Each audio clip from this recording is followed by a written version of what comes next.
Ryun grabbed the talisman from his other side and then offered it to her. She took it and looked at it for a long minute.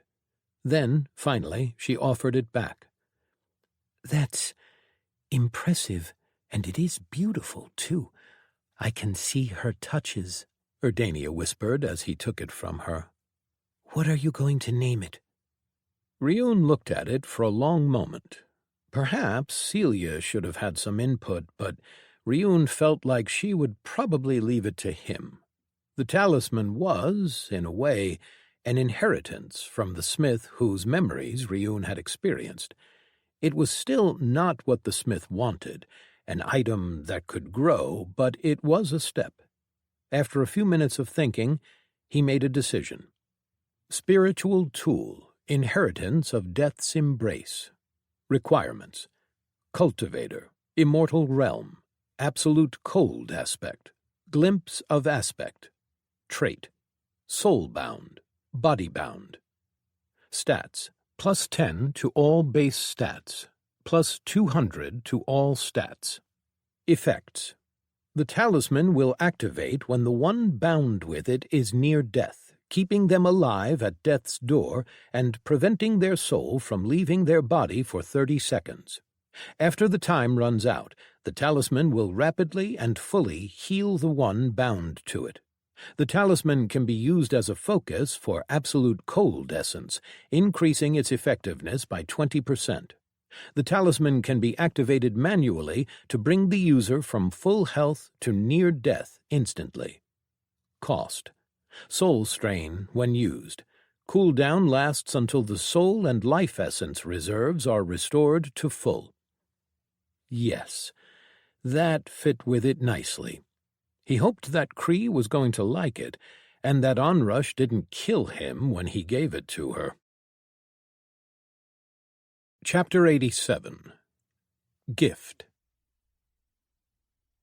Cree walked through the streets of Consequence, heading outside the city. All around her, people were in a rush, which forced her to bow hastily as people stopped to greet her, or else just run by with apologies on her lips. She didn't have the time, and neither did they. Everyone was taking part in the war preparations, from the lowest to the highest ranked. Crafters were stocking up on weapons, armor, clothes, and other kinds of logistical needs. Farmers were increasing their yields, stockpiling food for the war effort. It had been illuminating for Cree to learn all that had to be done. The city was filled with activity, filled with visitors from other territories, making the streets hard to navigate. The warriors were gathering, and meetings were being held to decide on who should go. Cree desperately wished to be chosen.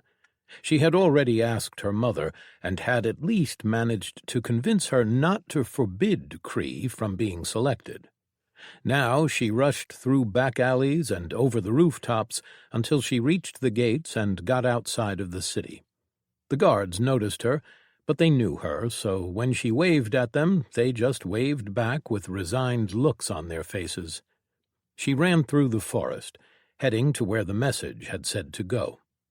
It took her maybe half an hour of full-speed running to reach the small clearing in the hills. It was a place where her mother often went to train, and where Tully would take Cree when she wanted to instruct her in something privately. Neither of them were there now, though. As soon as she ran into the clearing, she saw him. Ryun was sitting on a stone, one knee pulled up and his hand and chin resting on it. The cracks in his skin were still prominent, with violet, black, and silver light shining from within. "Ryun!" she yelled as she approached. Ryun turned and smiled before another voice spoke. That was fast. Cree came to a stop and immediately noticed the second person standing behind him. She cursed herself for not noticing. She still missed things sometimes when she wasn't paying attention, even with her skill. It happened especially if someone or something wasn't moving. She had to work on that. As soon as she saw who it was, she bowed at the waist. "Greetings to you, sect leader," she said, addressing Celia John Nikoa. She hadn't expected to find her here when she got the message from Ryun to come. "And greetings to you, young lord," she said in return. When Cree straightened, she glanced at her, trying to figure out why she was here. She had heard some rumors about Ryun, Celia, and Urdania, but then again she had heard the same about him and her mother, and so she didn't give much credit to such things. No, Ryun wasn't like that at all. Before she could go further down that train of thought, however, Ryun spoke. "How's your cultivation going?" Cree brightened. "I've done everything that you and Tali have instructed me to. I am ready to advance to the mid-lord realm." And beyond, but that she didn't say out loud. Ryun nodded. "Good. There are some things that we need to talk about. Did you think about your path, where you want to take it?" Cree nodded. They had offered her many opportunities, from everything that the sect had to offer, really. Once she reached peak lord, she would be able to pick from any path in the sect, but she had narrowed her choice down to 3. The path of the unbreakable wall, the path of the empty dominion, and the path of the clear sky. The first would put her on the same road as Ryun, and she couldn't deny that she was drawn to that. He was the first person to show her what one could do if they were willing to put their all into their cultivation. The second and the third were Tali's paths. They were powerful, and both were capable of pushing her high on her own path. The question wasn't just about power, of course, but about building the best overall build for herself. Her path of the final end was powerful and gave her hitting power. It was destruction, and though her aspect flavored it significantly different than Ryun's did, it still could deal a lot of damage, if in a slightly different way. What it didn't give her was any real adaptability, aside from one enhancing technique that raised her stats, but that didn't give her any maneuverability. The path of the unbreakable wall might give her that, in the same way that it did for Ryun, though she lacked a few other tools that he had to make his movements through the air work. The path of the empty dominion was, at its core, about area denial, which would be useful, but also clashed somewhat with the path of the final end, as it required her opponents to be closer to her. Still, perhaps she could make it work. The path of the clear sky was a bit harder for her to utilize, lacking flight and all that. In the end, she already knew what she was going to choose. She'd just been holding off on saying. Now she told him her decision. "The path of the empty dominion," she said. "A good choice," Ryun said with a nod, and she instantly relaxed. She was worried he would be mad that she didn't pick his. "Did you give any thought to your second aspect, perhaps?" Ryun asked. Cree blinked. A second aspect? Of course she hadn't. The Ascended Realm might as well be a dream. "Ryun!" Celia slapped his arm, and Cree saw him smiling. "Too soon, perhaps," Ryun said. "But give it some thought. We do plan on you going all the way." Cree blinked. Going all the way? "I would suggest a concept as your second aspect, something that synergizes well with your current aspect," Ryun said. Then, before she could even find the words to answer, he continued on to another topic. "But now we are here for your advancement." Immediately she brightened. "I'm ready." "To Midlord you go, then," Ryun said. Cree immediately got down to her knees and triggered the advancement. She had been ready for weeks. The change washed over her, less than advancing a realm, but still noticeable. Her core improved, and she found herself in the mid-lord realm.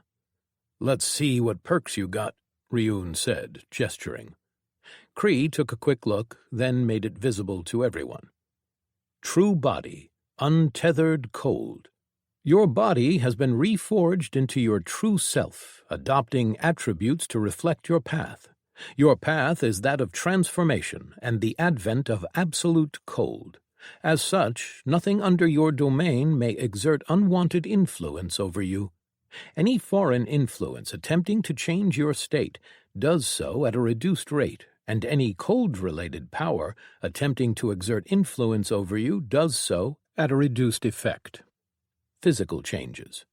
You walk through the cold, absorbed in its laws. True body, death enduring. Your body has been reforged into your true self, adopting attributes to reflect your path. Your path is that of death's survivor. As such, your body is forged in that image. This form grants you pain immunity, adds a second heart, and doubles your lung capacity. All stamina-draining effects have reduced impact on you, and your stamina effectiveness is doubled. All effects of death essence against you are reduced. Physical changes. You've seen the other side and have walked back to the living. True body, Jotun. Your body has been reforged into your true self, adopting attributes to reflect your path. Your path is that of surviving in the cold. As such, your body is forged in that image. This form grants you high resistance to cold and increased size. Your stamina regeneration is increased while in cold environments and reduced in warm ones. Physical changes. Ryun said slowly. I would say that untethered cold is the clear winner, but I am biased. Kree knew that he had a similar body. Would I be able to do the same things you can? Probably a bit more geared toward the effects of absolute cold, Ryun added. Stopping or lowering momentum for sure, though. And death enduring? Kree asked. No, Celia said, and Kree turned to look at her. Pain immunity is a trap. Never take anything with it. We need pain. Those who completely abandon it often end up dead from wounds they didn't even notice taking, or else they survive and go completely insane. Kree blinked, then nodded. The last one. Nothing special, Ryun said, and Kree had to agree. She made her choice. She felt her body start to change, and she closed her eyes. She thought that it would be painful, but it wasn't. It was as if she was being washed in a gentle stream. As soon as it was done, she opened her eyes and looked around. She could feel the power of her body. Yes, she would be able to do a few things. Experimentation was going to be required. Well, what is it like? Ryun asked, but Kree noticed that he was looking at Celia when he spoke. Her skin is a different color, and her hair, Celia told him. Kree looked at her hands, then pulled a strand of hair in front of her eyes. Light blue skin and white hair, like her mother's. She liked it. Good, Ryun said. Now to the next step. Kree looked up with a frown. Next step? Ryun smiled. Peak Lord. Now? She asked, surprised. We are going to war, Ryun said, a grim expression taking over his face. We are going to prepare you as much as we can. Wait, Kree said. I'm going? Onrush didn't tell you? Ryun grimaced again. Shit.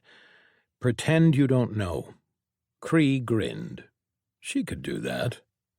I don't have the essence to cycle, Kree said as she remembered, her smile faltering. Ryun waved his hand, and a small box with crystals appeared. Don't worry, we've been planning this for a while. There is enough in here for Peak Lord.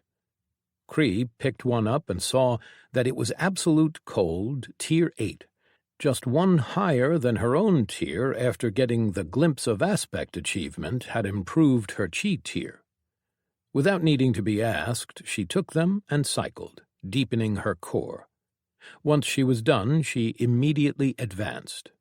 Again, the familiar feeling washed over her, rising from her core, and then she was Peak Lord and could choose a second path. Ryun offered her something, and her eyes widened. You have it? Cree said as she picked up The Path of the Empty Dominion. It was epic rarity, less than what it had to be for Tolly. A part of her was disappointed by that. As I said, we've been planning this for a while, Ryun said. Cree narrowed her eyes. Am I that predictable? You knew that I would pick this one? Ryun chuckled, then pulled out a few other paths. I am a sect head. It is good to have a few of these around so that I can give out rewards if necessary. Cree shook her head at that, and then she learned the path. It was the same experience as the first time she learned a path. Suddenly she just knew the path, knew the techniques and how to use them. Good, Ryun said, and then he pulled something else out of his storage. It was a small, round object, the size of her open hand.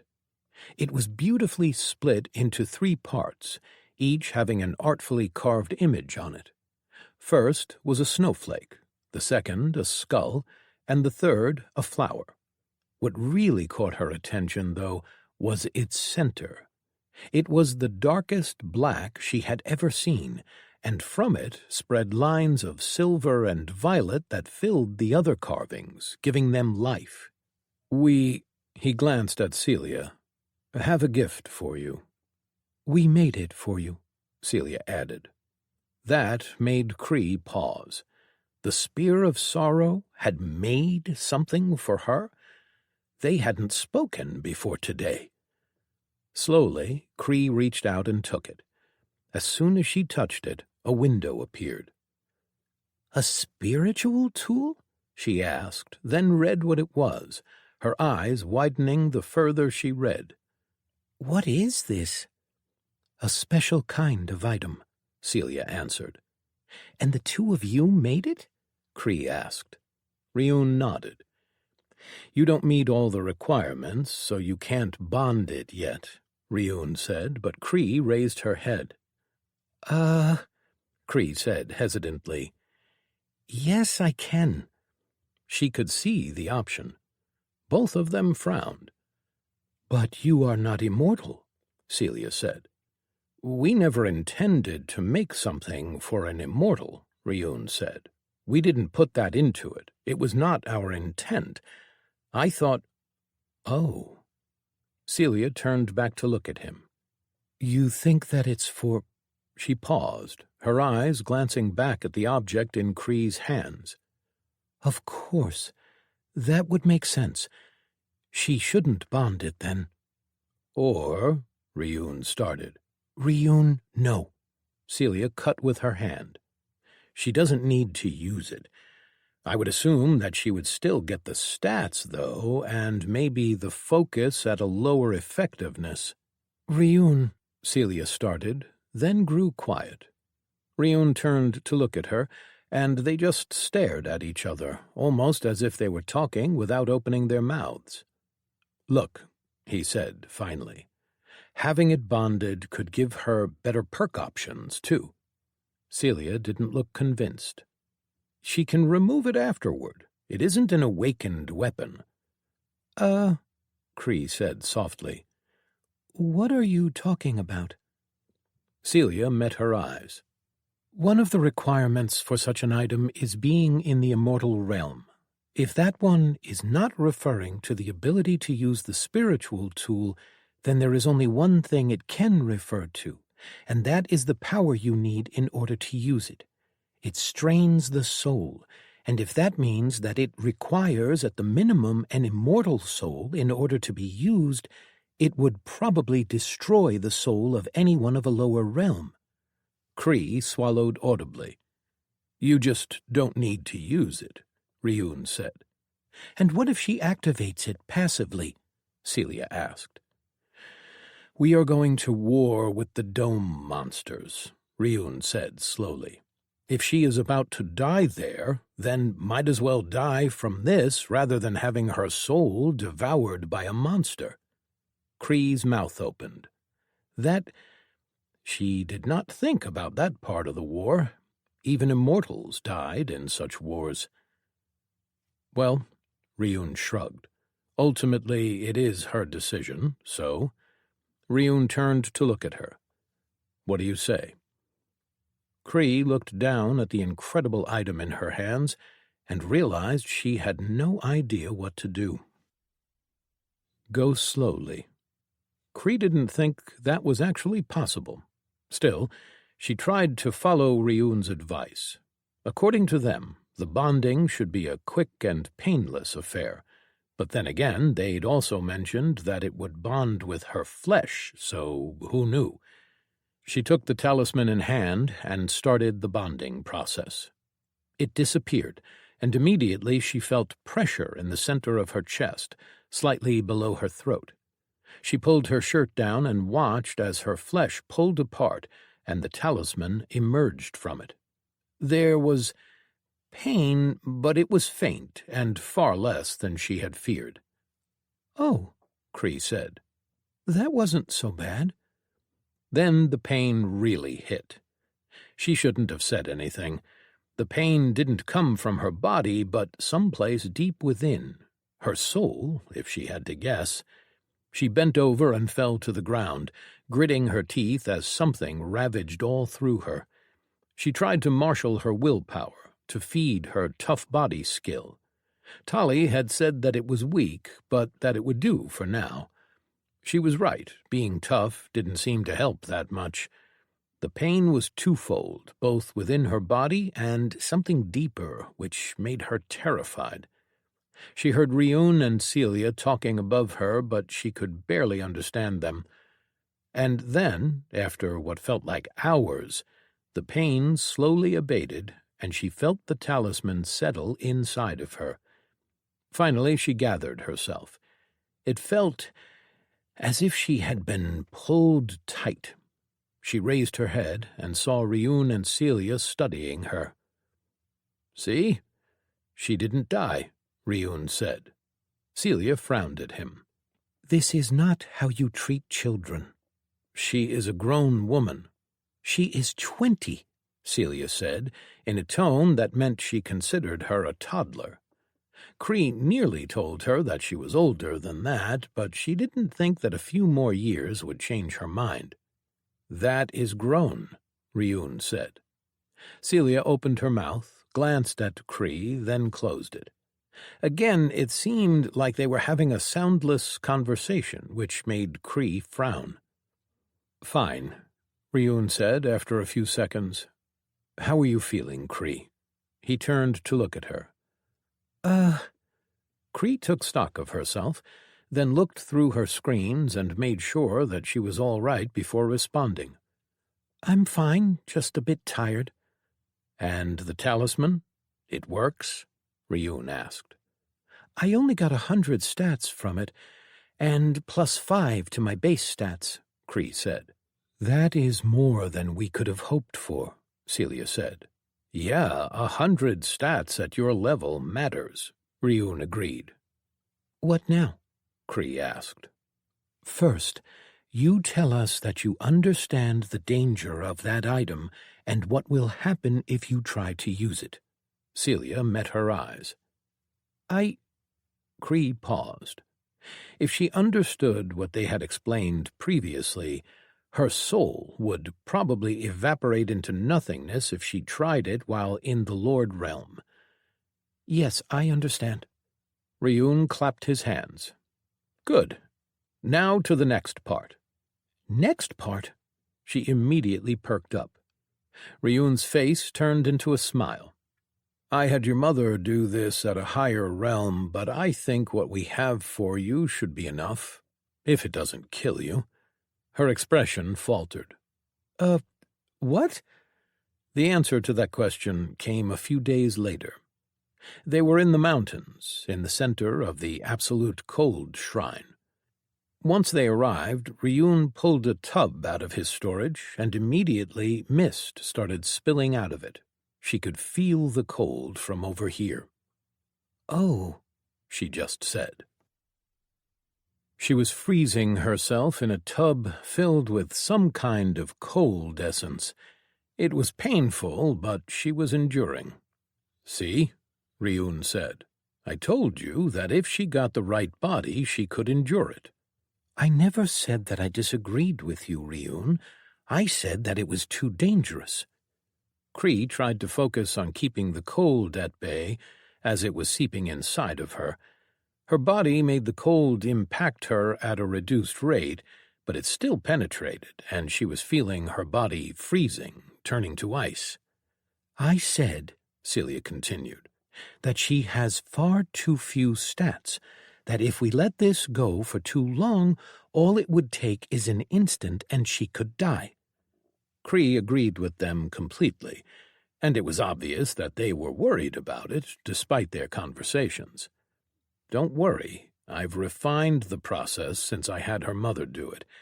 That had been rough, and we had forced it through. This time I've had an enchanter carve the formations on the tub to regulate the amount of cold affecting her. There is also a soul protection field around it, and a few more things I thought up. That doesn't fill me with confidence, Celia said. You are tinkering with things that other sects refine over the course of centuries. Bah! Ryun waved his hand. They are too timid, content to take safety in return for little gains. Cree isn't afraid of a little pain, right? I am a formation maker, Celia told him. You really think I don't recognize what that one there is? Of course not, Ryun answered. She has a body skill. It should be useful. Cree couldn't even glare at him, as her eyelids had frozen shut.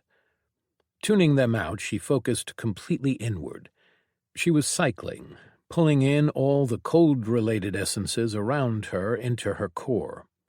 She was certain that she was making things worse for herself, but Ryun had insisted, said that Tali had said it would do more for her that way, if she could endure it. Cree could hear Tali's tone inside of her head. She always spoke to her as if she couldn't possibly live out to her expectations. Well, she would prove her wrong. Her absolute cold chi protected her somewhat. She had resistance to frost, and she was resistant to cold. Still, by pulling the essence in, she was adding to the cold inside of her.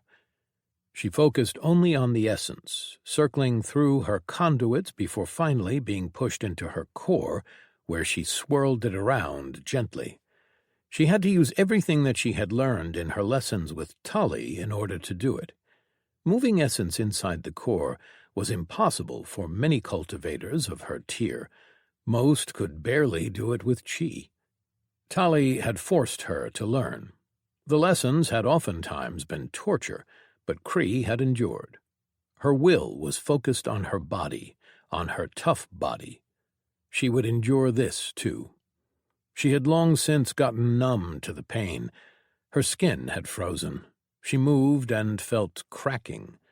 The outer layer of her skin burst like ice splitting, making a wound open up along her upper back. She stilled, trying not to move lest she injure herself more. The pain was excruciating, but as the cold seeped into the wound, that pain too grew faint. The numbness of the cold essence pierced deep into her, making everything slow. There was only the cold. A sharp pain assaulted her suddenly as something changed, and she twitched her hand. A wound opened up across her forearm, bringing back the pain, nearly breaking her equilibrium. The cold intensified then, and she was sure that Ryun had increased it somehow. She kept her body still and relaxed, while focusing all of her attention on her core, the feel of her chi, and the essence.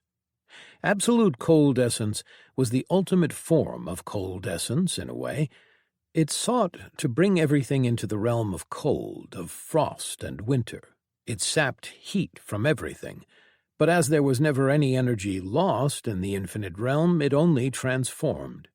It was an aspect of change. It changed heat into cold, and cold had an energy of its own. It slowed down movement. It slowed down thought, turned other essences into crystal states.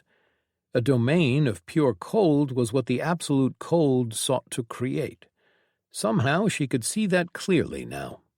She narrowed down her resonance sense, trying to feel the essence, the cold essence, to understand it with greater depth through all the pain and all the cold seeping into her. She was remembering something, a moment when she had glimpsed something great. The plane at the center of her core, beyond it, so vast, so great. She felt it deep inside, and she tried to reach for it again, to experience what she had before. She was hurt, but she wasn't dying, not yet. She wondered if she should just use the talisman and bring herself close to death. She knew that that gate would open if she was close to death. She could feel the absolute cold seeping through. She was injured, but it was so little compared to what she had felt before. She nearly did it, but something stopped her. She wasn't thinking clearly. She focused and tried to pull herself back. Still, she pushed at her core, trying to reach to that place beyond on her own. She had been trying it ever since the fight with the Viper. Tali had made her document everything that had happened to her, everything that she remembered, and then she had her go through a myriad of exercises trying to replicate it. She'd never succeeded. But now, with so much cold essence all around her, in her, she felt herself to be in the right mindset, as if she was understanding more about it. She reached for the center of her core, the essence and chi swirling around each other, and there she found it. Absolute cold seeped out into her core. It washed through it and into her conduits, overwhelming her, but it was not as before. The tier of essence was the same as what was in her core. It didn't hurt her, though, but actually almost made her feel better. She started a technique, Cold Mantle, and enforced her entire body with it, channeling it through the talisman. She couldn't get as much effectiveness from it as it was supposed to give, but she felt it grow cold. She was filled with the essence of absolute cold, with an understanding of it. Her mind and body sang of it. But nothing so great could be endured forever. She felt exhaustion catch up with her, and before she could even process anything, she fell unconscious. She woke up slowly to whispering voices. "You taught her to control essence in the Lord realm," someone said. "Tali did," another voice answered. "I told you she had promise." "You do realize you are making her into a monster." "She's awake." Cree groaned, a taste of a healing potion on her lips.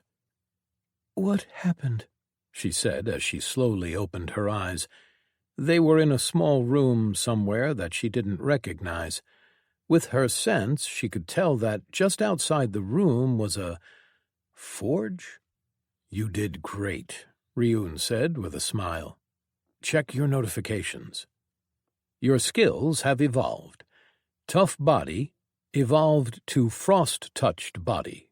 Resonance sense evolved to enhanced resonance sense. Congratulations, you have gone through a crucible.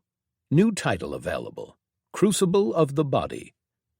Crucible of the Body.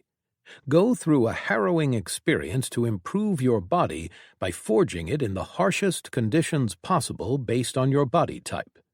Plus 500 to endurance and vitality. Plus 2% to all stats. Unyielding. Body perk. 50,000 greater essence. Unyielding. Your body is highly resistant to physical damage and can function at peak condition in all states, even after it is damaged beyond the point where most would falter. She showed it to them, too stunned to speak. "Ha!" Ryun turned to look at Celia. "Told you." Celia didn't respond. Then, after a moment, she said, "It's unfair that it is so much easier when you are weaker." "It wasn't easy for her," Ryun said, then turned to look at Cree. "You did it." "I did?" Cree asked slowly. Ryun grinned. Now take this." Cree frowned as she took the small vial from his fingers. "Greater draft of Path Perk upgrade. Drinking the draft will improve a perk of your choice by 2 tiers of your cultivation realm evolution." "Do the body," Ryun said. She looked back at the draft and, without hesitation, drank it all up. The change came over her quickly, washing and evolving her body. She felt it settling deep within the core of who she was. Both Tali and Ryun had always told her how important a true body was for one's path, that it shaped everything to come. Once it was done, she took a look at the new perk. True Body, Untethered Winter. Your body has been reforged into your true self, adopting attributes to reflect your path. Your path is that of transformation, the advent of the absolute cold and the authority of winter. As such, nothing under winter's authority may exert unwanted influence over you. Any foreign influence attempting to change your state does so at a reduced rate, and any cold-related power attempting to exert influence over you does so at a reduced effect. While in an area ruled predominantly by any aspects of winter, you may ignore any influences on your body that are outside the purview and authority of winter. Physical changes. You walk through the cold, through the authority of winter, immersed in its laws. Good, Ryun said. Now you have a month to change your techniques sufficiently and to get ready for the Monarch realm. Cree opened her mouth, but then closed it. A month. That's when they were heading to war. She was going to be ready. Chapter 88. To War. Naira stabbed forward with her spear and had it met by that of her opponent. She danced to the side, her flowing spear and buckler style letting her do circles around her opponent. Not that she would have had any issues without it. She had to hold herself back quite a lot just not to harm the little twerp. But that wasn't the point of this spar. Frost and cold assaulted her constantly, but she barely felt it as her scorching mist chi circulated through her body. She sent short and weak bursts of that chi with mist burst, forcing her opponent to dance away, keeping her on her toes. She was forced to use her chi. That, at least, she could control, making the output of her techniques weaker. Even if she wanted to, though, she couldn't touch half of her powers. With the ethereal realm closed, she'd lost access to nearly all powers that drew power from it. Crossing over? Blocked. Pulling in power from the ethereal realm? Blocked. Even her newest perks were mostly useless to her. She hadn't even had a chance to test them. She had known that the ethereal realm was blocked when she evolved her class and got them, but her mother had advised that she take them anyway. If she was being truthful to herself, she would have done so without her advice. The perks were too powerful for her to ignore, and everyone assumed that the ethereal realm wouldn't stay closed forever. It had been a long time now. A moment of inaction had her miss her opponent's sneaky stab, which forced her to raise her buckler quickly up and then bash the spear away. She did it with a bit too much strength, because she sent the spear and its holder stumbling to the side. She used mesmerizing mirage while her opponent wasn't looking. She recovered and, for a moment, froze before turning back into the real Naira. Her opponent's skill told her which one was which, but a moment of indecision while she checked was all it took. Not even a moment, as she was still far too slow for Naira's stats.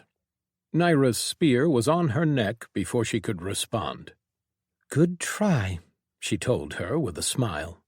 Cree grimaced, but then stepped back and bowed. "Thank you for your instruction." Naira became serious too and bowed in return. Sometimes she could hardly believe that Cree was nearly 30 years old. Once she would have considered that old enough, grown, but now she knew better. The sect had been treating Cree as a member of the younger generation, but the new monarch was quickly rising through the ranks and in power. Her cold white eyes held the promise of what the future would hold for her. Naira often wondered if Cree herself realized what she was becoming. Anatolian and Ryun were raising a monster. That wasn't surprising at all.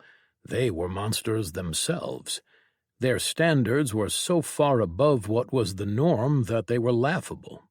Yet, Naira had benefited from that too. She had advanced far as well, both because Ryun and the sect helped her and because of her family. It took the war and losing her sister for her to realize that all those things that she used to care about so much were unimportant. Thinking on Rayla still brought an ache to her heart. She was a hole inside her head that would never be filled. They'd fought, they'd disagreed, but they'd always been sisters. The power to keep those you love safe was all that mattered. It saddened her to know that she had gained that power too late. All the trials she had endured, killing 2 generals nearly on her own, fighting a war for more than a decade, leading people, leading souls, her family's training and her father's great fruits, had all culminated in the achievement her family had sought to have her attain since her birth. It was funny that she had managed to achieve it by trying to move away from their teachings. In the end, though, it had all been too ingrained in her. All that she did was add Ryun's philosophy to it. "You getting ready?" Naira said as the two of them walked out of the training area. "Yes," Cree said with excitement in her voice. "I'm leaving in 3 days." Naira nodded. Cree would be going with the other lower warriors. Most below the immortal realm were going to head to the meeting spot in caravans. The Twilight Melody sect had bought some airships to transport people too, and most of the higher-ups would be taking those. Some had already left, in fact, carrying crafters and others to set up their area in the joint force camp. The supplies and equipment had been sent ahead by way of teleporters in nearby sects. It was cheaper to transport goods than people. Her mother had gone ahead to prepare and organize their troops, as she had experience with that. Anatolian was with her. The majority of their troops were sect-trained, so it made sense. In truth, the Twilight Melody sect wasn't fielding a big force. It wasn't really an army, but something closer to a war band. The Orn's Dagda family was sending most of the crafters and some of their guards, who were now sect warriors. The biggest numbers came from the Wall family, of course, as those were the core of what the Twilight Melody sect had used to be.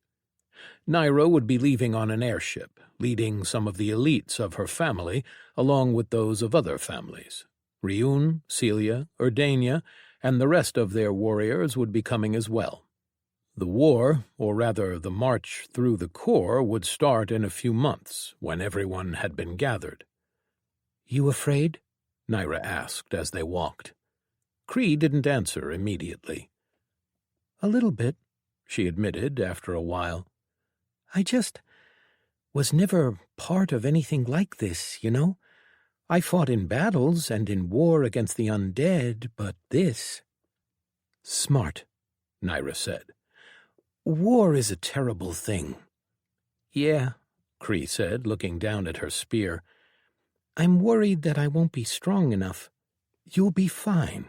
I am sure Onrush has annoyed Ryun into putting you someplace safe."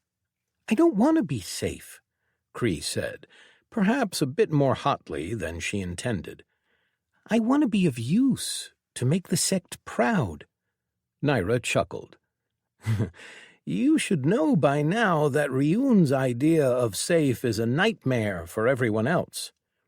Cree blinked, and then a small smile twitched on her face. "Right. With my luck, he'll throw me straight at one of the monster generals. Did you know that he'd thrown me down a hole to fight a viper Blind? Naira did know about that. He is peculiar. Cree opened her mouth to say something else, but a sect member ran up to the two of them, interrupting her. As soon as he reached them, he bowed. "Sect leader," he greeted her, "I have a message for you from the sect head." Naira raised her eyebrow, then glanced at Cree. The man offered her a small envelope, which nearly made her roll her eyes. It was elegant and decorated, and completely unnecessary when words or a small slip of paper would suffice, but that was life in a sect. She shook her head and took it from him, thanking him. He ran off as she opened and read through it. It had obviously not been written by Ryun, as he didn't care for such things. It meant that someone had transcribed his words just in order to give them to her. The message was simple, just asking for her to meet him in the forest outside the city. She glanced at Cree. "I guess I should go," she said. "See you later, kid." Cree's eyebrows furrowed at that, and Naira just chuckled as she walked away. She found him exactly where he said he would be, sitting on a rock in the middle of the forest. "What is it, Ryun?" she asked as she approached. Ryun glanced at her, then turned back to looking at the forest. "How was training?" "She's come a long way," Naira answered. "Her spear work?" "She is getting really good. In a few more years she will have caught up to me, I think." Naira's spear work was one of the best in the sect. Only a few other members of her family were better, and that included her mother. Cree was being taught by some of the best in everything domain. She was far better than any of her peers. "Good," Ryun nodded. "Then, I want you to lead our troops in battle," he said out of nowhere. Naira blinked. "I thought that you were considering someone from Zhenxuan, one of their older commanders." "I considered it," Ryun said. "His perks are suited for it, but yours are, too. And with you on the battlefield, we'll have a bigger advantage. The longer the battle goes, the stronger you'll get, until you match their high rankers." Naira didn't respond immediately. She had learned a lot about war over the last few years, and it was not at all what she had imagined. The strongest didn't fight in wars. They didn't walk the battlefields, not usually. Some exceptions were made, of course, if one side didn't have anyone dangerous, if the high rankers could act without worrying that their powers would be on cooldown. But in practice, it was the low-tiered soldiers who fought on both sides, while the powerhouses watched and waited for an opportunity to strike, with their high-tiered powers changing the entire battle, just like the opponents were waiting for them to do so, just so that they could catch them off guard and eliminate them. It was a dance, a game of seeing who would spend their powerful perks first, and then a race to pounce on someone who overextends. All of the Twilight Melody sect's high rankers would be watching from off the battlefield. They didn't have enough intelligence on the enemy. They didn't know what they could do. They would need to be careful. All it would take was one overwhelmingly powerful perk to wipe out a group of high rankers if they overextended. "I am weakened," Naira said. "Without the ethereal realm." "Even without it, you can change a battle." He was right. She knew that. She had led people before, and against this exact enemy, too. "You are a sect leader. The people know you and will gladly follow you. Zhenxuan, they haven't integrated yet, and neither has your family. It takes time," Ryun said. "All right, I'll do it," Naira said. She wouldn't run from this responsibility. "Good." Ryun smiled. She was about to speak again when something washed over her, a familiar sensation that she hadn't felt in a long time. "Ryun—" She stopped herself. The sensation disappeared just as quickly as it came. Ryun stood, and his eyes narrowed. He tilted his head, looking at the tree line. She summoned Irishi Risav to her hand and got ready. She sensed someone approaching. Ryun raised his hand, stopping her, a small smile appearing on his face. "No need for that," Ryun said, and she frowned. Then a shape walked out of the shadows of the forest, a tall humanoid wolf, with black fur streaked with silver and violet and red patches on his sides. His eyes were silver orbs, and his claws were tinged in red. He was taller than he had been before. "You've gotten stronger, Two Legs," the wolf said. Ryun chuckled. "I see that you have as well, Airclaw, old friend. I can't wait to hear about your journey." "How did you get through?" Naira asked. Their reunion could wait. There was a bigger issue at hand. He was dead, and she knew his immortality, which meant that he could have only come from the ethereal realm. She had felt it just for a second, and then the block had settled back in again. Perhaps he had some answers. "My teacher sent me through. It was needed," Airclaw said as he walked up to them. "Teacher?" Ryun asked. "A great being, a dragon. He is the one keeping the ethereal realm closed." Naira blinked. "Why would he do that?" "There is a danger in the ethereal realm. There is someone very powerful, a shade, which seeks entrance to this realm. This is the only way to stop it." "Oh?" Ryun asked.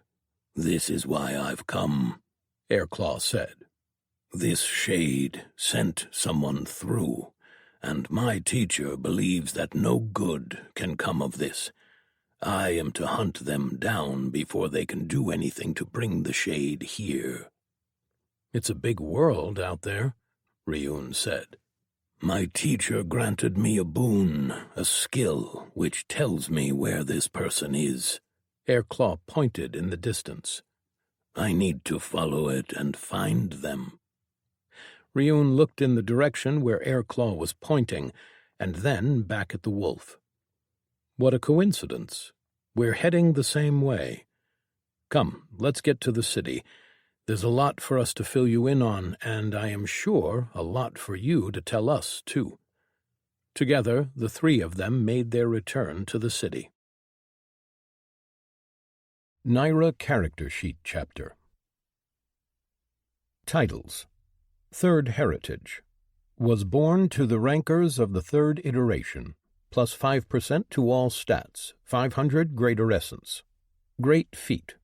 Kill a Tier 1 monster with at least 10 times your total stats without help from someone with essence before obtaining a class, cultivation path, or skill. Choose a legendary class, cultivation path, or skill, and gain a unique perk. Adventurer.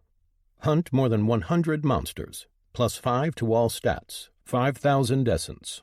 Hero of Promise. Save more than 10 people with a single action, plus 5 to all stats, 5,000 essence. One against many. Fight against more than 10 opponents and win, plus 5 to all stats, 5,000 essence. One against Horde. Fight against more than 100 opponents and win, plus 10 to all stats, 10,000 essence. Class Evolution 7. Evolve your class for the 7th time, plus 200 to all stats, 150,000 greater essence. Lord. Reach the Lord realm, plus 5 to all stats, 100 essence. Monster Hunter. Kill 5,000 different monster types, plus 50 to all stats, 50,000 greater essence. Soul Guide. Guide more than 10 souls to the afterlife, plus 100 to all stats, 500,000 greater essence. Monarch. Reach the Monarch realm, plus 10 to all stats, 1,000 greater essence. The Daughter of Dawn. Reach at least a combined power level of 9 tiers and embody an ideal, plus 1,200 to intelligence and wisdom stats, plus 5% to all stats. Fragment of Dawn, 100,000 greater essence. Bane of Hastur. Kill a general of Hastur. Plus 100 to all stats. Plus 1% to all stats. Hastur's Bane. Perk. 500 celestial essence. Twilight Melody Sect. Great name. Become widely known as a member of your faction. Plus 150 to all stats. 150,000 greater essence. Apprentice Sect Leader. Twilight Melody Sect. Improve 10 sect holdings in your care. Plus 5 to all stats. 1,000 greater essence. Perks. Twin Link. Unique perk. Your mind is linked with that of your twin, allowing you to speak to each other regardless of the distance between you. Valkyrie's Descent. Class perk. Once per combat, jump high into the air before descending toward a targeted area and stabbing your weapon into the ground, releasing a shockwave around you. Strength of effect depends on strength stat. Heat resistance. Class perk. Your body is resistant to heat. Gain plus 20% passive heat resistance. Gain additional plus 1% heat resistance for every 15 points of endurance. Currently 100.4%. Goddess of Speed. Class perk. Once per combat, double your dexterity for 2 strikes. Body of the Greater Wolf. Path perk. Your body utilizes your endurance more efficiently. Your stamina is counted as if your endurance is 2.5 times its base. All stamina-draining costs are reduced by 2.5 times. Gain plus 10% to endurance. 1,000 Cuts. Class perk. Every injury you inflict that draws blood heals 20% slower and bleeds for 10% more. Rapid Recovery. Class perk. Once per combat, heal a non-lethal injury. Speed of recovery equals twice your vitality. Valkyrie's Avatar of Fire. Class perk. Once per day, transform into an Avatar of Fire, doubling your size and doubling your total stats. Every kill you make while in this form grants you double essence. Valkyrie's Swiftness. Class perk. Once per combat, double your speed for 30 seconds. Ferry the Soul. Class perk. Create a contract with a recently departed soul, carry it to the ethereal realm, and provide protection until it reaches the afterlife.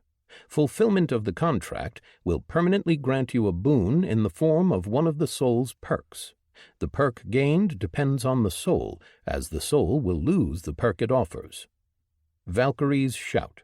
Class perk. Once per combat, release a powerful shout that stuns nearby enemies. The effectiveness of the stun depends on your opponent's resistances. Valkyrie's Stamina. Class perk. Once per day, recover your stamina to full. Valkyrie's Might. Class perk. Once per combat, double your strength for 30 seconds. Dawnfire Wings. Class perk. Wings made out of dawnfire grow out of your back, allowing you flight. The wings last for a maximum of 3 hours and will stay on cooldown for the same amount of time that they were last used. Dawnfire Blink. Class perk. Once per combat, teleport to any place in a 20-meter radius around you. Upon arrival at your destination, release a blast of dawnfire that hits everything in a 3-meter radius. Valkyrie's Call. Class perk. While in the ethereal realm, summon any recently departed soul to your location. The soul is not required to answer. Vaporizing Cuts. Class perk. Every attack that draws blood sends a blast of heat into the wound, vaporizing a tiny portion of your opponent's blood. Greater Steel Mind. Path perk. In combat, your mind is additionally focused. Reading your opponent's movements comes more easily to you. Mental attacks are 15% less effective against you. Effect depends on your intelligence stat. Gain plus 10% to intelligence. Fortified Scorching Core. Path perk.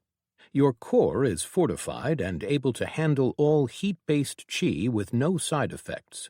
The effects of low temperature on your body are decreased by 50% while you have chi running through your body. Your core capacity is increased by 100%, and you gain plus 30% to chi speed. Gain plus 25% to wisdom and endurance. Scorching Mist 6 Chi Aspect Perk. When using techniques, your inner temperature rises, increasing your heat resistance by 25%. When Scorching Mist Chi courses through your body, your heat-based attacks deal 20% more damage. Gain plus 20% to wisdom and vitality. Blazing Conduits Path Perk. Your chi conduits are developed for great bursts of chi and are able to handle a greater volume of chi moving through it at the same time. You are able to unleash techniques without need of a breathing form and are able to use up to 2 techniques at the same time. Gain plus 10% to wisdom. Quick Steps Bonus Perk. You gain 10% bonus speed while in combat. True Body Lotus-Born Cloud Path Perk. Your body has been reforged into your true self, adopting attributes to reflect your path. Your path is that of one untouched by impurity, of pure heart and mind. As such, your body is forged in that image. Your cultivation is no longer affected by the impurity of essence you use, and always grants the most benefit. Your movements induce dreamy forgetfulness in those who gaze upon you. The power of the effect depends on their mental resistances. Physical changes. Your body retains all the abilities granted by Lotus-Born. Lotus-Born Cloud is your truest self. Your body is soaked in Scorching Mist Chi, and you may assume the state of Scorching Mist. While active, your body becomes a cloud of the Scorching Mist, giving off the essence of the Scorching Mist, increasing the effects of your Scorching Mist Chi-based techniques by 20% in your immediate surroundings. While in the Scorching Mist cloud state, you gain a plus 80% increased resistance to physical attacks, but you also become 40% more vulnerable to special attacks. You are immune to mental attacks, and anyone caught in your cloud will suffer a moderate mental attack that induces forgetfulness. While the full Scorching Mist cloud is active, you have none of your physical senses. Running out of chi while in cloud form will result in death. Entering into your cloud form when surrounded by essences related to mist will allow you to use them to heal yourself. Gain plus 10% to wisdom and vitality. Dawn Spirit Cry Class Perk. Once per combat, release a cry that will increase the soul protection of everyone around you by 50% for 15 seconds. Great Lunge Class Perk. Once per combat, lunge forward and reset the cooldown of one of your abilities of your choice. Valkyrie's Mantle Class Perk. Passively gain plus 20% essence from every kill you make, even when Avatar of Fire isn't active. The bonus is added to that of Avatar of Fire when it is activated. Dawn Stun Class Perk. Once per combat, send a blast of dawn flame all around you that will damage and stun anyone caught in it for 1 second. Time varies depending on target's resiliencies. Battle Trance Class Perk. Once per combat, enter a battle trance for 2 minutes. You gain increased awareness of the battle around you. While in this trance, you gain plus 20% to all stats, and your cooldowns are additionally reduced by 20%. Death Sense Class Perk. You are able to sense the nearly departed in a radius around you. You may gain insights about their causes of death. Radius depends on Wisdom stat. Death Empowerment Class Perk. You gain increased stats depending on the amount of death around you.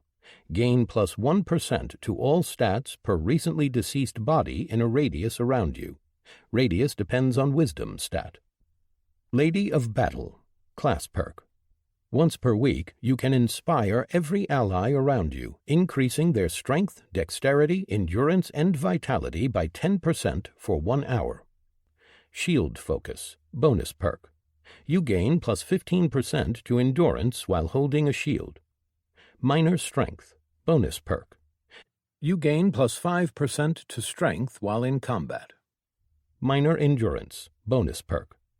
You gain plus 5% to endurance while in combat. Grace of the Commander. Bonus perk. Once per day, you may use Grace of the Commander to bolster the morale of everyone around you and increase their stats by 5%. Greater Endurance. Bonus perk. You gain plus 15% to endurance while in combat. Greater Defense. Bonus perk. You gain plus 15% to physical resistance while in combat. Soldier's Gambit. Bonus perk. When you are critically injured, gain Gambit. For 10 seconds, your stats increase by 25%. Brawler's Strike. Bonus perk. Once per combat, make a strike dealing damage equal to 2 times your strength. Minor Reflexes. Bonus perk. Your reflexes are enhanced by 20%. Speed of response equal to 1.2 times your dexterity. Riposte. Bonus perk. Once per combat, gain the ability to execute a lightning-fast attack after being damaged. Speed of returning strike equals double dexterity stat. Moderate Strength. Bonus perk. You gain plus 10% to strength while in combat. Aspect Manifestation. Scorching Mist Aura. Path perk. Manifest your chi in the form of an aura around you, dealing heat damage equal to 0.35 times, 0.1 times, your wisdom per second. Anything marked by Scorching Mist chi takes an additional 1/4 of the total damage dealt over the next 2 seconds. Valkyrie of Battle and Death. Class perk. You are tied to battle and death, and you no longer age. Upon your death, your body will evaporate. Your body will be recreated in the ethereal realm as an amalgamation of essences of battle and death. You will retain all of your power and will be able to enter and leave the warrior afterlife as you please. You will only be able to enter the real realm for 10 years per 100 souls escorted to the afterlife. If your new body is destroyed, you will die a true death. Death Maelstrom. Class perk. Once per week, you can gather up the death on a battlefield and release a powerful storm of death essence at your target. Any additional deaths will feed the storm and make it grow. The maelstrom will end when it no longer has any death essence to feed on. Grand Call Warrior Souls. Class perk. Once per month, you may release a grand call to battle. The souls of any nearby warriors will hear the call in the ethereal realm, and if they so choose, they can answer it. If they answer the call, they will cross over into the real world and fight for you as ghosts that are only vulnerable to ethereal damage. The souls will have the stats they had in life, but have no access to their other powers. Battle Knowledge. Class perk. While in combat, you gain knowledge of the flow of battle around you, letting you anticipate your opponent's attacks 0.1 seconds in advance. Titanic Force. Bonus perk. Your blows deal damage equal to your strength plus 50% of your combined endurance and vitality. Mirage Slip. Bonus perk. Once per day, you may create a mirage of yourself that will stand in place. Your body will turn invisible for 1 second. Death's Chosen. Bonus perk. Once per month, you may increase the effectiveness of your death-related powers by 200% for 1 hour. Adaptable. Bonus perk. You are able to survive rapid stat changes and are also able to handle great increases. Physical Appearance. Refined. Path perk. Your body and features are refined, enhancing your current capabilities. Gain plus 10% to wisdom, dexterity, and strength. Ruler's Eyes. Dawn Marked. Path perk. You have achieved great power, and your eyes reflect your achievement. Their appearance reflects your inner spirit and allow you to see to a greater distance and are able to detect differences in light and heat. Gain plus 10% to intelligence and dexterity. Might of the Slain. Class perk. For every perk you have gained from a soul, gain a bonus to base stats depending on how powerful the perk is. Current, strength, endurance, wisdom, 85. Dexterity, intelligence, 220. I mark you for death. class perk. Once per month, you may mark anyone for death. All damage you deal to them for the next hour is also mirrored to their soul. I choose who dies. Class perk. Once per battle, you may bring a soul back to life by swapping its fate with that of another. The two souls must both agree to the act. To the Gates of Valhalla. Class perk. Once a year, you may enter the warrior afterlife and remain there for no more than 1 month. Class. Chooser of the Slain. Eternal. Level. 479. Combat ability. Dawnfire Mirage. Movement ability. Ethereal Burst. Support ability. Dawnfire Immolation. Additional ability. Dawn Dash. Additional ability. Ethereal Cross. Additional ability. Death's Slash. Evolution Attunement Bonus. Shepherd for the Souls. You are able to see souls. All ethereal-based powers are 20% more effective. All special attacks deal 1.5% of total damage dealt as soul damage. Gain plus 10% to strength and wisdom. Dawnfire. All fire-based powers now create Dawnfire, an intense fire that is extremely hard to put out and burns more intensely during the day. All fire-based powers are 20% more effective. All special attacks deal 1% of total damage dealt as soul damage. Gain plus 10% to strength and wisdom. Dawn Spirit. All Dawnfire abilities gain 50% more effectiveness in the ethereal realm. Your soul regenerates 2 times as quickly as it otherwise would. Gain plus 10% to strength and intelligence. Gunner. Your stats are increased by 20% in battle. Any person you consider an ally gains 10% to their stats while fighting with you. Your base ability cooldowns are reduced by 20%. Souls of warriors think of you as kindred. Gain plus 15% to strength and dexterity. Battle Soul. Your presence in the ethereal realm draws warrior souls to you. The effect of your presence on warrior souls is increased by 500% and lowered on all other souls by 50%. You gain plus 20% to your stats while protecting recently deceased souls. Your dawn-flavored attacks have their soul damage increased by 100%. Gain plus 20% to strength and intelligence. War and Death. Your presence on the battlefield means death. Any soul that dies on the battlefield you walk will have their souls be transported to a safe place in the ethereal realm to await your arrival. The safe place will be linked to the area of the battlefield in the real realm. The safe area will persist for 1 real realm month before the souls are forced out. You gain plus 50% to your soul resistance. Gain plus 30% to strength and intelligence. Cultivation. Path of the Lotus Dance, Epic. Stage. Peak Monarch. Aspect. Scorching Mist, 6. Base Technique. Mesmerizing Mirage. Branch Technique. Mist Burst. Fruit Technique. Curtain of Mist Petals. Cultivation. Path of the Final End, Mythic. Stage. Peak Lord. Base Technique. Mantle of the Rising Mists. Branch Technique. Scorching Blast. Fruit Technique. Mist of the Scorching End. Passive Skills. Combat Mastery, evolved to Spear and Buckler Mastery, evolved to Enhanced Spear and Buckler Mastery. Evolved to Spear and Buckler Art, evolved to Flowing Spear and Buckler Style.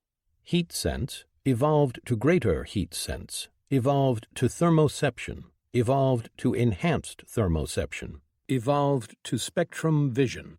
Pain Tolerance, evolved to Greater Pain Tolerance, evolved to Toughness, evolved to Enhanced Toughness. Active Skills. Block, evolved to Shield Wall. Swipe, evolved to Enhanced Swipe, evolved to Arc Swipe. Throw, evolved to Greater Throw, evolved to Hurl, evolved to Enhanced Hurl. Strength, 5109. Dexterity, 3540. Vitality, 2028. Endurance, 1988. Intelligence, 5315. Wisdom, 3711. Chapter 89. Wardens. Bera looked around her small fort, watching her people walk around with purpose for the first time in years. The wardens were training, a glimmer in their eyes with every swing of their weapons. Crafters were working overtime, preparing supplies for the war. She saw it in their faces, in the way that they talked. Something had been reignited inside of them. They wanted to go, to retake their home. They didn't understand that the wardens were over, one way or another. She didn't say anything about that, not yet.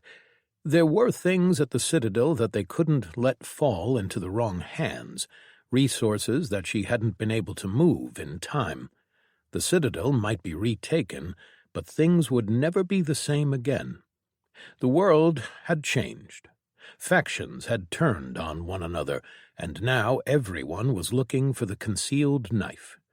Nearly all factions that had once had agreements with the wardens had revoked them, and those that hadn't probably just had more important things to worry about.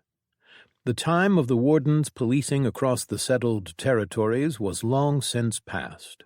A faction that had once had millions was barely a scant few thousand now. Bera closed her eyes, cursing her class. She knew how many had died. She knew how many had abandoned them, and she knew every name. Sometimes it hurt to think about it because ultimately she had failed. The wardens had failed. They had been unable to keep the peace. Those who remained were the believers, those who wanted to help people above all else. She was grateful for them. They honored the memories of those who had died. Her thoughts turned to Yrel, her friend. She had grieved for her years ago, back when Bera had been made faction leader, and knew that that meant only one thing: Yrel was dead.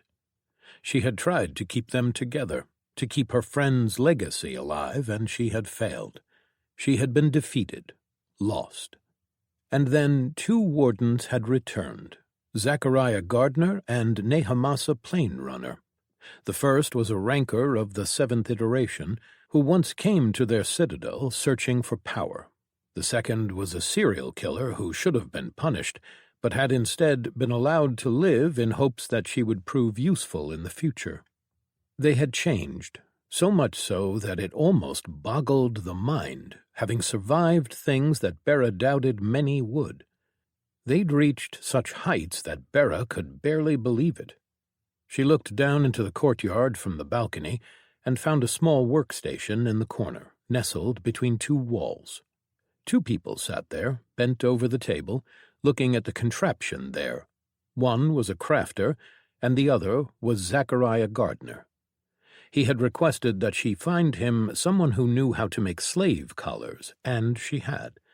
That was easy enough, with her skill set, as it had been her job to find people, to make connections and know things. She didn't know if what he wanted was possible, but she admired him trying. Anything that he needed she would provide.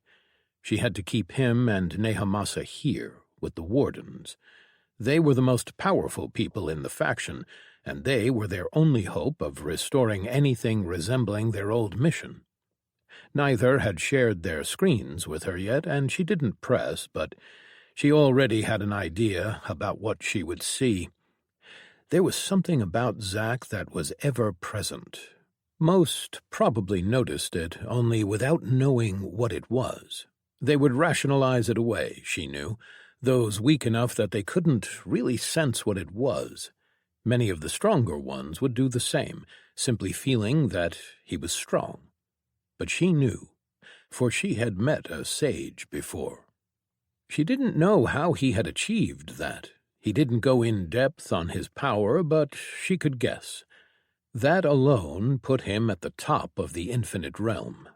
Of course, it didn't mean that he was as strong as the other sage she'd met, though she suspected he was. She had felt a strange effect around him when they talked, almost as if as if they were all trapped in that moment, like the world around them didn't matter. And at the same time, the opposite was true, as if there was something about him that was always moving forward. She didn't know how to explain it, but it was clearly an effect of the essence he had mastered. She hoped that they decided to stay, that they help her try to salvage what was left. She needed them far more than they needed her, and now, with this war, perhaps the wardens would redeem themselves in the eyes of the people and not be looked at as just another faction that had fallen apart the moment hard times arrived. In less than a month, they would be traveling to a kingdom on the border of the sect territories to meet up with the rest of the armies. She still didn't know what to think about that the sects were the ones that saw the danger and decided to act, while the rest just... It was humiliating. But at least she had a way forward now, something to do other than trying to hold everything together. She took a deep breath and then headed down the stairs, over to give Zack the report she had just received. Zack. The slave collars were simple, in a way. They bound the collared person's soul into what was almost an oath of absolute service, if Zack was understanding it correctly. "The collar itself can be made out of anything," the crafter said, his eyes evading Zack's own, embarrassed and terrified in equal measure. Zack wasn't going to hurt the man, which he had told him several times. Bera had assured him that the man no longer crafted and sold the collars, and everyone deserved a second chance. "It is these here." He pointed at the rough lines inside of the collar. "These are what truly matter." "You said that these are arrays?" Zack asked. Yes, Warden," the crafter said. "So they are created through power?" "In most cases, yes." The crafter bowed his head. "Explain that to me," Zack said. "Well, you see, sir, it can be created by someone who has a slave master or a related class. Those people are rare, as that class is illegal in most of the settled territories. The other and more common variant is created by crafters." "How?" "Well," the crafter swallowed audibly. "Most crafters have an archive perk of some kind where they can store any arrays that they know. Then there is a power that allows them to create it on cooldown. How does one get such a design in the first place?" "As you would assume, Warden, through some unsavory means." Zack narrowed his eyes. "Do you know who invented these in the first place?" "Whoever it was is long dead by now, Warden," the crafter said hurriedly. "I believe that there was an uproar when they first appeared, and the creator was executed. By then it was too late. The knowledge had spread, you see." Zack grimaced. It was abhorrent, but there wasn't much that he could do about it, not yet. "You said that each collar is linked to one owner?" "Yes, sir." "How many owners do you think a city filled with hundreds of thousands of slaves would have?" "Not many, Warden," the crafter said immediately. "Really?" Zack raised an eyebrow. He nodded. "People like that, they don't share, and having so many slaves all have different owners just invites trouble." "And killing the owner does nothing?" Zack asked. "It will not free them, no. They would still be bound by any orders they were given before the owner's death." Zack picked up the collar in his hand. He needed to figure out a way to break it without killing the person around whose neck it was. That was going to take a while. "Thank you. We'll speak again," Zack said and stood up. As he was walking away from the workbench, he noticed Commander Bera coming his way. "Warden Zachariah," she greeted him. "I have a new report for you." Zack tilted his head. About? The slave city, she said. Sadly, we don't have anything too detailed, especially not about the city itself, but the taken and the traitors regularly leave the city with their slaves on work details. We have rough numbers.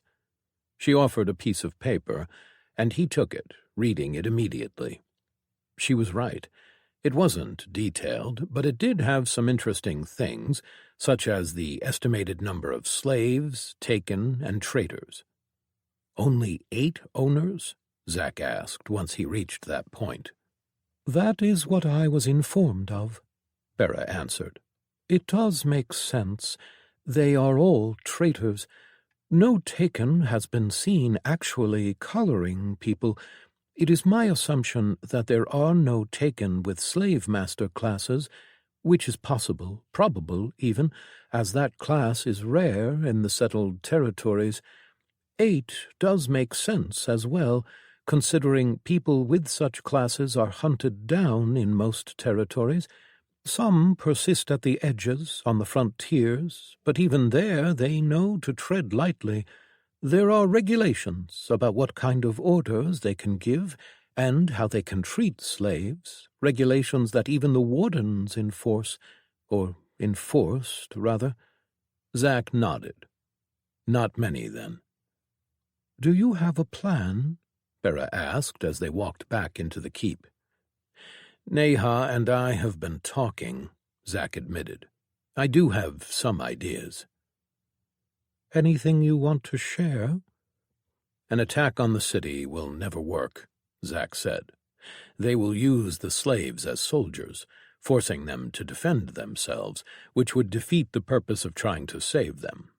No, we need to infiltrate the city, kill the owners, and then attempt to free them afterward. You don't think that threatening them and having them release them of their own free will would work? Bera questioned. I had wondered if these people deserved a second chance, Zack said slowly. But it has occurred to me that they had probably been doing this before, and had decided to join in with the Taken in order to do so freely. You don't think that they would accept, not even to save their lives? Neha tells me that it is doubtful, but we are still planning. Bera nodded. I would like to come with you. That made Zack blink.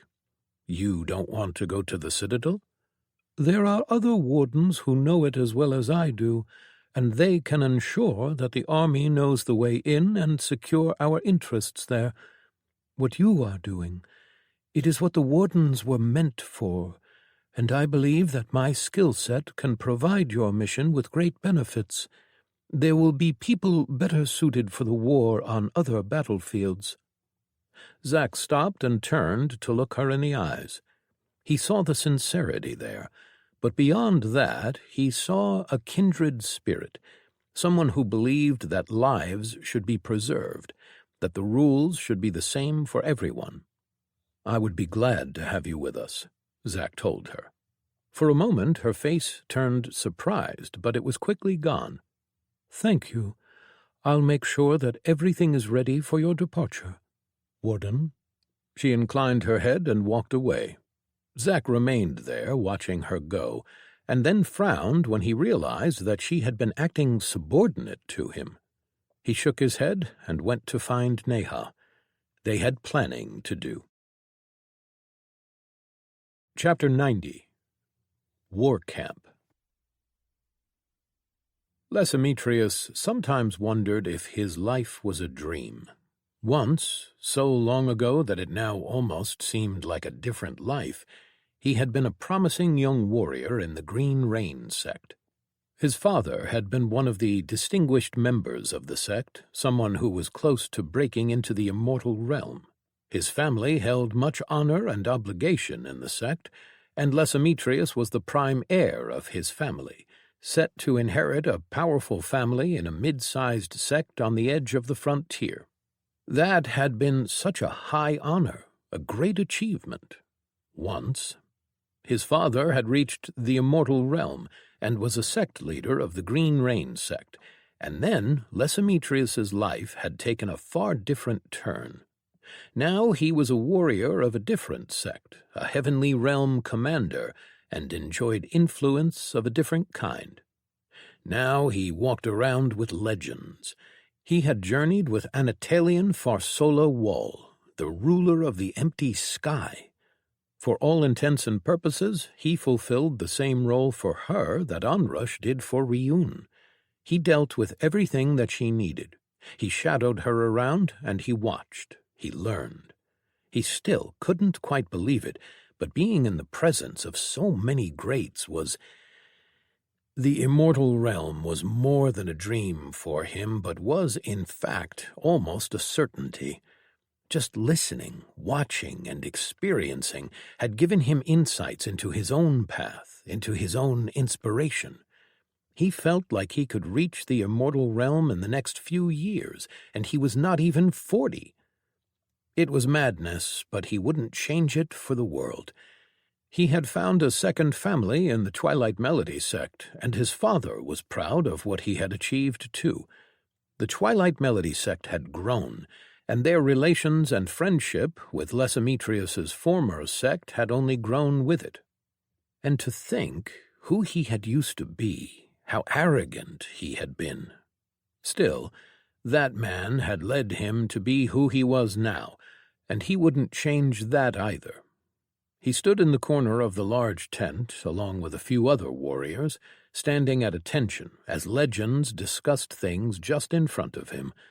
The war planning was proceeding steadily. They had already gathered nearly half of their army here at the edge of the sect territory bordering the classer territories, and would soon begin the march across the core. The way in which they would accomplish this was the topic of today's meeting. "It will not take us months," Eratimus Prideborn, the Lord of Death, said. He was wearing a female drake's body, pale, with scales and milky blue eyes. "We can't move so many troops that fast," Hytor argued. "We can if we use the right powers," Eratimus said. Hytor tilted his head. "Cultivators don't have—" "Ah." He stopped himself. Eratimus nodded. "We will use classers. Commander classers have the required perks." A woman with golden-red, almost blonde hair spoke next. "My people have a few such perks," Eternal Master Karya Orn Dagda said. It had taken some adjustments to having classers in the sect, but they had adapted. They simply called them by the equivalent of cultivator realms, and since her class has reached its final tier, she held the title of Eternal Master. Other sects would probably have had an issue with that, but Lysimetrius knew that Twilight Melody didn't care for such distinctions. "But," she continued, "if we burn them on getting there, we will not have them available for the fighting. Being able to reposition in an instant across the battlefield is far more important. Besides, I don't have enough of them to move all of the army." Eratimus nodded. "Of course, I was not referring to your people." He gestured at the blond man standing next to him, Sigmund Ottensen. "Sigmund has managed to secure the people necessary for the task." "They are willing to join the war?" Weir Fofol, sect head of the Regis An sect, asked. "No, at least, not all of them," Eratimus said with a shake of his head. "But they are willing to help transport the troops, for a fee, of course." "You are talking about mercenaries?" Hytor grimaced. Lysimetrius shared the sentiment. The use of mercenaries was distasteful in sect culture. "Yes," Eratimus said, "but they will get the job done. We even have one willing to fight with our armies, and we are going to need every one we can get." "At least that much we can agree on," Awirin Goldenfeather of the Golden Sky sect said. It surprised Lysimetrius to hear her speak, as she only rarely spoke at these meetings. "I've read the newest reports," she said. "We've underestimated the number of monsters in the enemy's territory. We will be fighting through several monster swarms just to get to the Taken." "What?" Henna Rai Taran, sect head of the Starlight Call sect, asked. "I was not made aware of this." Hytor gave Awirin a glare, and then turned to the human woman. "We've only just received word this morning. I was going to bring it up after this, but we can transition to that topic." He pulled out a large map and laid it over the map already on the table. It was the same map, but the new one had more notes and markings on it. "As you can see," Hytor started, "there are several monster swarms moving from here." He pointed at the tournament city, then traced a line down south across their planned route, all the way to the Elder Kingdom and the Citadel. "They know?" Weir Fofol asked. "It could be nothing," Eratimus said. "They are always patrolling their territory. We've never known their exact numbers, and swarms such as these could be the reason why we don't see much word getting out of those territories." "Or they could know about this army," Weir insisted. "There are no Taken in the army," Eratimus continued. "Someone betraying us is a possibility, but an unlikely one, as giving the army to the Taken makes little sense for anyone but the most despised of focus holders, and I do not believe even most of them would agree to that." "Some are serving them willingly," Karya Orndagda said. "Those who had nowhere to run," Eratimus rebuffed. "Regardless, we've always known that we would have a fight on our hands. This isn't to be a quick battle. This is a war." A young drake opened the tent flap and entered, quickly running over to Hytor and offering a small piece of paper. Hytor read it, then waved the boy away. "It seems like our warden friends have just arrived. I suggest we take a break and gather in a couple of hours. I am sure that the wardens will be able to give us the information we need in order to plan the Elder Kingdom's campaign." Everyone grumbled their agreements and started leaving the tent. Lesemetrius waited as Tali exchanged a few words with Weir Fofol, and, after a few minutes, the tall Minotaur left. She turned to him as they were left all alone in the tent. "So, bored, weren't you?" Tali asked as they started heading out. "Of course not, Master," Lesemetrius said immediately, and it was the truth. Seeing the way that the powerful talked with one another and how they were planning the war was fascinating. "I'm learning a lot." Tali glanced at him, and for a moment he thought he saw satisfaction, but then her face turned amused. "Oh, I'm sure that listening to a bunch of old arrogant fools is interesting." Lesemetrius didn't answer. He had learned a lot while serving Master Anatolian, like when she wanted to make him say something less than honorable. "You're no fun," Tali said. Then she stopped as they rounded a corner around a small supply tent. Her eyes narrowed, and Lesemetrius noticed the reason for their stop. "Awirin," Anatolian said, with what Lesemetrius recognized as a fake smile. "I wondered when you were going to ambush me. Took you long enough." "Anatolian," the golden-feathered Kurora said, flanked by two Kurora warriors standing at attention. "We've all been very busy. There was a war to prepare for." "Of course," Anatolian nodded.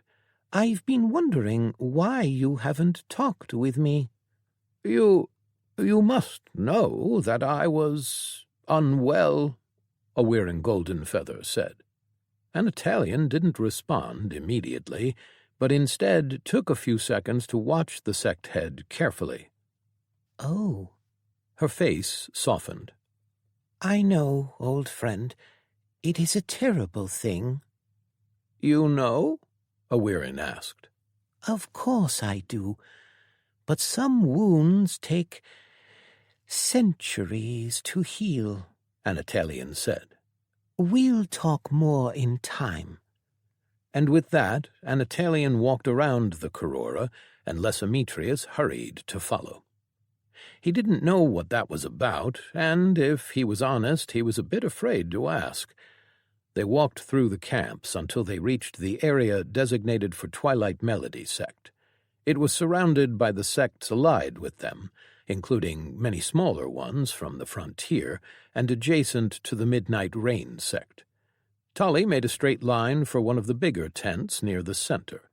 They entered and found Riun sitting on the floor, a Shah table in between him and Cree. She sat down next to him without a word spoken, and Lesometrius took a position behind her. "Tough meeting, huh?" Riun said. Neither he nor Cree raised their eyes from the board, but then again they didn't need them to see. They are annoying. I wish I could throw you into them, see how you like them, Anatolian said. I know war. I don't know planning, Riun told her. You know how to drop down on an army and make a mess, that's what you know. Anatolian shook her head. Sorry, I didn't mean that. They frustrate me. We are united in purpose, but everyone wants to gain something. Riun nodded, then moved a pawn forward. It is the way of some people. We are going to split the main army again, Anatolian said. Lesometrius blinked.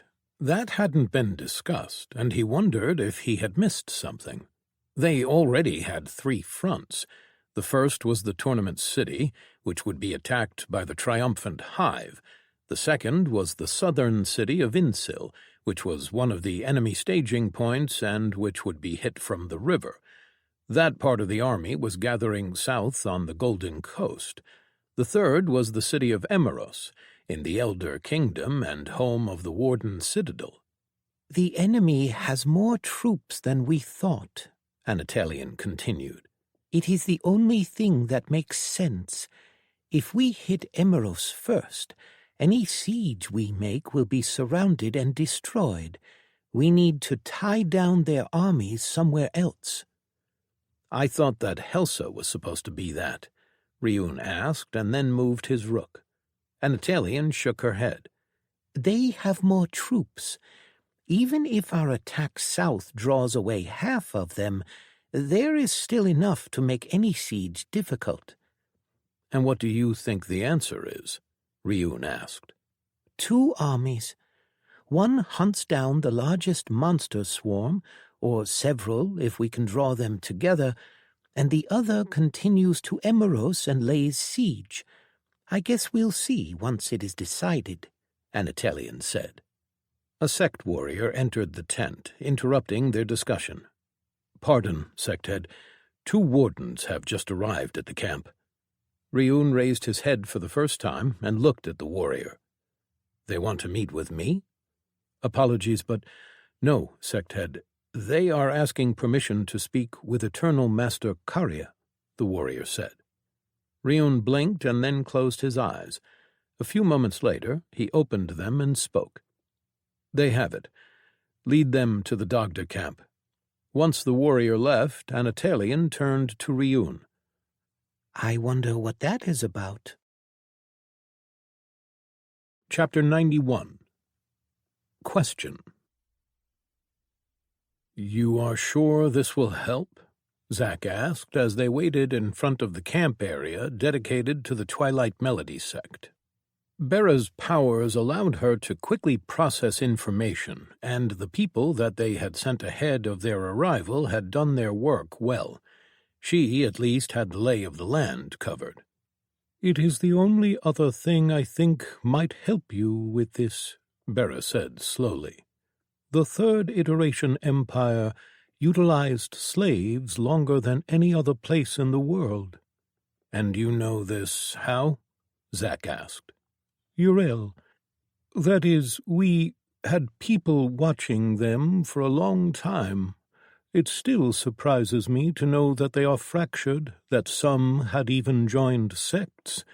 It wasn't something that I anticipated, Bera said as she pushed her glasses up her snout.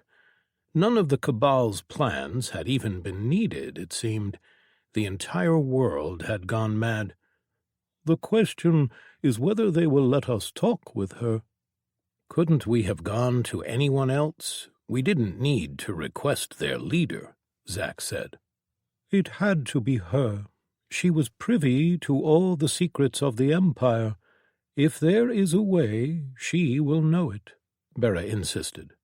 Spending so much time with Zack had made her understand him a bit better, and it had reignited the old part of her that had been buried under centuries of cynicism, compromise, and seeing evil go unpunished. What Yrel had wanted to do had been so close to fruition. They had amassed power, had been so close to making everything work, and then the most she could do was try and live up to Yrel's legacy, and Zack was her best hope. He didn't want the same things as Yrel, but what he wanted was close enough. He was far freer with knowledge, for one. She had seen him teaching the wardens at the keep, giving them the secrets of skills and insights that not even Bera herself was aware of, secrets that great masters of the settled territories would kill for. She needed to keep Zack attached to the wardens. She saw in him the same thing she saw in Yrel, the drive to reach for a world that was fairer to them all. They had seen it even before, when he had just arrived to the Infinite Realm, a ranker who'd had no idea what he was doing. He lacked power then, but compared to all other rankers, he was far above them. That had been their first clue that the seventh iteration Earth was different. I feel like I almost have it, Zack said, playing with the collar in his hands. A conversation won't hurt, Bera told him. Zack didn't answer, his eyes becoming engrossed with the collar. Nehemasa had warned her of his moments. Getting obsessed with the collar was a light manifestation of that in her mind. She left him to tinker and kept quiet, waiting patiently. When Anatolian had come to her, Karia hadn't truly believed what she'd told her. A war through the core? It almost sounded like a joke. Once she assured her that it was not, well, that was when Karia's suspicions rose. Was it a ploy to kill the last of her people? She didn't think that Tali would do that, but it had been centuries since they'd known each other. Eventually she had to admit that what they planned was genuine. She even understood and agreed that the monsters and Taken were a threat. What had worried her was the fact that her people were so weakened. They had barely survived the retreat. The constant fighting, the dead that they had to leave along the way. They had been at war for what felt like a century. They were tired. It was Ender who had changed her mind. He told her that this would be the chance to end the threat once and for all, to finally write the last chapter in the story of their empire. So she agreed. She hadn't expected them to put her in charge of their forces, even with Tali offering her advice.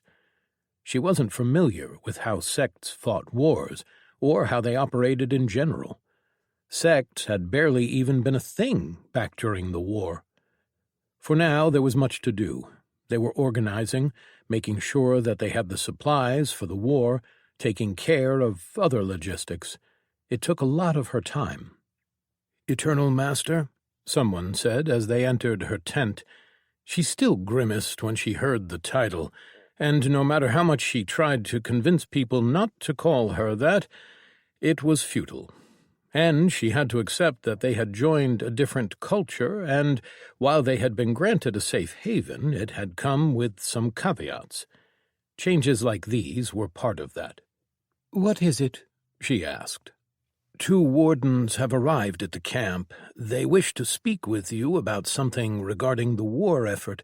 The sect head has already given them permission," the young warrior said. It rankled a bit that they had gotten permission to speak with her from someone else, but she took a deep breath. Compromises. She nodded. Fine. Bring them. She wondered why they were coming to her. She would have assumed that they would go to speak with Hytor. That did interest her. So she walked over to her long table and picked up a goblet filled with grapes. At least there was one part of sect culture that she agreed with wholeheartedly. Everything was about art, expression, and beauty. She sat down to wait for them. They were led to a lavish tent, and everywhere she looked, Bera saw expense. Beautiful drapes were hanging from bearing poles, and detailed maps on the tables that were carved with exquisite details. Of the many banners, too, one caught her eye, a formation of some kind. The fabric held a background of red and green, split evenly down the middle. In its center was a black hole, one filled with such darkness that it almost took Bera's breath away. She felt the sensation of an endless abyss from it, and a promise of the end of all things.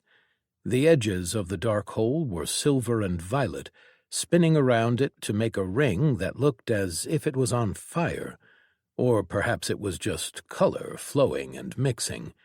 The formation had to be advanced to create such an effect. You like it? The woman with the golden-red hair sitting at the table to the right spoke. It was a gift from my sect leader, the new banner of the Twilight Melody sect.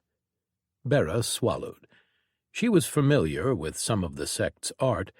It often had such strange effects and were supposedly made to help people with their inspirations. It is breathtaking. The woman snorted. Literally. Low-tiered people just fall down unconscious if they look at it too long. She shook her head and then gestured at the table. Come, sit. I'm Karya Orndagda, but you already knew that. Bera inclined her head, making sure that it was respectful enough. She knew of the woman from Urel, but Bera had never met her. Her parents had been born after the third iteration had left. I am Warden Commander Bera Grasshorn, and this is Warden Zachariah Gardner. Oh, I'm familiar with Warden Zachariah, the woman interrupted. Of course, Haster, Bera said, remembering. It was often easy to forget with the way Zach sometimes acted. She took a step to join her at the table, and then glanced at Zach. He was staring at the banner with a blank look in his eyes. Oh, no. She reached for his elbow. Warden Zachariah? He turned faster than she expected, and in his eyes she saw no recognition. For a moment she felt a flare of something, and then it was gone, and he blinked his eyes a few times. I apologize. He inclined his head. The banner is very interesting. It swallows everything, even time. Karya tilted her head, and just when Bera opened her mouth to say something, he then crossed the room to take a seat, Bera following behind him. Well, let me start by saying that you have my gratitude, Warden Zachariah. Even though there were complications, you accomplished what we sent you to do, Karya said. It was only right, Zach just said. My son, Karya started. I've been told what happened to him. Did you see it? Zach tilted his head, almost as if remembering. A fire user, yes, I remember. He was taken, along with 3 others. We fought. He melted my armor around me. Karya blinked, then pivoted. So, with us going to this war, do you think that there is any way to free the taken? Bera felt sympathy for the woman, so she answered. It has been tried countless times. All attempts fail. Even when we have the greatest mind users attempt it. We even tried after Hastur died. There was just no change, no matter what we tried." Karya shuffled in her seat but didn't say anything, and her face remained expressionless. "That is because they are not under mind control," Zack said. "Not the ones that still remain who they were." Both Bera and Karya turned to look at him. "What do you mean?" Karya asked. Zack met her eyes. Hastur didn't control their minds. He got inside and allowed them to live out their lives, live many lifetimes, until he learned all about who and what they were. And then he showed them a different life, his version of what life should be. With the knowledge he gathered, he had the time to convince them to join him of their own free will. He had thousands of years, or even more. By the end of the process, they believe in his vision. Even with Hastur dead, it doesn't matter. They work toward the goal of bringing that world into existence. Karya kept silent for a little while and then nodded. "I assume that you know because of what happened. Hastur attempted this with all of you, didn't he?" "He did. I could see through his lies. I don't remember this, but I believe that I defied him somehow, and he decided to leave me alone for a few thousand years. My previous self believed that Hastur was going to turn me, the same as the others, once I had broken completely." Karya nodded. "Thank you for telling me." Bera wondered what she was feeling right now, knowing that the Taken were following Hastur of their own free will, that they'd been manipulated and conditioned over a period of thousands of years. She didn't know what she would do if someone close to her was in the same position. Karya cleared her throat, ate a grape, and then spoke. "What is it that I can do for you?" Zack put the slave collar on the table. "We are here because of this." Karya blinked. "What about it?" "I intend to free the people kept in the city of Helsa. Many are enslaved," Zack said slowly. "I've been told that your people know more about slaves than anybody else. I want to know if it is possible to break a slave collar without killing the enslaved." Karya blinked, and her eyes went through a couple of different emotions. Then she finally sighed. "Yes, it is possible." Bera was surprised. She hadn't actually thought that it was. "How?" Zack asked. Karya grimaced. "I don't actually know." "How could you not know?" Bera asked.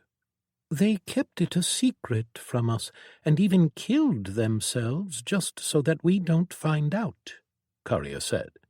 "We've had slave rebellions where the colored were freed, but the means— No, I can only speculate." "Please," Bera said.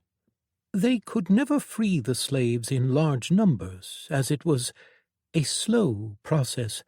So we knew that it was not only difficult to accomplish, but that it was also extremely hard to reproduce. Our top suspicion was that it was a power." Zack tilted his head.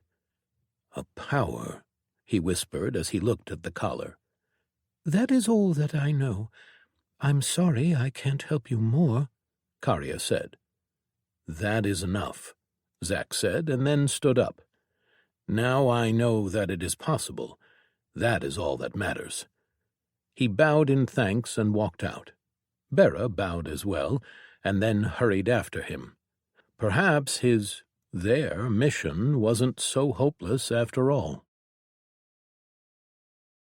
Chapter 92. March. The camp was glorious, or at least he thought it was. So many warriors, so many soldiers, so many factions. It had to be the largest army assembled in recent memory, perhaps ever. The entire might of the sects was gathered here. The petty wars of the last few decades were nothing compared to this. It filled him with joy. He couldn't wait for the march. He had even polished his horns and put a new ring in his snout.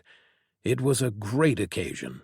"Focus, you dumb warhead," a voice from his side hissed at him. Vesterius turned his head and gave Meleatus a big grin. "Come on, this is everything I've ever wanted. A big war to play in. I can't wait." "Focus, Horny. We need to make sure we're in the right place," Mal said. Vesterius summoned his great axe, leaned it on his shoulder, and glared at the Ravzer. "What did I tell you about calling me that?"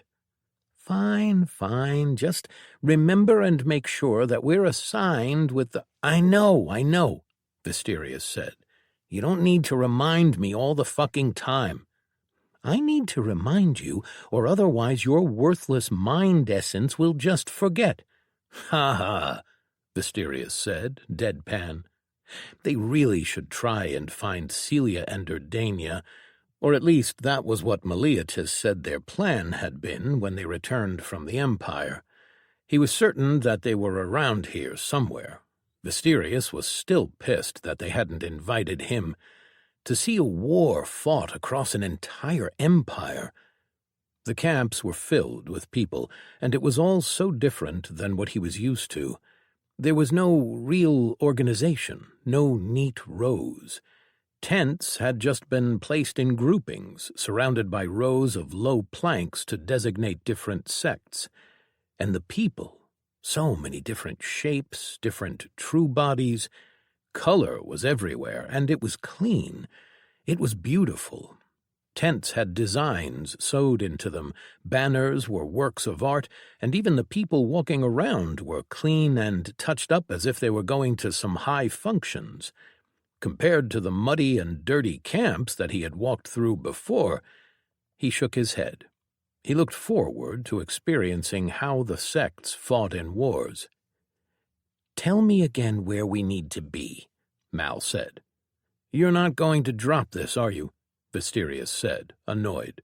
"Not until you say it, and I am certain that you won't forget.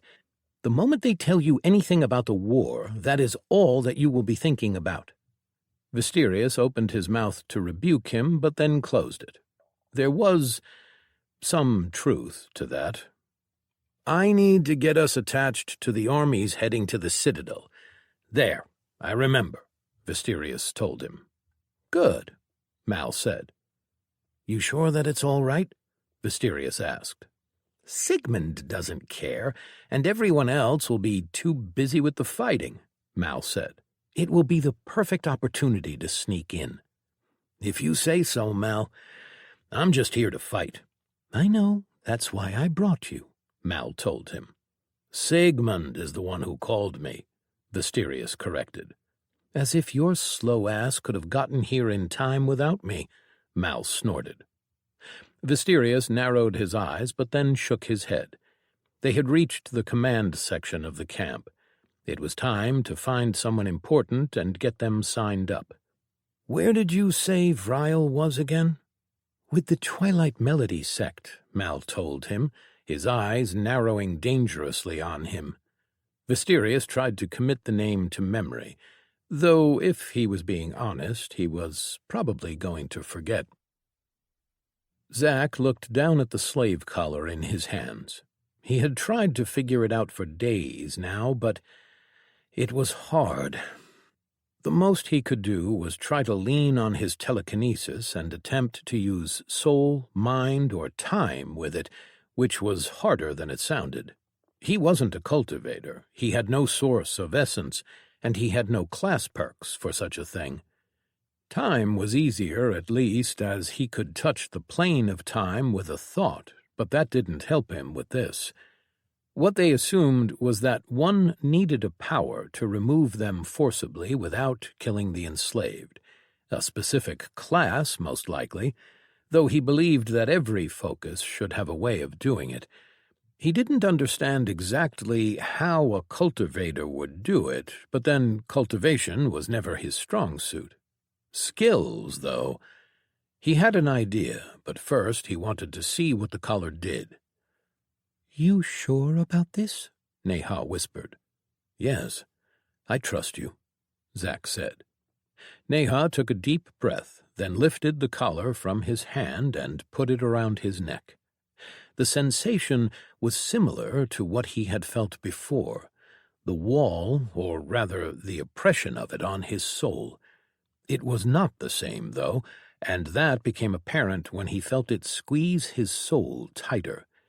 This was not like what Hastur was doing. That had been the gentle guidance of an unmovable will. This was an invasion. He wanted to flare his will, to move time, but he couldn't do anything. "You okay?" Neha whispered. Zack nodded quickly, and then he focused on the collar. He had already seen all of its flaws. The issue was that he didn't know what to do with them. Now he couldn't touch his powers, probably not without explicit permission, but his passive powers still worked. He looked around himself, trying to see the flaws of an active collar. It was obviously doing things to the soul, but he had already known that. Powers came from the soul. The body was a conduit. So that meant that it put some kind of a block on that conduit. It was similar to his nullifying slash in many ways. It prevented the power from being touched. His idea could still work, though he didn't know how to test it without endangering someone's life, and he didn't know how to accomplish it. Not yet. He would need a skill, one tailored for that purpose. The tools in his skills could be of use, though. He waved at Neha, and she reached up, whispered a word, and took the collar off. He shook himself, banishing the terrible feeling from his body and soul. "That was terrible," Zack said. "It squeezed the soul." "Did you learn anything?" "I believe that I have." Their airship was lifting slowly. The armies would soon march, and Zack and his people were heading for the city of Helsa. He didn't have many, only Neha, Bera, Oakham, and a couple of the remaining more powerful wardens. Surprisingly, Vitor Farstora had decided to come along once Zack made his intentions known to the War Council. When Zack asked him why, the man had given a simple answer. "I've already supplied the army with all that I can make, and I am not a great fighter in such a big group. Besides, you will need a way to incapacitate everyone in the city without killing them, and that I can do." A small group, but they knew that they couldn't fight an all-out battle in the city. Hero they had left with the wardens. The boy wanted to help, but he was far too weak for what they would be attempting. He could help the crafters, though, and perhaps even learn something from them. Zack spent his time beneath the deck, practicing his skills. Using telekinesis, he tried to do manipulations that were complicated, that required delicate touch. He knew that he could force an evolution, but he needed a bit more practice for what he needed. At night, he practiced his nullifying slash with Neha, trying to narrow the areas of power that he took with it. He had already improved it to the next tier. Perfect nullifying slash, my slash, precise nullification. He had a lot of willpower, but his mind was straining to use these skills. He had too many which took up his mind. Constantly seeing all flaws was the largest drain, but other skills were too. He had to focus on skills which he could scale to what was needed, not always overextending himself. If his idea was going to work, he would need to be very precise. The idea was to join nullifying slash with his telekinesis, make it so that he could reach out to a specific power and smother it. The collar was a power. If he could cut it off, then just destroying the collar should work. Things of a similar nature had been tried, he knew, but Zack still believed that this should work. It was only the question of the amount of power required. Perhaps only a high-tier power could accomplish something like this, which was why it was rare. Zack did have power, but what he needed for this to work was understanding. They would see soon enough. They had some time before they reached the city, and their plan was to wait for the war to start in full, for the city to empty and the enemy to send reinforcements south. The slaves were used for gathering and as labor, so they doubted they would send them, at least not initially. Once they had their chance, Zack and his people would enact their plan. "So what was the decision?" Ryun asked as Tali entered their command tent. Everyone important to the war effort was already inside. Karya stood to the side with Naira and her sister Vanessa. Ryun and Tali had sent Daria out to scout the enemy. He trusted the other sect heads, but he wanted to have his own source of information. Celia, Urdania, and Vryle were to the side. The Cthul hadn't exactly joined the sect, but Ryun believed that he would eventually. He was just hesitating for some reason. Kree and Lesametrius were in a corner, trying to stay out of view. "We continue as one army for now," Anatolian said slowly. Ryun tilted his head. "Didn't you say that they would split us?" "That is still the plan," Tali answered. "But moving one army is easier than moving several. The mercenaries will need to layer their perks for it to work. We will continue as one until we are noticed, and the swarms move on us. Then we will split the army and have two fronts." Ryun nodded. "When are we heading out?" "The march begins tomorrow." Ryun looked around at the people in the room. If he were a better kind of leader, he might have said some inspiring words, but he was who he was. He said only one word instead. "Good." Chapter 93. To Choose. Neha looked in on Zack, seeing him sitting in the corner of the room below deck with eyes closed and the collar in his hands. He had devoted every moment of his time to it. She turned around and walked out. The wardens were sitting on the deck, playing a game of some kind. Oakham laughed as he apparently won, while Commander Bera watched from the helm. Vitor sat at the front of the ship, his alchemical gear set up along with a small wind array that pushed the fumes down below them. He had been working non-stop since they'd left, making enough of his concoctions for the mission. Everyone on the ship was above the immortal realm. Oakham had earned his class in the tournament city, and she only knew that it was something related to the dome monsters. Neha found a small corner near the side of the airship and sat down. She was hesitating, and she knew that she couldn't afford to. Again, she took a look at her class choices. She had leveled to the threshold once Hytor had invited them to the war after the battle in the city. She knew that she needed power.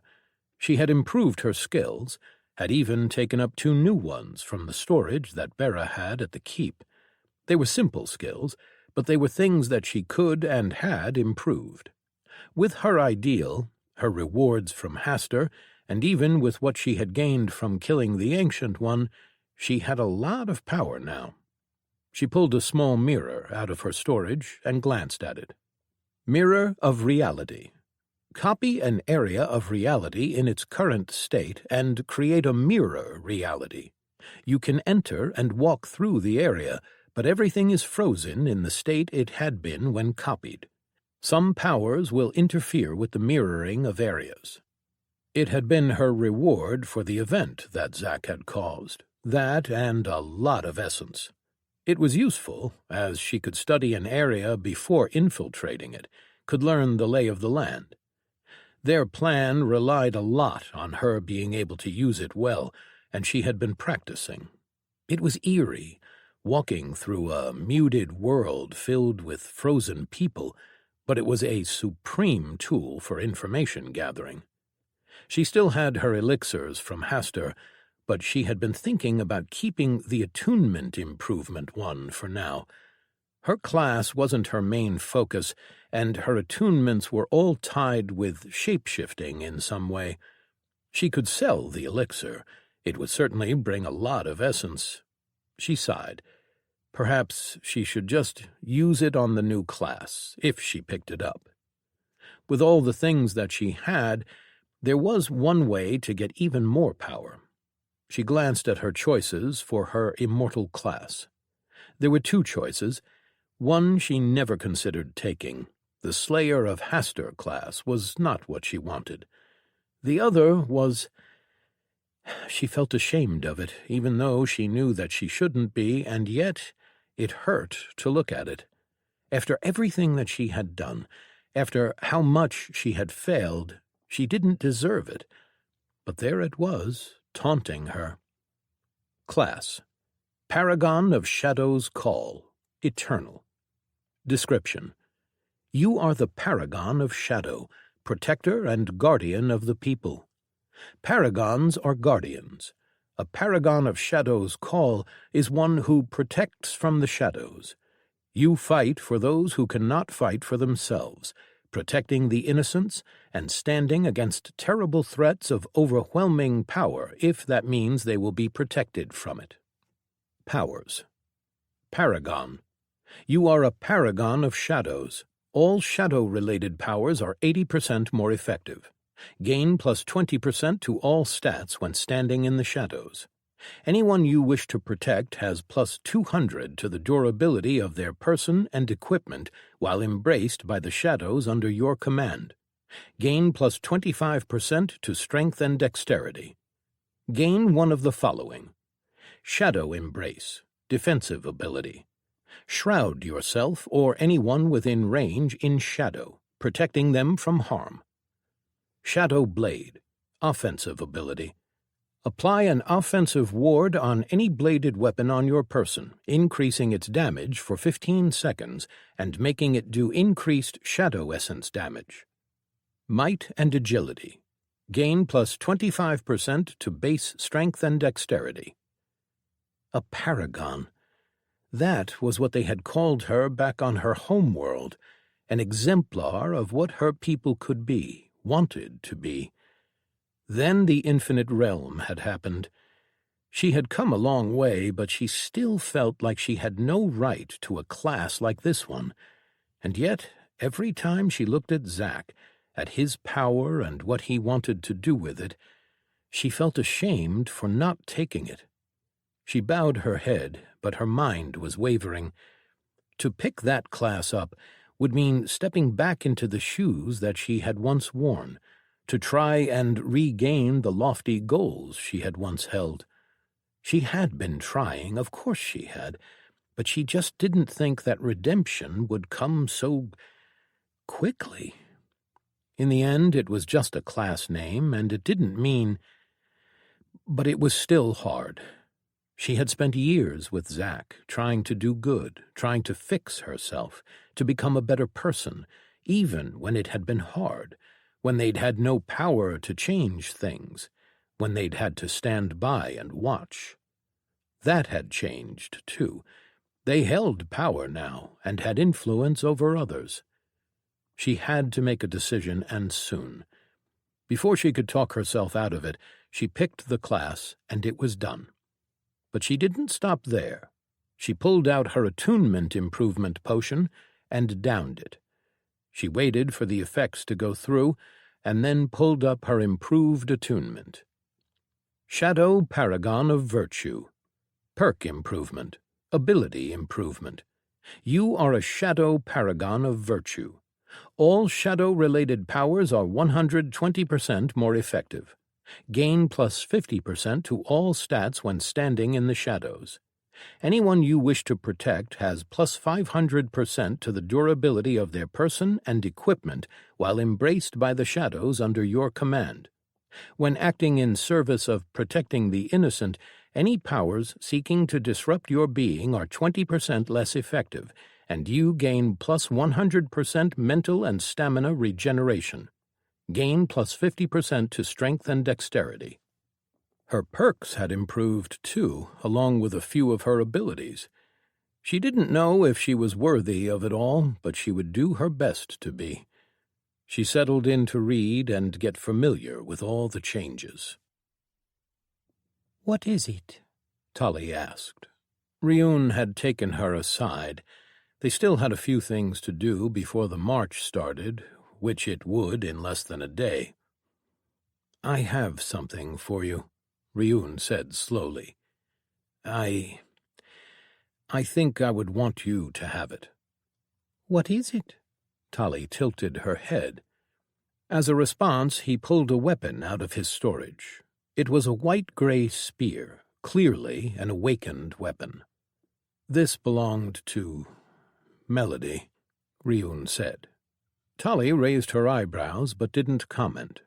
She knew about his past and everything that happened back on Earth.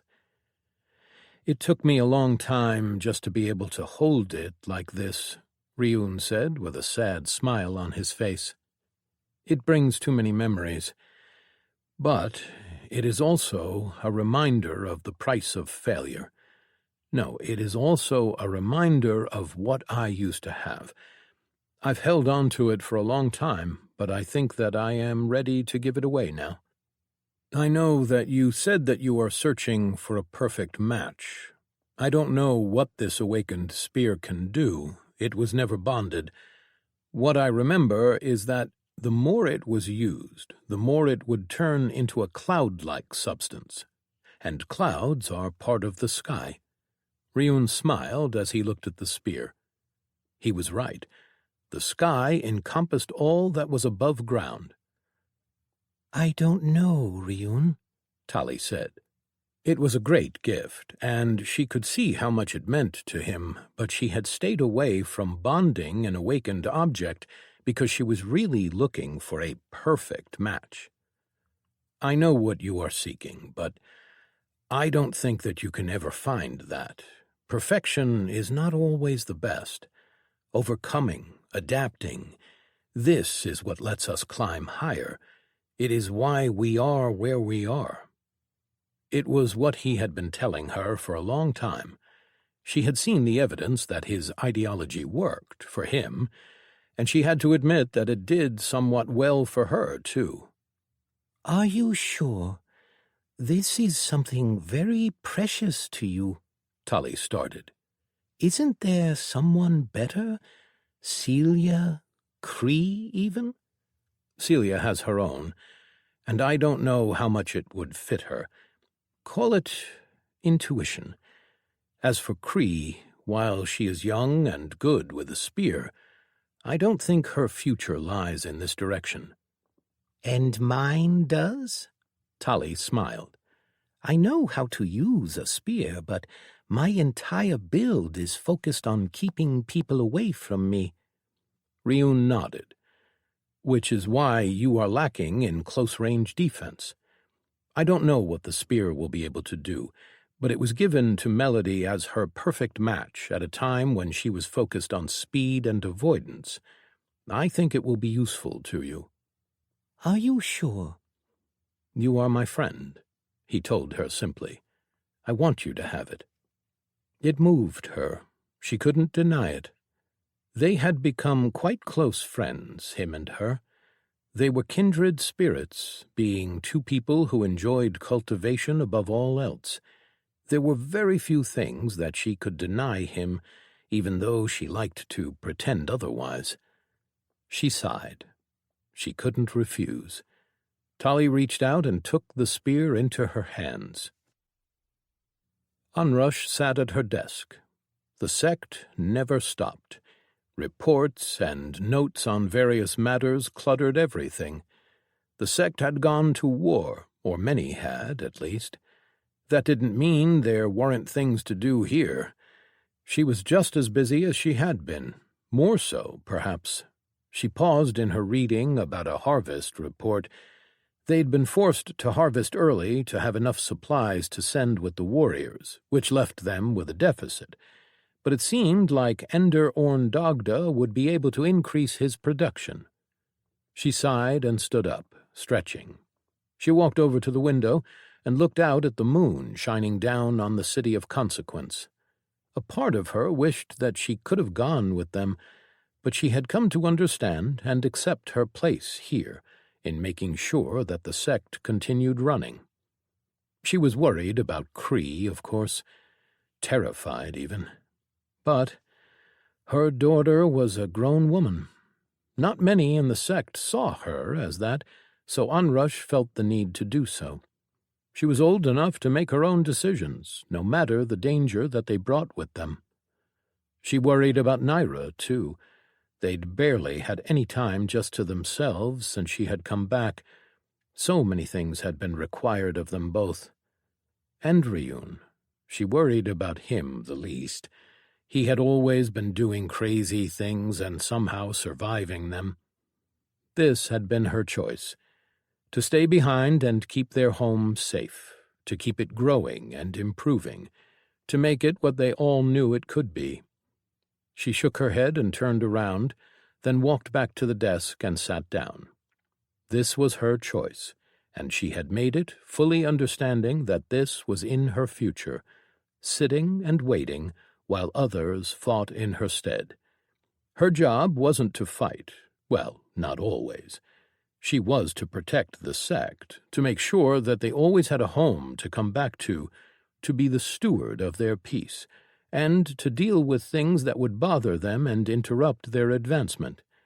It was hard having to wait while they could be getting hurt, but she knew that she was an important piece of their lives. She shook her head and turned back to the papers on her desk. She had work to do. She always did. Chapter 94. Loot. The wall exploded as powerful roots grew out from inside the building. Debris showered the street, and then shapes ran out of the opening. Exiled Shell led the way, his hands carrying a large chest in his forearms. A large animal followed behind him, its fur silver and white, with large antlers. Kale's La Peru evolved form. Talisa Oak-Called rode on his back and controlled the roots around them, raising them to close the hole behind them as attacking fire came from somewhere inside. Kale cursed as they hit the streets and found themselves surrounded by guards wearing the armor of the Merchant Guild's guards. He shaped a technique and hit them all with it, dropping them into a dreamlike state.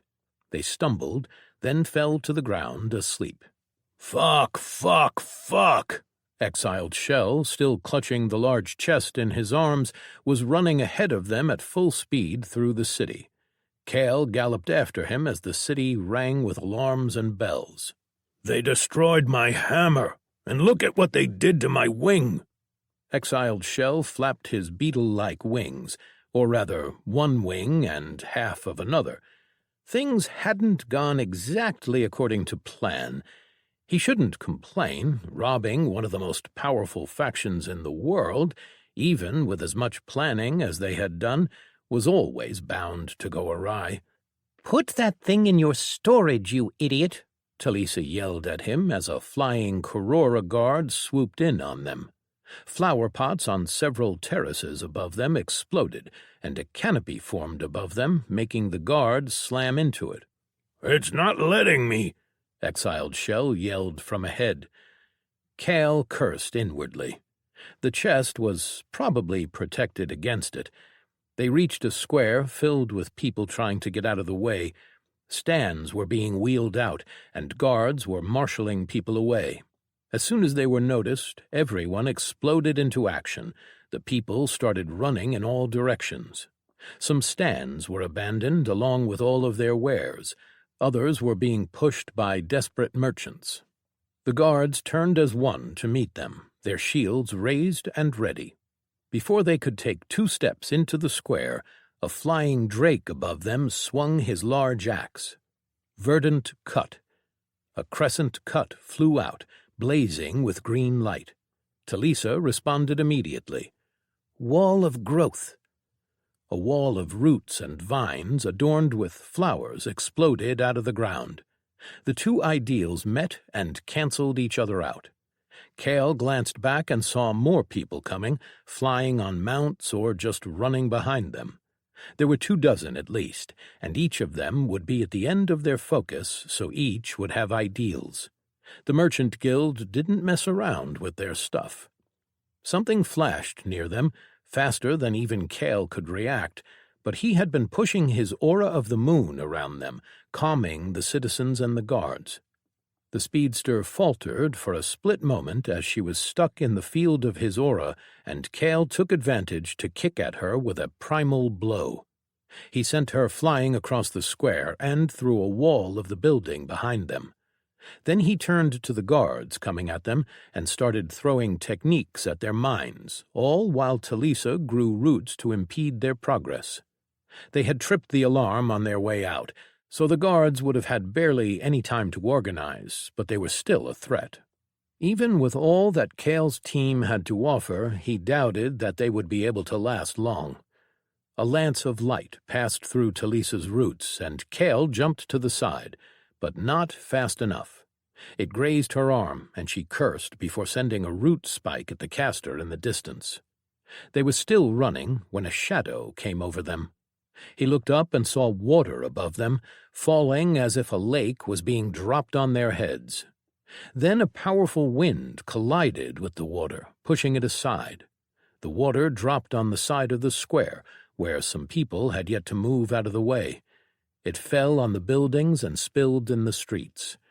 The carnage of just a couple of seconds of their fight was amassing. Cale grimaced.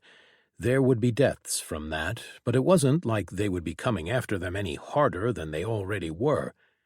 Maya Rebedadder flew across the sky, her swords sending blades of wind at the other flyers, flashing in between the guards. He heard her scream as someone managed to cut her, but she pushed the guard away with wind. Cale detected a fast-moving shape, the speedster again, and focused his mind, bringing his domain into existence. The speedster fell as he hit the surface of water instead of stone, slipping. Cale felt his domain try to influence everything, and its tranquility spreading, but there was too much carnage from the battle. It overwhelmed his domain and broke it in seconds. It didn't matter, though, as it had done its job. Talisa grew roots around the speedster's legs and trapped her against the ground. Cale, Talisa, and exiled Shell ran toward the center of the square where two cloaked figures remained. They had been hiding among the people, but now they stood out as the only people not running away. The city guards noticed, and 6 of them charged at them. One of the figures moved, and 2 blades attached to chains crossed the distance to stab 2 of the guards at the edges of their line. Then lightning flashed across the chains, hitting the 2 guards before dancing and jumping to the others, cooking them all in their armor. They weren't as strong as the guards pursuing Cale and the others behind them. Cale dropped next to Feetham's Starseeker as he pulled his cloak back, revealing a slightly scarred face. His soul has yet to fully recover from his fight with Haor. "How long?" Cale asked as Talisa dismounted and he switched to his other evolved form, Infarg. With a quick channeling of chi and a technique, he sent a waking dream at the people heading for them, showing them a nightmare. Some screamed and attacked their fellows, while others slowed to fight off the effects. Even the strongest couldn't quite shake his technique off. "A few moments," the other cloaked figure said. Cale turned and started firing mind techniques at a distance, causing chaos. Others did the same, and the square turned into a war zone. What had once been a beautiful area of the city was now reduced to debris, dust, and char. One of the guards flew toward them, ignoring Cale's mind technique, his helmet glowing. He swung a large hammer, and Cale stepped forward, activating his ascended state. He ducked beneath the swing, then swung with claws of wrath, body of tranquility. He rent through the side of the armor, but barely scratched the skin beneath. The guard landed, then bellowed a powerful shout. Roots tried to capture him, and wind blades came at him, but the roar repelled everything. Cale stepped up to fight, and then space twisted, and the guard was sent elsewhere. Cale turned and saw Berrien with his hand pointing at where the guard used to be. "I'm ready," Berrien said as the other guards recovered and started preparing their attacks. Cale felt the sensations he associated with activations of oaths, and he gave the signal. Maya flew and dropped next to them, and before the guards could react, Berrien activated his power. A sphere of light surrounded them, and then he felt space twist around them. A few moments later, they were somewhere else. Berrien grimaced and stumbled, but Cale caught him. "You all right?" "They had a spatial expert. They were fighting me," Berrien just said as he caught his breath. "Ha!" Exiled Shell said. "As if there's anyone in the world that can best you." Berrien just gave him a small smile. He truly was the greatest of them. He had dropped the three of them inside one of the most protected vaults in the world, and then teleported all of them out of a city that had been warded against teleportation. He had no equal. Then the others all stumbled. Talisa vomited, and Maya fell to the ground, groaning in pain. Feetham remained on his feet, but he was holding his chest. Cale grimaced as identical runes flashed around them, then dissipated. He could grant them temporary boosts to their power, but the after-effects were always terrible. Finally, after several hours of recovery, they were feeling good enough to return to the matter at hand. "Why are you holding that chest and not fighting?" Maya asked. The screen twitched, then glanced at the chest on the ground next to him. "It wouldn't let me put it into storage." Cale looked at it, then moved to open it. They had accomplished their mission. They infiltrated their vaults and had stolen, well, a lot. All three of them had probably filled their storages with loot from their vaults. Materials, weapons, armors, arrays and formations, potions and elixirs. There was enough to fund a war, and they would need all of it if they were to fulfill their plans. He knelt next to the chest and lifted the lid. "Huh," Talisa said. "It's bigger on the inside." It had some spatial enchantments on it, which was probably why it couldn't be put in a storage. He looked inside and saw what looked like rows of weapons and armor and other items. They were all small, miniaturized, but he assumed that they would return to a normal size once pulled out of the chest. "This had to have been their display chest," Talisa said. "What they used when they went around and demonstrated items for wealthy clients." The things inside it were very expensive. Cale touched them and saw that none of them were lesser than masterwork in quality, and then he reached the last row and realized that they had hit a gold mine. The last row was all awakened items. He closed his eyes and smiled to himself. They were finally armed as they were supposed to be. He had missed this. He'd left his people to become stronger, and he had. They had improved as well, growing beyond what he had dared to hope. And now they were back together again. He realized that he had never been much on his own. Together, though, they had achieved the greatest of deeds, and they would achieve much more in the future. But before that, he pulled out a simple array, the work of one of his people, a diviner. Sometimes knowing someone's full name was all it took, if they didn't implement precautions that were strong enough. Now he had a mission to fulfill. Heor Darkhoof stood in the ruins of a large square. The city of Meonis was the capital of the Merchant Guild faction. Many underestimated them, but Heor had never been one of those people. The Merchant Guild was the wealthiest and probably best-armed faction in the world. Their affairs were never interfered with, nor was anyone foolish enough to rob them. They knew what would happen. Except someone had robbed them. "I apologize, adventurer," the merchant prince said, "but this is a private matter. We cannot divulge any information until the investigation is complete." Haor turned his eyes on the Cretan and glowered, not that it would do him any good. "I know who it was. The descriptions match those who I pursue. Our interests are aligned." "Rest assured, we will deal with this incident promptly and—" "You couldn't follow them, could you?" Haor interrupted. "I don't know what you are referring to, but I assure you that—" the merchant prince began, but Haor shook his head. "I doubt you have anyone powerful enough to open a spatial passage with what remains here.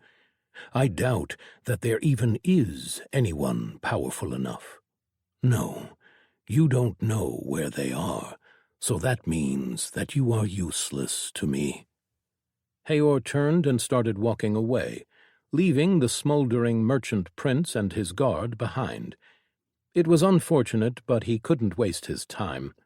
He had been attempting to track the murderer ever since their battle, but he had done something to Haor's tracker, and now he had to fall back on other means. There was only one thing that he could do now: find a powerful enough diviner or scryer and attempt to find his foe that way. He grimaced as he realized how much that was going to cost him. Regardless of how much he had to spend, though, he would have his revenge. Chapter 95. Plan. Neha raised the looking-glass and watched the city at the base of the mountain. There were people on the walls.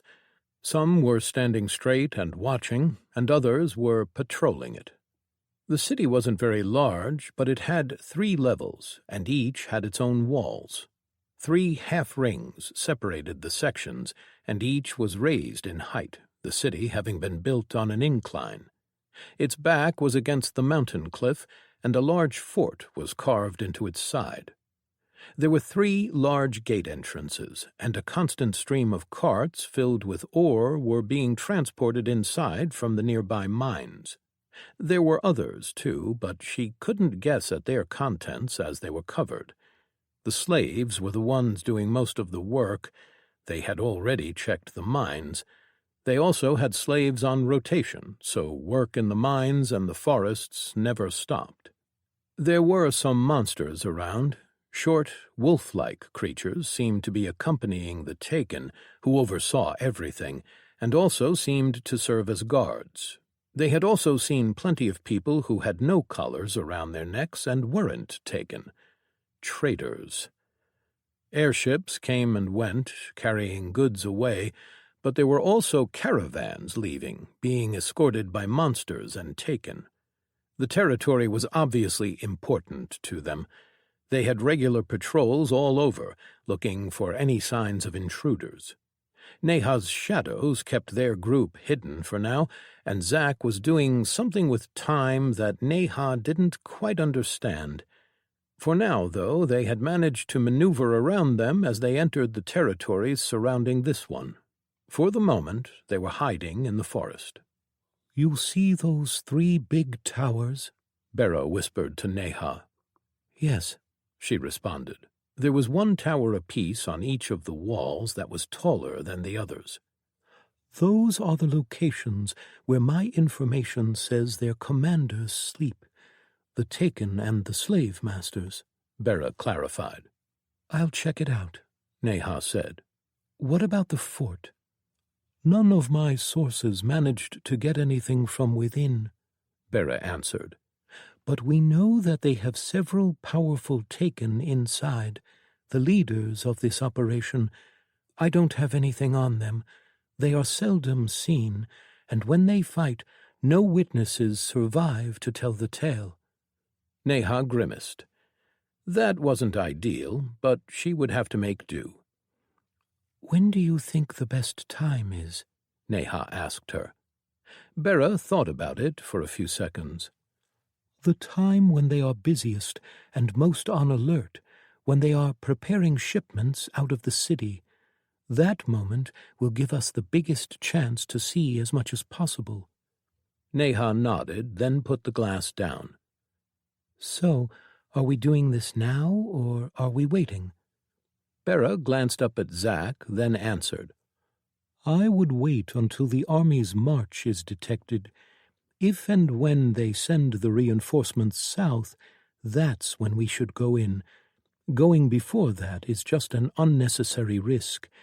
The situation will change once that happens, and if we go right now, the enemy's numbers are too high for us to deal with them and to disable the slaves.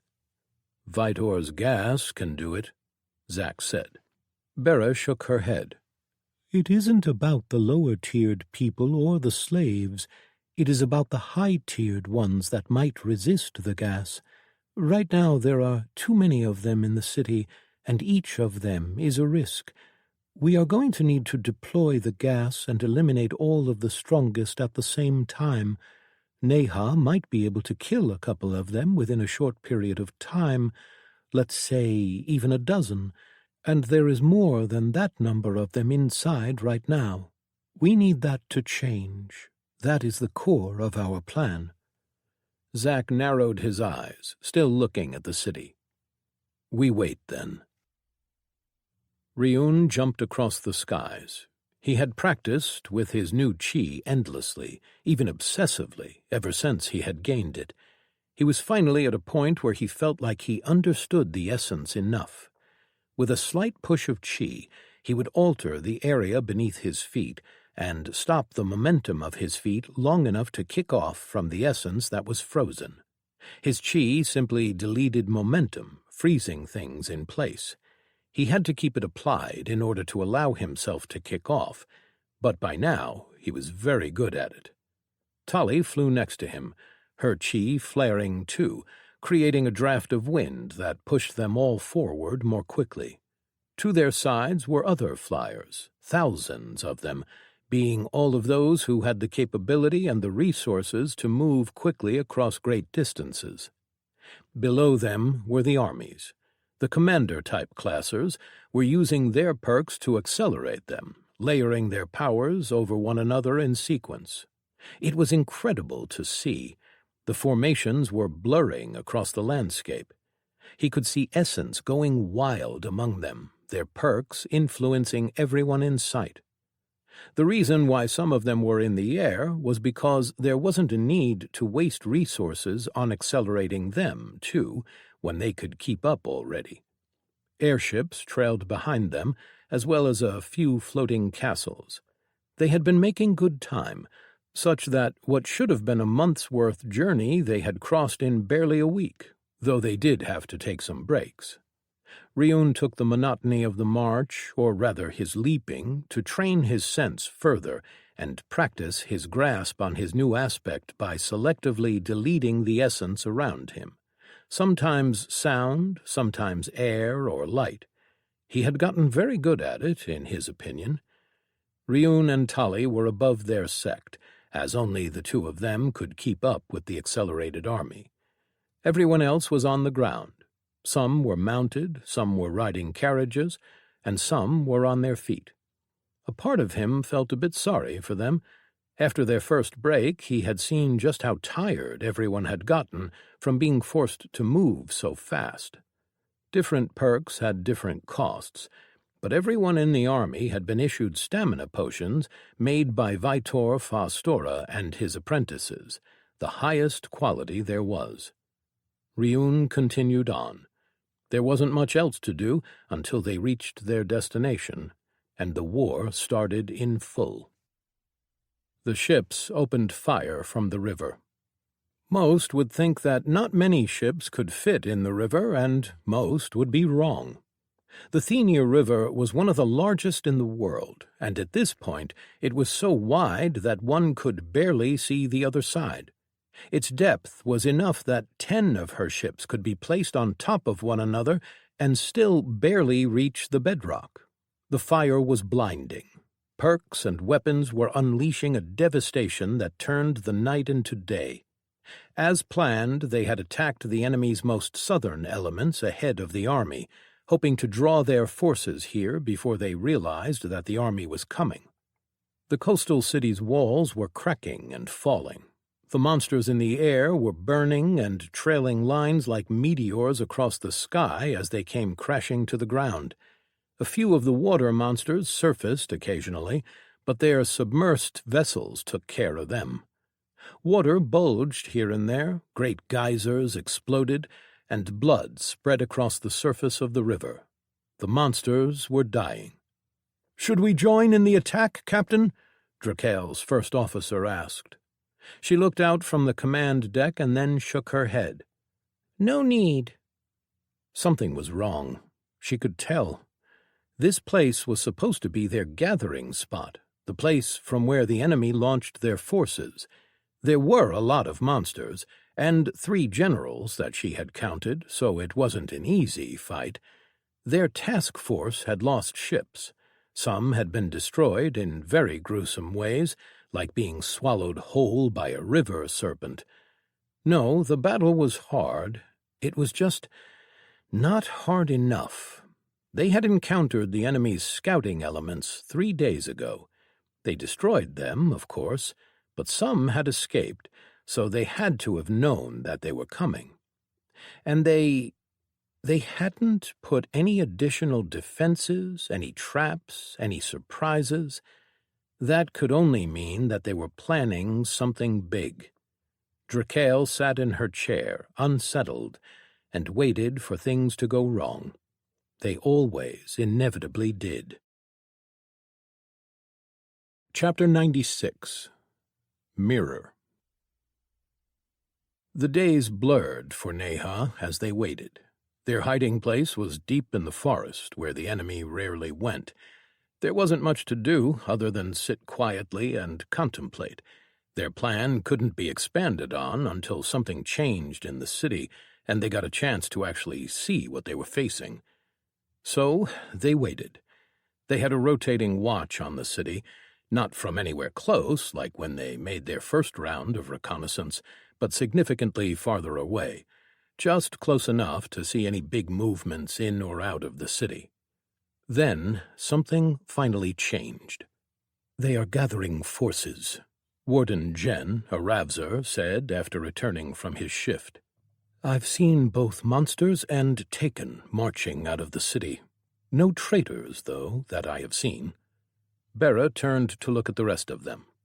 "That might mean that they're leaving the traitors and the slaves with a minimal Taken presence. This might be our chance." "Do you think they've detected the army? Isn't it a bit too early?" Oakham asked. Bera shook her head. "I can't contact Erasmus." She showed Neha a small orb that she held in her hand, a Farlink orb. "That's not a cause for concern, I don't think. We anticipated that. A lot of communication powers don't work when near the enemy, as some of their monsters have a way of disrupting such powers. So we can't know how their plans have changed. They could have marched early, and this is right on schedule." "This is our best chance, then," Zack said. "Unless this isn't a response to the army, and they return in a couple of days," Warden Jen cautioned. "Regardless, it is our best opportunity," Oakham said, then turned to look at Neha. "I agree," Neha said. "I should go and scout out the city." Zack looked at her and then nodded. "Be safe." Neha approached the city, getting as close as she possibly could without risking being spotted. The monsters and the Taken army had left, emptying the city, and leaving only slaves, the traders, and a couple of Taken, which were in charge. Or at least that's what their scouting had revealed. They couldn't know the exact numbers, of course, but they had an idea of what waited for them inside. She pulled out the mirror of reality and then pointed it at the city from a distance, making sure that the entirety of the city was in the reflection. Then she activated it.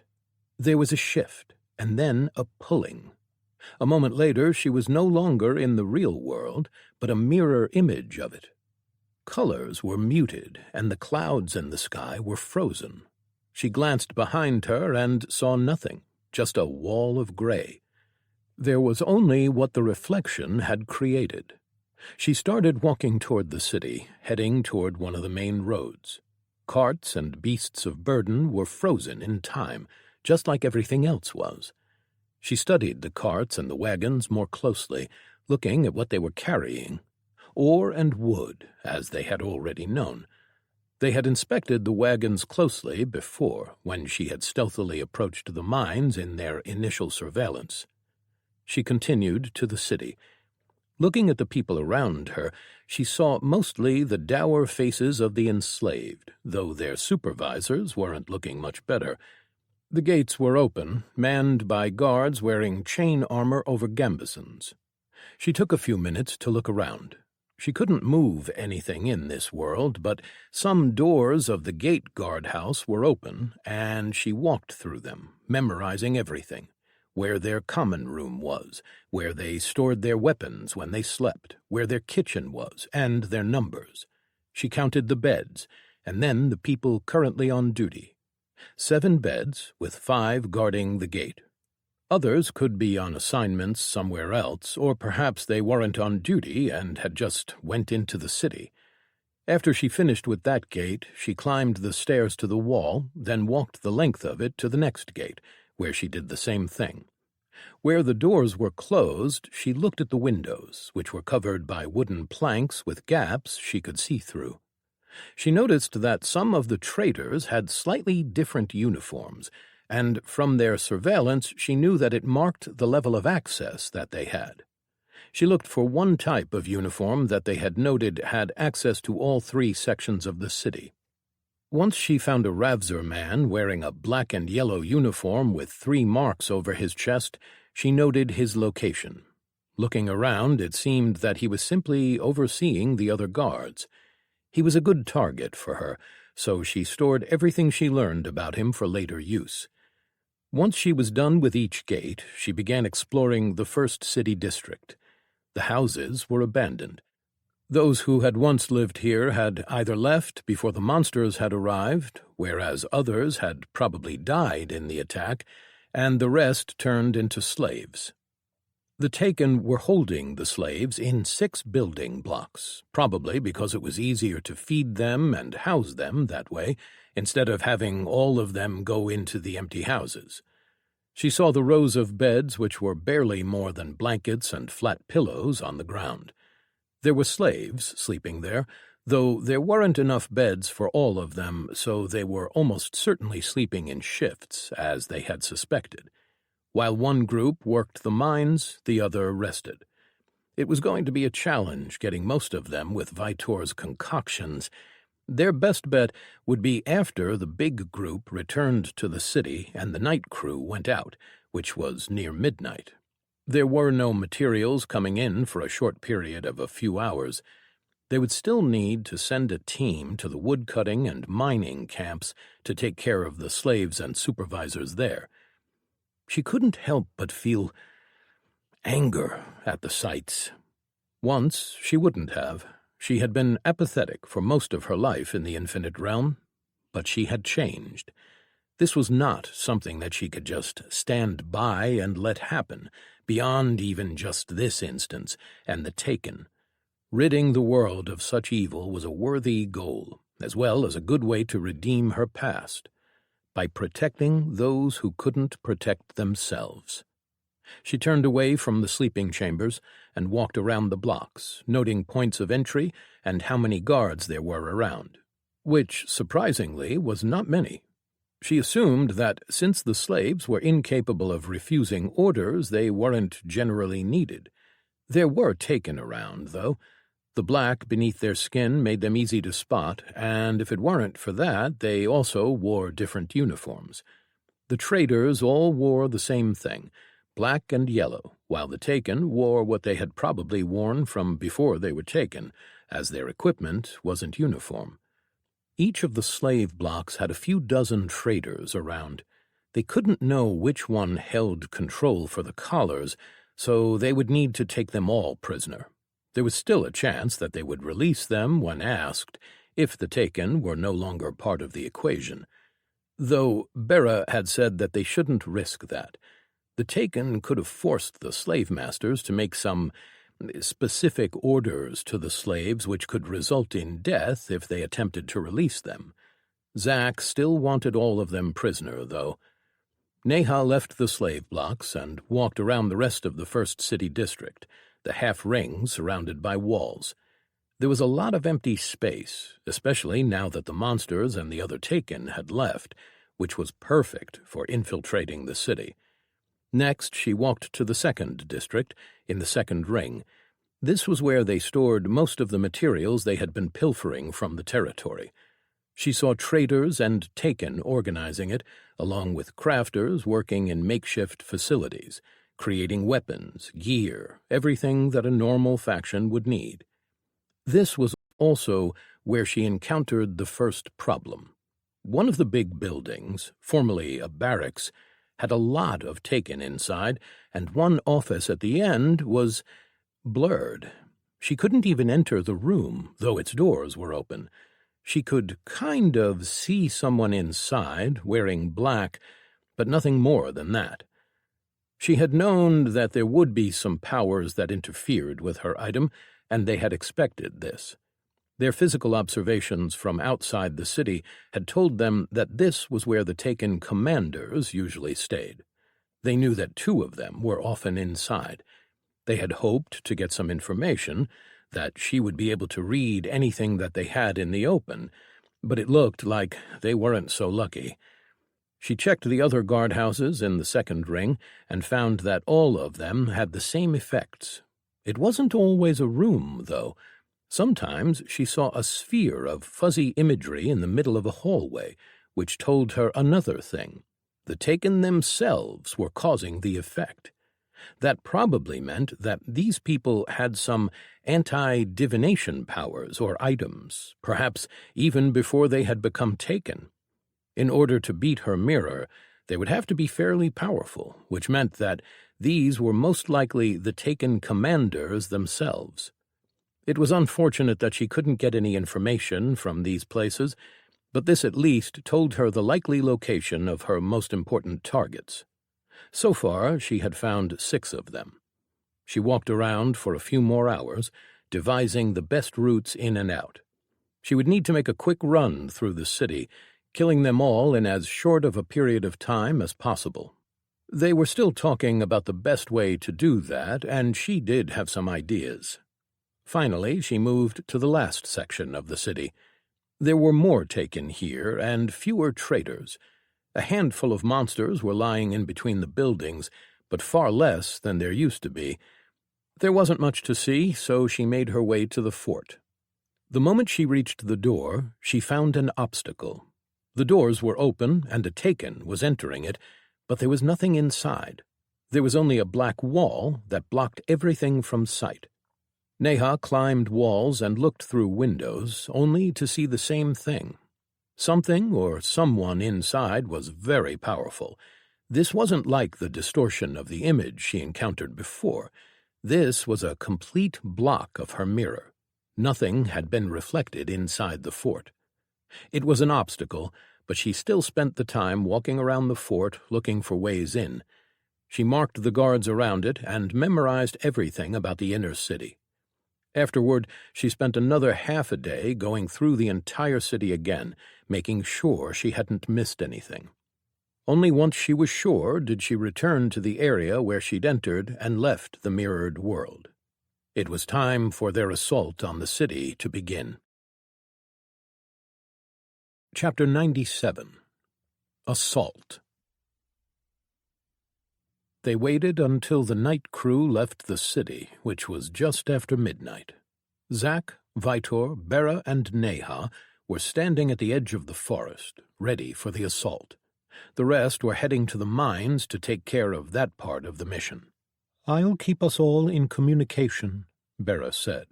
"Some of their powers might interfere if they notice, though, so be prepared for that." Neha nodded. She already had her true link actively linking her to Zack, and while they couldn't talk over it, they could feel each other and get impressions of their feelings. If Bera's communication failed, at least they would have something else to rely on. "I'll send the signal once everything is ready," Neha said. She took one last look at Zack and got a smile and a nod in return. Neha pulled shadows around herself and rushed across the clearing to the city walls. She was wearing all of her gear, including robes that made her shadow powers better, that made her harder to detect, and her circlet of true mirrors, which made all of her attunements twice as effective. Her shadow powers were so powerful that she doubted there was anyone who could detect her. Still, she took her time. She climbed the wall, remembering an area where 2 sentries had low visibility, then slipped by them and entered the city. Afterward, she made her way down the streets until she reached the first gate guardhouse. She entered through open windows and sneaked around the guards, walking around or talking to one another as they prepared to go to sleep.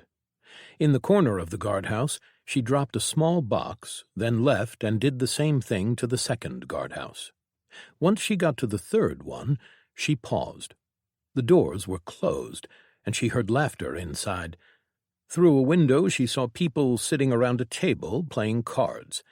Her target wasn't there, but she saw the light beneath the doors across the room, and besides, she could feel the shadows inside the guardhouse. With all her boost and gear, the range at which she could sense shadows was nearly the entire district.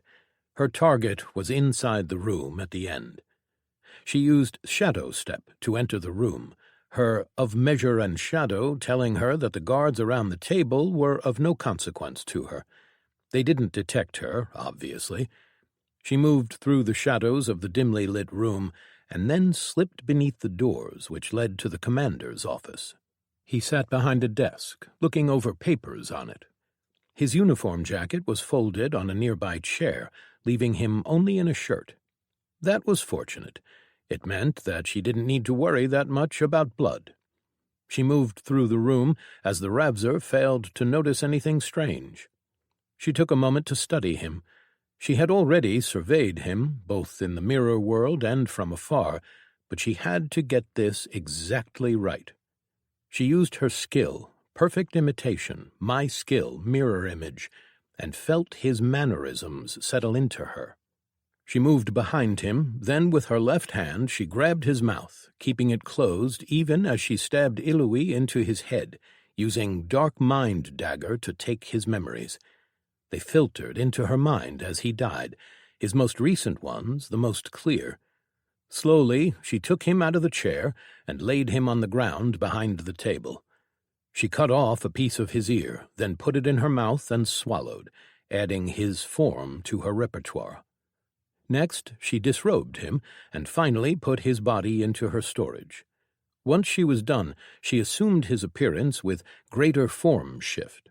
Her ring of true shapeshifter identity changed her screens to those of her form, and she felt her persona settle over it. Her sense of self changed as he became someone else. The change was always fluid for him when he changed genders. He was always himself, always comfortable in his skin. He changed into the other Ravzer's clothes and put all of his gear on. He walked over to the door, then knelt and placed a small box near the doorframe before walking out of the room. "Commander!" One of the guards at the table startled and made to stand, but he waved his hand. "Continue on," Neha said in his new deep voice. "I have some business to take care of in the 2nd District. We'll gather an escort right away." "What, you don't think I can take care of myself?" Neha said with a scowl, keeping in character. "Of course not, sir," one of the guards said, looking unsure. Neha locked the door behind him, then started walking. "I'll be back soon." He walked out of the guardhouse and made his way across the district to the large building blocks where the slaves were being held. He talked with the guards and made small talk, implying that he was there for an unannounced inspection. It was easy to find the areas that he had scouted out earlier. With the commander's keys, he entered and then placed larger boxes in hard-to-notice places. Once he was done with all 6 building blocks, he made his way to the abandoned area of the city. Once there, he took his clothes off and shifted back into his prime form. After the change was complete, She put all her gear back on, then reached out to Bera over the link she had placed on her. "First phase complete," Neha said, and then dropped into the shadows. Silently, she changed her inner flesh, partially shifting her arms, legs, and skin, stacking her primal strength buff to provide plus 45% to her strength. Quickly, she moved across the first district to the walls of the second. She moved toward the first of the 3 gatehouses. One of the taken was inside. Her skill told her that he was powerful, but power was relative. He was looking over papers in his office, and just like the trader in the first district, she moved through the shadows. Once she was behind him, she attacked in the same way. There was no need to change what worked. Attacking from the shadows gave her a boost to damage of 200% via her Shadow Stab skill perk. She attacked a weak point, a flaw, the spine, and that made it a critical strike, increasing the damage by another 150%.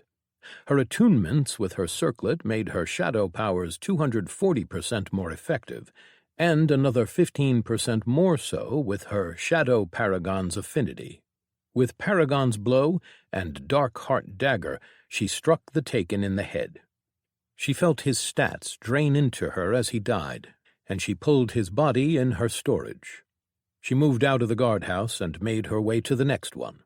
One of the taken was asleep, a human woman. Neha killed her quickly and moved on to the last guardhouse.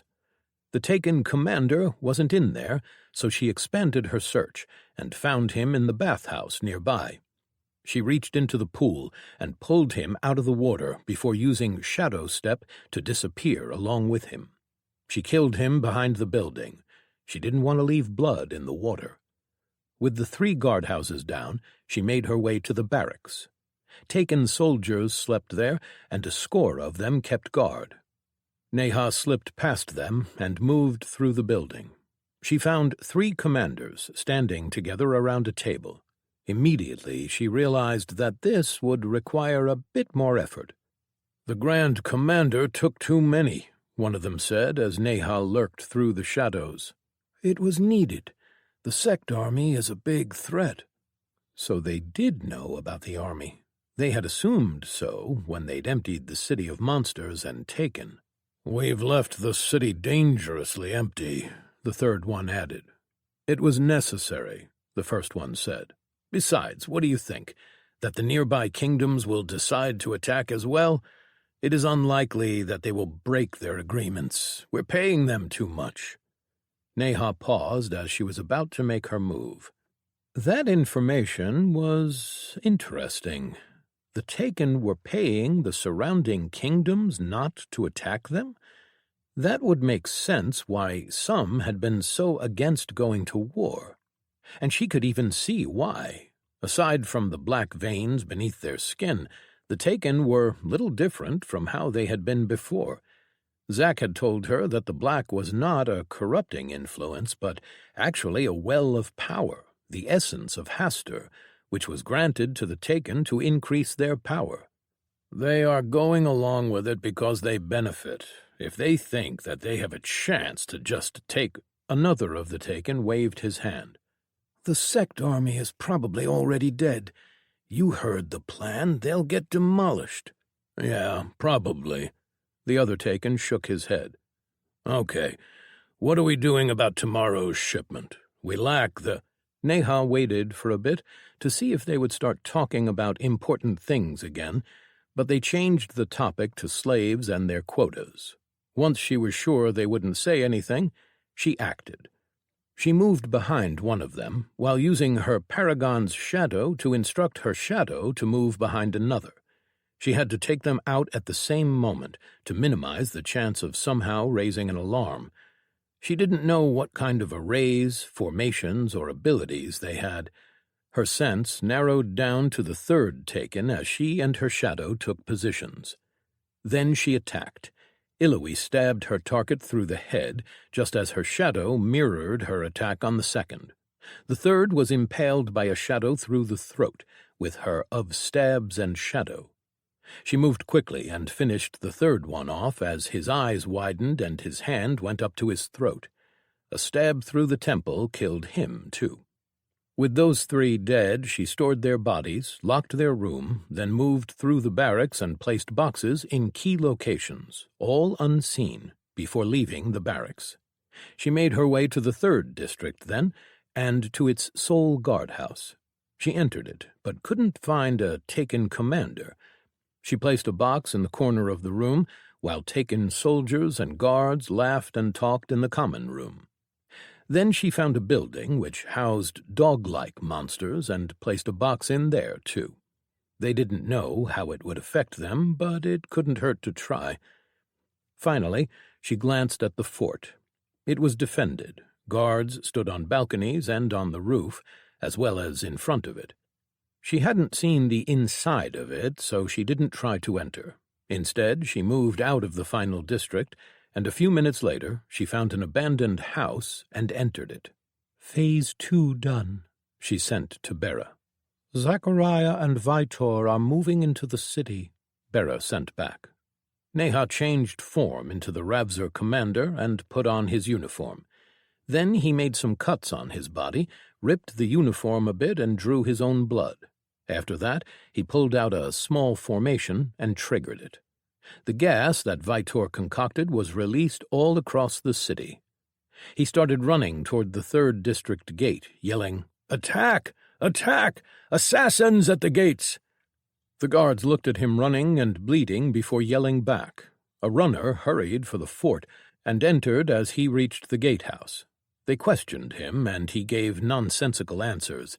A shadow attack had killed them all. An explosion sounded from the first wall, meaning that Zach and Vitor were entering the city, following the plan. The startled guards didn't see him attack. He was so fast that by the time he slit the 5th throat, the first one had just noticed that they were being attacked. He moved into the shadows and pulled his clothes off as he shifted back into his prime form. She put her gear back on as more guards reached the guardhouse, where 5 dead Taken now covered the floor. The doors of the fort opened, and a big Taken walked out, carrying a large hammer on his back. He jumped high in the air, the jump taking him in an arc that would have him land near the explosion. More Taken and monsters rushed out of the fort. The doors to a balcony near the top of the fort opened, and a flash of blue fire shot straight across the city, too fast for her to react. The last Taken followed the Kurora as she spread her wings and made to follow as an army spilled out of the 3rd district. Neha stepped through the shadows. She left them beneath the Kurora in the air and grabbed her throat with her clawed hand. The Kurora's eyes widened, and a blast of wind tried to push Neha away, but it couldn't match her strength. Neha pulled and started stabbing the Taken in the stomach. A shadow rose and tore her wings apart, and they started tumbling down. Her last strike buried Ilui through the bottom of the Kurora's mouth, the blade leaving through the top, killing the Taken. Before they hit the ground, she used Shadow Step to disappear once more, and then a roar shook her. A monster jumped from the fort's roof, shattering the stone. It was a mass of eyes grafted on limbs, bearing several heads, all eyeless, and it screamed as tendrils moved it around. One look at it told her that it was a general, and all heads turned in Neha's direction. Chapter 98. Shadows. The dome monster roared, its 6 eyeless heads shaking wildly. Its body was a bulbous mass from which dozens of tendrils stuck out, each covered with eyes. It was a general, and somehow it could follow Neha as she moved through the shadows. Her stealth was ineffective against it. Its body bulged, and then its 6 heads opened up and sprayed a green, sludge-like liquid in her direction, as if it was being pushed through a hose. Of Shadow's stride and illusion let Neha slip away in a blur, her speed increasing with her shadow slip, just enough so that she got away in time. The entire wall behind Neha disappeared as the stone melted.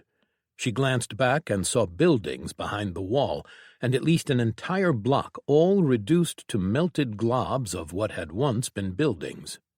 Immediately, Neha's shadow stepped away and into the city.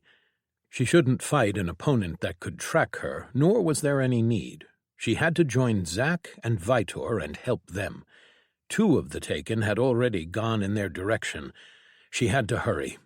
She rushed through the shadows, covering half of the 2nd District in seconds, leaving the dome monster far behind. Her perfect danger sense, my sense, shadow aura, flared, an aura of shadow entering her vision. With shadow anticipate, her body dropped into her own shadow and avoided the attack. The ground where she stood exploded as something smashed into it from above.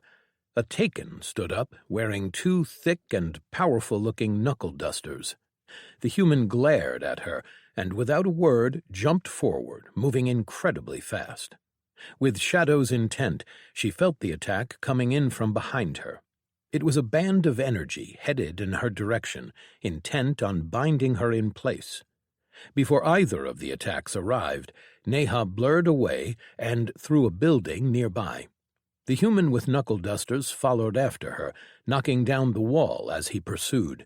His partner, a caster type, followed above the building.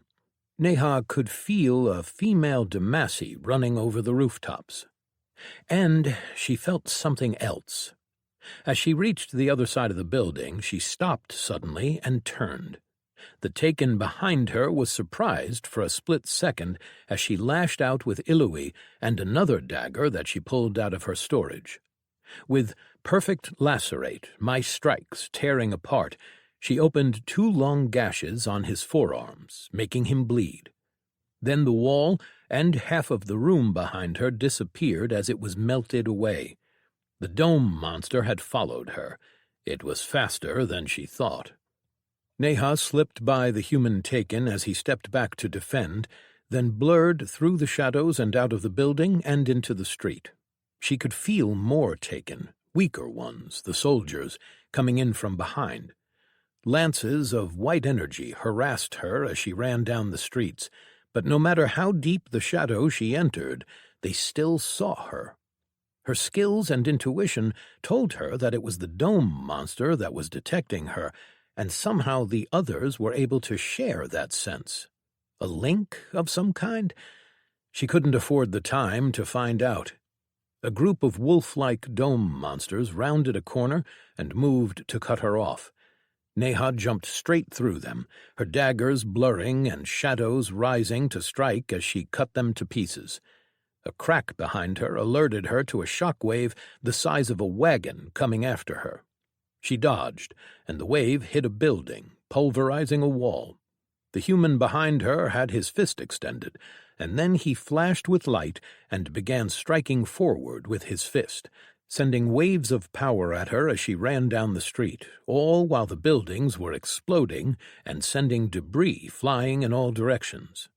Neha was being herded. They were surrounding her. The monster, if it was the only thing that could see her, had to be taken down first. They were early in their plan, and already things had gone wrong. Taken soldiers ran across the floors and started throwing arrays down, which activated. Walls of light tried to impede her, but she crashed through them. Chains rose to bind her, but she cut them off. It all slowed her down. A blast of high-pressure liquid burst from the building next to her, and she twisted, activating Shadow Embrace. The edge of one of the streams hit her hand, and she felt the shadow that sheathed her tremble.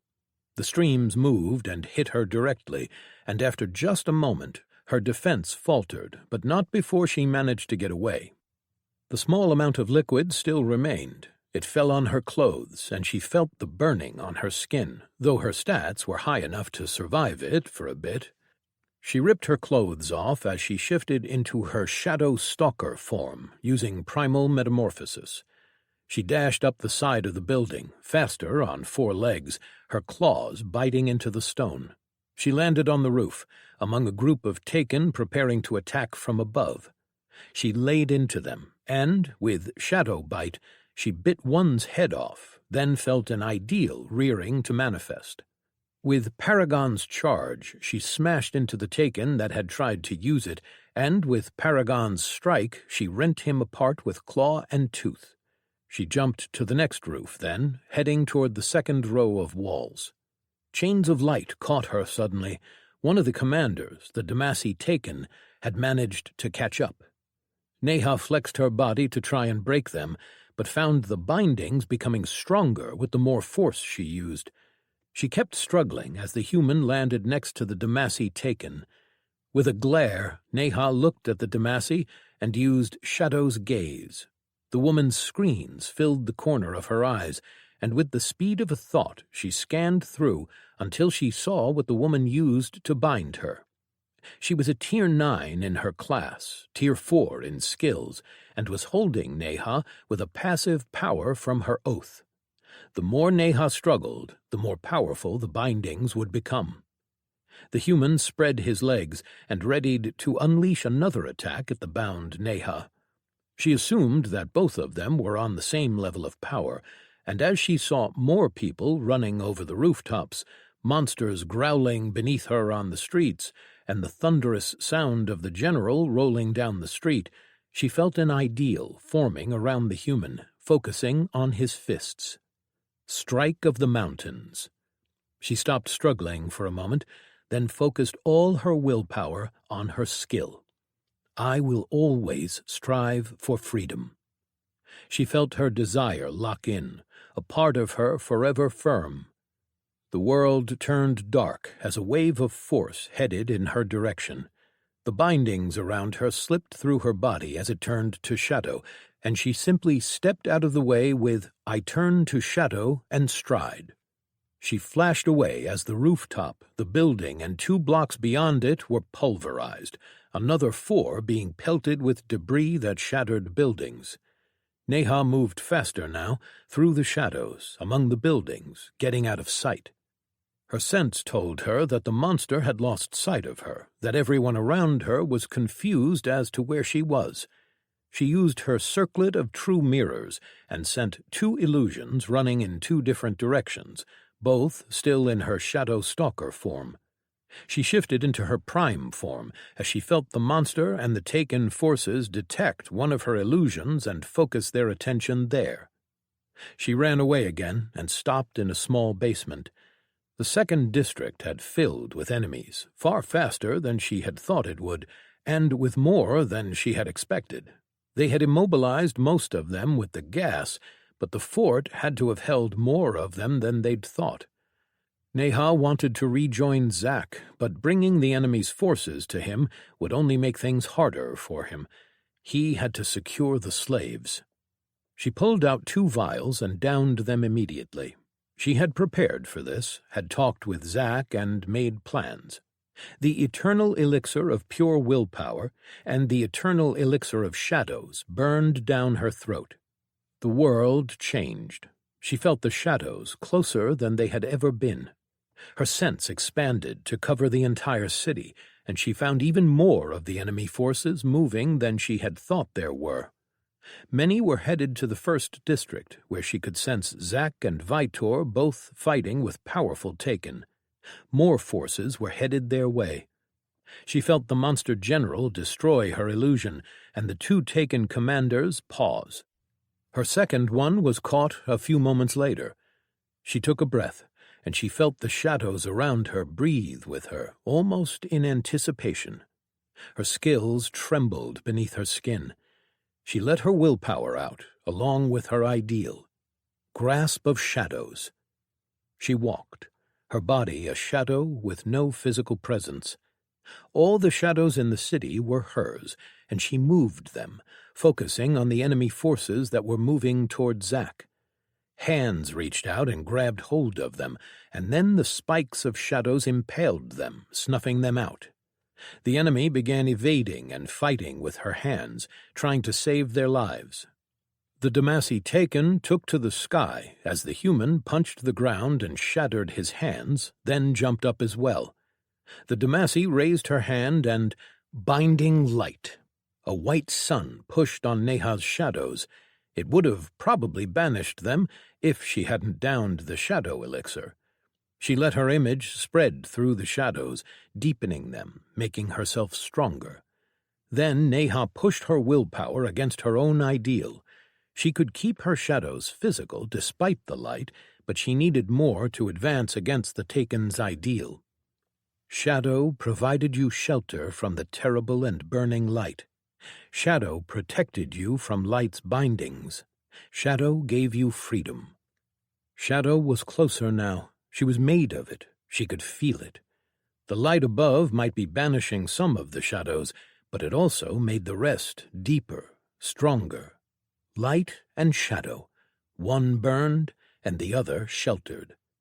Hands rose from the ground, woven with shadows, and grabbed the two Taken in the air, and a mass of arms grabbed the ideal-made ball of light. She snuffed the ideal out, her image trembling against the light, and then she pulled the two Taken to the ground. The Damacy woman turned to light and blinked away. She had burned her oath's ability, the one that let her escape from any binding. The human struggled, shockwaves leaving his body and toppling buildings all around him as Neha's hands brought him to the ground. She walked through the shadow, almost sliding through them now before she reached the struggling human. Her left hand stabbed the dagger into his chest as spikes of shadow pierced his entire body. With Ilui, she stabbed his head, draining his stats. She leaned down and bit his ear off, then chewed and swallowed before picking up his pants and knuckle-dusters. The general went mad and started spraying the city in random patterns, searching for her. Its acid was powerful, but it couldn't harm what was just a shadow. The city around her was disappearing, being reduced to melting stone, and Neha walked through the shadows, killing the Taken and dome monsters trying to escape. The shadow was pulsing inside of her, every pulse deepening it around her, becoming stronger. The Damacy Taken floated above her, sending light-burning chains through the streets, dispelling Neha's shadow arms and freeing the Taken. Neha could hear the chaos, the fighting of the Taken and thunderous movement of the acid monster. She shifted, changing forms into the human she had just killed. She let the shadows falter, let them tremble, and then fall back to their normal boundaries. Just simple shadows remained, and yet everyone still jumped at the ones that were their own. Neha clawed his body, opened up wounds, then jumped through a wall of a building. He shook his head as he landed on top of a roof, breathing quickly. The Damacy woman blinked next to him. "Are you all right? Where is it?" In an instant, Ilui was in his hand, and the grasping shadows caught the woman's legs and held her in place. The dagger slammed through the woman's chest, even as Neha's head shifted into that of a beast, and then jaws closed over the Damacy's throat. There was a widening of the eyes on the woman's face, but she wasn't fast enough to resist. Neha bit down and then twisted, tearing the head from the Damacy's body. The general noticed the death and sprayed acid in her direction, but Neha shifted back to her usual form and turned to shadow again, before slipping down the building, walking blocks with each step. Shadow trembled inside of her, and she let it out again. Hands rose from the shadows and caught the enemy. Taken were being strangled, stabbed, or just pulled against the ground. 24 hands rose, and Neha caught the general, wrapping him in the hands of shadows. It moved, ripping through them, but there were always more, slowing it down. With every pulse of shadow, new arms rose from the ground. Her notifications flashed, but she ignored them. Her shadow rose around her, higher, greater, a whirling mess of arms and daggers, her image manifesting itself stronger than it ever had before. The sky faded away, as did the moon and the stars.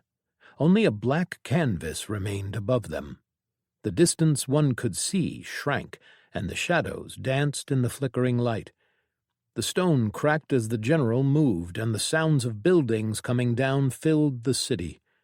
Shadow was her home, and she knew that it always would remain so, that it would never abandon her, for she would always have her own shadow, that her home was where she was. I walk through all shadows. She stepped and passed through a shadow, as easy as taking a step on a stone. She reached the general, and it spewed acid at her immediately. Shadows rose and wrapped around her, enforced by Shadow's embrace, and the acid splattered harmlessly upon them. A tendril reached out to hit her, but she stabbed it with Ilui, and, with a paragon's strike, cut it off. She pulled the general to the ground with her grasping hands, binding it on the floor and stabbing it with daggers wrought with shadow. The shadows pulsed, and she felt something. All around her were deep shadows. Gazing into each, she could feel the depths of the shadow realm beyond, connected with every shadow, connected with her. The connection snapped into place, and her mind darkened. Her thoughts moved now as if she was observing them through a shadow. She opened herself more and felt the shadow seep into her very soul. The world around her trembled, and she raised a hand. Shadow's judgment formed above the general, a giant fist made out of the shadows around her, infused with her ideal and image. She smashed it down into the general, and the shadows beneath it trembled. The fist pushed the general, and it fell through the darkness beneath it. Neha's mind cleared, and she realized what she had done. The Taken in the district that were still alive and struggling suddenly stopped as Neha focused all of her willpower on them. Grasping hands reached out and caught every single one of the thousands from the Taken forces, and then she pulled them down into the realm of shadows. In an instant, the sounds of battle were gone, leaving only the silence and shadow. Neha rose on a pillar of shadow, high above the buildings, and saw that the first district was on fire. Seeing fighting and destruction, she headed that way. Chapter 99.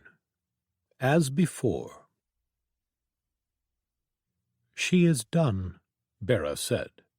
They sat at the edge of the forest, waiting for Neha to accomplish her part of the plan. Bera was their coordinator. She didn't have a lot of combat power, but she had ways to be useful nonetheless. Zack nodded. He and Vitor rushed across the plain and toward the city. They jumped over the walls, where the guards scrambled to figure out what was happening. Zack was wearing armor provided by Bera. Plate Warden's armor, white and masterwork quality, which had belonged to a high-ranking warden that had left the faction. As such armors were restricted, only able to be worn by those in the faction, that warden had left it behind. Vitor was wearing a robe made of thick leather and cloth and had a breathing mask over his face. Zack had one in his storage, too, provided by Vitor, though he didn't anticipate needing to use it. Still, it was good to have.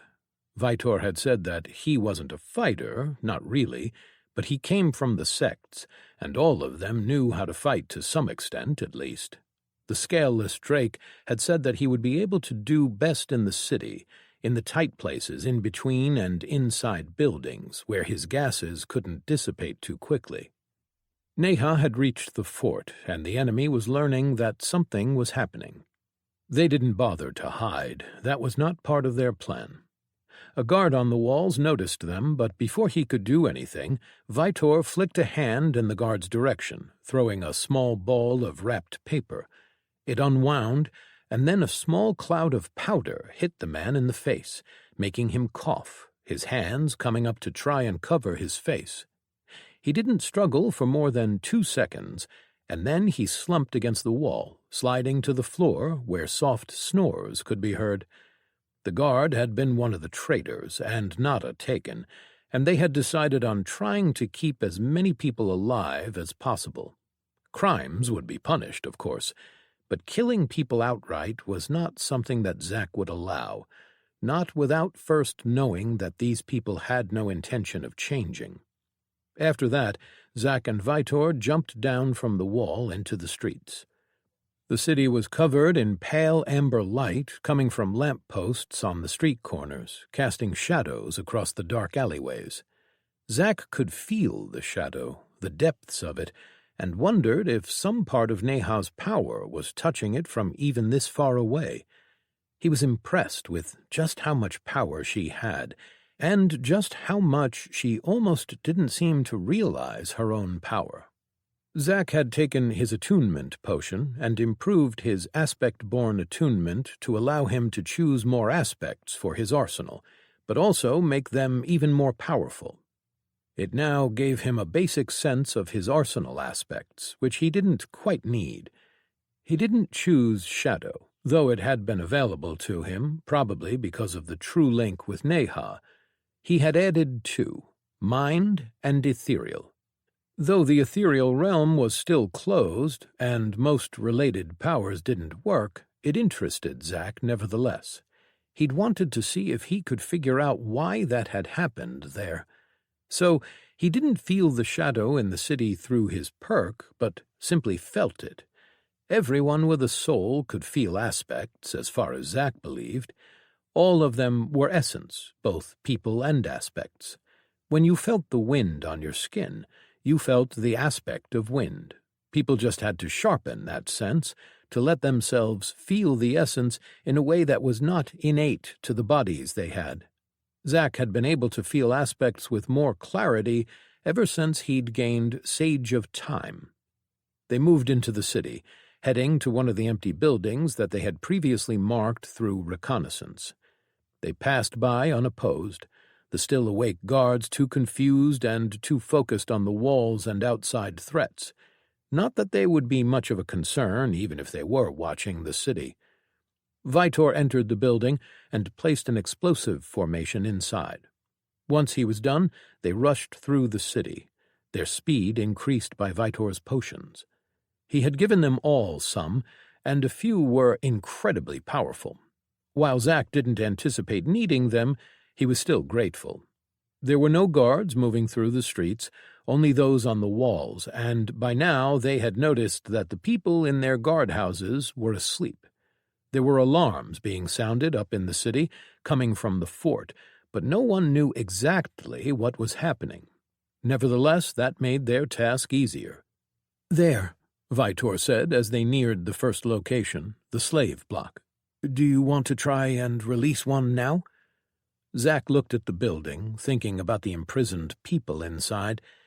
He was certain that he could release a slave from the collar, but he didn't know yet how draining it would be on him, and besides, there were too many of them. This was going to be a long process, and they had to take care of the enemy before they could focus on freeing anyone. For now, he couldn't afford to weaken himself. "No," he answered. "We should focus on protecting them for now." Vitor nodded, and then they moved. Quickly, they placed the defensive arrays around the buildings where the unconscious slaves were. All had been provided by Bera and should be powerful enough to protect the buildings in case the worst came to pass and the fighting spilled out into the city proper. They had to protect them and keep them unconscious until Zack could free them. They didn't know what kind of orders they had, and couldn't risk them trying to kill themselves if the holders of their collars were dead or captured. Once all of the defensive arrays were in place, they moved back to the entrance of the city near one of the gate guardhouses. Once there, Vitor pulled out a small device and pressed a button. The building they had visited previously exploded, shaking the ground.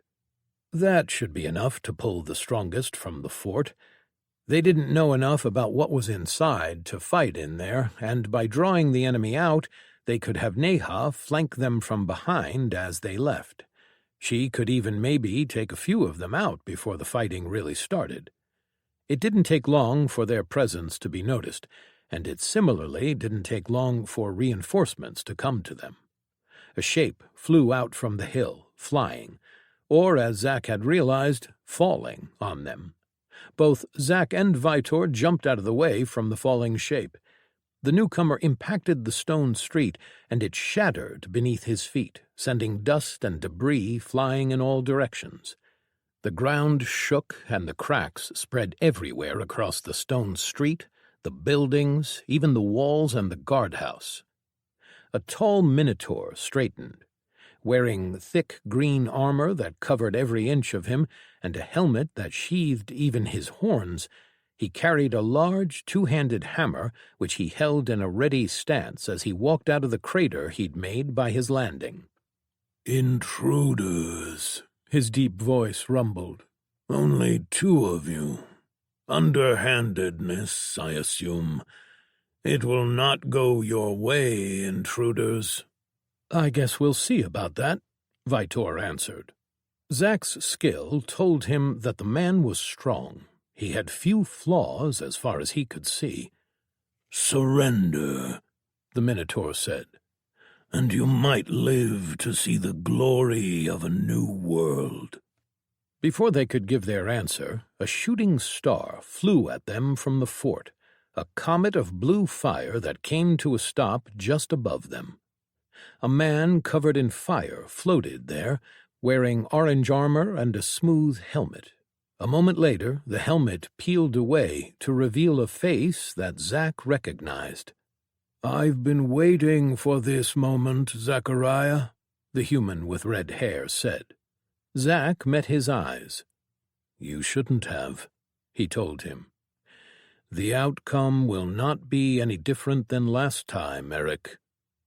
He hadn't known the man's name when they fought, but Neha had told him after. He did feel an ache inside of his heart when he looked at him, the same one that he felt every time he looked at a Taken. The knowledge that he couldn't help them weighed on him. Even when Bera had told him of all the things that they had tried, he held out some hope, but in the end he saw nothing that he could do. "I am not the same as I was then, unused to the gift, still confused from the dream. And I have prepared," Eric Orn said. "You will pay for what you have done. Haster could have made it all so much easier. Now, to achieve the dream, we will have to spill blood first." "There is still time for you to change your ways," Zack said, looking at Eric and at the Minotaur. He had figured out what happened to the Taken. It hadn't been that hard. What Zack had gone through, the ages all alone, was the same thing that they had gone through. Only, for them, it had been a world filled with all the things that they desired, a world filled with this dream of Haster's. It might have even been a good dream, a good vision of the future, but they, the Taken, had been changed under the weight of so many years, just as Zack had been. There was nothing to fix, according to the people that Bera had had try. This was who they were. Perhaps, if one day Zack became a sage of mind, if he made a Tao, a way of mind, perhaps then he could help. But not now. Eric grinned, and his helmet folded back over his face. "I look forward to putting a collar around your neck." The blue fire burned more intently around him, and then it sneaked its way above him, forming 3 small dragons. The Minotaur hefted his hammer, and Vitor pulled vials out of his storage. One he screwed into the side of his mask with a click, and 2 other smaller vials he held in his right hand, between his fingers. Zack closed his eyes for a moment as he felt time around him. His hand changed into a blade, long, straight, and metal, its greater wind-song form. "Last chance, Eric," Zack said as he readied himself. The answer was the roar of dragons, made of bright, hot and blue flames. Chapter 100. Rematch and Vials. Zack remembered his last fight with the Taken Eric Orn. He remembered the fire, the melting of his armor, the burning of his flesh. his hand being ruined and scorched to the bone. Eric hit hard, he was powerful, and both of them knew what the other could do now. This was not going to be the same fight. Zack had been filled with willpower then, and that was no longer the case. He was still powerful, close to what he had been, but the churning ocean was now calmer, more controlled. He had overwhelmed the 3 taken before, but something told him that this time it wouldn't be so easy. Vitor inhaled the gas from his concoction through the delivery device in his mask. He had set it so that he would be dosed slowly, so as to prolong the effect. His stats rose in preparation for the fight. He wasn't as confident as Zack seemed to be, but Vitor was from the sects. He knew how to fight. It seemed that the enemy and Zack had already decided on how they would be battling, considering the Minotaur seemed focused on Vitor. It was a shame. Vitor would have rather fought the fire user, as he had some very powerful fire-resistance concoctions. He had made it a point to focus on them after he narrowly survived a few alchemical fires. Those were nasty. The fire dragonlings roared, and somehow that announced the start of the battle. The Minotaur charged, his hammer swinging. Vitor inhaled and jumped to the side, his muscles burning. He ran in between the buildings as the ground where he had been standing was cracked open by the massive hammer. Before the Minotaur raised his hammer again, Vitor threw the 2 vials in his hand. They spun through the air, but the Minotaur noticed them and jumped out of the way as they fell. The impact cracked the vials as the liquids touched the air, then ignited, sending a concussive blast out.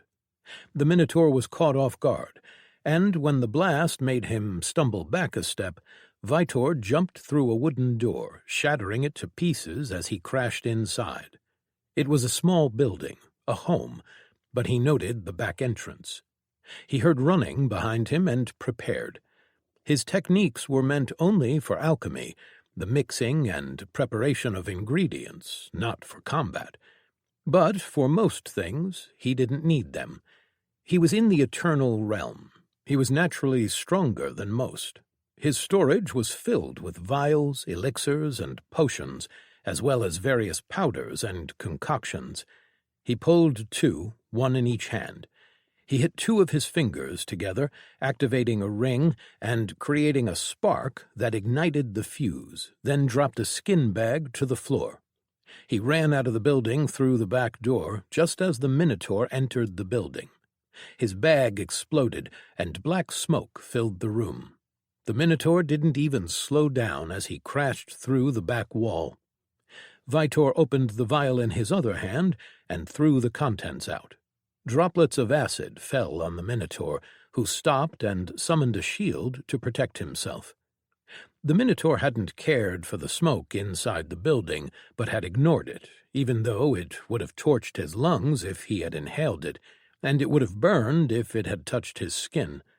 That meant that his armor was a completely closed system. He had some sense that could track Vitor too, because he was following after him, though he had crashed through the wall and not the door, so the smoke had impaired his vision. Whatever sense the Minotaur had, it didn't give him an exact picture of the world around him, but rather only locations of people, Vitor assumed. He ran into a small alleyway as the Minotaur dealt with the acid. His hand reached for his mask and he turned the dial, increasing the dose to its maximum. He inhaled, and his body bulged beneath his robes. He unscrewed the spent vial and threw it in his storage, then screwed in a new one. On the right side of his mask, he opened a slit and poured a potion into storage, and immediately started to drink through his straw. The Minotaur roared, and then glowing cracks spread across all the buildings around him. Vitor cursed and jumped into the air as every building around him exploded in a shower of debris and light. Big pieces of stone flew all over the city, hitting everything and toppling other buildings. In an instant, a dozen blocks had been turned to rubble. He saw a flash of light in the distance as one of the big pieces of debris pinged and ricocheted away from a dome shield, one of the slave blocks. The fighting was doing too much damage. He saw waves of fire coming down and melting stone back where Vitor had come from. They couldn't let the fights threaten the cities. Where is Neha? He wondered. She should have been just behind them, ambushing them. The Minotaur looked up from the ground, then pulled his hammer back as he prepared to attack. In response, Vitor pulled out a large round bottle that flashed with yellow light, and before the Minotaur could attack, Vitor cracked the bottle and pointed his hand at the man on the ground. A bolt of lightning crossed the distance instantly, turning day into night, followed by thunder that shook the world. Where the Minotaur used to be now was a crater, but he could see light from deep within it. Vitor grimaced as he shook his hand, trying to stimulate his numb fingers back into life. He fell from his jump and landed on a rooftop immediately, then set out in the direction of a wall. He had to take this out of the city. The fire dragons melted the stone where Zack had stood just a moment before. He stepped through space with his evading through space and onto a roof nearby, evading the attack. He could only use that skill perk if he was actively evading an attack. Conveniently, Eric followed up the attack immediately with more waves of blue fire that kept coming at him, forcing him to evade again. The buildings that were hit melted immediately, as if they were made of ice. In just his opening attack, Eric had turned an entire block to slag. The heat permeated the area. He could feel it even through the armor. He used telekinetic armor over his equipment, layering on a bit more protection. He couldn't even see Eric inside the flames. All he saw was a ball of churning blue fire that spat out streams and waves of it in his direction. Zack jumped back, moving away from another attack, and then heat and light fell from above. Zack hadn't even noticed Eric gathering an attack above him, but had let Eric herd him to where it was to be unleashed, trapping him for a great attack that couldn't be evaded. Zack remembered the sensation of having his armor melted over his skin, remembered the stench of burning flesh. It was his fault for getting in this situation. He was too slow. Neha had warned him, had told him that he took too long to get into a fight, to fully commit to it. It was a consequence of living such a long life with no stimuli but his own actions. When he was faced with others, he liked to think, and more often than not he could afford to be less decisive. His connection to time just exasperated the issue. He could afford to take it slow, could allow himself to think and not just act. The door to the plane of time pulled open just a tiny bit, enough for his perception of time to become even more slowed. He thought and made a plan. He raised a hand and froze the space around him with perfect field of frozen time, buying a few moments. Fire surrounded him, burning even while frozen in a moment. He could see it trying to move slowly, burning his skill, burning space itself to prevent him from stepping away through it. He could feel the traces of soul essence in it. The fire would burn more than his flesh. I focused and saw all flaws. Aspect, true sight. He moved toward the frozen fire, reaching for the time all around him. He felt the connection with the plane of time, and the sight of a river filled his mind, a river filled with currents. He felt at one of them, understanding its path and purpose. With his will he reached out, channeling his manipulation of time through his skill. Of time, movement, and space. A wall of frozen fire trembled, then moved back. The stream of time that carried the flames halted, then reversed, a tiny amount, but enough. A path was open through the inferno, and Zack stepped through it. He landed on a rooftop hundreds of meters away. The moment he was out of the area of his influence, time resumed, and a ball of fire engulfed everything where he had been. An entire section of the city, dozens of blocks, all immediately turned to melted stone, leaving a giant hole filled with nothing but steam and red liquid stone. There was no way that he could allow this to continue in the city. The defenses that they had put in place could not survive something like this. A glancing attack, perhaps, but this was beyond them. Zack turned and jumped toward the walls, heading out of the city. He sensed the fire behind him as it swallowed wind currents, introduced flaws that weren't there in the nature's design. He evaded, stepping through space until he landed on the wall and then jumped off of it.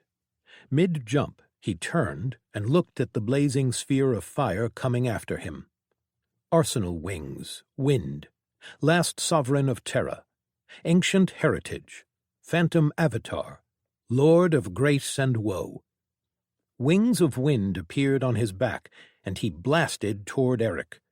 A moment after he achieved his maximum speed, he blinked close. The heat was immense, and he felt his will shudder at the sudden pressure, but Zack didn't slow at all. He swung his blade and activated Shattering Song. The fire was blasted away by the wind and vibrations, and his blade passed through the center of the inferno and found nothing.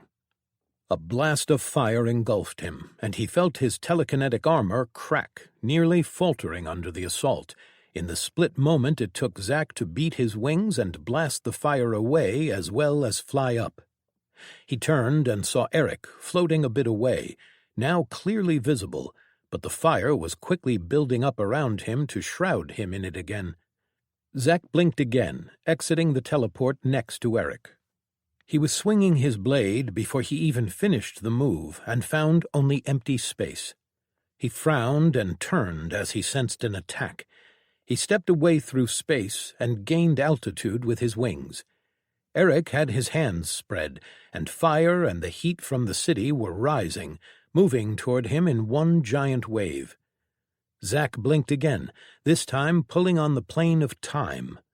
He arrived almost a moment before he left, the space trembling and time whining. His mind was moving faster, and he clearly saw what had happened. Eric flashed to fire the moment Zack used his blink. Somehow he was detecting it, but it was too fast for even someone like him. It also felt almost automatic. An item? A power that he didn't know about? Either was possible. As his blade missed its mark again, Zack realized that it was his blinks that were triggering it, which would mean closing the distance the old-fashioned way. Arsenal infusion, wind. His wings and blade dissipated as the perk made all his wind powers unavailable, but the wind itself calmed around him. Instead of falling, Zack found himself gently held in the air. Eric turned the great wave of fire from the city into a dragon the size of entire city blocks. It roared, and the air heated up. The forest beneath Zack caught fire, as did the grass on the plain. The air itself turned hazy. Zack manifested his time blade and then flew straight at it. Chapter 101. Spite. He was a tempest, the wind blowing and his blade glinting. He shot through the air, avoiding lances of fire, though not all of them. The shield of his warden's armor flared, flashing as it protected him. Eric was floating backward, unleashing a barrage of different fire powers at him, but it didn't stop Zack. He reached Eric and triggered Time Stop. The world paused. The fire lancing toward Zack froze, but not the fire around Eric. Blue flames met time, aspect against aspect. One was guided by Zack, his will pulling from the plane of time itself, and the other fire born from the heart of his opponent. The blue fire, whose only purpose was to devour everything as fuel, consumed and combusted everything around Eric. He felt his opponent's tenuous connection to his own plane, though it was nothing like Zack's own, but the blue fire still burned air, space, and even time itself. Eric was frozen, but his fire burned, and as Zack slashed with his blade, he slowed. He was moving only on his own momentum. Time stop froze time for all things but Zack himself. In front of him, he encountered a buffer of slow-moving something. Air? It bought Eric just enough time for time stop to end, but that shouldn't have mattered. The wind around Zack returned, a raging stream that accelerated him in a moment. His blade sang through the air and passed just over Eric's head. The heat hit Zack and the wind. A blast of air picked him up, sending him far above the clouds in an instant. Zack tumbled as he tried to get the control of the winds back. He realized what had happened. His opponent had unleashed so much heat that he had superheated the air, creating an updraft that sent Zack above and away. Perfect mind training analysis. His mind accelerated. Possibilities flashed through his thoughts, and he arrived at a solution. The wind was powerful, but it followed certain rules. Currents. The barrage of flames continued, and many hit his shield, a never-ending stream of blue bolts filling the sky. Zack danced through the air, stepping through space to avoid them, and then gathered the wind. He sent himself down, flying straight for Eric, and just as his wind hit the stream of hot air, he banished the winds from around him. He continued on unguided, a falling object, too fast to be stopped. The heat made his warden's armor activate again, turning Zack into a glowing, falling star. Then, just as Zack neared Eric, the fire around him pulsed, and an aura of azure filled the air. The heat increased tenfold, and his shield burst into nothingness. Zack turned his head to the side as the heat pushed through his telekinetic armor, cracking it, then did the same for his armor. Heat washed over him, through his armor. He saw Eric's form turning into fire, the flash blink ability that he had used during their fight in Haster's city, and he felt the space shiver through his ripples of time and space. Eric's power was activating. He was going to escape again, and he was too far for rewind. Zack reached out through his link to the plane of time, imposing his will on the river, forcing his time to accelerate and Eric's to rewind. The river churned at the violation, and he felt the weight of it on his soul. He used for every second, too, and allowed himself even more time to think, to make sure his attack was true. The heat intensified around him, prolonging the agony for him. The right side of his face burned inside his helm, a moment stretched and accelerated all at the same time. Then the metal gave way and melted. Half of his face was hit by molten metal. It got into his eye and burned it out of his socket. Temporal fighting made his attack swing as the start of Eric's blink was pulled back through time. Dozens of powers from each of them were pushing against one another, such that he could feel the strain on the aspects around them. The territory itself could not contain so much of it. He tried to reach out with of precision and sealing to take his powers away, and found his will being opposed. He could probably overcome it, but not in the time it would take him to finish his attack or Eric to blink away.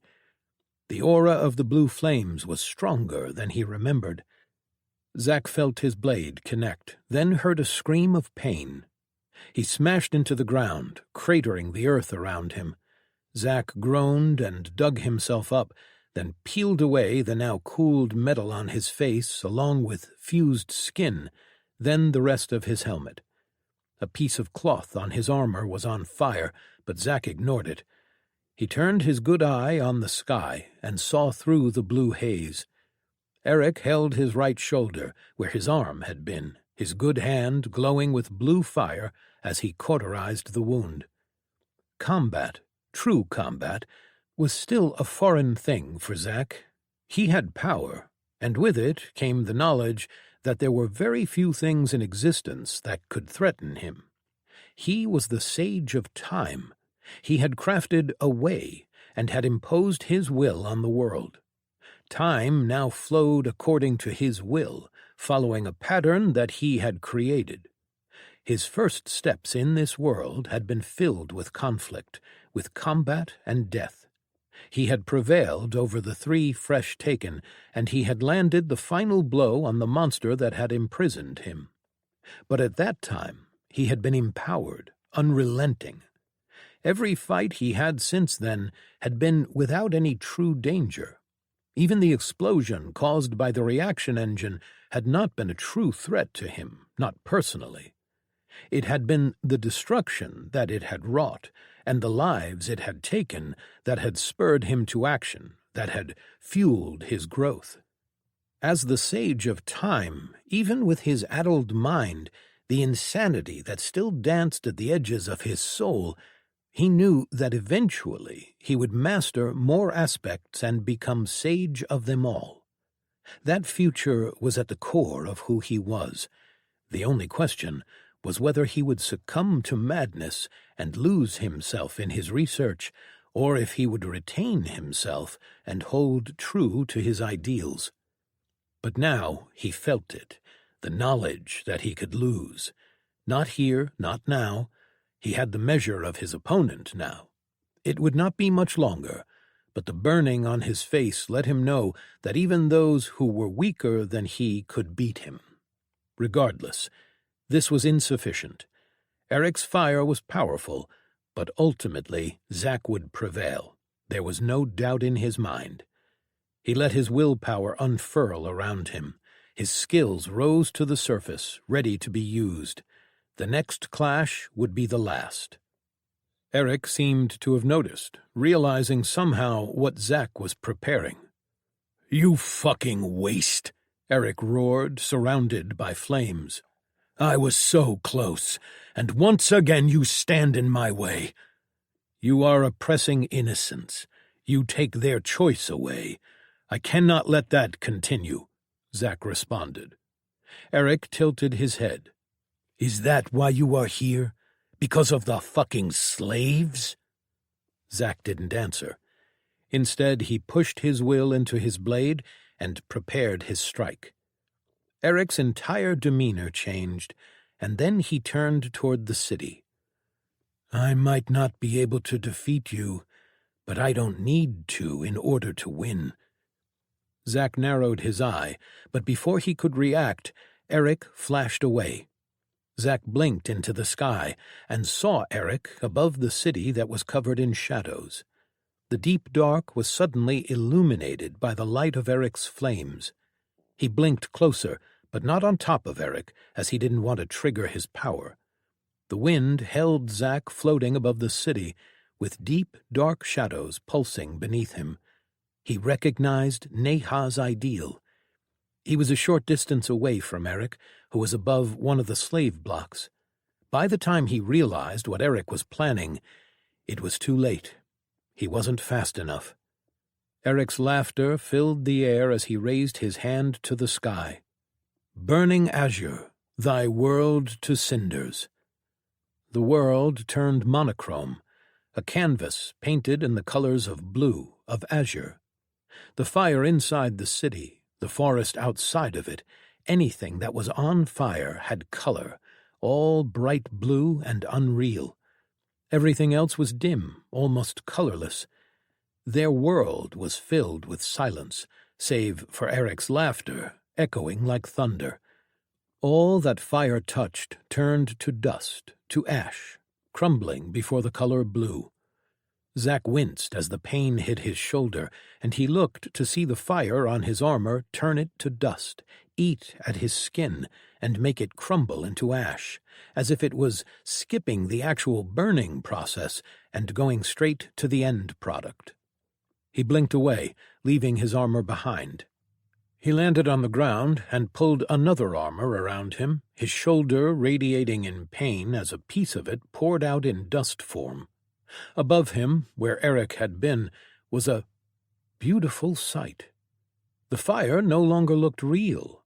It was a painting, as if someone had splattered the most glorious colors of blue together, and now they had come alive, swirling and spreading. They poured down like a liquid, spreading over the entire city.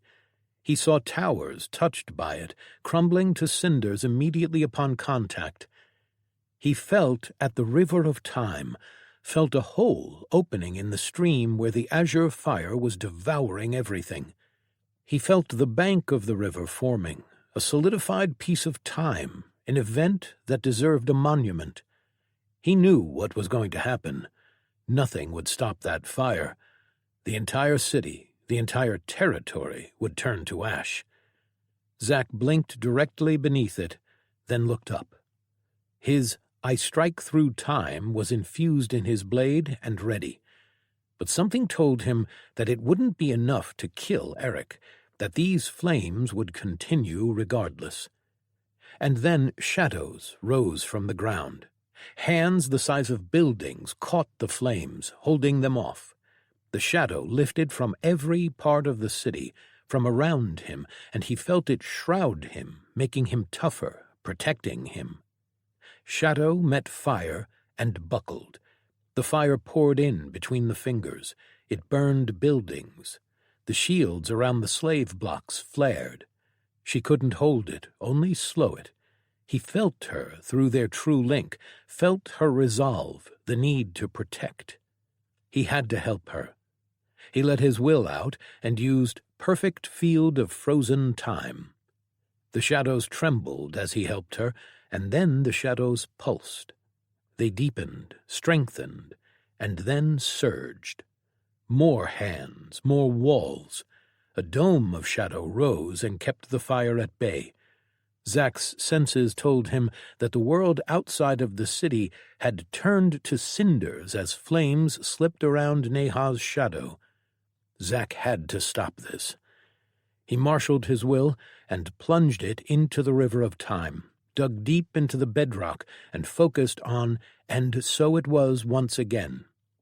The river churned, it raged against him. It was not time yet.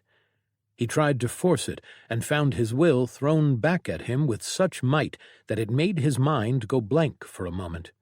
He was not strong enough for that, as he didn't have the effect of the elixir now. He saw that time had already solidified the event. There would be no rewriting this. Zack pulled as much as he could from his connection to time, marshalling his will on his perks, and bought himself time.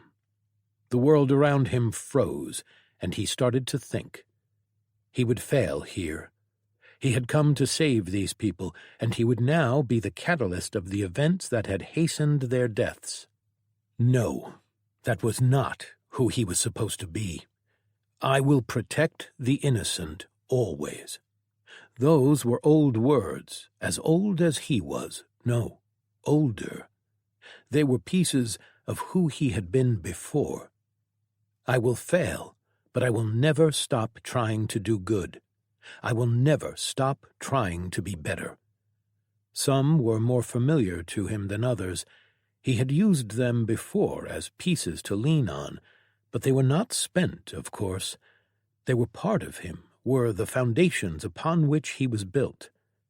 I will always move forward, always remember the past, even when it hurt.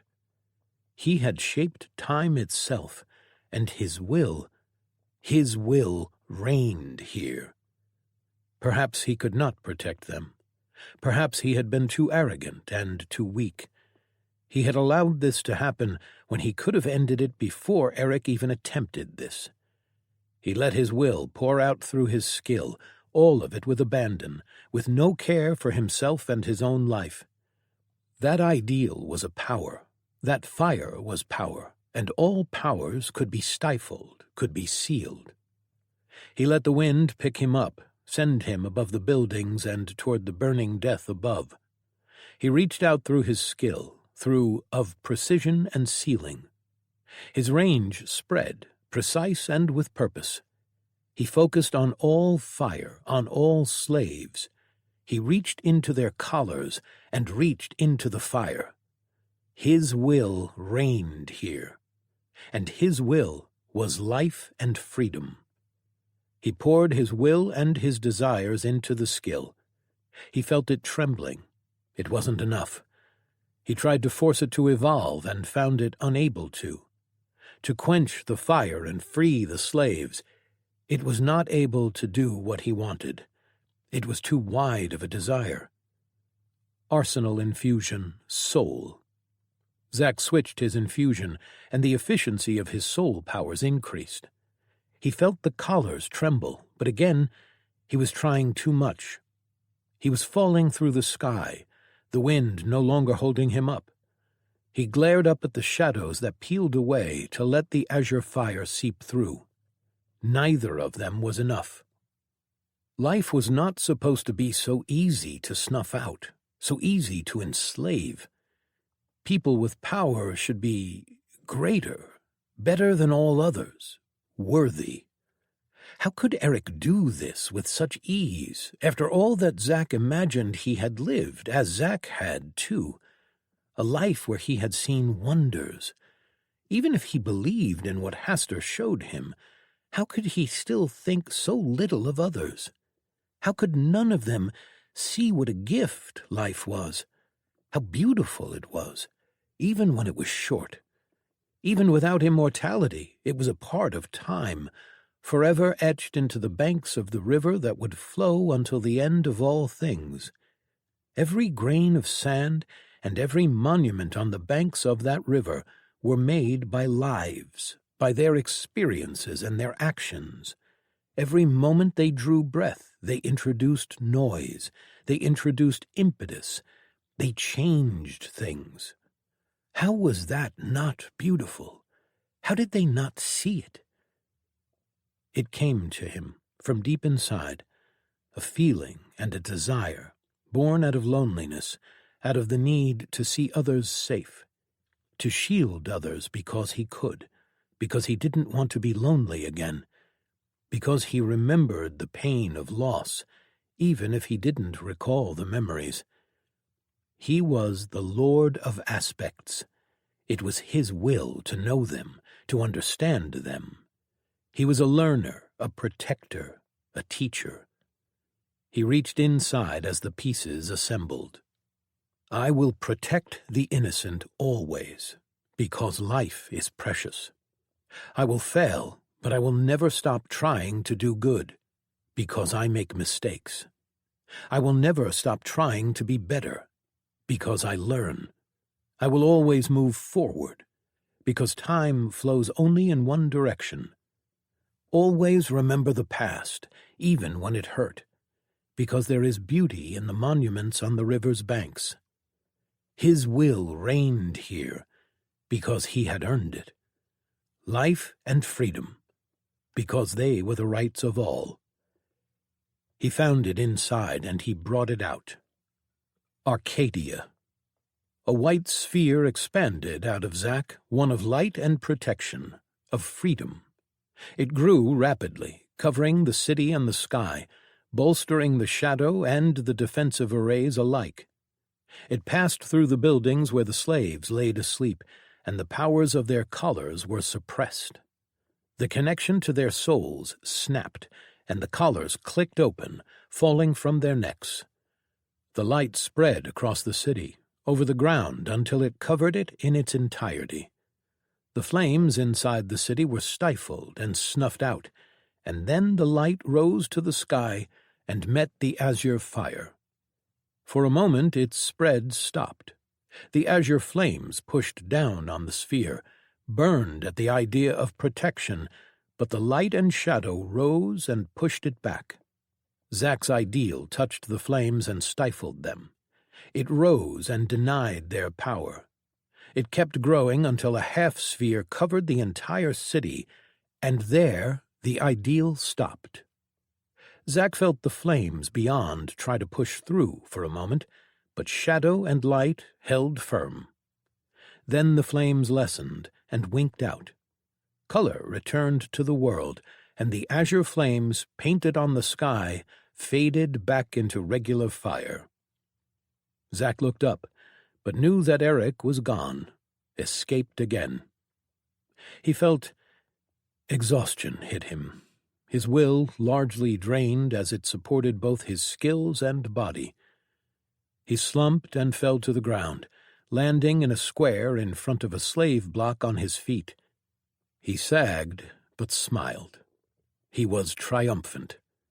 He felt his ideal try to slip through his fingers. It drained him to keep it up, and so he let it go. The white light faded, and with it the shadow retreated as well. Zack's ripples of time and space went off. 5 rips in space surrounded him. He acted on instinct and raised his blade arm. A clawed hand clasped on to nothing, and Zack turned his good eye on a drake with glowing red eyes, molten lines flowing down his scales, bearing large black and red wings. Their eyes met, and the world stopped. Chapter 102. Prodigy. They arrived in the new territory in the middle of the night. The divination gave them a direction and not a location, but Cale could tell that they were close. "This is taken territory," Feetham said. "Could the person we are looking for be a taken?" Talisa asked. Cale was unsure. His teacher had met with this warden a long time ago, before the dome. "It is possible," Cale said after a beat. "He is a warden, and if the rumors are to be believed, many of them have fallen to the dome monsters, or else have been turned." He didn't know how hard that would make their mission. He hadn't faced many taken over the years. Regardless, they weren't planning on rushing this. "Do we know anything about the territory?" Cale asked after a moment. Talisa shook her head.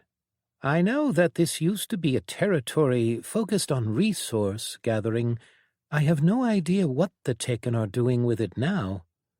Cale grimaced. It was just too hard for any information to come out of the Taken territories. The Unchained spies had been unable to learn much. Most of what they knew they had learned from others who had more success in Taken territories, rather than from direct experience. The 6 of them continued forward, their airship flying low with all of its stealth arrays active. Maya stood at the helm, while Kalis, Talisa, and Feetham stood on the prow, staring into the night. They saw no signs of any life, which worried Cale. Then Talisa pointed in the distance. "What's that?" she whispered. Cale turned his eyes in the direction she was pointing at, and saw a haze of blue light in the distance, and growing brighter the closer they got. Cale narrowed his eyes as he tried to figure out what it was. As they neared its source, they realized that the forest was on fire. Blue flames spread incredibly fast, and beyond the fire he saw a city, burning as well, turning the night into a day. There was fighting outside of the city.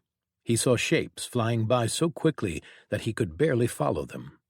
Smoke and fire turned the air hazy, making it hard to see. Then the fight moved inside the city, and, a moment after, he felt the world tremble around them. "Burning azure, thy world to cinders." The world lost color, save for the blue flower unfurling above the city. All the fires turned into paintings, and their blaze expanded. Everything burned at only a touch of that fire, and then the very center of it began to spew it out.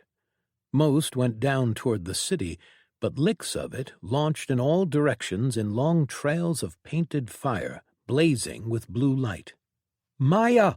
Cale yelled, and their ship lurched to the side as she violently turned the controls. A trail of fire passed by them, the heat of it activating their shields. Cale watched as the fire hit the ground and spread like liquid. All it touched turned to ash. Another bolt of fire was coming at them, too fast for them to evade this time. Cale opened his mouth to yell a warning when space warped around them. The fire bent around the ship and hit the ground. Cale turned and saw Berrien standing at the entrance to the crew quarters below the deck, holding his staff high in the air. Exiled Shell ran out from behind him. "Bear!" Cale called, and the Minotaur walked over. "Can you keep us safe?" He looked up at the flames, seeing that the entire territory was going up in them. Mountains and forests had been turned to ash, as had the ground and the river. Everything was being devoured, as the air filled with smoke and a blue light. Berrien's eyes looked at the center of the flames, at the blue-painted flower. "I will try," he said. Cale nodded and ordered Maya to try and move them as far away as possible. Before they had a chance to really get far away enough, though, a bright white light spread out from the city and shadows rose. They watched from a distance as fire battled light and shadow and seemingly won. The color returned to the world, and Cale looked out at the devastation. Half of the territory was turned to ash, and the rest was still on fire. Even the city was half destroyed. "Maya, get us closer," Cale said as he looked down at the device in his hand. His target was there. He knew it. "Bear," Cale called. "Can you?" Berrien nodded and closed his eyes. Then space warped in front of them. A large flat surface shimmered and then ripped, and they had a window into the city, looking from above. Cale looked into the city, saw the shadows retreating and the light fading, and in the square he saw a man standing alone. "That's him, the warden," Cale said. He studied his target and saw that he was drained from the fight. Cale didn't know what had happened, but this was the perfect opportunity. "Everyone get ready. We are going in now." Cale used his evolved form, Infarg, as the others readied themselves, their gear appearing around them as they were activating their powers. Cale hesitated a moment, but then decided to better be safe than sorry. The fight they had just witnessed was between powerful individuals.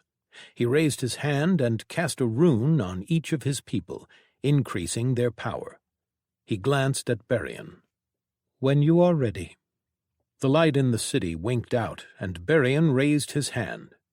Cale felt space twist, and he was suddenly inside the city, just behind the warden. He dashed, pushing his body with all the speed and strength he had, using Wraith Dash. He prepared a combination rune in his mind and went to grab the warden's hand. Ra'azel had warned him that it would be a hand that could transform into a blade.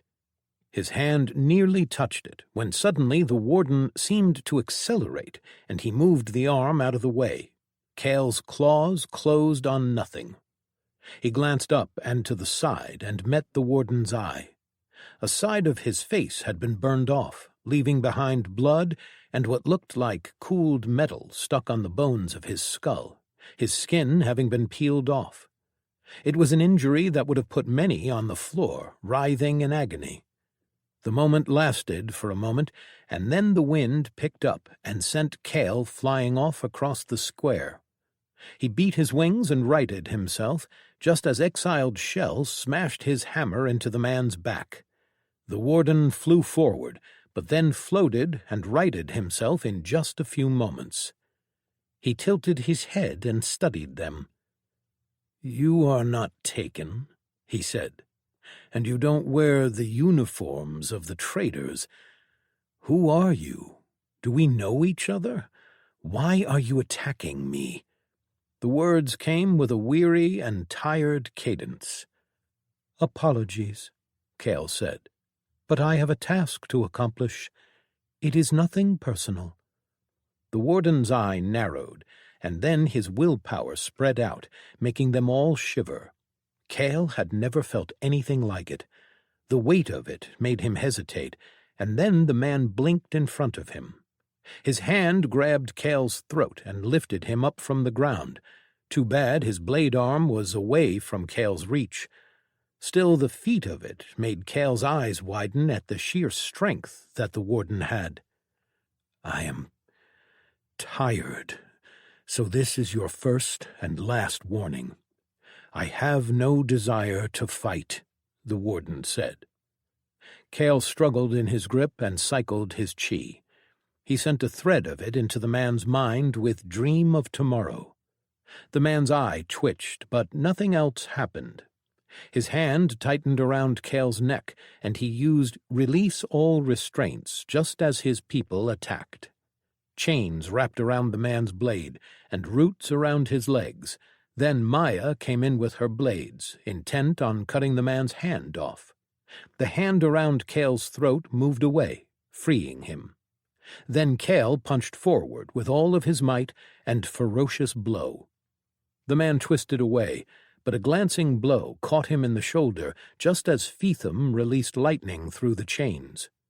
The wind picked up and pushed them all away, and then his blade pulled Feetham along with his chains toward him.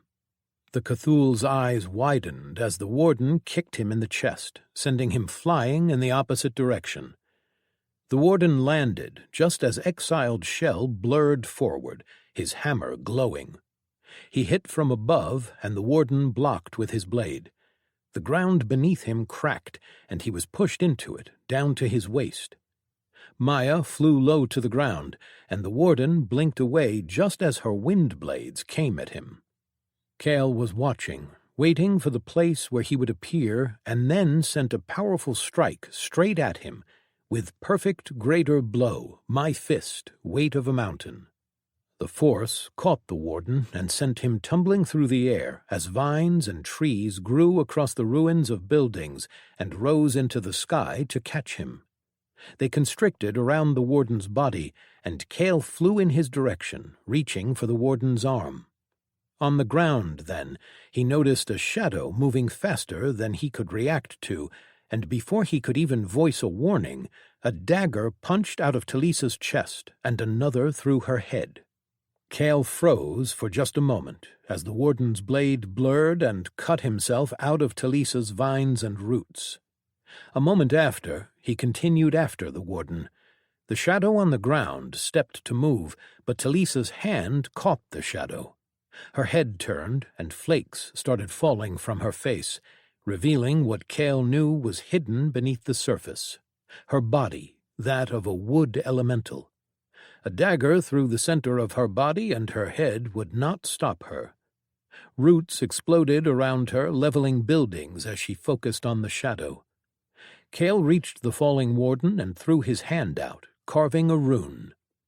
Wyor. Contain. The world around the warden constricted, keeping him in place. Cale saw his eye widened in surprise, and then he was there. Cale's hand reached out, and the man's will flared before he slipped through space. Cale's hand missed again, and he grimaced as he felt an attack from his side. Quickly, he cast another rune. Vrom. Protection.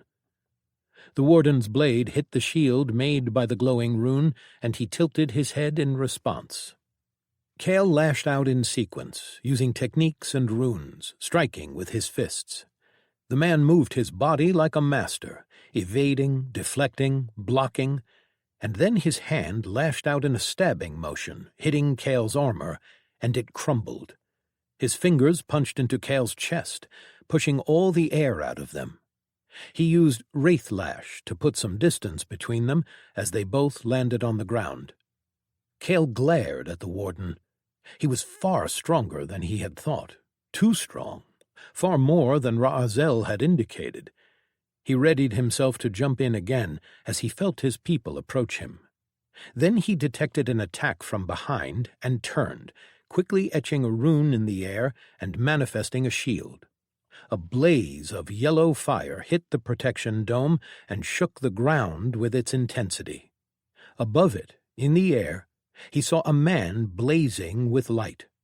He raised his hand, and then Cale knew what would follow. Oath of the Sun God, Beloved's call.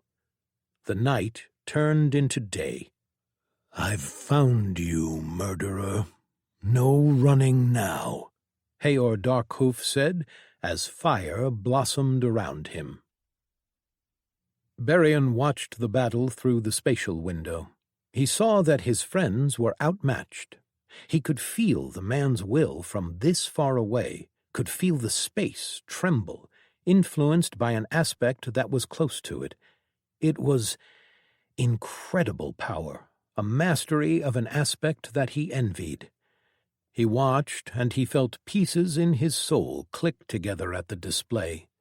He was learning from it, feeling the man reaching out to his aspect, connecting it like how Berian did. But his connection was far deeper than Berian's. It was an endless well, a river. He sat and watched, hoping that his friends would be all right. He could tell that the warden, that even the shadow could kill them, but they were not fighting to kill. Neither side was. Cale had assured him that they hadn't come here to kill the man, but rather simply move him someplace else. And he saw the fire, the arrival of Heor Darkhoof, and he saw the already bleak chances of his friends winning dropping further. Heor was there to kill, and he would not hold himself back as the warden had. Berian didn't like fighting. A part of him was scared of combat. Cale had never asked him to fight, but only to help in any way that he felt comfortable. He never ordered, and never asked him to do something that Berian wasn't willing to do. What Cale wanted was a world of true freedom, without factions and systems of oppression. It was a world filled with chaos and death, yes, Berian understood that, but there were fates that were far worse than death. He couldn't let his friends fight alone. He reached deep inside of himself and pulled on the aspect of space. He stepped into the city, and the world sighed at his arrival. He saw Cale's eyes widen, and he smiled. He let his skill out. I remove all that doesn't belong. Space rolled and the shadow was pushed out. A cube of space solidified, leaving Heor outside of it. Only his friends and the warden remained inside. Airclaw watched the battle from a rooftop. He had left Ryun and the army once their paths had diverged. Ryun had told him that they had already sent some people this way, and gave him the right passcodes so that he could identify himself as an ally and part of the army. He didn't know what he would find. He didn't know what he was looking for, really. He had arrived too late, and had nearly died to the strange fire. But now he saw his target. He didn't know what was about to happen, but he knew that he had to act. The Drake had something that his teacher had warned him about, some plan of the Yeti to escape the ethereal realm. No matter what the Drake was planning, he had to be stopped. Airclaw readied himself to join the battle when space trembled. A minotaur stepped out, and then a part of the space was suddenly cut off, leaving Airclaw unable to enter. He growled in frustration, but settled outside its boundary, waiting for a chance to enter, hoping that he hadn't failed. Berian felt the warden's will try to oppose him, and he felt another aspect fighting with his space. But Berian's will was stronger in the moment. He could tell that the man was tired, and so he pressed on. My space, my rules.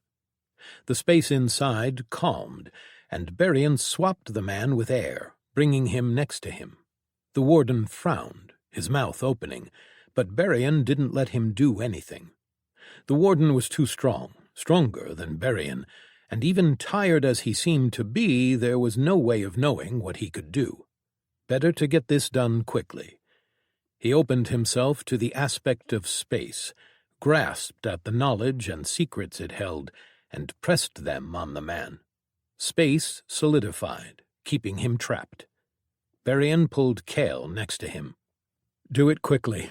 His will is about to break my power, Berian said as a pressure was building inside his head from opposing the man's will. He had no chance of pushing back the ocean of power that the man had. He could only hold it off for a moment.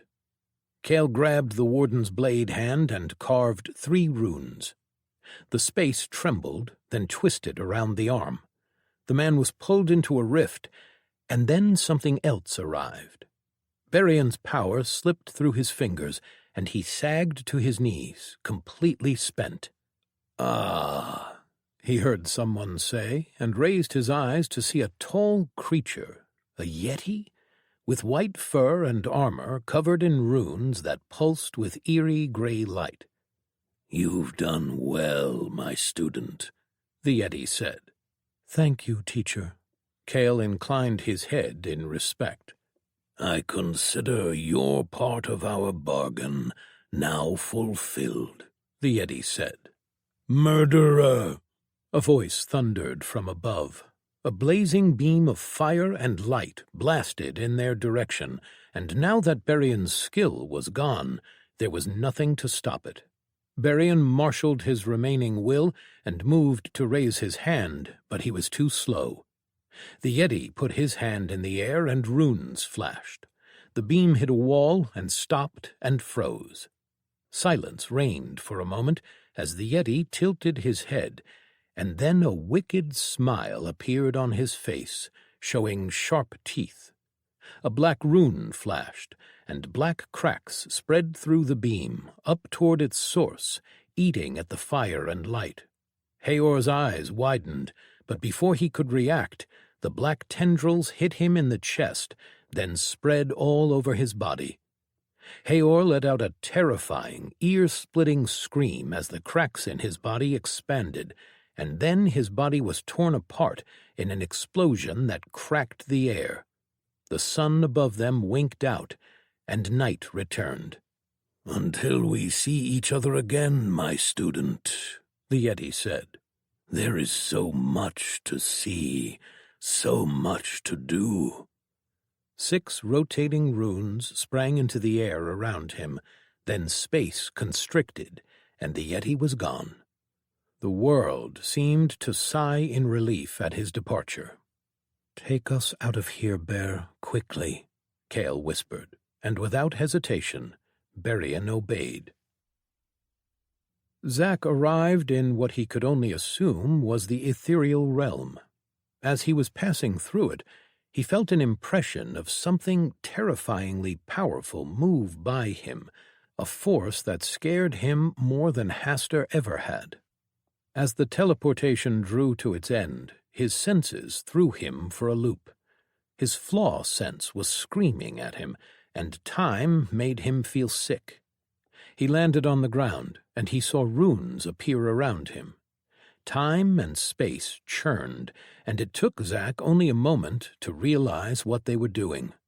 They had trapped him, but he flexed his will and felt them cracking under his power.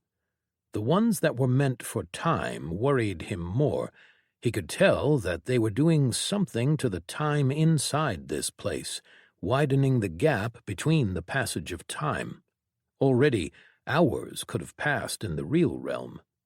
He tried to break those runes, but it was taking too long. Then he felt a force of will attack the runes from the other side, from outside this prison. The runes cracked under their combined will, and Zack was free. He groaned on his knees, and then raised his head to look at the one that helped him. Stretching far above him, almost touching the sky, was a dragon. "He escaped," the dragon whispered. And Zack felt fear grip his heart. Whoever had escaped was too powerful, and was obviously dangerous. Neha, he thought. He stood and focused on his perk, preparing to open a rift back to the real realm. "It's too late," the dragon said. He made sure that this place moved more slowly through time. Days have passed in the real realm since your arrival. Whatever happened, happened. Zack deflated, but he believed the dragon. He could almost taste the truth of his words. He focused instead on his true link, and found it dim, but Neha was still there. She was alive, at least. "I've pulled time back," the dragon said, "and have reversed the flow. Hours here will be seconds there. Please, I need you to tell me what happened." Zack looked the green dragon in the eyes, then pushed his worries aside, controlling himself. He needed answers too. Chapter 103. Aftermath. Ra'azel Equinar, the Yeti, enemy, untrustworthy, dangerous. Zack remembered the carvings in stone, but more than that, he felt a sense of fear every time he thought on those carvings. He walked a few steps in one direction, then turned and walked back, pacing. The dragon, the explorer's soul, had told Zack what it knew, which was little. Zack knew more from what Neha had told him, and he passed that on to the dragon. "A prisoner," the dragon said slowly. "The warden refuses to communicate with anyone outside his prison. If he had talked with us, alas, we cannot change the past. What I knew of the Yeti had already been bad enough, that he was a shade, butchering and mutilating spirits, trying to leave the ethereal realm. It was a threat beyond any other in the ethereal realm. Shades are not meant to leave this place." Zack grimaced, his hand tightening on the sealing blade of learning on his waist. He didn't dare turn his right hand into a blade. He didn't know what else the Yeti had done to it, but he also didn't want to stand in this realm without a weapon. "It is a tragedy that a Ra of my people has fallen so far," Ravalim's voice whispered in Zack's mind. Zack was still struggling with understanding what had happened. The Yeti had obviously made plans that had been years in the making, and he had managed to escape the ethereal realm even with it being closed off. Zack was yet to wrap his head around the dragon who had the power to close down an entire realm. He had never met anyone with that much power. Just standing in his presence made him feel the weight of his will. "Can't you follow him?" Zack said, finally, turning his head to look at the dragon. "You stopped him from leaving this place. Can't you bring him back?" The great dragon shook his head. "I am neither a spirit nor a shade. I am a soul that had chosen this realm as my domain. Here is where I belong." "I need to get back," Zack bit out. "Who knows what the Yeti has already done?" "A Ra is a title of distinction granted to the greatest of our kind, and from all that we've learned, he is not one for rash actions. He will take the time to make sure whatever he plans works." "The old soul is correct," the dragon said, and Zack blinked. "You can hear his voice?" The dragon inclined his head. "He has a will, and therefore he imprints on the world." Zack took a deep breath. "Regardless, I have to return. I need to know what happened after I was pulled here." The dragon met his eyes. "As you will, scion of time," he said slowly. It was eerie to hear the dragon speak, much less offer Zack respect. It made it seem like he could see straight through Zack, and perhaps he could. "But as you are no match for Ra'azel. No one in your world is. You will need powerful allies." Zack closed his eyes, remembering how uniting against Hastur and the Taken had gone. Even now, more than half of the world was ignoring the threat, and they had seen the Taken and dome monsters. "I'll do what I can," Zack said, then glanced at his blade arm. "I just wish that I could tell if he hid something else in here." The dragon shifted and put his head closer to Zack. "Show me." Zack glanced at the dragon, then did as he asked.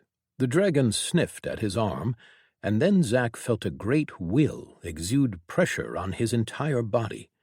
For a moment he felt weightless, as if he was floating above a great yet unexplored world. He felt the joy of seeing new sights and of naming things no one had seen before. And then it was gone, and the dragon pulled back. "I sense nothing untoward remaining. The thing that he used to switch your places feels drained to me, but then again, I do not understand his power fully. If it is worth anything, I don't believe that he could have done anything else. I know only that it would have taken a lot of power to accomplish, even for someone like me." Zack nodded. He should be glad to have gotten that much, at least.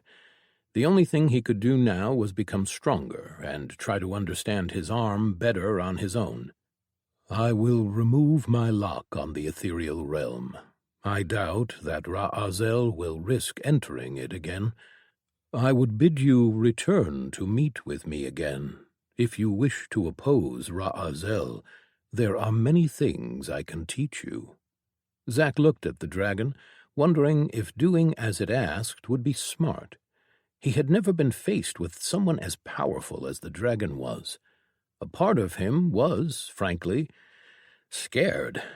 What had happened had shown him exactly how lacking he was. He had lost a fight, and the result of that loss was far-reaching. Finally, Zack nodded. "I will," he told the dragon. "I shall lock my domain and pair it with the area from which you entered into this realm. If you wish to speak with me, enter the ethereal realm through there." Zack nodded, then pulled out his sword and focused on his perk, Gate Fisher.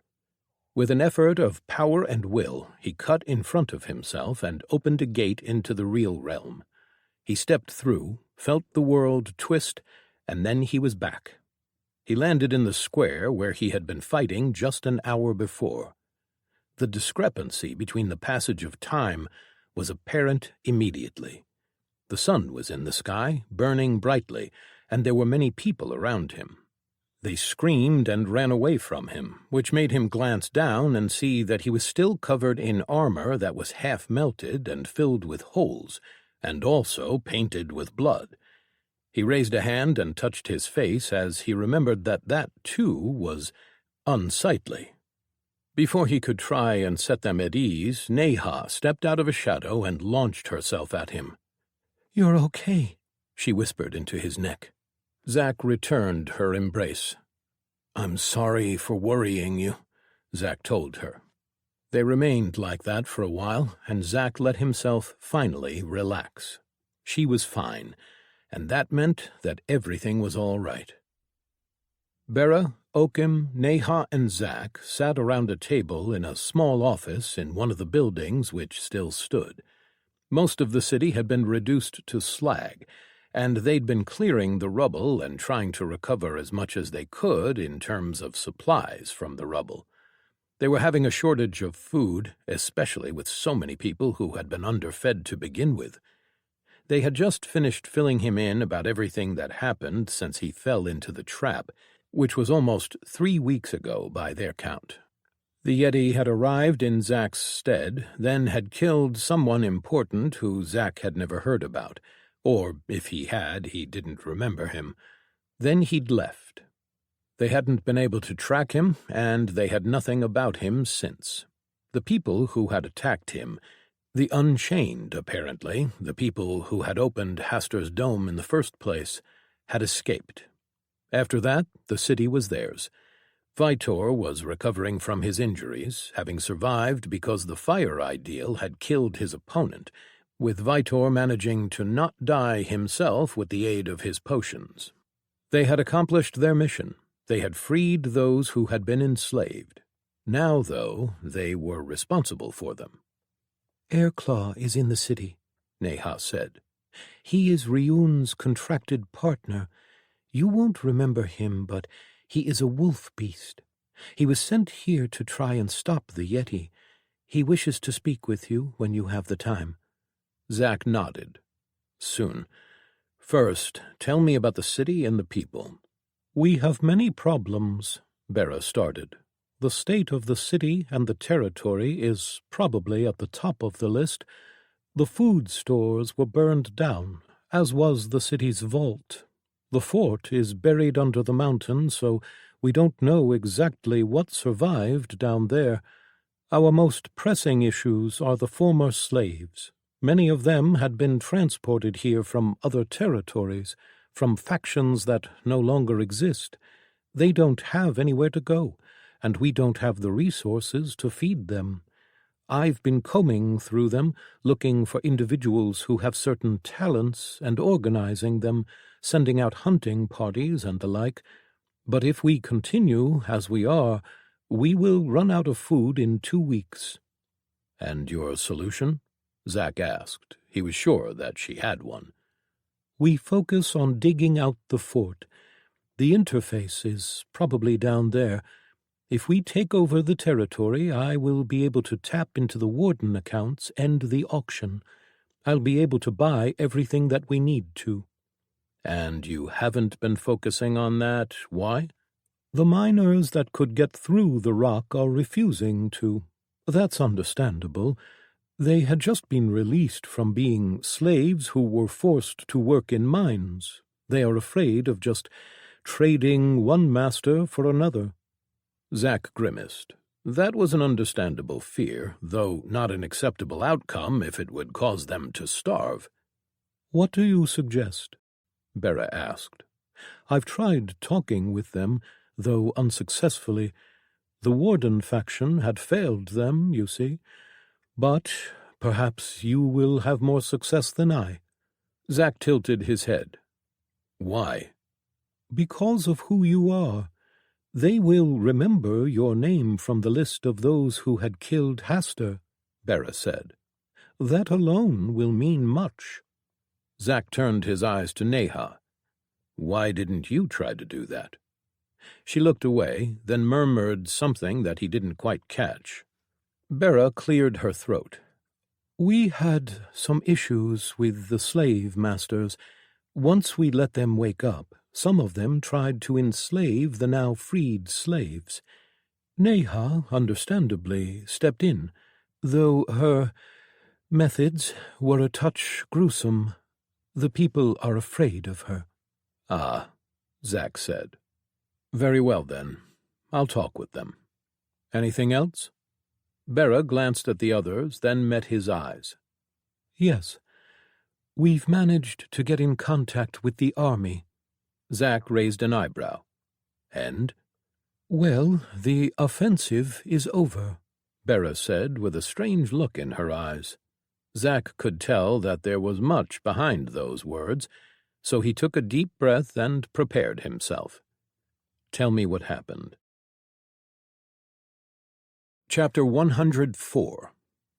Contact. The army was covering ground at a pace faster than any she had seen before.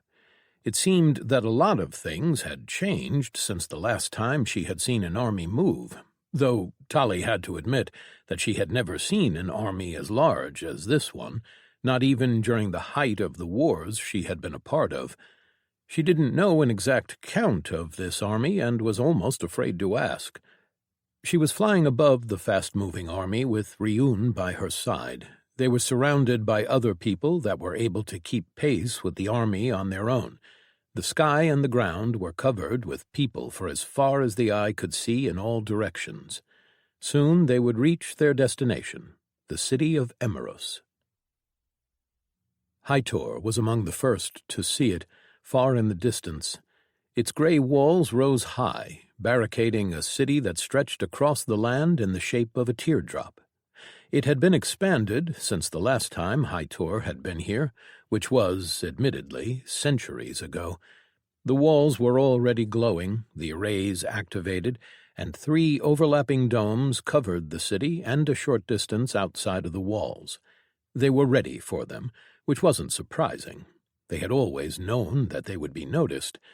What they had eliminated with their haste was any amount of real preparation on their enemy's part.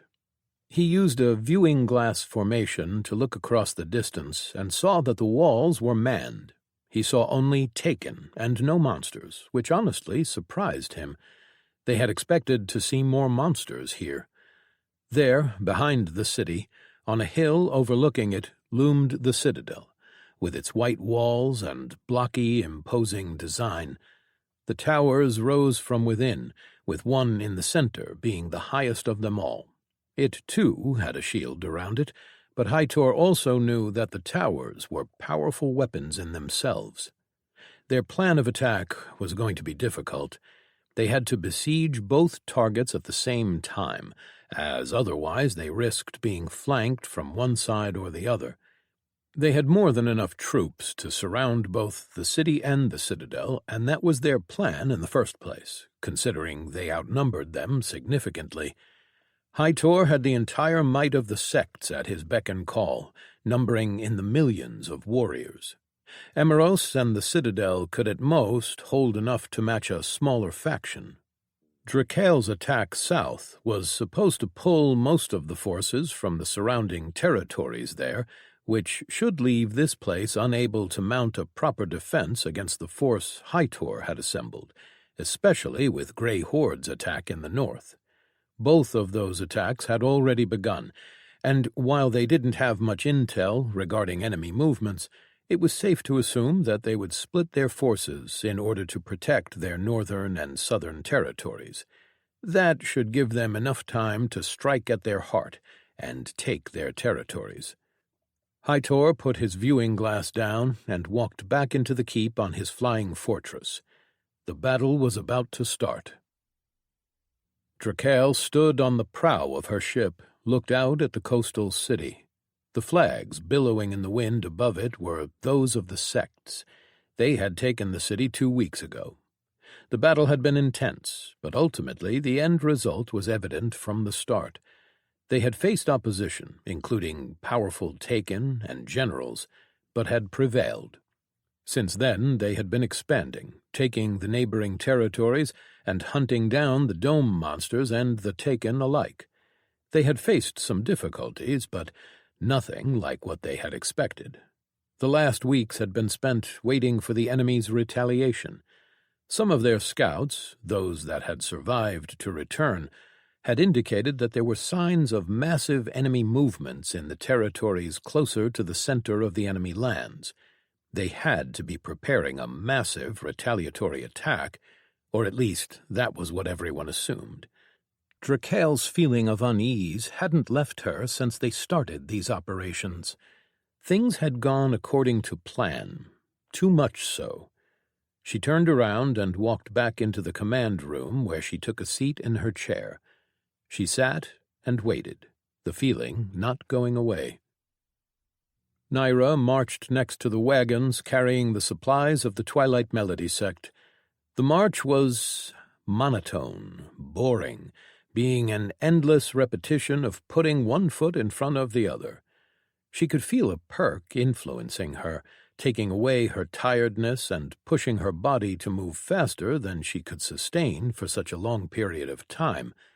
She had never been a part of an operation quite on this scale, not even during the defense of the wall or the retreat from the Empire. They had fractured after the wall fell, each great house having split into its own small army.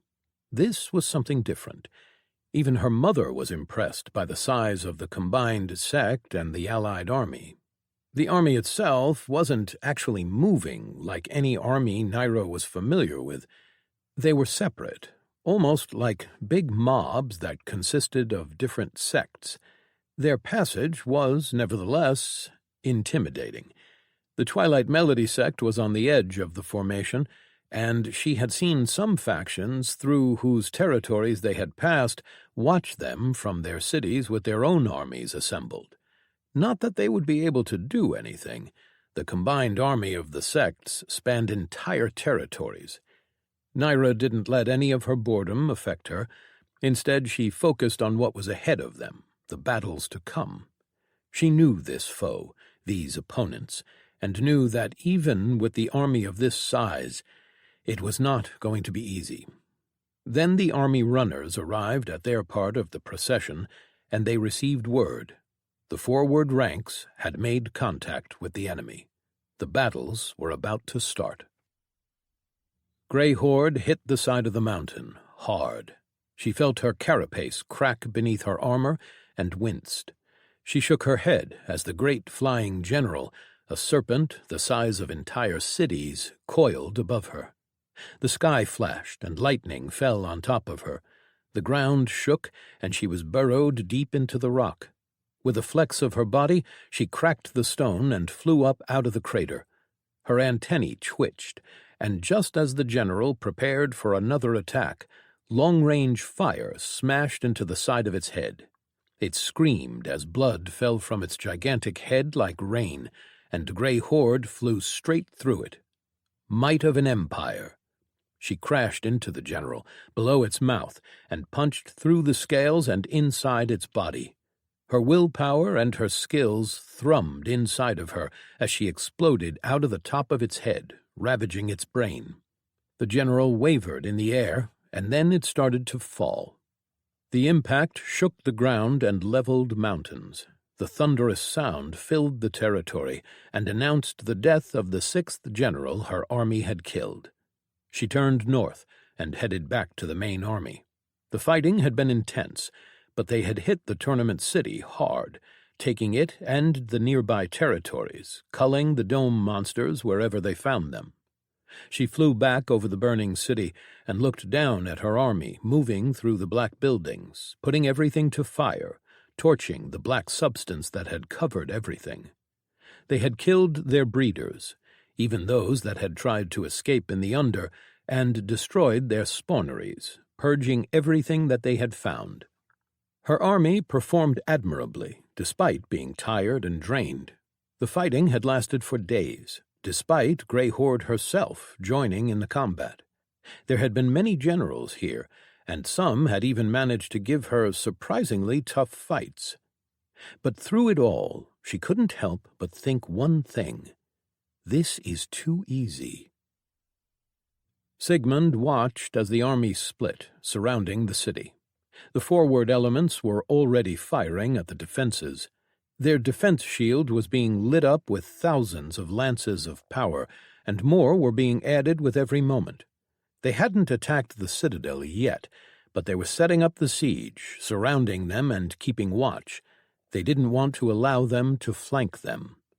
The armies beneath his floating castle were shifting, blurring, and swapping places as rapid deployment perks were being used to position the army. They didn't want to risk any type of retaliation from the two targets while they weren't fully in position. Burning those perks so early in the conflict was unfortunate, but none of their scouts had seen any hostile movement in their direction. Their communications had been disrupted, so they couldn't get in touch with the northern or the southern fronts, which did worry him. But they could only act based on what they knew, and what they knew was that Emeros and the Citadel had sent the bulk of their forces elsewhere. They had a chance here to take the city and the Citadel, then use them as staging grounds to break the enemy's hold on these territories before eradicating them entirely. He watched in silence as the air forces joined in the fight, attacks coming in from their flying castles and airships. The enemy defenses would not hold against it for much longer, a day at most, and then they would be fighting in the streets. "This is so unfair," Visterius complained. "I did not join this army to be treated like this." Meleatus rolled his eyes at the Minotaur's complaining. "Someone has to be in the rear guard," he told him. The sect that they had been attached to, the Twilight Melody sect, was currently on the outer rim of the siege, unlikely to see much of the fighting on the walls.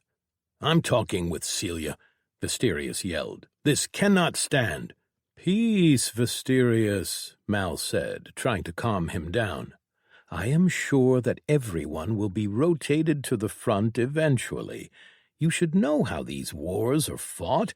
Once the front expends their perks, those who are fresh will be pulled in." That made the Minotaur pause, then nod. Right, but I should just make sure and ask." Mal opened his mouth to respond, and then froze. Visterius's entire demeanor changed immediately, and his axe appeared in his hands. "What is it?" Visterius asked. Mal narrowed his eyes and looked around. "Something is wrong. The space is—" He didn't get to finish his sentence. Space twisted behind them. Mal felt multiple teleports activate, and then the light flashed all around the army. He was hit by vertigo and saw the people around him fall to their knees, some even unconscious. He had never felt a spatial event that did such a thing. Most were shielded, and this was almost weaponized. Perhaps it was exactly that. Before he could even recover, he heard the thunder of charging feet approaching. He raised his head and saw. Fuck! Everywhere he looked, in all directions, he saw monsters and Taken charging. Numbers that rivaled their own surrounded them, charged at them, pinned them against the city and the citadel. He glanced around at his side and saw the effects of the teleport affecting his allies still. They were screwed. Chapter 105. Ambush. Sigmund ran out of his fort and looked down from his floating island. Their army was surrounded. The enemy was charging at them, their intent obviously to pin them against the defenses. He cursed inwardly. That light was recognizable to him. The enemy had buried teleportation platforms beneath the ground. They had to have gutted the network in all the territories around them, then somehow activated it here. He wondered how they hadn't noticed them, but there were countless powers that could have hidden them, even from an army. He looked down beneath his island and saw holes opening up in the defensive shields of both the Citadel and Emeros, and return fire began to hit his side's siege equipment. The world trembled, and Sigmund saw a man standing on top of the walls of Emeros, his very presence drawing attention. They called him the Elder King because of how he looked.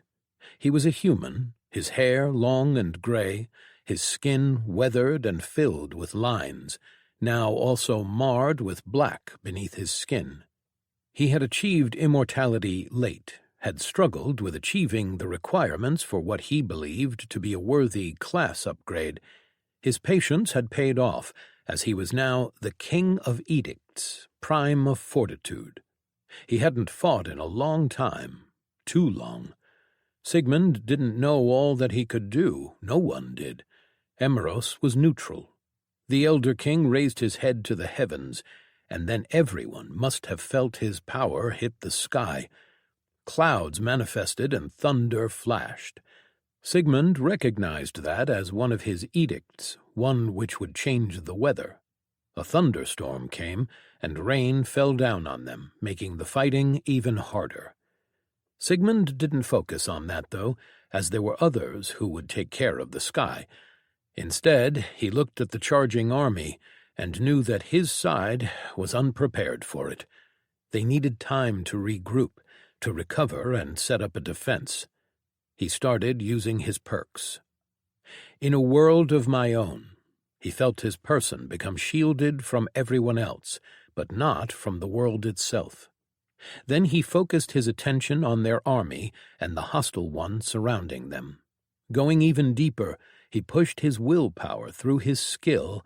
I spoke and everything listened, and whispered, "Slow them and quicken us."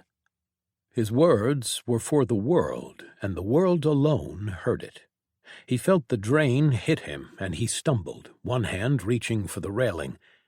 He looked down and saw the army charging at them, moving in slow motion, or at least it appeared that way from this perspective. Not to the defenders on the walls, though, as he couldn't separate them. He raised a hand and signed for his vessel to be made ready. They had 3 minutes at most to form a defense. That was as much as he could buy, and they couldn't waste it. The storm forming above them slowed, and Tali saw cultivators specializing in storm-related chi flying up and preparing their defenses. The enemy that had appeared all around them had slowed, someone from their side having burned a powerful card to buy them time. She met Ryun's eyes and immediately flew down toward their sect. They landed in the middle of chaos, and immediately seeing a group of people standing in a circle, made their way there. Karya stood with a piece of paper in her hand, which she waved once she noticed them.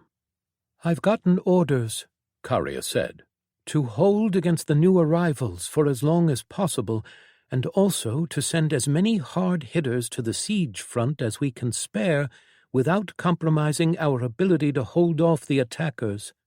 Tali grimaced. "They want to end the siege as fast as possible?" Karya nodded. It wasn't like they had many choices. They were surrounded, and they had a hard center in the middle of their army that was going to pummel them if they turned to face the outside threat. They had to choose one. Karya spoke again. "They want to burn through the city and the citadel defenses as fast as possible, and take them before we turn everything on the new arrivals. I am going to take Vanessa and myself," she said, then turned to look at Ryun. "We can do a lot of damage to the defenses, unless you think differently." Tali glanced at Ryun and saw that he was thinking. "I'll go as well," Erdania said. "I can help break down the defenses better than I can fight against an army." Ryun nodded, then turned his head. "Tali, can you go above us and make sure that any of the flyers don't take advantage? You are our only real flyer." "I can," she answered him. Karya nodded, then turned to her daughter. "Naira, take command of our warriors. Keep this front and provide help to the sects around us." Naira hefted her spear and sprang into motion immediately, heading for where the battle lines were being drawn. Karya then glanced at Ryun again. "I am unsure of where you will be most useful." "I'll stay on the front," Ryun interrupted. He glanced at Celia, who nodded. Karya accepted this decision, and soon they were all moving, heading for their positions. Tali could already feel something tearing around them. Whatever was slowing the enemy down wasn't going to hold for much longer. She caught up to Ryun as he put on his armor and pulled a large javelin out of his storage. "What are you planning?" Tali asked. "Why do you think I'm planning anything?" he asked back. "You didn't make any comments. You were too agreeable." Tali narrowed her eyes at him. Ryun met her eyes, then glanced to where Celia stood nearby, waiting for him. "We are going to fight the enemy army." She nearly dropped it then. The words were simple, ordinary in their situation, but she knew Ryun. When he said anything, it often meant exactly what the individual words meant. She opened her mouth, but then paused, something in his eyes making her stop. She knew him well enough by now to know that Ryun would do as Ryun wanted, no matter the danger. "Be careful," Tali said. "That army is dangerous." Ryun nodded. "You too." With that, he walked over to Celia, and then they took to the sky, heading in the direction of the enemy. Tali glanced up at the storm clouds above, then spread her wings just as the rain started to fall. Erasmus watched from his flying fortress. Their plan had been good, but no plan survived contact with the enemy. Everyone knew that. They just hadn't expected anything like this. He wondered what kind of a mind had thought this up. It was a brilliant use of the teleporter platforms that had caught them completely off guard. What had appeared as an easy victory for their army had suddenly turned into a much tougher fight. 6 undead warriors joined him on the balcony, each clad in full combat gear, the best that he could provide. Erasmus glanced at them, then spoke. "Head down and defend our lines. Raise any of the fallen." His commanders nodded, their pale glowing eyes never leaving his. The 6 were his commanders, his greatest warriors. Death Knights who had pledged their service in life and continued it in death. He had bound their souls to the undead vessels and had wrought all of his knowledge in them, making them great and terrible. They were a human, a Demacy, and 2 Ravzer skeletons. Another was a Minotaur zombie with a half-decayed body. The last, his oldest Death Knight, had once been a screen champion. "As you will, Lord," Death's Blade answered, his antennae twitching through his helmet. With no other word, the 6 climbed over the railing and jumped. Erasmus turned his body and headed inside. He placed commands in his current vessel, then pulled his soul out and moved to the vessel he had stored in Hytor's fortress. He opened his eyes from within his Drake vessel and stood. The vessel had already been moved into the command room, where Hytor and some of the other sect heads were already gathered. "Erasmus," Hytor greeted, "we need to take down the city walls. The city can house millions, enough to give us a more defensible position." "I agree," Erasmus said. "Send a call for our strongest to help with the city and the citadel's defenses.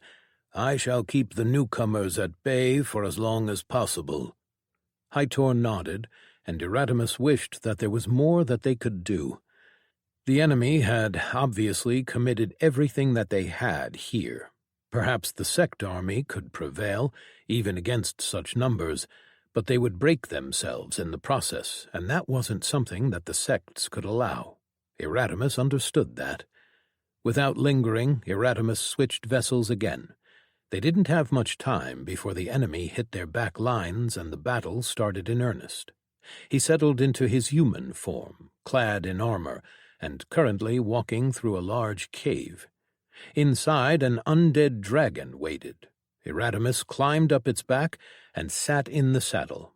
Formations activated, and he took control of them before ordering the dragon to move. The undead beast walked out of the cave beneath his flying fort and out on a small platform. Erasmus took one last look at the city of Emeros and the citadel, and then turned away. With a small prompt, the dragon leapt and spread its wings, heading for the enemy. Uriel Ansi stood at the window of her tower, looking out at the army assembled around them. Her ploy with the teleporters had worked. She had assembled most of Hastur's remaining armies here. She had been gathering them ever since Hastur died. The foolish Empire had thought that the monsters were pursuing them, but they had just been going in the same direction. The flyers had reached her years ago, but not all of those who were landlocked had. It hadn't mattered in the end. She had enough of them, along with all the remaining generals. She commanded them, monsters and Taken both. As the strongest remaining servant of Hastur, it was her right. The thoughts of the monsters rumbled in the back of her head. Their intelligence was strange. Sometimes she felt like they were just blank pages that needed orders to fill them, and perhaps they were. They could think and had a strange sense of cunning, but they needed guidance. Without Hastur, they were lessened, but they were still deadly, the generals in particular. She saw the Elder King begin his work as she had ordered him to. The sect army was mighty, but so were they. Soon they would see who had the right to inherit the world. Chapter 106. Battle Lines. The warriors assembled around her, but Naira had eyes only for the enemy in front of her. The sects didn't have any real front line. There were no rows of soldiers with overlapping shields and spears pointed to welcome the enemy. No, they were spread out, arranged in smaller teams, ready to support the strongest of them. That was how the sects fought. They protected and bought time for those who were stronger than them, allowing them to unleash their power on the enemy. Sometimes they bought that time even with their lives. Naira stood next to Lesametrius and a group of other heavenly and monarch realm cultivators of the sect. Their immortals had their own teams. One of the cultivators in her team was the messenger, following a path that allowed him to move quickly across the battlefield. Naira would use him when she wanted to give orders. She led from the front, having learned how to read the flow of battle in the Empire's last war. To her side were other sect teams, and beyond, other families of the sect. Riki Rajan led the closest one, and on the other side, a bit away, was her brother Emrys with a squadron of Orn retainers. That side resembled more what Naira would consider a real army, though she knew that each had its strengths. The army was speeding up, their charge down a hill in front of her coming closer and closer. Whatever had slowed them down was losing its power. She took a moment to take everything in. She saw towering generals in the distance, some walking toward them on two legs, others floating above the ground, and more heading higher in the sky. To the far right, on a front held by another sect, a general the size of a small hill lumbered on 4 feet, each the size of a city tower. She knew the type. Its single great eye that stared with black malevolence could fire powerful beams of energy that could devastate entire armies. She hoped that someone powerful was ready to protect the army from it, as otherwise it could do a lot of damage. With her armor glistening in the light of the morning, her shield hefted on her left forearm, and Erishi Risav held ready in her spear arm, Naira was ready. "You ready?" she asked her awakened spear. "Always," Risav answered. The two of them had gotten very close to each other. A true awakened weapon and its wielder, their bond had progressed. Whatever held the enemy back broke, and a tide rushed forward, a black sea of running monsters of all shapes and sizes. At the front, Naira saw a tall monster that was familiar to her, a runner, as they called it. It was the size of a wagon, with 6 legs and a long, elongated snout. Black scales glistened as if they were covered in tar, and it roared as it ran at her. The days when Naira would feel fear when seeing such a sight were long gone. The monsters were still hundreds of meters away from their lines, but Naira wasn't about to let them get in the first strike. She triggered her perks. The Lady of Battle spread out of her, increasing the stats of those around her. She felt others layer their own boosts across her and those around her. Chi flowed through her body, and she activated her Mantle of the Rising Mists, causing her stats to rise higher. She pulled her spear hand back, then snapped it forward in a stabbing motion. While doing so, she activated Erishi Risav's ability, God-Killing Spear. In a span of an instant, Risav's length flashed, increasing as it grew faster than an eye could blink. Across the hundreds of meters of distance, her spear stabbed into the head of the charging monster, then through it and the dozen monsters behind it. She pulled her spear back, and Risav retracted in an instant. A dozen monster corpses were left on the ground to be trampled by others. As if her strike was an announcement, the sect army fired. Long-range attacks of all kinds filled the air and the distance between the two armies.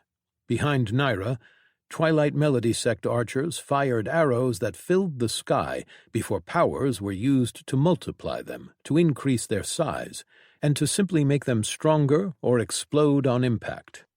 The onslaught hit the first rows of the enemy forces and obliterated them. It didn't take long for more monsters to arrive and climb over their dead. Soon after, the giant, lumbering monsters in the back fired their own long-range attacks, and the battle began in earnest. As monsters reached their lines, fire engulfed Naira. She was ready. When the first lines hit their forces, Lesametrius didn't get to do anything. His commander, sect leader Naira Orn Dagda, sent a blast of orange mist ahead of her, scorching the monsters. The heavenly warriors behind him fired their arrows and killed a few while Naira finished off the others. But there were more coming, and soon the fight changed. Naira fought, but she couldn't hold everything, and a monster slipped by her side, then turned to attack her flank. Lysimetrius dashed forward, chi burning through his body as he slashed with his saber, cutting a limb off a monster that had far too many of them growing from weird places. It didn't roar or whine, it had no mouth. Its body was covered with a dozen eyes that all turned to look at him, its limbs each caricatures of those of other races. They were twig-thin, ending in hands that had 6 fingers and long claws at the tips. It rushed him, and arrows struck it from behind Lysimetrius, his teammates coming to his aid. That didn't stop it, though. He ducked, then rolled beneath its attack. It raked the ground as it tried to catch him, and Lysimetrius swiped with his saber, cutting off a limb it used as a foot. It stumbled, and Lysimetrius closed the distance, opening his mouth before spraying acid on its central body. Its dry black skin sizzled, and as it recoiled, Lysimetrius followed. Chi filled his saber, and he dodged its attacks to stab it into its body. He used his green exuding deluge before sending a blast of it into its form. The chi ate away at its insides, and soon the monster collapsed in on itself as it was destroyed.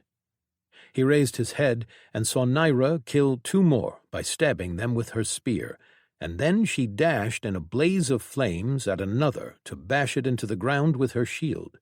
A small, quick-moving monster jumped at her, and her flames expanded, burning it in the air. Lysimetrius jumped forward, building his technique. He moved behind her, his saber high above his head, gathering his chi. Then he summoned his aspect manifestation, Acid Orb. He sent the orb flying forward beyond their lines, and then swiped with his saber, sending his green churning rain technique out. It hit the orb, and they amplified each other. Green droplets started spinning out of the orb, the technique that had given the sect its name. It was slow at first, but then it changed, it grew, and the tiny drops of acid chi began to do damage. The monsters tried to run away from it, but it was useless. Lysimetrius paused as another team from the Green Rain sect arrived from behind their lines. They jumped into the rain, their gear and bodies resistant to it, and mopped up the monsters that Lysimetrius had caught before retreating back again. Another sect team unleashed techniques from the sides, taking advantage of the momentary hole in the enemy charge. Flames hit from one side, burning up the monsters, and walls of ice that then shattered and speared more came from the other. 2 teams of spear-wielders dropped on top of the stunned monsters, the few of the stronger and bigger ones, and immediately stabbed with their spears, each glowing a spectral green that was different from Lysimetrius's acid chi. The black viper venom chi ravaged the monsters, and the 2 teams unleashed dozens of summon exploding spectral vipers that flew through the air and exploded against another score of charging monsters. Then they retreated with their movement ability, Burst Step. Further ahead, Lysimetrius's technique ended, but still left pools of acid chi on the ground. The monsters charged straight through it, weakening themselves. He didn't jump forward again. Instead, he watched as the archers and Naira fought, and waited for any monsters to get by his team's front line. Emrys stood behind the row of soldiers, their shields locked into a wall. The monsters slammed into them, hard, but the wall line held, and then the soldiers stabbed with their spears using their thrust ability, the soldiers behind them using their forward thrust to stab their lances in between the shields with precision. He saw their defensive perks activate as they fought to hold their ground. Then they layered their perks and stabbed forward as one. A wave of force hit the monsters and staggered them back, maiming and outright killing some. Emrys raised his staff, and the other casters around him did the same. He gave the order, and the line of soldiers in front of him spun their slings before releasing them, sending fragile containers flying over the front line. They hit the monsters and shattered, splashing them in liquid. A moment later, Emrys gave another order and fired his spray of flames. A third of the casters fired alongside him, and then their fire hit the enemy and ignited the oil. Everything went up in flames as the casters behind the first wall used their power shield variants to protect the soldiers. Then the second third of the casters cast their abilities, and wind hit the burning monsters, fanning the flames, spreading them back for hundreds of meters over the front. The first line of soldiers pulled back their shields and stepped back as a new, fresh batch of soldiers replaced them, their cooldowns unused. A new front line was established with a new wall of shields, and as more monsters arrived, one of the powerful ones simply inhaled all the fire that they had thrown at them. Emrys gave the signal and then stepped forward. The monster exhaled, spewing all the fire it had consumed in a small and pressurized blast of flames. Emrys raised his staff and focused on his perk, Steel Fire. He reached out to it, and it became his, and then with his of fire manipulation and command, he expanded the blast. With empowered fire, he made it stronger and then forced it back over the monsters, splashing over them, burning hundreds to cinders in an instant. He saw the monster prepare to inhale the flames again and nodded at the casters around him.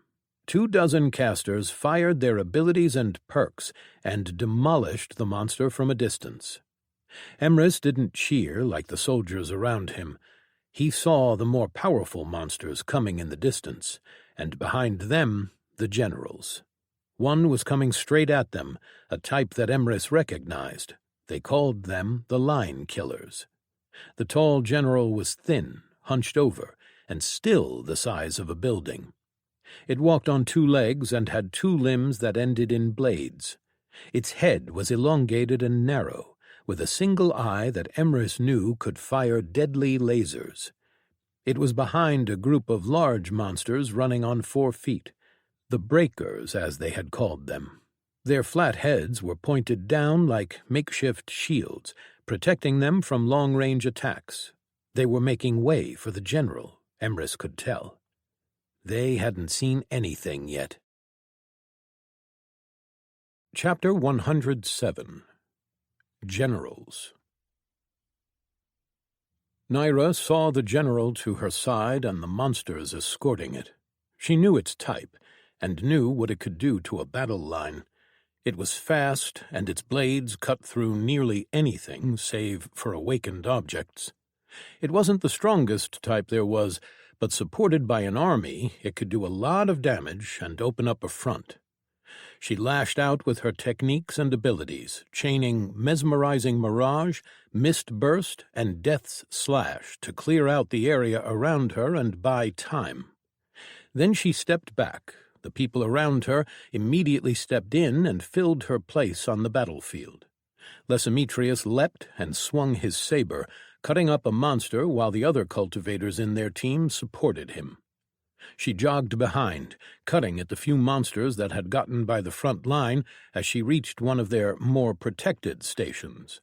She found the messenger and gave orders to be relayed down the line. The general must fall before it reaches our lines. Riki Jean Nikoa received the message from sect leader Naira and immediately pulled back from his place on the front. Others filled his position, and he turned to look down the line. He saw the general getting close to the front line and knew he had to reach it fast. He debated what he wanted to use. Battles like these were a card game. You had to make sure to save your best cards for when you needed them, but also had to make sure that you didn't lose while keeping them close. The general was a threat, but the question was how much they could get away with by not using their great cooldowns to take it down.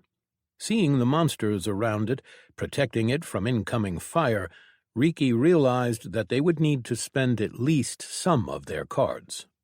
He channeled his technique, Imbue Kinetic Force, onto himself, and then he started running. His armor was covering his entire body, but he saw with his skills.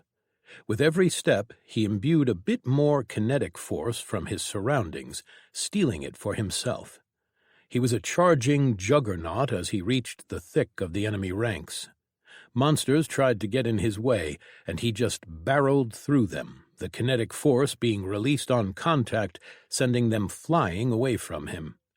Just before he reached the general's group, a large pillar of fire crashed on top of them, fired by the Orn Dagda line. It disoriented the monsters enough that he had a clear line to the general. He shaped spheres in his hands, imbued them with more kinetic force, and then started throwing them with impelling concussive throw.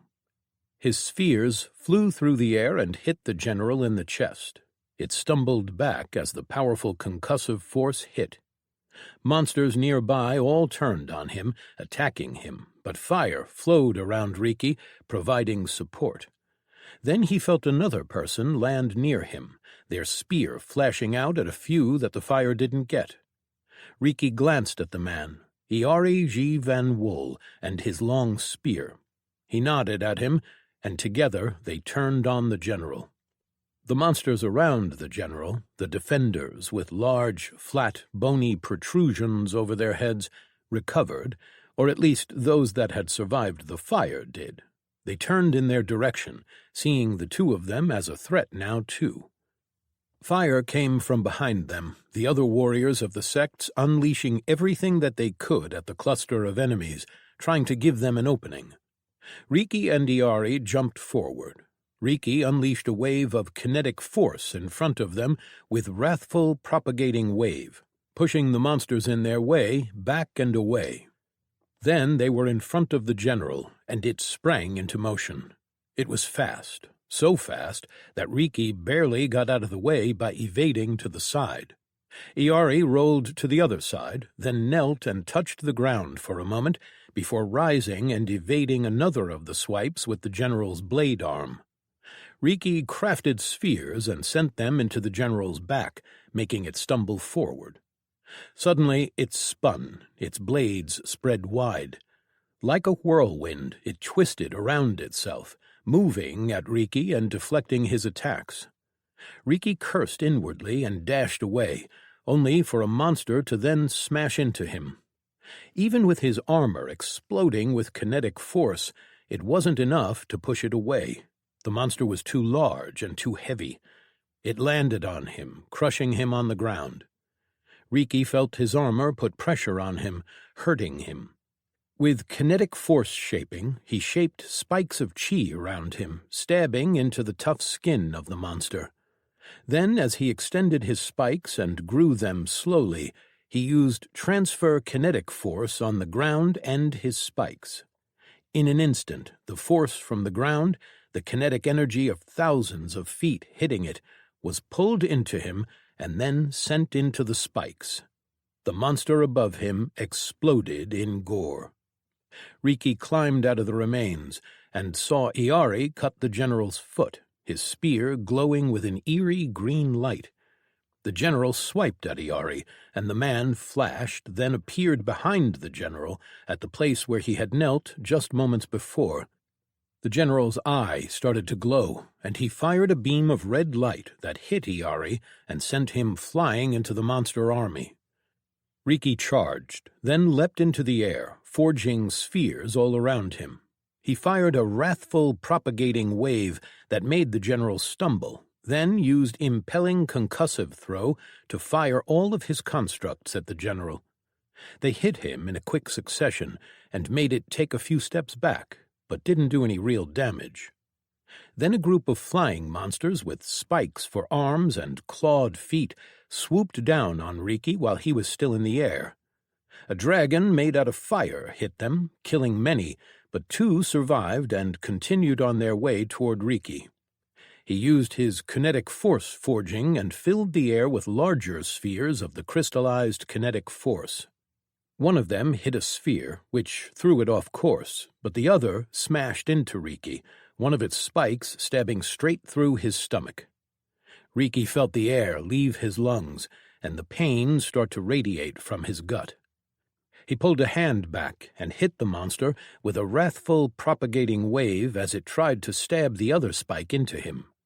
It was thrown back and torn apart as Riki smashed into the ground and groaned. He pulled a healing potion and broke it over the hole in his stomach, then got to his feet. He saw the general going after Iari, cutting down monsters as Iari fought through them, sending spectral vipers in all directions that exploded and poisoned the monsters, though it was hard for Riki to see what the man's state was, as there were just too many monsters everywhere and the rain was getting thicker. The general had a few shallow wounds on its body, and Riki could see green wisps trailing out of them. He tried to debate whether he should just use his ideal. He didn't know if it was worth it. His ideal could do a lot of damage in the right circumstances, but spending it now could cost them. Last spear. That took the decision out of his hands. Riki pushed chi through his body and began preparing his strongest technique. Iari felt his ideal fill him with power, removing all the pain and stiff movements from before. The general's beam had cracked his ribs, and the monsters that swarmed him had left him littered with wounds all over his body. Without his ideal, he wouldn't have lasted for much longer. He whirled and cut down the monsters around him, and then, as the general charged and swung at him, he jumped beneath its swing with burst step and unleashed his excruciating venomous strike that he had been charging with technique charge, overwhelm. He cut the side of the general's hip as he danced away from its attacks. It turned around, its blade arm glowing with dark energy, and then it cut. Iari deflected with grudge, but the blow still sent him flying into a group of monsters. He whirled his spear and sent out summon exploding spectral vipers, but he still felt the jaws close on his ankle. He didn't feel the pain, so he quickly cut the monster's head off, then deflected another attack with his two tails before stabbing his venomous stingers into another. He dashed away as the general followed. "Is it enough?" Iari asked. "Soon. One more good hit," Grudge told him. Iari didn't know if he would be able to get that. Then the world around him shook, and noise filled everything. It took him a moment to realize that it was Riki as he arrived and unleashed a technique. The monsters around the general exploded. The ground split, and even the air sent shockwaves in all directions. The general stumbled, one of its blades cracked and then shattered. Iari saw his chance. He pulled back Grudge and channeled his chi. With Defiant Heartseeker, Piercing Star, and Perfect Spear Throw, My Arm as giants, he threw his spear filled with black viper venom at the general. It hit him in the chest, his awakened weapon continuing to reduce the general's resistances, and Iari saw the venom chi from his other wounds spreading, dark green lines growing beneath the skin. The general staggered back, and Iari heard Grudge's words in his head. "Now." Iari triggered Malice. The green venom chi beneath the monster's skin exploded in violence, spreading all over the general's body and starting to leak out of its pores. It looked shaky, and then it fell to one knee, its skin crumbling and cracking. A moment later, it toppled down and died. Iari glanced at Riki as fire fell all around them, and two heavenly cultivator teams arrived to help give them room to pull back. With no words spoken, they retreated behind their lines, and Iari headed straight for the healers. His ideal would last for a bit longer. He needed to get patched up and use it for as much as possible. Uriel watched as fire came down on the city of Emeros. Two people were sending a massive beam of flames at the shields, draining them rapidly even with the Elder King reinforcing it. He was the King of Edicts, prime of fortitude. Defense was in his nature, though not in the same way as it was for Uriel. He wouldn't be able to hold those shields much beyond what they could handle on their own, but he didn't need to. Up in the skies, the thunderstorm was being kept at bay, but the monster army around them was pushing the sects hard. She could already see a few areas that had been forced to retreat closer to the walls, though some were holding. It didn't matter if they held, if most lost. They would just get cut off. She looked from her tower and waited. The Elder King would make his move soon. He was no fighter. He was a king, and a king ruled and empowered his people. She got herself ready. Soon it would be time for her to act as well. Chapter 108. Trap. Caria and Vanessa floated above the city of Emeros, both wearing their full battle regalia. Hers was the red and orange scaled armor and winged helmet, while Vanessa had her robes and staff. Their fire spilled from them in a combined attack that splashed against the city's defenses. Their shield was holding for now, but the flickering of light that it gave off told Caria that it wouldn't hold for much longer under their assault and the attacks from the rest of the army. The sun was obscured by the thunderclouds above, which robbed Caria of her full dawn fire boosts, but even without them she was more than enough to shift the scales. She wished that she could touch her strongest powers, those that came from her 2 last-class evolutions, but most of those had been inactive ever since the ethereal realm had been sealed away. Caria was a Valkyrie, specializing in fire and souls, and a big chunk of her power had been unavailable to her for years. It hadn't mattered that much so far, as she didn't need those powers to deal with the endless waves of monsters and Taken, but it still nettled her. Hytor stood on his fortress, watching and waiting for his chance to attack.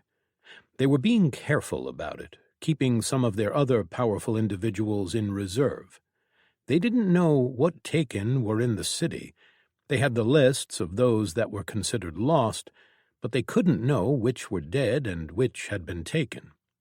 The lists were too large, filled with millions of names, and so there was no way that they could prepare for all their powers even if they knew them, which they didn't. A few people had some of their powers known, like Urel Ansi, who they suspected was in the Citadel. She was a warden, and most of her powers were geared toward defense, the protection against and nullifying of damage, but also toward catching lawbreakers and upholding the law. They didn't even know half of what she could do, and those who did know were contract-bound not to reveal it. Still, even if they took what was known, millions of possible threats were too much to try and prepare for.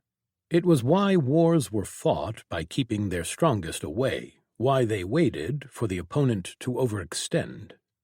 The great lengths that people went to in order to hide what they could do from others outside of the Empire surprised Caria. She had forgotten about it. The Empire had been forced to adapt in order to survive. The enemy was firing out of their city, from their walls, their attacks hitting hard. Caria and Vanessa were being protected by the army. Flashing shields and walls of light would constantly get in between the attacks meant to take them down. They had to be careful, as they didn't want to do too much damage to the city once the shields failed, so Caria was keeping a close watch on them, or trying to, at least. The rain was starting to pick up, and the raindrops hitting their attack were causing them to turn into steam, which obscured her sight, and her senses weren't precise enough to tell her the exact situation with the shield. Caria put her trust in the people around her, hoping that they would keep watch. It was all that she could do. Urel watched the assault on Emeros, waiting for 5 of her strongest fighters. All had been high rankers before they had seen the truth, and now they served an idea, just as she did. Virgil Highmight, a minotaur wielding a bow as tall as he was, called the Mountain Piercer for his act of shooting an arrow through a mountain in order to kill his target, stood to her right. Menelaos, the human woman known as the River Witch, a caster of great power, stood with her hands crossed over her chest, her 2 focuses glistening around her palms. Kani Iasra, the Demacy blade master, renowned as the true cut blade for the name of one of his best skills, and one of the greatest masters of the blade in the last 500 years, kept his hands on top of the pommels of his swords. Reo, a Cthul, the aspirant, was a man who had traveled the world and learned many different combat styles, even gaining a special class because of his accomplishments. He stood motionless, his combat robes immaculate, and his fists wrapped in blue bandages. Lastly, there was Hebes, the pillar of the forest, champion of the Blue Forest Hive, formerly, of course. They all stood ready, waiting for the moment to strike. And soon it came. She felt it, even from so far away, that it affected her, too. Vault of the King. The Elder King's ideal touched her, and then moved away, seeking others. After all, her equipment was stronger than what it could provide. Still, down in the Citadel, and in Emeros, every one of Hastur's chosen that didn't have powerful gear suddenly found themselves wrapped in stronger, better armor. They held better weapons, better rings. It replaced each piece of equipment that they had with something up to 2 rarities greater. Uriel gave the signal, and then she activated the teleportation pad beneath her feet. In a moment, they were teleported. She and her 5 fighters appeared in Emeros, beneath the city in a small cavern that had been shielded and prepared in advance. Through the link that they had all shared with Hastur, and which now she controlled, she sent the signal to the Elder King. She couldn't do as much as Hastur had been able to. He could instill terror through his minions, could reach through them and attack, but also command each of them individually. Uriel could only give them commands that they followed. To the others of Hastur's chosen, she could send short messages that weren't really words, but were more impressions. She felt the Elder King's power rise. His oath filled the city, granting them greater fortitude, her included. Then he allowed it to spill out, and his oath announced itself. Oath of the Prime, grant fortitude. His power stretched and increased the defenses of every being on their side, Hastur's chosen and monsters both. Uriel looked back at her group. "Get ready," she said as they spread out around the center of the room. She keyed the wards and suppression arrays, then started layering her powers on them all. Inspire, area of abyssal defense. Inspire, shield of the depths. Inspire, power of the shield. Greater strength, greater power regeneration. Battle roar. Hastening presence, inspiring presence. Increase resistances. Strengthen defense. True link, armor of the depths. Then she reached out with her senses outside of the city. To the sky, she felt the shield fail, or rather, the Elder King turned it off, and then she slowly started executing her plan. All around the battlefield, the monsters fighting against the lines of the sect army were suddenly emboldened, the oath of the Elder King settling in around them, granting them greater durability. Strikes that once cut deep now only left scratches. Arrows bounced off their flesh, and powers that would have killed now only staggered. The battle across the lines changed in an instant. Naira stabbed a monster and felt resistance that wasn't there before. The oath that she had felt, it had empowered them. All around her she started to feel death as her power increased. Screams and signs of tearing flesh intensified, and she sensed the battle lines buckle under the monster assault.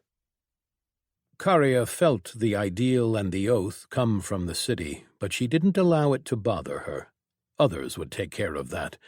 She had never met the Elder King, though she did know of him, but only what the Empire's spies could learn, which wasn't much. He had never been in the spotlight, and he had been old when he got his immortality. That usually meant someone who wasn't that powerful, but she had felt the strength of the ideal and the oath, even if she didn't know exactly what it did. And then the shield around the city failed. Their beam of fire continued forward, and before she could stop it, a defensive power interjected itself, absorbing the attack. The battle intensified as the Taken on the walls were now able to fire at their forces fully, and she saw sect warriors charging at the walls. She turned to look at her daughter, who looked a bit drained, which was understandable. She had shouldered most of the strain as the channel for their power. "The gate, now," Karya told her. They had to take advantage of the moment. Vanessa raised her staff and channeled her most powerful perk, Blossom of Flames.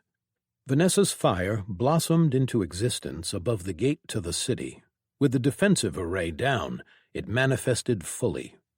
Like a flower, the fire unfurled its petals. First they were yellow, then moved to orange and red, and finally white. The fire hit the gate, and the enchantments on the wall itself flared. The stone heated up and turned scorching. Karya saw the enemy screaming and jumping off the wall to get away from the heat. Attacks from the Elder King's position came at them, but the nearby floating fortresses defended them, shields flashing into existence to cover them. Then the gate faltered, and Vanessa's white fire fell on top of it, melting through the stone and metal, opening up a way into the city. Together, the two of them flew down, the sect army following behind them. They reached to float above the ruined gate, and a group of Taken flew in their direction, their power flaring as they unleashed attacks in their direction. Karya spun her spear and used Wall of Dawning Flames. Their attacks were stopped cold, and she dashed through her wall with flame-dawning haste before hitting the wall and triggering Immolation of Dawning Flames. The fire of the wall was consumed and added to the immolating flames growing around her. She hit the enemy group, and just the heat around her made one spontaneously combust into flames. She swung her spear and cut another, fire boiling his blood the moment she opened up a wound. The third she speared through as his sword glowed and he tried to attack. The fourth was a water user. He summoned a river of fish made out of water that swam through the air in her direction. His attack hit the immolation aura around her and evaporated, turning into scorching steam that spread rapidly around her. It hit the Taken, and he screamed as his own attack's result scorched his skin, turning it red and filled with blisters. Karya finished him off by cutting his head off. She turned and saw Vanessa laying waste to the buildings around the gate, creating a large area for their army to more easily maneuver. A group of Taken attacked her, and Vanessa took them down by lashing out with a petal of white fire that now lazily floated around her. Karya landed just as she saw a fortress move above them, and sect warriors start to enter the city. "Keep your strength," Karya warned her daughter. They didn't want to overextend yet. "I know," Vanessa said. Then something happened. She felt the world around her twist, and something grabbed hold of her body and soul. She tried to fight it off, and on instincts instilled over centuries of fighting, she tried to reach her ethereal vanish perk, and was again reminded that it no longer worked. A moment was all it took. The power wrapped around her and Vanessa. She heard shouting, felt someone teleport near them and their power try and interfere. Karya glanced back at a sect warrior that she didn't know. His power held it for less than a moment.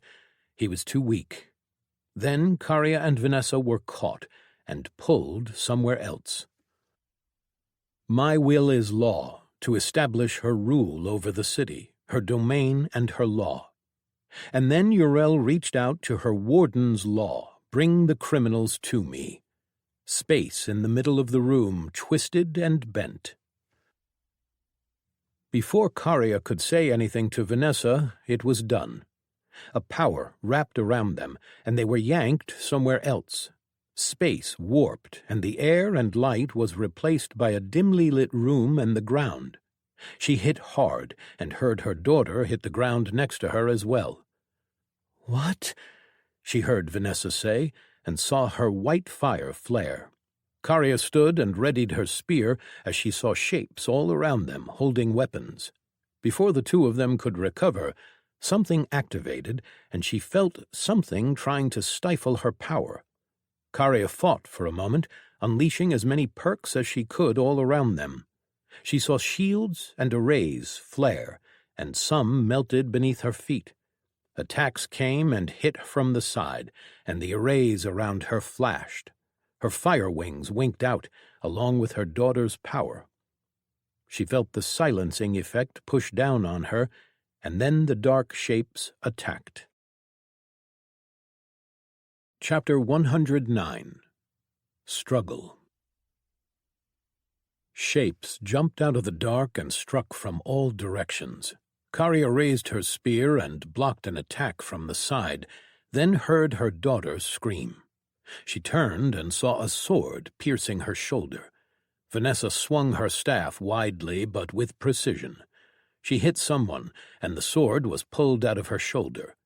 They turned with practiced motions and stood back to back, ready for the enemy. All the while Karya clawed at her power, trying to reach anything. The array that suppressed her felt unstable, and if Karya had to guess, it wasn't designed to suppress more than one person at a time. Having both Vanessa and Karya here was straining it. The lingering flames of her previous attacks gave enough light that she saw her enemies. There were 6 of them, and all fully geared. This wasn't going to be enough, not without her power, she knew. She recognized only one, a person wearing a dark and elaborate suit of armor, standing in the background. Yrel Ansi, the Warden Commander. They had wondered when she was going to show herself. This was a room designed to kill, she knew that. It was power-nullifying and had been designed to give all the advantages to the captors. It was well done, though it pained her to admit.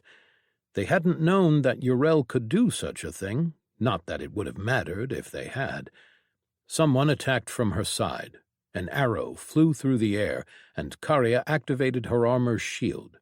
It flared into existence, but weakly. There were more than silencing arrays in here. Something was stifling active powers, too. Her shield cracked, but it gave her enough time to slap the arrow aside with her spear. She heard a crack and felt the room shake, and she knew that Vanessa had activated one of her rings that sent a quake across the ground. The arrays shook, and some flared with color as Vanessa destroyed some. 5 shapes jumped at them. Karya moved, stabbing with her spear as 2 whips of water tried to attack her. Her power was suppressed, but her armor was still strong. She let the whips hit her and surprised the watercaster. Her spear caught the robed figure across the shoulder. Someone got in close and low, and then several rapidly executed strikes with bare fists hit Karya's side, sending her stumbling to the side in pain. She felt pressure and knew that her armor had been dented. She swung her spear widely and forced the Cthulhu pugilist to back away. She heard a scream and turned around to see Vanessa stumbling back, blood soaking her robe from a cut over her chest. "Vanessa!" Karya said, and jumped in her direction. She stabbed with her spear over Vanessa's shoulder as fast as possible with her physical strength. She connected with something, surprising her daughter's assailant. She heard a curse, then felt a pain in her back. She clawed at her power again, at anything that she could reach, but there was a wall in between her and her power. 2 walls, one that blocked her power now, and one that had been in place for years, the conduit to her ethereal powers. She couldn't reach any of them. Powers hit her and her daughter, getting through her armor as she tried to shield her. It was easy to bring them to her. The sects had not declared any formal declaration of war. Emeros was a territory that she enforced the laws in, and they were criminals. Her skill had only been there to ensure that nothing could interfere. She watched as her fighters were taking the 2 down, cutting them slowly to pieces. They had wrecked the room, but most of the strongest arrays were buried in the stone around the room. Still, they had to finish it soon. She could feel the arrays struggling. She hadn't intended to get the daughter, too, but it was a welcome surprise, if a bit of a dangerous one. The arrays were not designed for two such powerful people. They didn't have long. Her only target was the woman who glared at her even as she took wounds. Uriel wasn't a fool enough to let the Butcher of Dawn remain active in the war.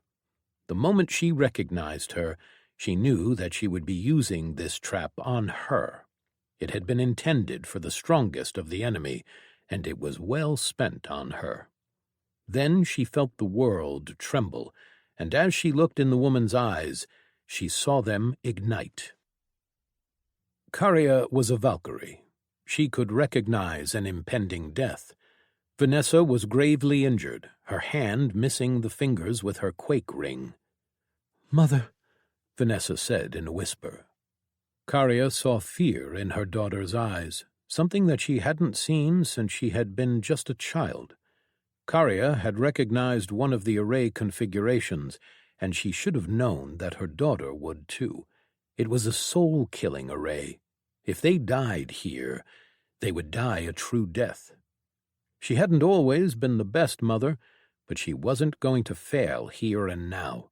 She had a lot of things to make right. Karia herself had been stabbed, and her ribs were cracked. She could feel the arrays that kept her from her power failing, but knew that they wouldn't fail in time. They didn't have the time to escape. She focused her mind and her willpower, all that she had, into the rage of the burning forest. The flames that turned sand to glass, and she channeled it all into her skill. The world whined, her skill trembled, and the arrays glowed. But then, for just a moment, her will was greater than all the preparations that the enemy had made, and her skill channeled it all. Karia saw the enemy charge them again, and she grinned.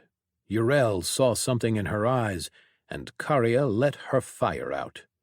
"I burn all in my way." Uriel felt the skill activate. She cursed inwardly that they didn't have any willpower dampening arrays. They should have found some. Karia's eyes glowed with fire, and Uriel's danger sense skills went off in a way that made her terrified. Her eyes widened, and she jumped forward. No, no, no! She saw the red fire erupt out of Karia, targeted at the arrays. It melted the stone above and below her and hit the arrays that she had prepared to kill a soul. The suppression arrays were deeper, but that too was threatened. Uriel was left with no choice. Abyssal Aegis. Her ideal covered her fighters and the arrays, protecting them from the fire.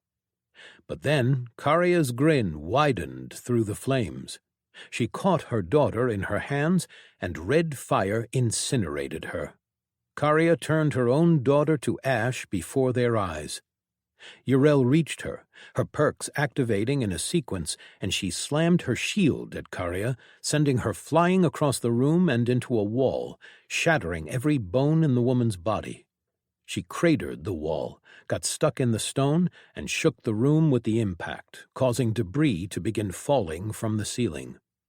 Karia raised her eyes, blood spilling from her eyes and mouth, and then she spoke.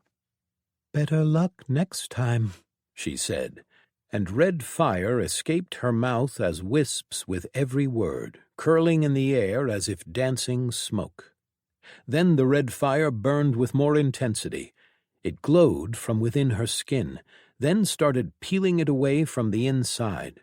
Red fire exploded out of her, sending particles of ash everywhere. Her armor and spear melted, and a person shaped of red fire remained. A moment later, it exploded.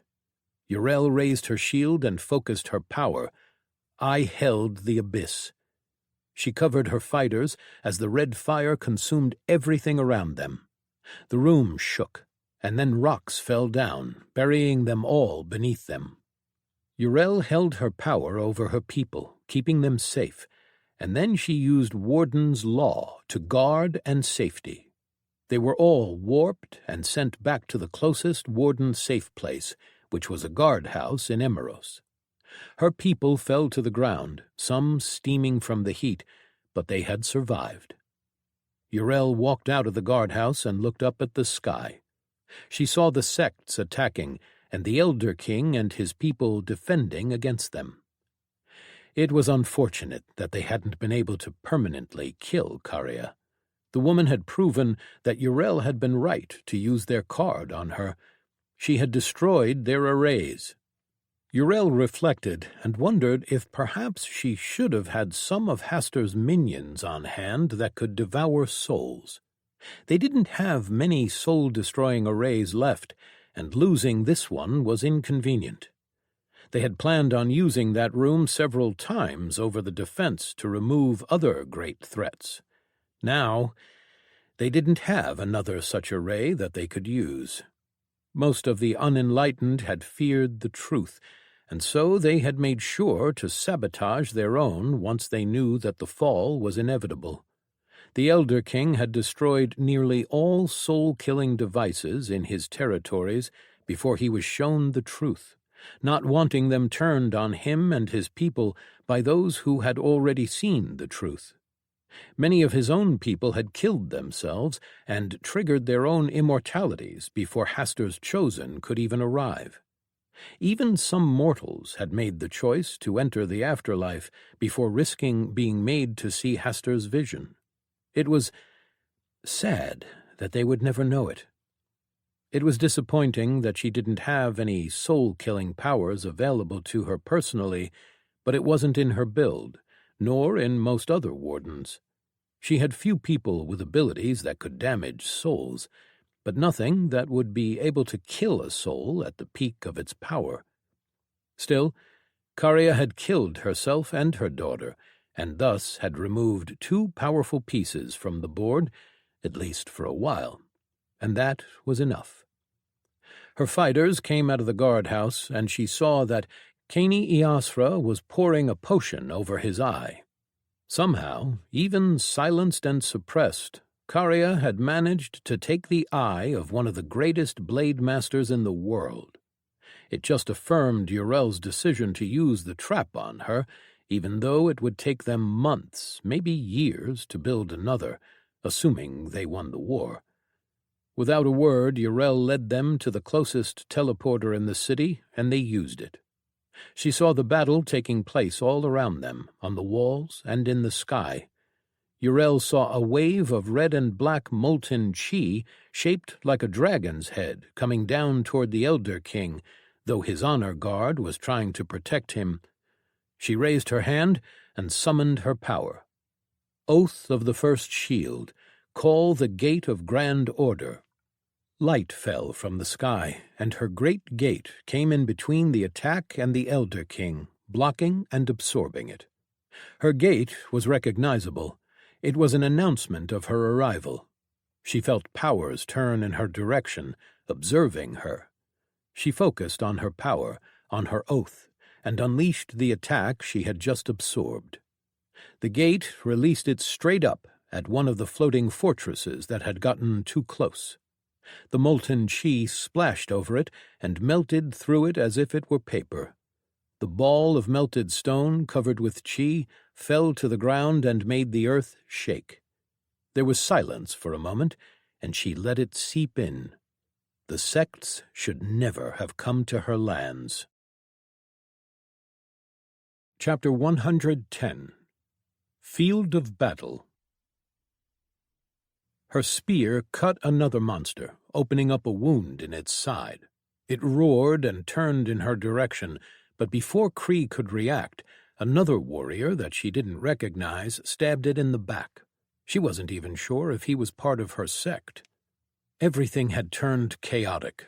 She had been stationed near the center of the sect formation, watching the front lines fighting, and fighting only when a breach happened, which was seldom. A few stragglers managed to get through as well, and she fought them, too. Now, though, more and more monsters were coming through to the middle of the formation. The lines were buckling. They had already been forced to escort the healer back toward the city, and there was fighting there, too. The defenders were firing from their walls. They were getting pinned, and the monsters had gotten stronger. Cree had been separated from her team in the fighting, and had probably moved to an area held by another sect, as not only did she not recognize anyone, but there were warriors wearing colors that were different from one another, too, which meant that they had also probably gotten lost in the fighting. She fell in with a mixed group of lords, monarchs, and a single heavenly realm cultivator, and together they fought. They tried to do as best as they could, buying time for the ranged warriors behind them to do some damage, but Cree could tell that they were losing ground. People were dying all around her, and she didn't even have the time to think. She could only focus on the fight, on swinging her spear and throwing her techniques out. The sky to the side flashed with a flaming light then, and Cree saw a large phoenix fly down on the enemy forces in the distance, straight at an enemy general that was the size of a hill. It fired at the phoenix, a beam coming out of a large single eye at the front of its pyramid body. The flaming bird flashed with even brighter yellow flames that wrapped around it, and it pushed through the beam, then hit the general's eye and entered its body. A moment later, the general bulged and exploded in a blast of yellow fire that decimated the enemy around it. The blast reached Cree a moment later, the heat and the shockwave making her take a step back. The frozen layers around her and on her body evaporated. Cree turned her head to protect herself from it, but after a moment it was done. She turned her head back and stabbed another monster as the phoenix rose in the air to fight a large swarm of flying monsters that led her further away in the distance. Then Cree felt the ground shake and raised her head toward the new threat. A large monster, much stronger than what she could handle alone, rammed through the team in front of Cree's. Its horns bisected and carried a warrior with it before it shook its head and threw the person aside. It charged, a four-legged monster with 6 large horns growing out of its head, pointed straight at them. Cree channeled her technique and ran forward, rolling beneath the monster and unleashing her freezing breath. She caught one of its legs with absolute cold chi just as its foot stomped on the ground. It sunk into the earth, and she froze it and its leg. It stumbled, then broke out of her technique, but its hide cracked. The others took advantage to attack it from the sides.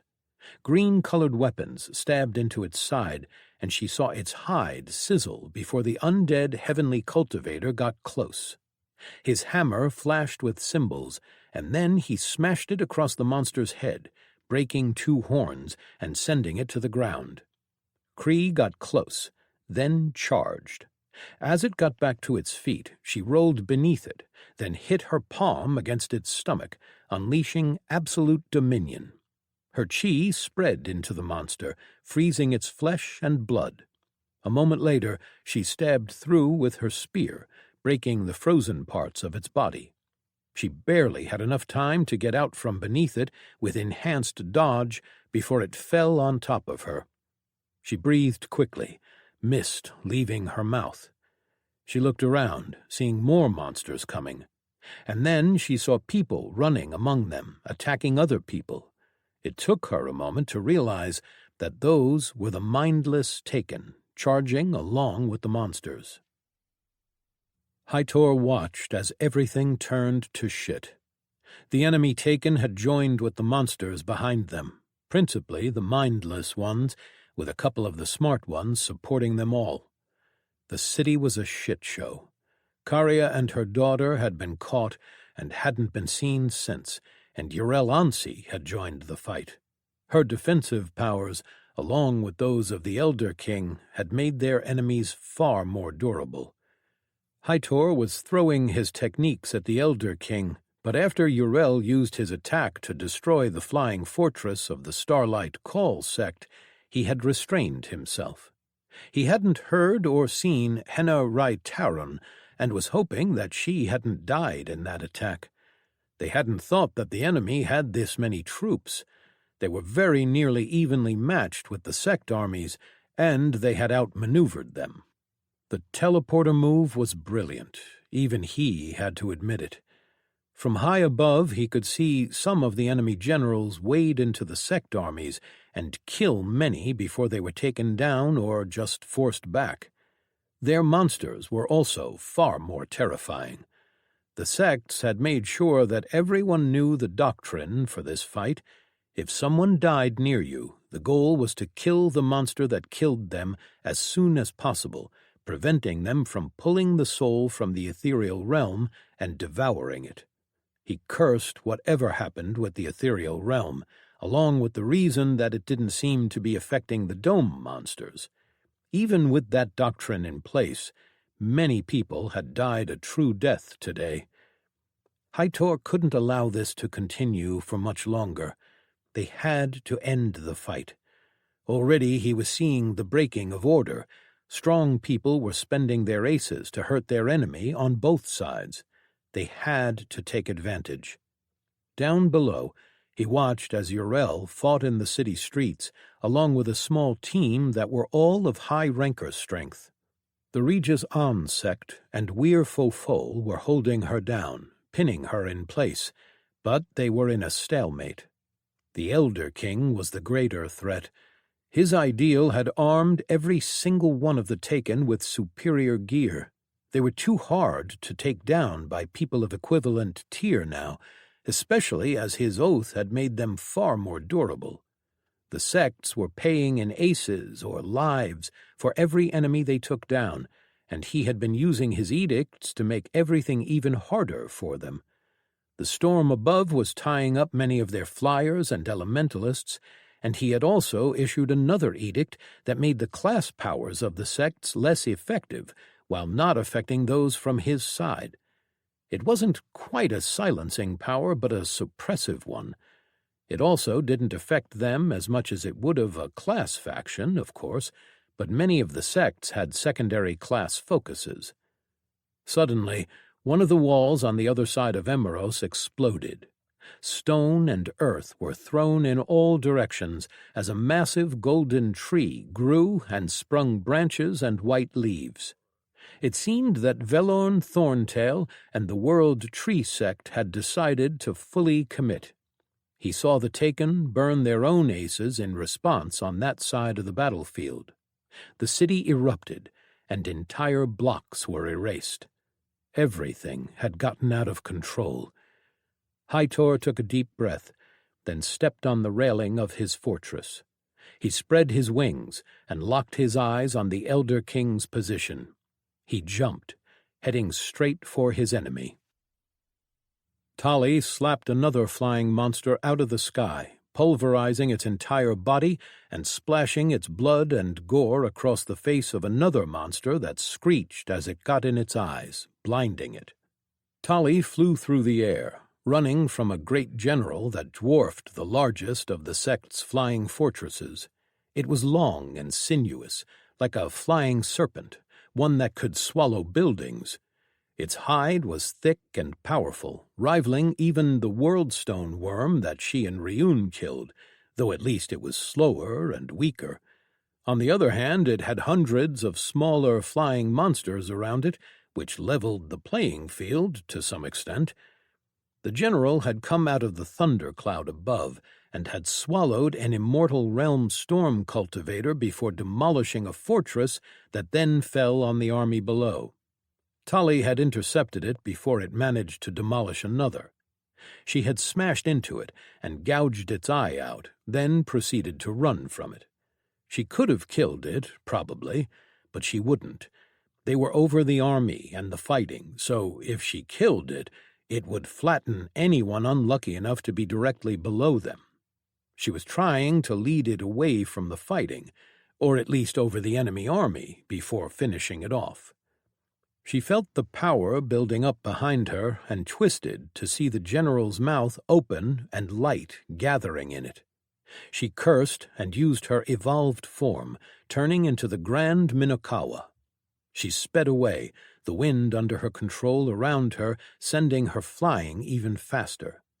The general fired, and Tali twisted away out of the way of the ball of energy that it fired. She saw it flash through the air incredibly fast, then hit a mountain in the distance and shear away a piece of it.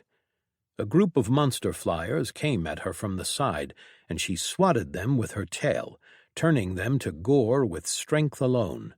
The general was pushing hard now, getting faster. They were above the enemy army now. It was time. She turned with the intent to attack when a shape swooped in from the side. A massive bone dragon strafed the side of the general and blew a plume of pale blue fire that scorched its side and made it scream.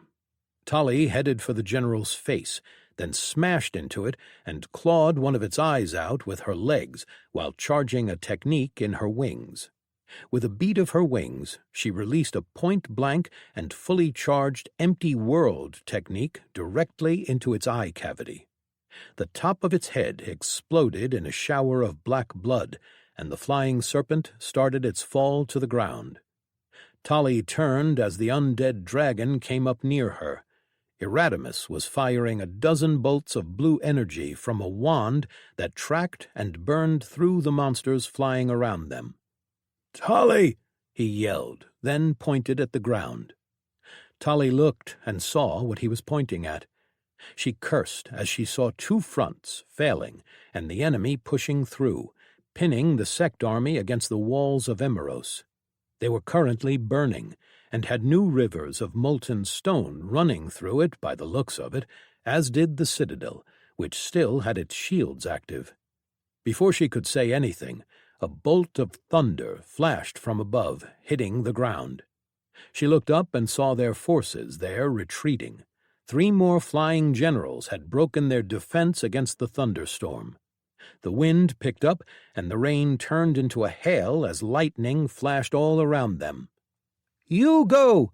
Tali yelled and pointed at the ground. Erasmus glanced up, then nodded. His dragon whirled, and he started his descent. Tali looked up at the generals and the storm, then headed in their direction. Chapter 111. Waiting Game.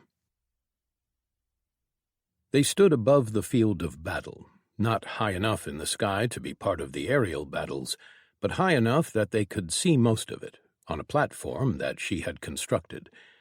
Celia watched as the battles turned chaotic, as all semblance of order was lost. Generals trampled into the battle lines, killing hundreds or even thousands in seconds before people would step up, burn their powers, and stop them. She could help. She knew that she should help, and yet she didn't move.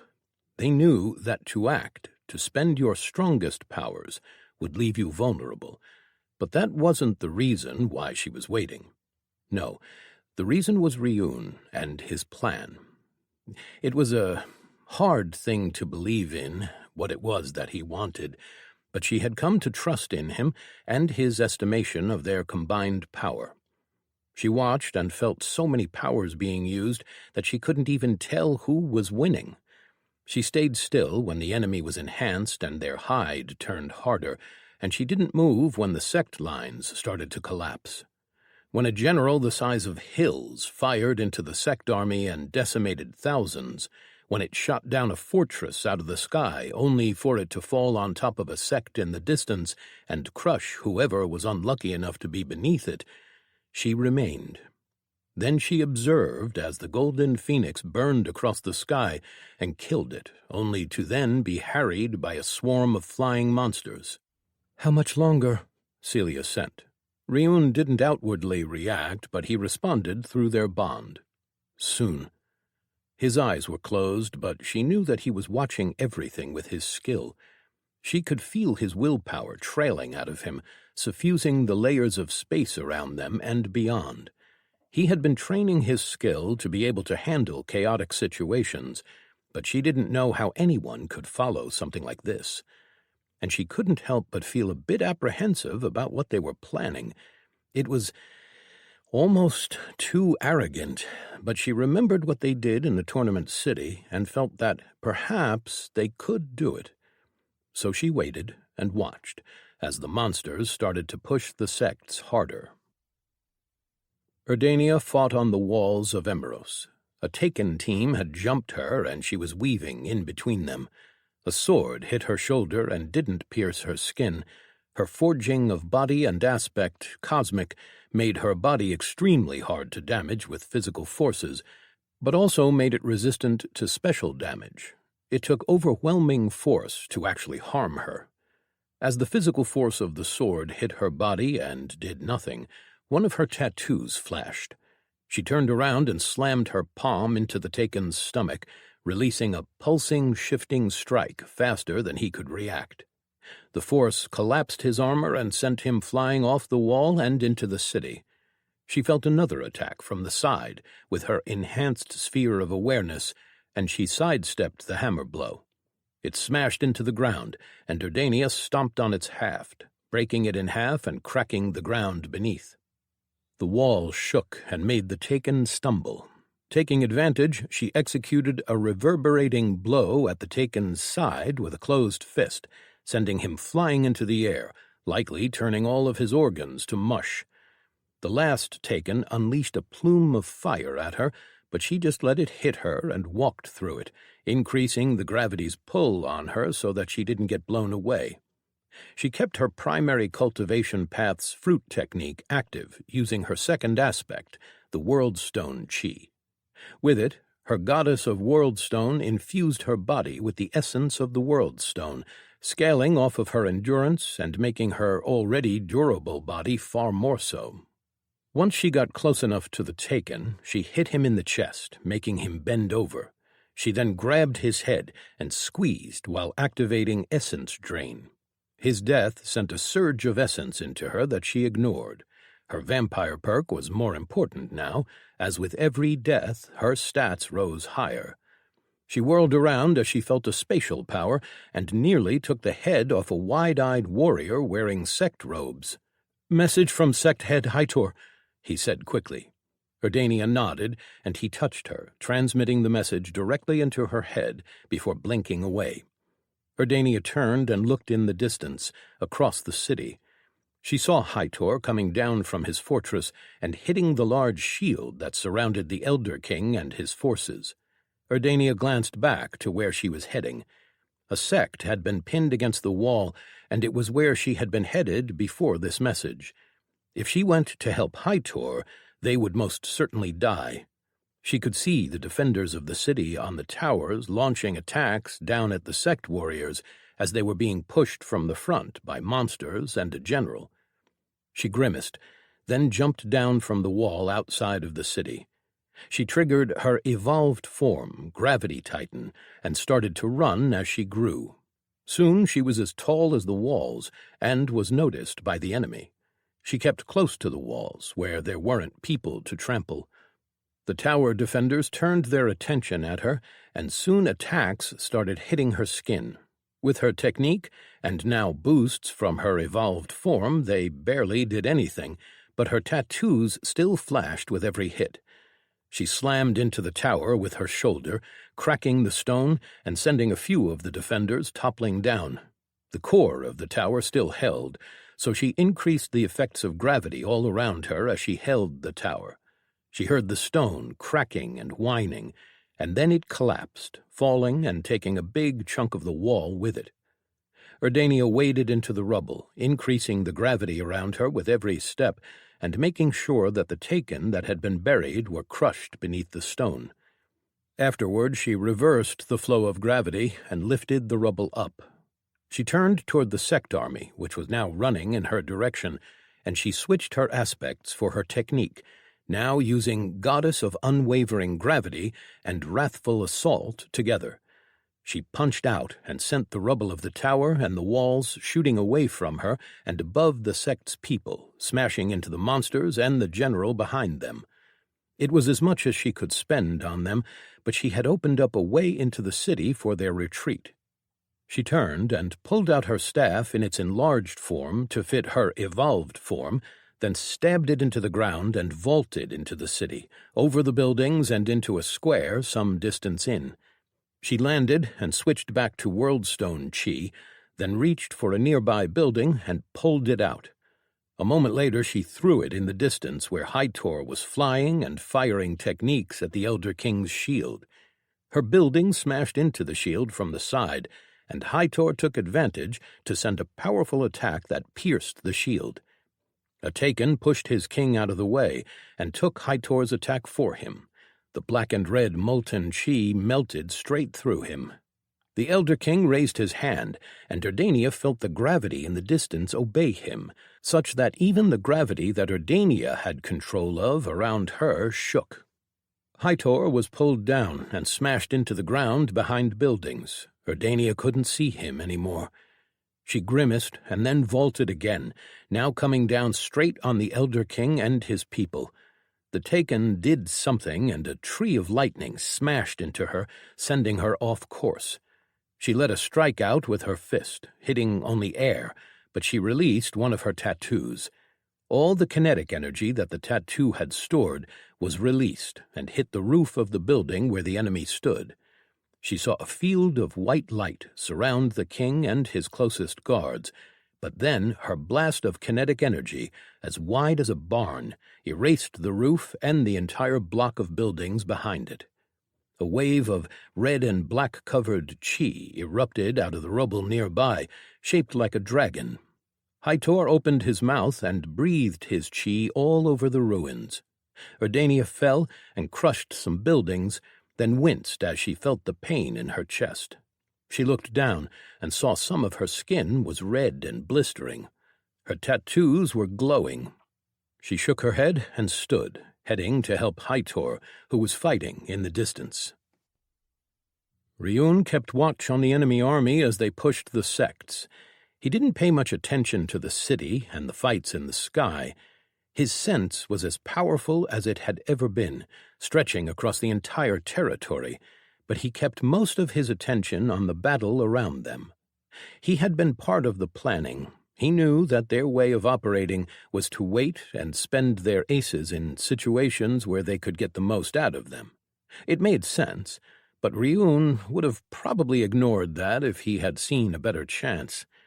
No, he didn't want to just make one good hit. He planned on entirely annihilating the enemy army.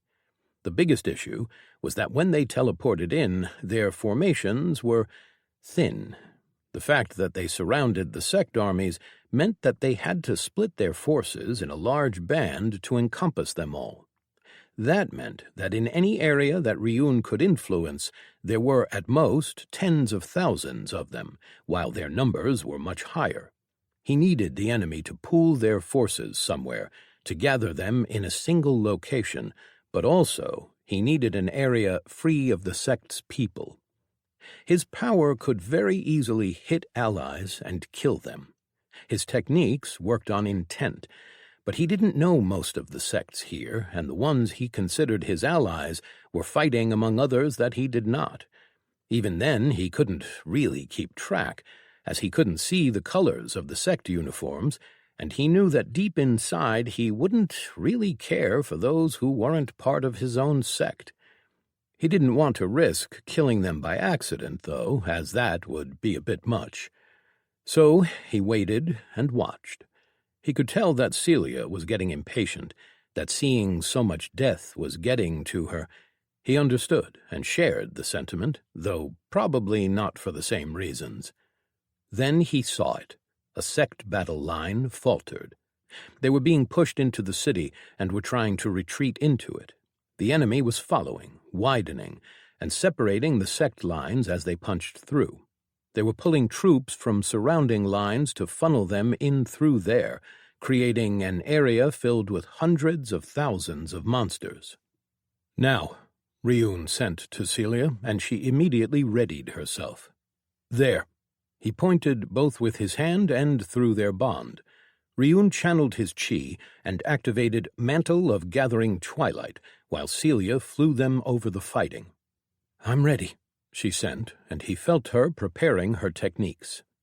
Ryun pulled down the stealth screen that he had kept around them, devouring the sound and light that left their bodies. Then he jumped, using his oblivion aura, and letting gravity resume its pull on him. Wearing the armor of the last star set, making his mass count as if it were 2,000% higher than his baseline, he shot toward the ground like a meteor and fell in the middle of the enemy positions. The monster that was unlucky to be beneath him was pulverized on impact. The ground heaved and rolled as it exploded in all directions, killing any monster near enough to the impact site. Immediately, the surviving monsters turned in his direction and attacked. He let his aura spread, thinning it out, but increasing the range to the edge of the enemy forces around him. His sense covered the entire territory, with Zenker's ring and armor increasing and boosting his sense far above anything that he could do without them. He focused his sense only on just the army around him. There were hundreds of thousands of monsters, and the rest he could still feel, but they were in the background of his mind and not important. As the monsters came, he released his presence of the Eternal Reaper, and he felt Celia do the same above him, allowing the two fields to mix and join. What was once two became one, and their minds again were as close as they had been only once before. Monsters came at him, and, with perfect precision, dark green and black spears fell from the sky, piercing every single one of them through the head. Above him, thousands of spears were coming into existence and firing faster than Ryun had ever seen before. He smiled to himself and then moved. Chapter 112. Their Decision. Several months ago. Celia sat in the chair, still feeling a bit weak from their ordeal. She and Ryun had achieved something grand by creating a spiritual tool, something that she hadn't heard about before. It was an achievement worthy of recognition. Ordania was sprawled on the couch, and Ryun stood leaning on a wall nearby. They were resting, or at least they were pretending to, though in fact they were keeping an eye on her. What the two of them had done had hit her harder than it had Ryun. She still felt the loss of what they had achieved in that moment. Their bond had reached a height unlike anything that they had before, unlike anything that she had ever thought possible. It was hard to return to being just herself. She had seen herself clearly in that moment, both from her own and from Ryun's perspective. It hurt to learn that she had wallowed in her grief, that she had let herself become so detached. She glanced at Ryun. He had always appeared detached to her, but she had known better. Through their bond, she had felt his emotions when he let her. He cared. The issue was that he just didn't think in the same way that others did. When they had been one, it had been unsettling to see herself through the lens of his understanding. It wasn't his understanding of her that had impacted her so, but her own views from a different perspective. It was hard to accept sometimes, but they were all broken in their own ways. "What did you want to talk about, Ryun?" Ordania asked. He had asked them for a conversation. She could even feel his aura and techniques around them, destroying any sound coming from the three of them beyond the little area they were in. "About the future," Ryun said. Celia turned and exchanged a look with Ordania and then looked back at him. She had some insight into how he viewed the world, but she didn't really know what his plans for the future were, aside from advancing his cultivation. "What about the future?" Ordania asked. "Seeing all the other sect heads and meeting the most powerful and influential among them has given me an idea of where we stand among the sects." "How so?" Celia asked him. Ryun crossed his arms across the chest and tapped a finger against his elbow. "I am strong, as are you. I had gotten a sense of how strong most of them are, and while personal strength doesn't always mean everything, it tells me a lot. I would put myself and the two of you in the topmost levels of that group, but not near to the very top itself. There are still some who I would consider stronger than me alone." He turned his eyes on Celia. "But together, I believe there is less than a handful of them who could be our match, especially after what we've gone through." She knew that he was referring to what had happened during their smithing at the end, though still she didn't quite follow his train of thoughts. "And what does strength have to do with the future?" Celia asked. "A lot," Ryun said. "My goals are simple. I want to protect what is mine and to have the freedom to advance my cultivation. But also honor and obligation," he said. Celia blinked, and Erdania sat up on the couch, then twisted to look at him. "Honor and obligation?" Ryun nodded. "Can you tell me what you think it is?" Erdania glanced at Celia and then answered. "When I was young, I was described it as a give and take. The sects are structured in the way that, at least ideally, the resources flow toward singular points, to those who have the talent to reach high. It is then the obligation of those who had been propped up by the rest to protect the people beneath them." Ryun nodded. "I grew up in a world far different than this one. I've struggled a bit with what the ways of the sects entail, and what honor and obligation meant. But now, after so long here, after seeing the other sects, and—" He paused, then shook his head, a sad smile. "It makes me think of Ierv." Celia blinked. Of all the things he could have said, that hadn't been what she had expected. "Ierv Jivan?" Ryun nodded. "I killed his sister and nephew," he said. "And still he surrendered to me. He understood honor and obligation even though he failed. He was unlucky in that he didn't live and breathe cultivation in the same way I do. That is why he closed himself off and ultimately failed in what he set out to do. Still, he taught me a good lesson, and I see it now. Sects are better than the other factions. We have united to fight this threat, even though it came late, and even though most have some self-serving reasons." "They agreed because they know that the enemy is a threat, and that other factions were not doing anything about them," Erdania said. "Of course, but there is more. Many of them had talks in private, as there is a lot to plunder in the territories of the factions that the Taken had conquered," Ryun said. Celia blinked. That hadn't occurred to her. She looked at him and once again had to remember that he had been able to hear everything in the entire city during the summit. "So what does that have to do with what you want to talk about?" Erdania asked. Ryun looked at them for a moment and then spoke. "I want us, the three of us, to live together for a long time. In order for us to accomplish this, we need resources and power, and more soft power, I guess. Influence. Hytor had managed to unite all of the sects under his banner and point them at the threat. That is the kind of power I want." Celia blinked. "He is old and respected, but he is also powerful.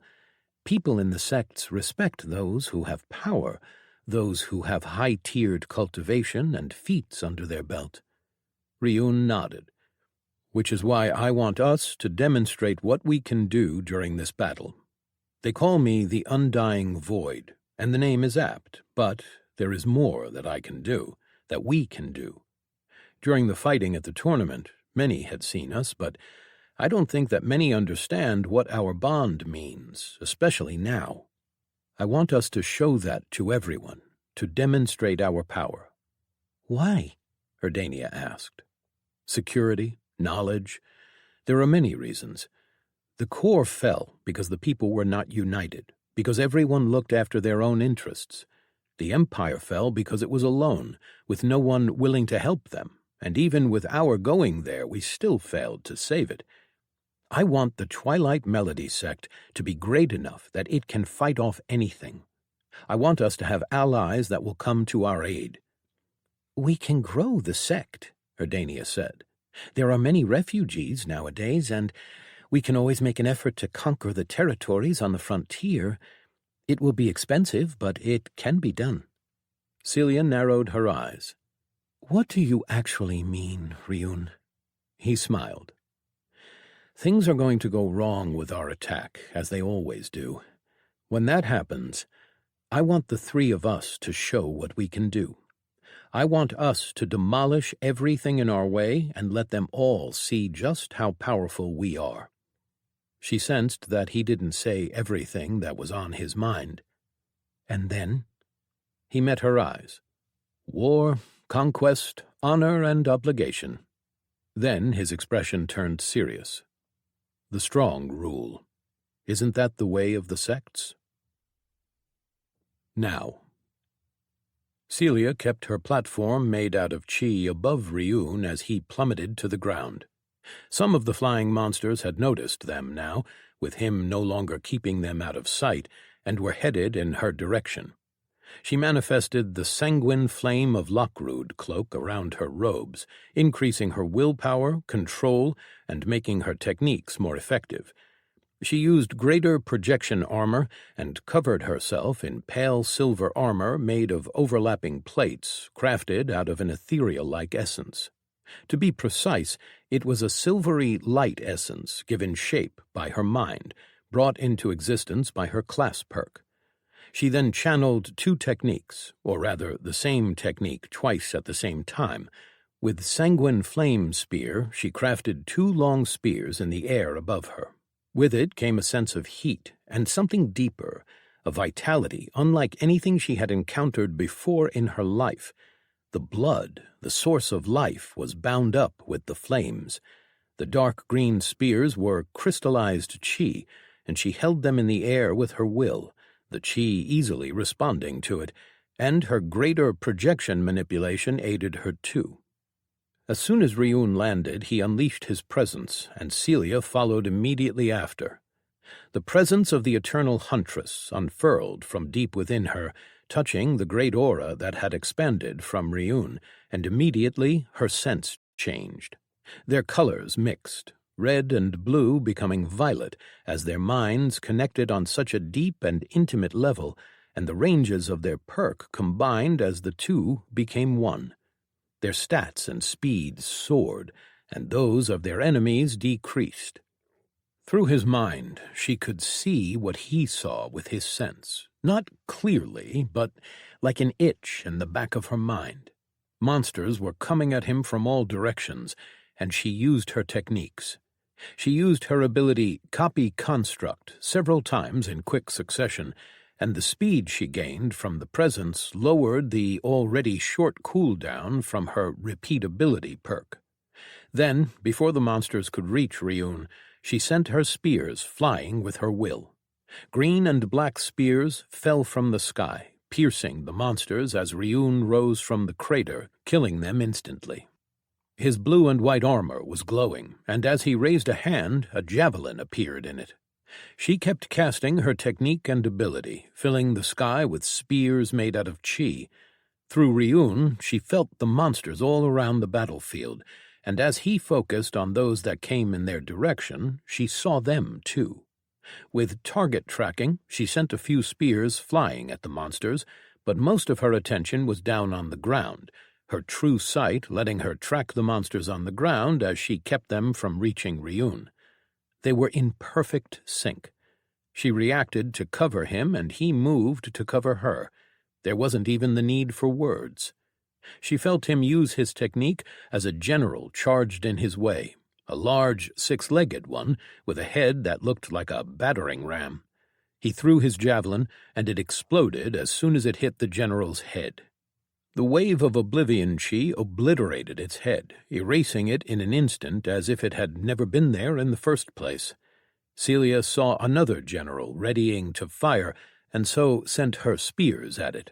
She pierced its skin with ease, her stats so high that her spears passed through as if there was no resistance. With true detonate construct, she ripped it to shreds. Then Ryun started firing thin beams of his chi into the monster horde, cutting thousands of monsters in half as Celia sent spears down on any that came near him. Then, as they carved a small piece of ground in the middle of the monster army, they started fighting in truth. Chapter 113. Demolish. Ryun's stats skyrocketed as both his and Celia's perk ranges combined. Tens of thousands of monsters were within their range. He had never had stats this high. They numbered in the hundreds of thousands. He felt like he could level mountains just by gesturing, and his speed had skyrocketed as well. He channeled his final end, charging it in an instant through his focus of indomitable might, putting his intent into it before throwing his javelin at the general. With his eyes and his sense, he could tell that monsters around him were made out of a strange essence that was related to flesh essence. He had spent the time he and Celia had been observing the battle to study it, to try and understand it. The more he understood the essence he wished to affect, the more effective his aspect was, the less resources he needed to delete or alter it with his oblivion. The flesh was woven with willpower. He knew that already. It was similar to the flesh that Hastur was made out of, or more likely they were made out of his flesh. He had studied it closely before, as he had taken pieces of Hastur with him after they killed him. He had experimented with using the bones and the hide in his crafting. This flesh was the same, only it lacked something now that it used to have before, probably the greater will of Hastur behind it. Now there was only a remnant. Regardless, Ryun knew this essence well enough. His attack curved through the air and then hit its target. The technique triggered, and to Ryun's sight a blast expanded, though he knew that otherwise it would be invisible. Oblivion spread through the essences of air and hit the monster's flesh, consuming only it and nothing else. He saw and sensed the surface layers of the general's head disintegrating in an instant. The general could have been powerful, but before so much stats it had been reduced to irrelevance. He channeled his twilight cutting flicker and, with 2 fingers extended, cut across the battlefield in front of him. He kept his oblivion aura stretched just enough to cover only the monster part of the army, and since it served as his range, his technique stopped at its outer edge. His chi supply dipped, but everything in a 90-degree angle in front of him was hit. The tall monsters toppled as he cut their legs off. Some that crawled across the ground survived, but most were cut in half, enough such that many died.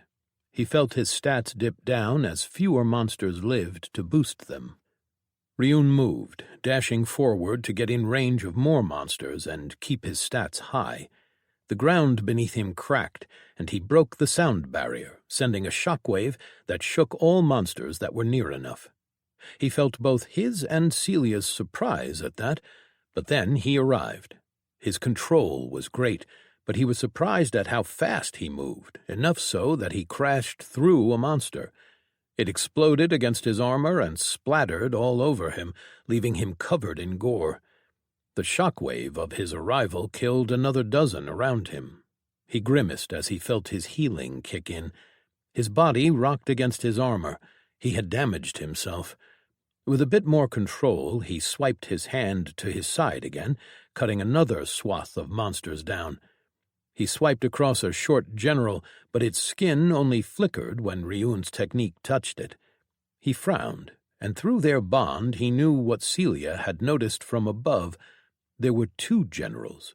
There was a short, human-sized one that looked like a hunched-over beast, while behind it, and outside of Ryun's vision, was an even smaller general who was just a floating eye. Celia had seen it use something on the first general to protect it. A dozen disturbances were the only warning that more monsters had blinked behind him, but he didn't turn. He kept his attention forward, where the hunched-over general pointed its arms at him and fired beams of black energy. Ryun shaped a wall of oblivion chi that devoured the beam when it touched it. Behind him, 16 monsters jumped at him, their claws extended and each ready to continue if the one in front faltered. Spears fell from the sky, though, and killed them mid-leap. Ryun pointed his focus and fired a technique through it, the second of the fight. The general blocked with its arms, and its skin flickered again. Ryun narrowed his eyes, then moved most of his stats to wisdom. What had just a moment before been a couple 100,000 wisdom was now close to 500,000.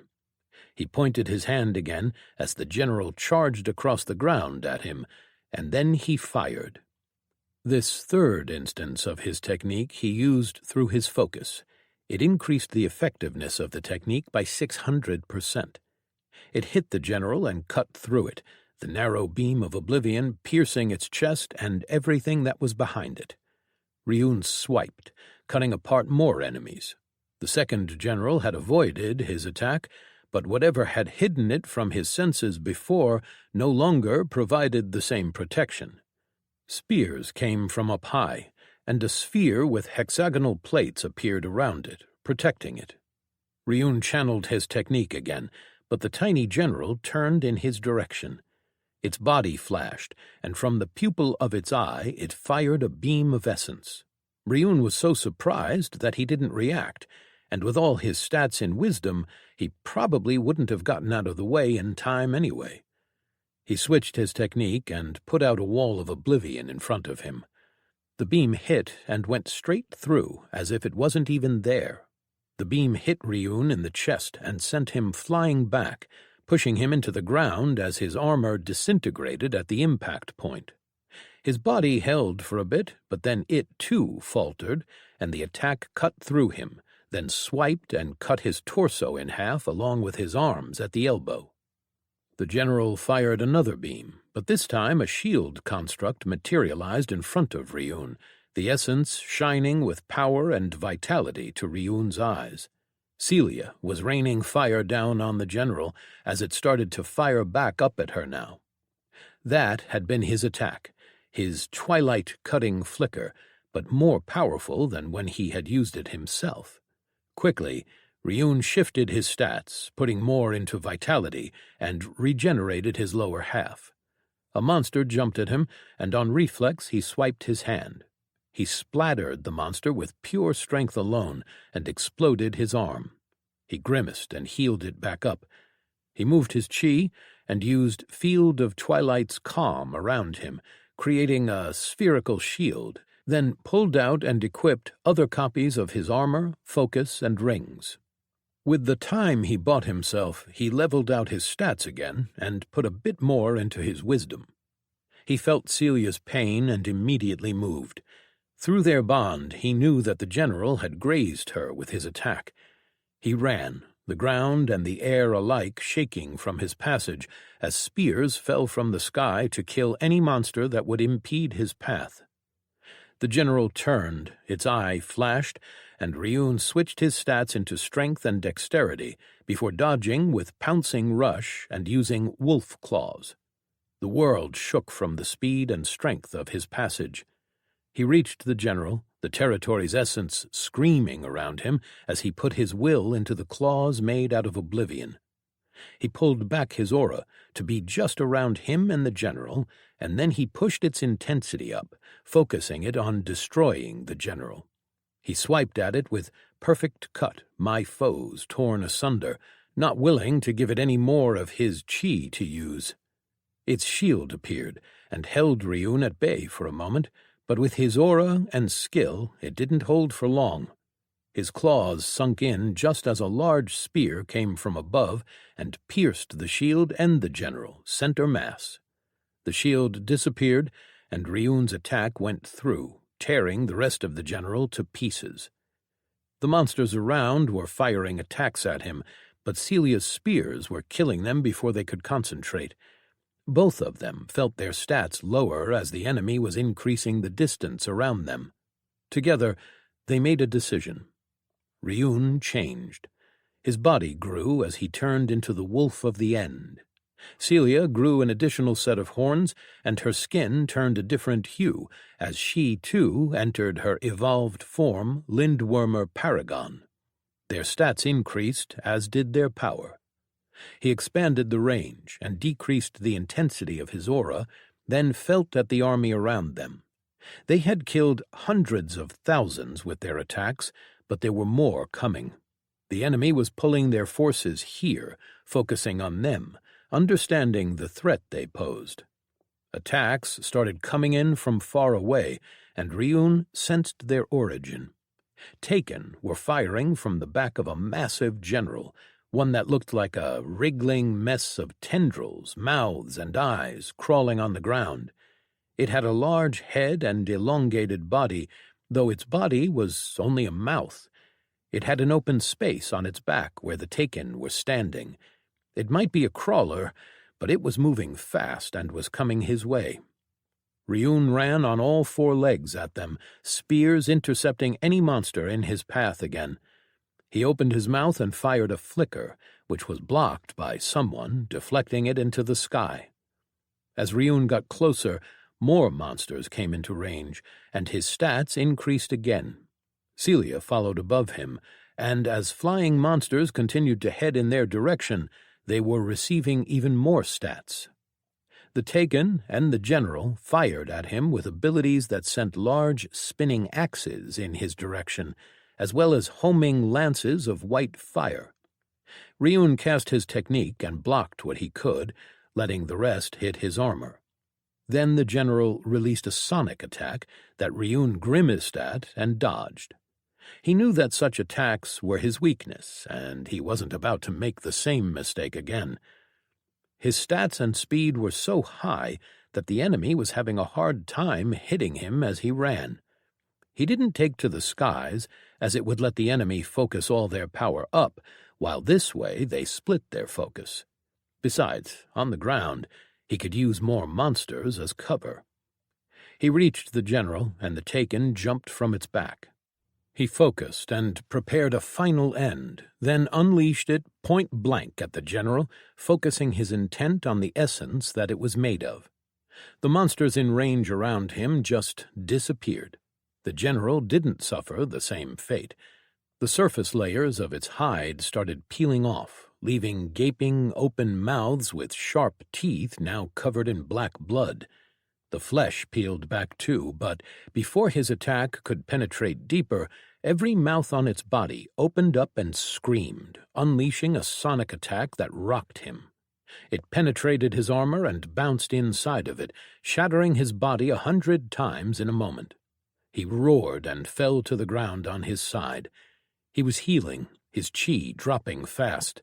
His immunity kicked in, and some of the vibrations stopped injuring him or were just lessened, but there were just too many. His head went blank, and he pushed all his stats into his vitality and focused his willpower on greater restoration and healing through the damage. He felt tendrils grab him and try to squeeze and crush his armor. Through his bond with Celia, he felt her coming from up high before falling on top of the General with 100 spears that detonated against it. She hit it and used her technique, the fire and blood scattered by the detonation being pulled back into a sphere around her, and then pressed onto the General from above. Her body erupted in liquid flames, and she shaped them into spears that pierced through the wounds that Ryun had made, burrowing deep into the General before exploding. The sonic attack ended, and Ryun focused on his armor, seeing that it still worked, before activating Last Will of Ka-Yu. The General was flattened against the ground, and he stood, his wounds healing to full rapidly. He put a paw on top of the monster, then focused on the ring on one of his fingers beneath his armor, and switched the copy with the original. He activated the stored damage from the Ring of Full Reflection. The General's body bulged and then exploded, as it mimicked the damage that he had suffered when he stored it. It was Tully's strongest attack, which burrowed sky essence into his body and then violently expanded it.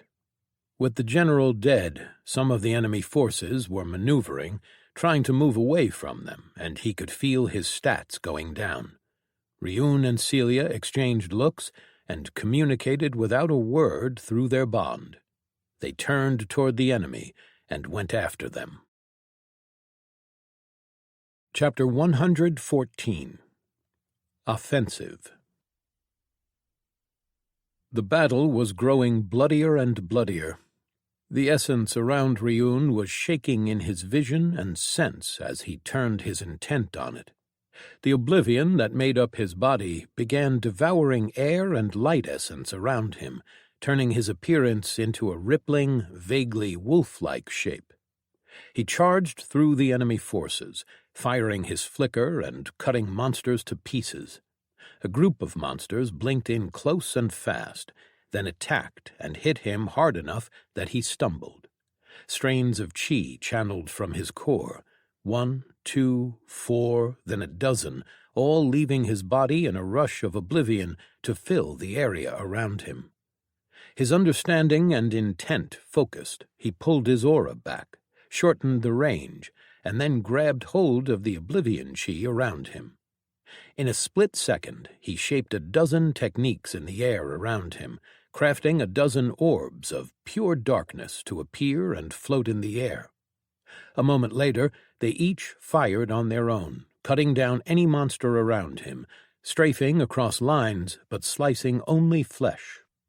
Ryun didn't stop pushing his chi out of his body, but only lowered the amount as he started to shape techniques outside of it.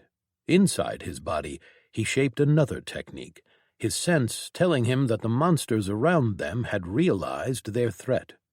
Thin beams of oblivion were slicing monsters to pieces with every passing moment, while a rain of spears fell from up high, so many that they obscured it. He expanded his aura and kept firing with his orbs, replacing each that fired, keeping half a dozen of them around him at all times. After he finished shaping the other technique, he let his avatar of the Twilight Reaper out. It manifested next to him, exactly copying the intent of his body and chi. It would look and feel the same as Ryun himself, and the oblivion effect would prevent anything from identifying it as a copy. As soon as it appeared, Ryun and it split off, the avatar taking a long leap to land in the middle of a monster group and unleashing a final end. Ryun did the same in the opposite direction. Attacks and monsters came at him, but Celia intercepted them all. He landed among a thick grouping of monsters, stomping and crushing some beneath his paws, and then unleashed his own final end. Monsters disintegrated all around him as an expanding sphere of his technique washed over them. They had been fighting non-stop since they joined the battle, and he had lost count of just how many monsters they had killed. The area that had once been filled with the enemy was now a field full of death and destruction. They had changed the landscape and had turned it into a crater-filled plain, though that had mostly been Celia's doing.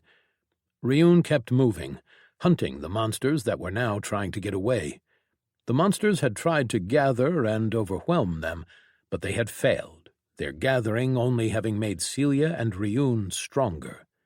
As they now fled, he went after them, chasing them, killing all the way. His sense of the battle told him that the battle outside of the city had changed, that the enemy was faltering, the sects rallying. Ryun and Celia moved with the monstrous tide, following it and killing across their lines. Nothing could stand in their way. There was so much death everywhere around her, she could feel it. It made her stronger, so much stronger. A swing of her spear sent shockwaves through the air. Not even during the greatest battles in the Empire had she been this strong. Her chi scorched everything in its path. Her spear pierced the strongest of hides, and the monsters died in front of her. Her battle knowledge was pulsing in her mind, unraveling the flow of the battle before her eyes. The overwhelming charge of the monsters had slowed and was now being reversed. She beat her wings, sending a blast of heat and fire beneath her as she took to the sky. The monsters unfortunate enough to be around her were burned to ash in an instant, while those that survived were shattered by the sonic boom she'd caused as her stats pushed her over the territory's air essence quality. A monster with 4 leathery wings and a wide, gaping maw swooped down on her. With a mist burst, she evaded to the side, then cut it in half with an arc swipe. A blast of heat from her dawnfire immolation traveled down her spear and blasted out with her swing, carried through the air just from her swing alone. A group of flying monsters heading her way was engulfed by the remainder of her attack as it flew into the distance and dissipated. She turned and looked at the line where the sects had faltered, where the monsters had attempted to push them against the walls of the city. It was a wide field of battle, spanning kilometers before her. A large piece of the enemy army had punched through there. She had seen it happen as she had held the line at the edge of it. She had sent people to hold their flank to prevent the monsters from outmaneuvering them, but now she saw only death and destruction. A massive number of enemy soldiers had widened the gap and pushed through, separating the sect's battle lines in 2. And now they were dead, so many of them that her death sense was nearly overwhelmed. It was almost distracting, the insights that her perk provided. It was as if there were holes where there was supposed to be more death, but she didn't dwell or try to understand the strange sensation. There were hundreds of thousands gone. She could tell because of how powerful she was now. Her death empowerment filled her with power to rival anyone on the field of battle at the moment. A maelstrom of black and green spears forged out of chi was flying in all directions, so dense that it was hard to see beyond them. Some would impact a monster and explode, while others would pierce a monster and then continue, flying through the air and piercing even more. There were tens of thousands of them, and each was controlled expertly with a precision that boggled the mind.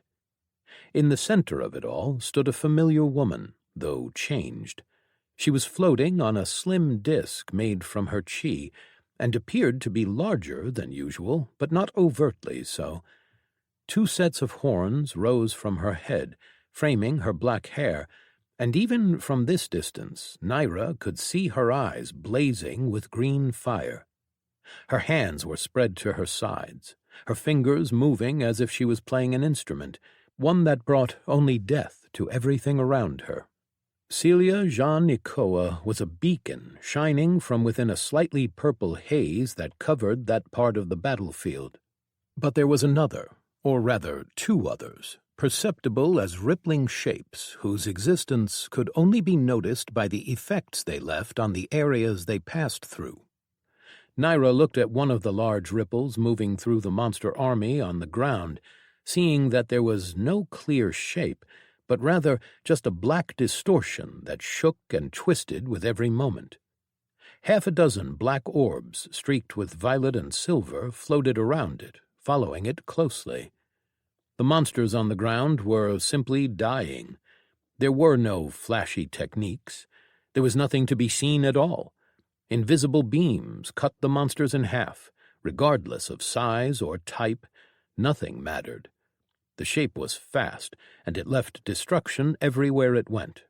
The air burst around it with every movement it made, and the ground dented and rolled with every step, cracking and swallowing unfortunate monsters in its wake.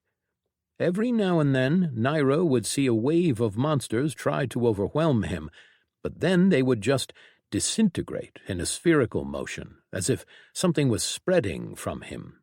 She knew it as the final end technique, even though she couldn't see anything aside from after effects. The 2 of them went through the monster army like a storm, like forces of nature unbound by any other power. The level of destruction they wrought was on the levels of what she had witnessed before when the Emperor destroyed the jewel of the Empire, when he and her mother had fought against the unending army of the monsters in the desert. They were wrecking 1/3 of the enemy army all by themselves. And so she could feel the tide turn. The monsters were pulling back from the other fronts, gathering in front of the two of them, trying to control the storm.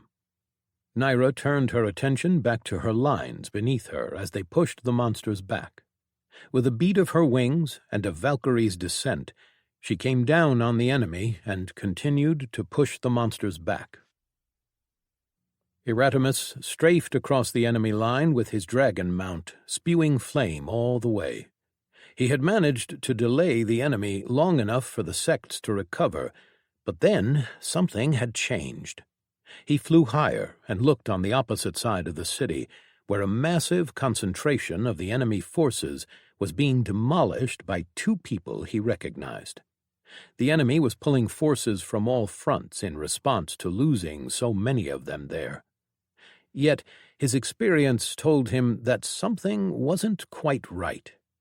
He flew over the shaking city, and beneath the battle that raged in the sky, observing the entire field.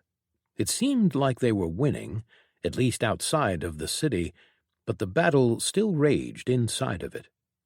Erasmus pulled formations out of his storage. These were sensory and scanning formations, which required a lot of his chi that he couldn't easily restore in this vessel, and still he spent it. One of his formations returned a ping that was strange. Erasmus turned his eyes in the direction the formation pointed and saw nothingness. There was only empty land beyond the fighting.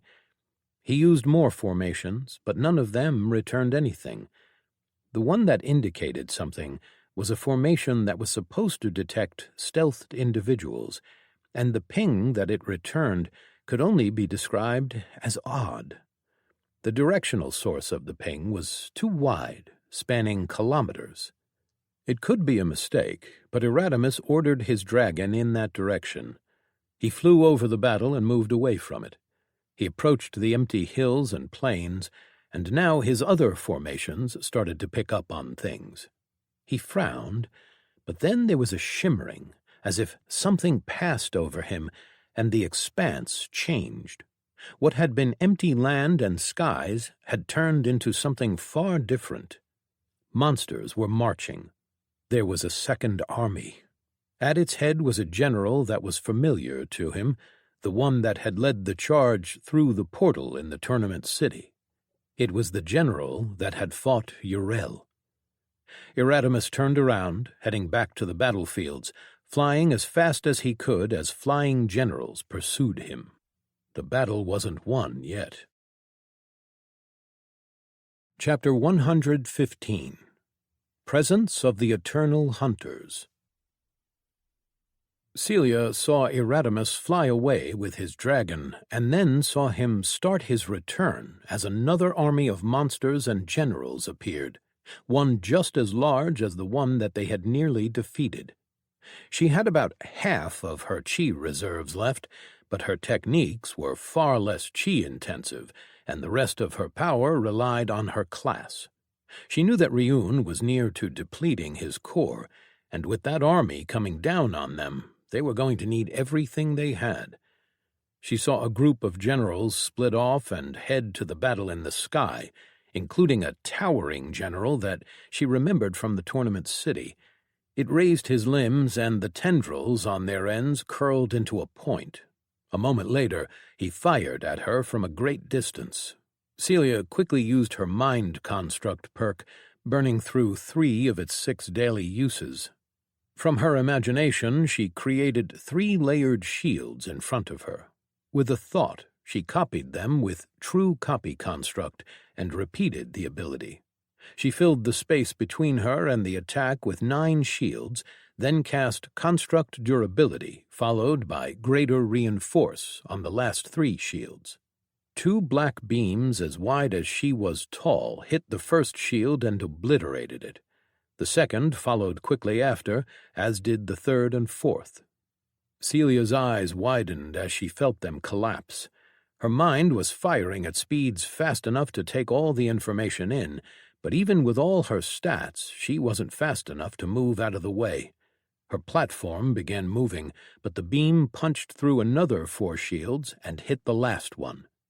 It held for just a split moment, long enough for her to cast another with her ethereal construct. She shaped a new shield directly from her imagination, and while the beams hit and cracked it, it held for a moment more. Then it, too, exploded into pieces, and the edge of the beam hit her, and her arm was obliterated in an instant. She tumbled from her flight disc and fell. The pain made her foggy, and she felt her other side take a part of it, clearing up her confusion nearly instantly. She crafted another disc and caught herself in the air. She splashed a quick-acting health potion over the stump of her arm, and the skin closed over her elbow. There would be time to regrow it later. She looked ahead, but she already knew what was happening. Ryun had attacked the general the moment it had fired on her. She saw the general taking a step back as Ryun fired a dozen of his twilight cutting flicker at it. It didn't fall apart into pieces, but instead shallow cuts opened up on its body that closed up just as quickly. Celia focused and sent spears flying in the general's direction. They hit and barely penetrated the skin, but she still detonated them. Green flames exploded over it, forcing it back again, and then attacks from the new army came in a wave. Everything fired on her and Ryun, and she was forced to defend and attack at the same time. While there were a lot of them, that was a double-edged sword. With every moment, more of them came into their range, and that only made them stronger. As Ryun depleted his chi by attacking the general, his avatar leapt into the newly arrived forces and then unleashed a powerful final end, making a small dent in their numbers as it depleted its own supply and dissolved into nothing. Celia and him had wrecked the first army, the remnants of which were running away now, trying to rejoin the newly arrived forces as the sects pursued them. But the arrival of a fresh force was not going to go well for them. The sects had been fighting for a while, and most were probably spent. Ryun and Celia came to the same conclusion and moved forward, ahead of their forces, and jumped into the enemy front line. Mid-jump, Ryun consumed the essence inside his core to fully replenish his chi. The general recovered and turned his attention on Celia in the sky again. She defended and moved out of the way. Their bond told her when the general prepared an attack, as Ryun focused his sense on it. He landed in the middle of the enemy army and fired from his technique orbs, cutting down hundreds around him. Then, before he could react, something hit him faster than anything before had. His armor was sliced through, and his body cut in half. A second cut took him across the shoulder as he pushed himself from the ground with his front 2 feet. He lost a hand instead of his head and quickly regenerated it. His sense told him that there was a disturbance around him, but he could barely catch it. Spears fell from the sky all around him as he quickly pushed most of his stats into vitality and focused on his skill to regenerate. His body flowed out of the remainder of his body as the spears hit the ground around him, and many detonated, filling everything around him with Celia's burning chi. His sense, and now his eyes, saw the disturbance, and he channeled his chi. The field of Twilight's calm spread around him, his intent focused on deleting kinetic energy.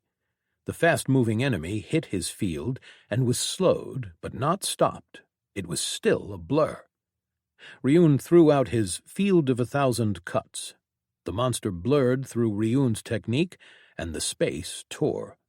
He sensed hits, and the blur veered off, its attack glancing off Ryun's back, and yet still opening up a cut 1/2 meter deep.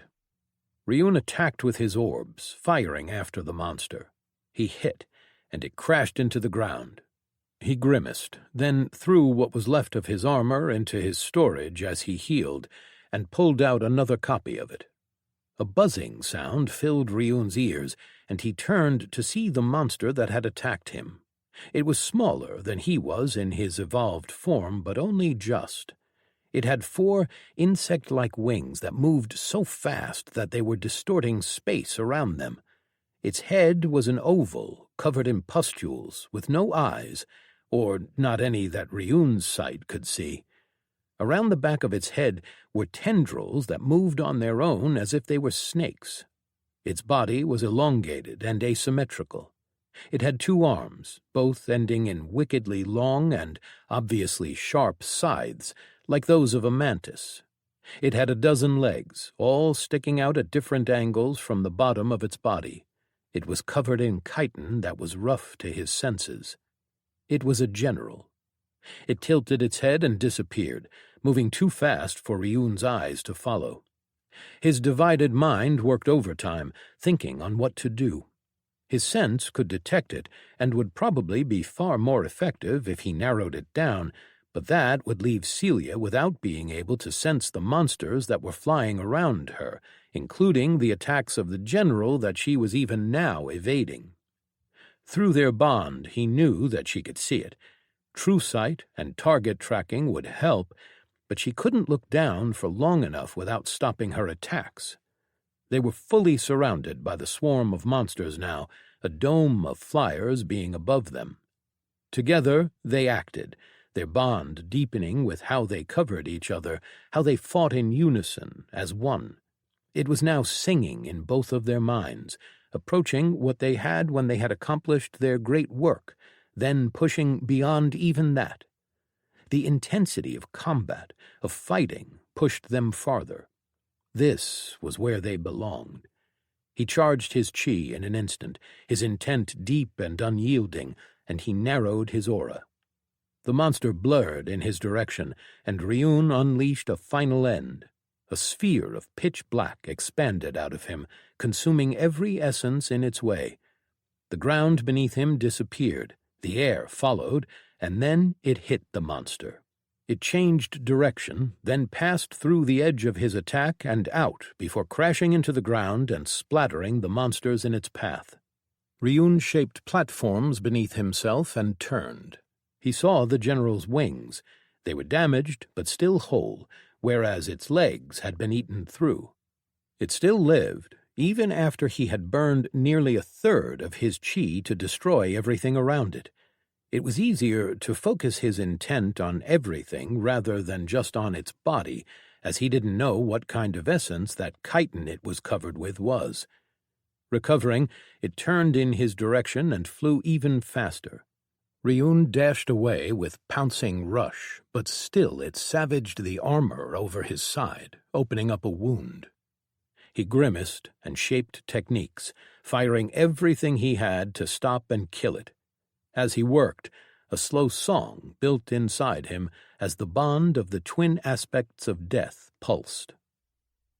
Celia evaded the attacks from the general as she kept the monster both in the air and the ground away from Ryun. Every now and then she would get the chance to look down and see the monster buzzing around him for long enough to send spears flying in its way. She hit it at one such moment, and immediately exploded the spear that bounced off its chitin. It rocked the general for long enough that Ryun managed to trap it in a field that robbed it of its kinetic energy, then jump on it and bring it to the ground. Before she could see how that ended, another attack from the ground forced her to look away. Through the bond, she knew that the monster had cut Ryun's stomach open and then wiggled its way out of his jaws and claws. She evaded in the air, and a flying monster got past her perimeter of spears. It slammed into her, carrying her away from her platform. She pulled back her fist, then slammed it in its side with a pulsing impact. Its body exploded in gore, her stats too high for such a weak monster, and then she created another platform just as the general had her in its sights. The bond was singing in her ears now. It was a song of woe, of sorrow and sadness. It was familiar to her. It wanted something from them, but they were not what it was looking for. She remembered the dream memory she had of a being that had wanted a friend, that had split itself in half. She and Ryun were not that. They lived in a very different world, and they already had each other, just as they had others, too. And yet there was something else in the bond. It was not connection of the mind alone. What Ryun had given her was so much more. She was starting to understand now. They were starting to understand. As the bond deepened, she realized that a part of Ryun's mind was holding it together so as to keep it from overwhelming them. So many things were happening. They were both experiencing so much. As her eyes saw the general begin its attack, they saw a dragon swooping in on it, carrying an undead covered in objects that thrummed with power. She watched its attack miss her as the fire from the dragon made it stumble. She was fighting still on pure instinct now, almost without guiding her actions.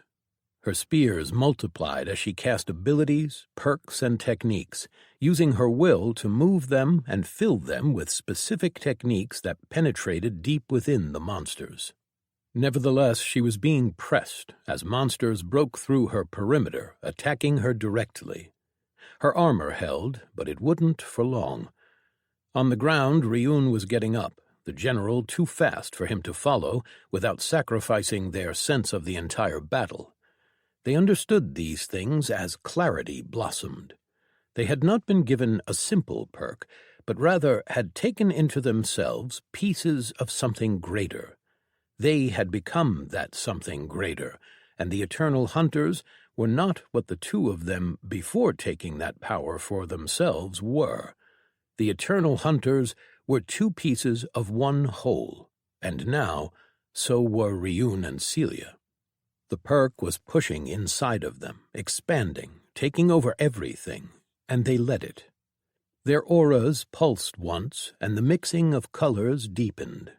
What was once red and blue creating something else became a true color. Inside their minds and bodies, the song reached a crescendo. Presence of the Eternal Hunters. There was once a pale being with great power who was very lonely. All things had to meet them, and so they shunned them. At long last they took their scythe and split themselves in half so that they would always have a friend. Sometimes things that were rent asunder could be put back together, changed as it might be after its reforming. The twin aspect of true death was not what it once was. Ryun had changed the hunter as Celia had changed the scythe. They were not two pieces of one whole, and yet they had taken into them pieces that had been. It happened in an instant, and it was as if the entire world opened up for them. The general blurred around Ryun, cutting at his armor and body, and then they were one in more than just mind. They stopped for a moment, and then sprang into action. They focused on Ryun's armor. It was created by Brightstar, and it was part of Ryun, and therefore it was part of them. Greater reinforce. Improve. The general hit the armor and scratched it instead of cutting through.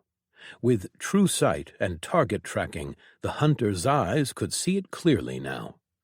Mind construct. A box with thick walls, reminiscent of their old void walls, sprang into being around them and the general, trapping one half and the monster inside. She moved through the hunter's half's channels as they pushed the stats into that body's wisdom, a technique that bore the name of Goddess of Sanguine Flame, but the name was unimportant. It could change. What mattered was the intent of the technique. Perhaps the name God of Oblivion was more apt. They hadn't decided yet. Oblivion pulsed through their body, skyrocketing their wisdom, strengthening the intent. A moment later, a fully charged final end exploded out of them. The general was trapped inside the prison of their making, just as the blast of oblivion hit the general and consumed it whole. At the same time, up in the sky, they pointed their hand to the side without looking. Twilight flickering cut shot out of two of the scythe's fingers, a thin bar of green and black flame, not as fast as oblivion, but just as powerful. They swiped across the sky and cut hundreds of monsters down. The prison on the ground cracked as the hunter left it. Together, they turned on the other general and its battle against the dragon. With their sense, they felt more generals coming. But now they were one, and they were not afraid. Chapter 116. The Master of Death. The general attacked, and Erasmus's formations glowed as a shield formed around him and his dragon. Erasmus strafed around the general, his mount spewing blue flames even as its black beam fired straight up at him. His shield refracted the beam around its surface instead of just blocking it. He wasn't certain even his most powerful defenses could survive it for long, and so instead he used it. The beam fractured into 100 smaller ones, and he guided them with his formations, cutting up the monsters trying to attack his rear. His fire had turned the ground to glass. The monsters around the general were dead, and the rest were making a large circle around them, leaving Erasmus to their general as they moved to hit the sects. He knew that Rioun and Celia were behind him somewhere, fighting. They had done incredibly well. They had devastated an entire army, and they were going to do the same to this one, most likely. Regardless, they were just two people, and this army was large. They couldn't hit them fast enough to hold the tide all by themselves, even if they could prevail against it in the end. The enemy line stretched across the valley, and the remainder of the first army had joined it by now. They were about to hit the sects again. The beam cut off, and so did his dragon's fire. He pulled out formations and threw them to the side. They glowed and activated, creating blade constructs of air chi that spun and swooped down on the general. They hit his tough skin and broke against it. The general raised a hand, then spread his tendrils and stabbed them into the ground. A dark energy pulsed out of his hand into the earth, and then tendrils exploded out of it. They were black and misting, resembling the tendrils of will that Hastur used against them. First there were a dozen, then twice that, and then double that again. Erasmus dove as one of the mountain-tall tendrils made to grab him. His mount beat its wings, weaving in between the tendrils, reaching for him. He pointed his hand and fired Greater Death Bolt at one of them. It hit the tendril and made it twist, but it didn't stop moving. He grimaced. The life of that thing was so alien, so different than what his power was opposed to, that it made fighting them harder for him. With will construct creation, his chi supply dipped, and two more dragons appeared next to him, shaped out of chi. They dove and collided with tendrils, claws ripping and jaws tearing. They broke them to pieces, then moved to the others. The general spread his arms, and a wave of dark energy exploded out of him. It destroyed his dragons and hit his shield. His formation flashed, then cracked as the shield was overwhelmed, an area attack being much harder to divert. The energy washed over him, and he felt the death chi inside of his dragon wither. It started to tumble toward the ground, the body nothing but dead flesh. Erasmus put his hand on it and poured death chi from his core into it. The formations he had etched into its flesh and bones flickered back to life as the undead dragon woke up. It beat its wings, slowing their descent, but they still crashed down hard. Erasmus grimaced, but managed to hold on to his seat. Immediately he noticed a tendril coming down on him, faster than he could react. Spears stabbed into it, then exploded, ripping the tendril to pieces. The general that had moved in Erasmus's way staggered back as a wound was opened up on its chest, made by invisible chi. Erasmus glanced back and saw Rioun in his evolved form land next to him.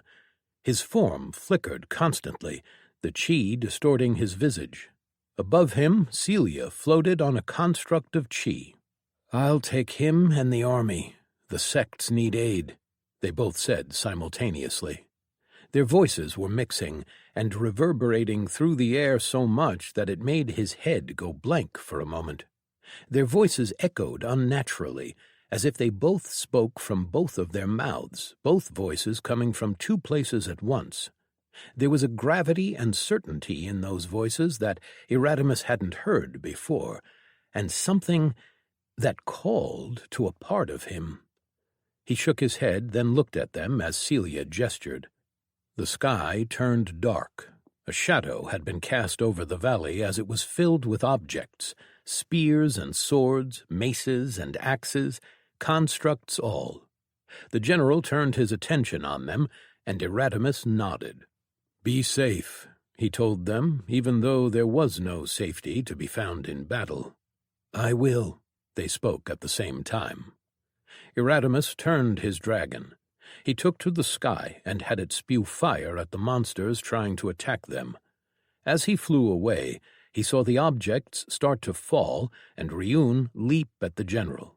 As he turned his attention to the sects, he saw that a part of the enemy army had gone around Ryun and Celia, pushing the lines back again.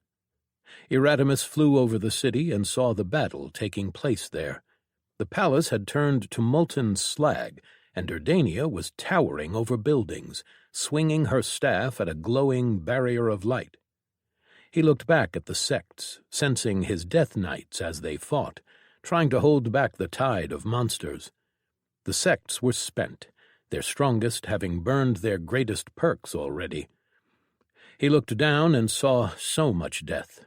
The bodies of the sects and monsters were everywhere. Mounds of bodies had formed, so much so that the sects were even using some as makeshift walls. The ground was dark with blood as they were fought in the mud. They were losing, dying with every moment that passed. Erasmus closed his eyes. The sects were not his people. He had no people. He stood alone, trying to keep the fragile peace, trying to prevent the mistakes of the past repeating themselves. Often he wasn't successful, but for every failure he had successes. They'd had years of peace. He was a necromancer, or at least that was what they called him. He had done so much to make sure that necromancers weren't hated, despite it being so easy to hate them. Necromancers were dangerous. He had hunted down hundreds of those who had tried to carve a path of death through this world. He was the reason why necromancers were not as reviled as murderers and monsters. And it was because he kept himself contained to his small territories, contained to raising only the dead bought or granted to him, restraining himself. He made pieces of art out of the dead, with each undead he raised carved up with formations of his own make. They were stronger, better than they were in life. He looked ahead and saw Ryun and Celia fighting in the middle of the enemy army. He remembered them coming on the mission to kill Hastur, remembered how, even though everyone had their own reasons, in the end they were there. And now they were here where people all around him were fighting so far from their homes to keep everyone else safe, even those who perhaps didn't deserve it. He landed his dragon and stepped down from the saddle into the mud, soaked with blood. The healers, stationed with guards protecting them, made to rush over to him, but he raised his hand, forestalling them. He pulled out a formation, a large disc platform glowing with golden etchings. He placed it on the ground, then stepped on top of it. He pointed a hand to the sky and used Formation of Death. A plate appeared in his hand and pulled all of the death essence forming in the field of battle around him to surge into it. A maelstrom of black and blue, it entered the formation, and he channeled it down through his body into the platform. With an effort of will and chi, he activated it. The vessel he held withered as fuel, as all the formations he had laid in it were consumed by the platform. Power shook the world around him, and then his soul detached. It remained above the platform as the power rose to a high note. Then the remains of the vessel twisted away, and something else appeared in its place. His soul slid into it, and he felt more comfortable than he ever could be. His body, his real body, straightened, and he opened his eyes. Death and soul essence thrummed inside his core. It had been more than 800 years since he had moved his real body out of the heart of his territory. He had improved it, provided it with hundreds of years of layered formations on the flesh and bones, along with alchemical solutions to improve the liquid that flowed through his veins, moved by will and death, not a beating heart. He triggered his formations, and his skin brightened up with light. Gold and blue etchings began to glow out from beneath his pale skin. People around him stared, but he didn't pay them any heed.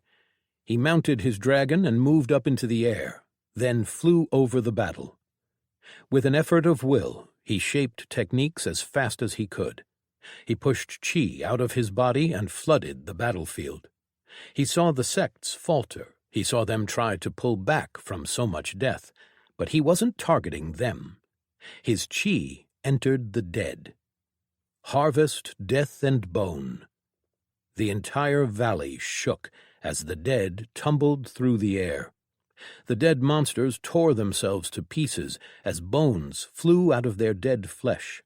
By his will and bone shaping, he crafted titans of bone and death, towering monstrosities equal to the enemy generals. With Field of the Dead, the fallen of the sects rose again. Undead, mindless, his will pointed them in a direction, and he unleashed them on the enemy.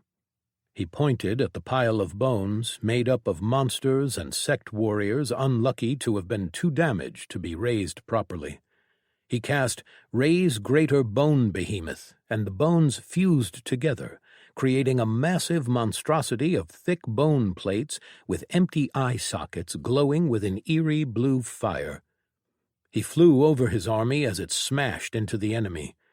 As titans tore the earth and the monsters, as his behemoth leapt and crashed into a towering general, its fists with spikes on ends stabbing into the monster's flesh, as undead soldiers stabbed and killed monsters, not caring for their own bodies, the sects didn't hesitate before following behind him. Erasmus focused and stretched his will across his undead, then used Greater Empower Undead, making them stronger, faster, better.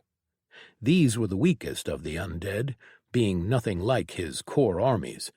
These were the expendable raised forces, unchanged by his formations, but nevertheless, these were the dead of the sects, many of whom had true bodies. As his army started to roll over the enemy, he kept spilling his chi into the field, kept using his techniques, and with every fallen on either side, his army grew. He moved bones, shaping them into formations with bone shaping and perfect engraving, my touch, memory of opus, carving them from a distance. He created cannons of bones that worked for only a single shot, but he made them all count. Each decimated the enemy ranks. He carved formations that protected the lines of sects as they took down a general. He fought with all of his power for the first time in too long. Then he let out his domain, Field of Bones and Souls, transforming the already grim battlefield into a desolate land filled with the bones and souls of those he had slain. Then he unleashed them on the enemy that had caused so much death and destruction. Nothing could stand in his way now, for Erasmus was he who crafts under the embrace of death. Chapter 117. Pressure. The mass of tendrils collided with her and wrapped around her four wings, then started to squeeze. The general was strong. She felt the bones in one of her wings crack, and she screamed. She had been taken off guard, and she couldn't use her sky-related techniques to tear it away without taking her wings with it, as its grip was too strong. She had hit it with a bond chi technique before and had done little damage. It was resistant. She dismissed her evolved form, her body shrinking back down. The general moved immediately, trying to catch her again and squeeze her small body to death.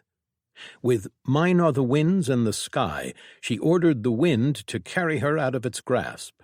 The current caught her wings, pushing her away as the mass of tendrils reached out for her. Not even the wind would be fast enough, she could tell. She reached out with her hand and pulled out her awakened weapon. Cloudwalker manifested as if born of clouds. She gripped the haft tightly and used cloud step. Her body turned into a mist-like substance as she surged to the side, the tendrils trying to grab hold but simply passing through her. She reformed to the side, chi already moving through her conduits. With a beat of her wings, she surged forward, then stabbed the spear into the general's side. She channeled the technique through the weapon, pushing her sky chi through it and into the general's body. Then she triggered empty detonation. The sky chi expanded inside of it, and a chunk of its body exploded. The blast carried her back, and she let it. Still, the general was massive, and while its tendrils lashed out widely, it was not dead. "It was a shallow stab," Cloudwalker said, and Tali grimaced. "I told you I don't fight with weapons," Tali responded. Cloudwalker was right. If she had stabbed deeper, or someplace else, she could have done significantly more damage. Cloudwalker could let her channel her powers through it, as well as let her use Cloud Step, but it couldn't make her better at fighting with a weapon. She didn't have a lot of time to contemplate.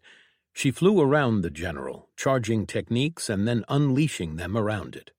She threw out 2 tempestuous sky techniques around it, one with sky chi and the other with bond chi.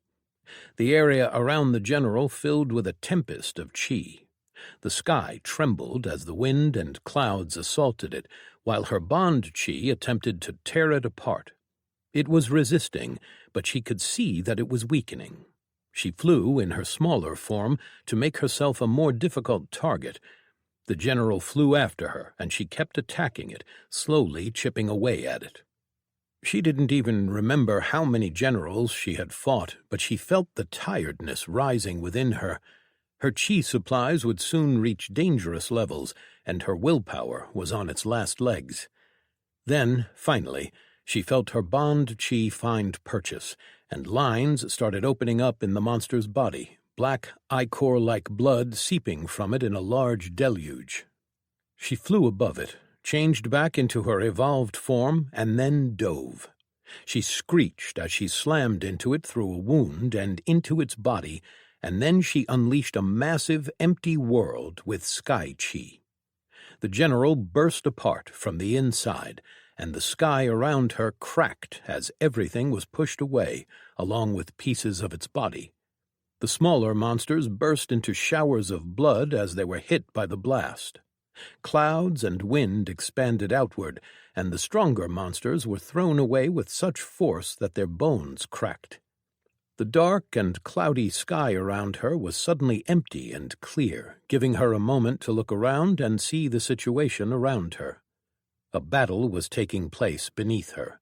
Airships and fortresses were fighting swarms of monsters and generals, filling the air with so much chaos that she couldn't even see the ground. She saw a fortress get swarmed, and an airship on fire tumbling down and crashing into another. Sect flyers were being gorged on by the monsters. A warrior was caught by 2 and then torn in half as they fought over them. Soon afterward, out of the edge of the clouds that she had pushed away, a new monster burst out. The curtain of the clouds bulged, and then was pushed away as a giant general appeared. Behind it followed another army. She felt her heart sink as she saw the monsters exiting the clouds, the new swarms swooping on the forces under her. The massive general entered the empty space around her. This one looked like a flying whale, with a third eye on the center of its head. It glowed, and the clouds around them turned red. Then scarlet lightning started flashing in the depths of the clouds. She saw it explode in all directions, both her and the army below. She didn't have the time to worry about anyone else, as arcs of it came at her from every direction. She entered her ascended state again, then released one bonded sky. The lightning stopped before reaching her, glowing points of the attacks surrounding her in a perfect sphere, as if they were hitting a translucent shield, her technique and her chi keeping the lightning away. It burned so bright that soon red light was all that she could see. She strained, and then the attack abated and the lightning dissipated. Tiredly she looked up and saw the general coming her way, its eyes glowing again and lightning flashing around her once more. Then, before the general could unleash its attack, a piece of a red cloud turned golden before being set on fire. A flying shape burst out of it and smashed into the general, eliciting a loud whine of pain. Tali saw the golden fire burning the giant whale's side, and then lightning flashed along its surface. The golden shape flew away, lightning chasing it. Tali looked at Awirin, the golden phoenix, and saw lightning hitting her evolved form, her beautiful golden feathers turning dark from the attack. The clouds around her flashed again, as the attack was prepared again. All she had to do was wait and do nothing. Instead, she reached inside of herself and pulled, manifesting her domain, sky expanse. She banished the clouds, and with them most of the lightning. She looked to the side and saw Awirin glance at her. In the clear sky of her domain, they both dove at the general together.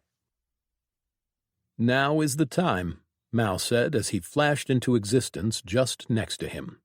Vistirius glanced at him as he bashed his axe through a monster's head. "What?" "The plan, you fool!" Mal said through his teeth as he blinked away from a monster attack, then appeared behind it and touched its skin. Half of its body disappeared as if cleanly cut away. "Oh," Vistirius said. He looked back at the battle around him, but there wasn't much to do on this front at the moment. In the distance he saw a whirling storm of fire and death pushing ahead of the Twilight Melody sect's battle lines. They had been pushed hard.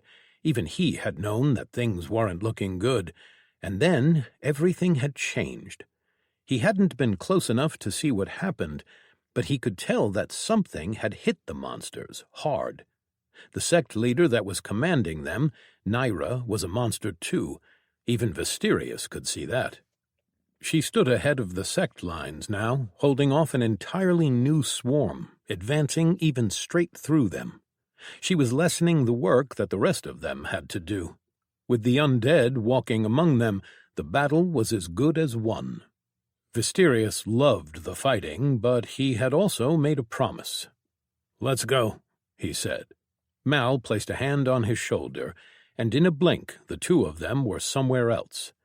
Vistirius stumbled and caught on the wall, then looked around and saw that they were in a small, secluded corner. He glanced up and saw the shining shield above them. "We're inside," Mal whispered. "In the courtyard." "You know where we need to go?" Vistirius asked. "Of course," Mal snorted. "Stand by. I know that I can get in undetected, and taking the thing out of the vault will trigger defenses. I'm going to need your shout once they come at us." "How many do you think?" Mal leaned and looked around the corner. "They have some taken on the walls, but most are occupied operating the artillery arrays. The rest are in the city or the field." Vistirius grimaced, then hefted his axe. "Lead the way." Naira moved, and the air caught fire. The ground shook, and the monsters exploded merely from being touched by her. The death filled the battlefield in an amount that she had never experienced before. She couldn't quite control herself. Her stats were so high that a step would take her leagues. She was ahead of the sect army now, ahead of the undead army that was charging across the blood-soaked land. She hadn't intended to do that, but she had somehow just found herself here, in the middle of the enemy forces. A general came at her, moving faster than even the eye could see. She sensed it through her battle trance and battle knowledge, and anticipated its arrival and attack. Goddess of speed, and she sidestepped its attack, its blades carving into the ground where she had stood just a moment before.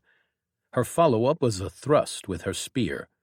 She stabbed it with such force and power that its entire body burst into black mist, its blood and flesh boiling and disintegrating in equal measure.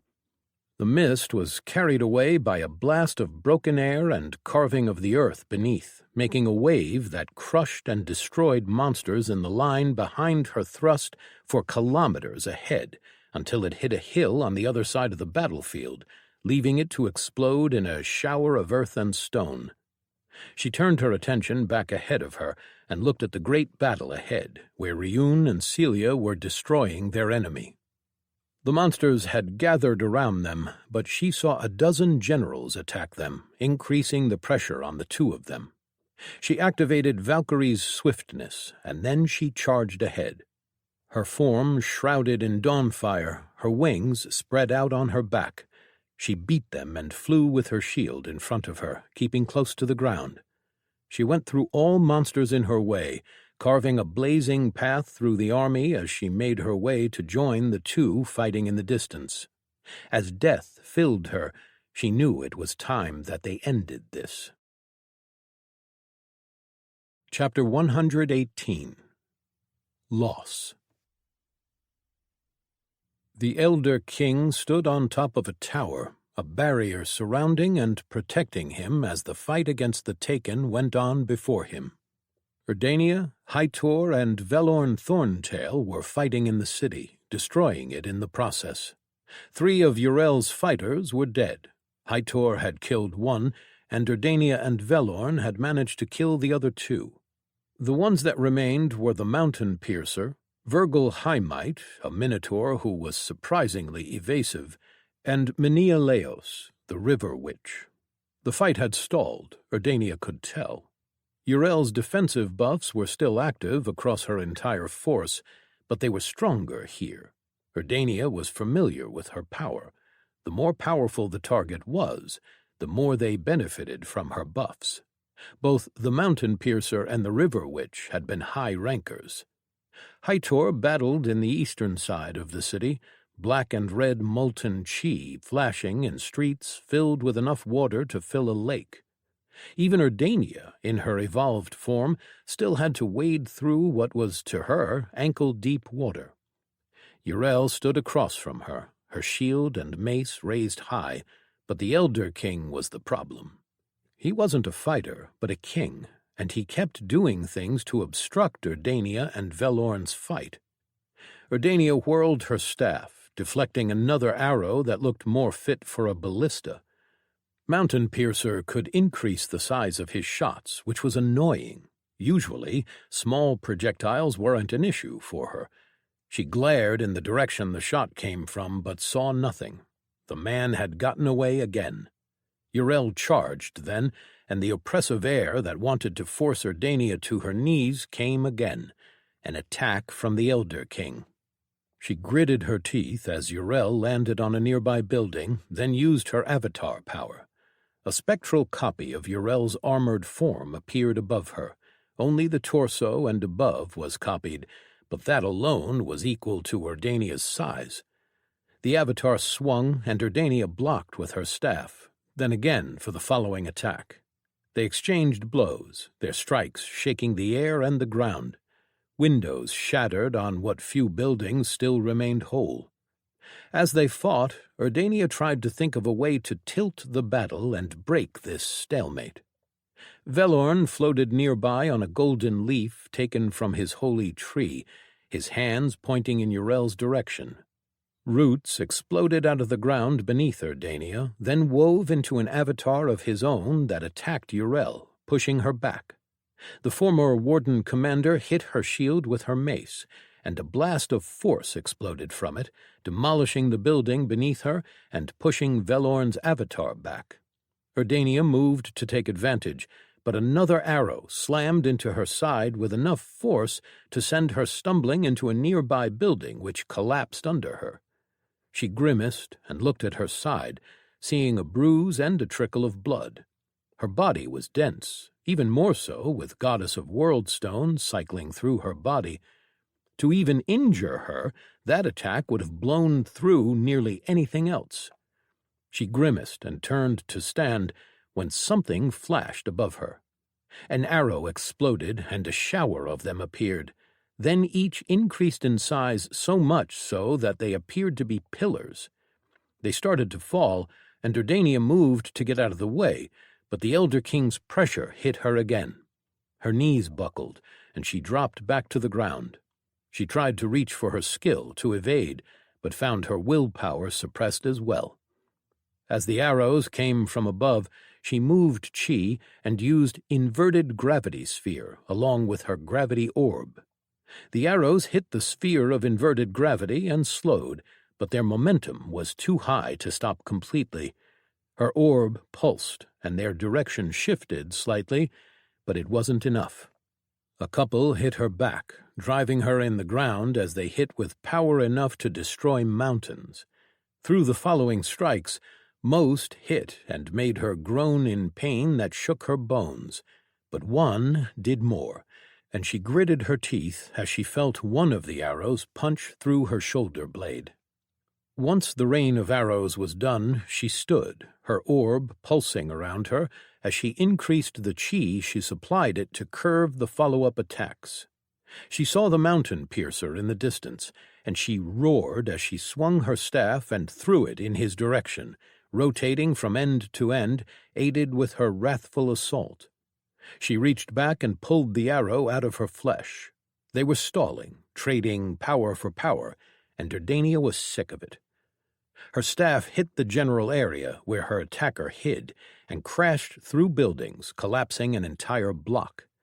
Uriel was occupied with Velorn for the moment, the two avatars beating each other to death, as a dragon made out of molten chi burned a lake of water in the distance. Dardania turned on the Elder King and his guards, hiding behind the shield that protected him. She roared in his direction and charged, trampling through buildings. She saw the king's eyes widen, and everything around her turned against her. The air left her lungs, the world pressed down on her, and the light bent around her, making her blind as the suppression on her willpower increased. But Dardania didn't need to see or hear. She had enough spatial awareness to know where he was. She jumped and channeled Gravity Limit Release and Goddess of Unwavering Gravity. As she fell on the Elder King and his shield, she triggered her ideal, reflective harmonization. The gravity around them changed, coming under her rule. The gravity increased tenfold, hundredfold, more, higher and higher, as she hit the shield with all of her evolved form's weight, magnified by a gravitational acceleration far above the norm. The shield cracked beneath her, as did everything else. The power that blinded her and took her hearing vanished, and she saw the Elder King's guards flatten in an instant of bloody gore. Their armor sets crushed them as they turned into flattened discs, sending streaks of red bursting in all directions. The ground was pushed down.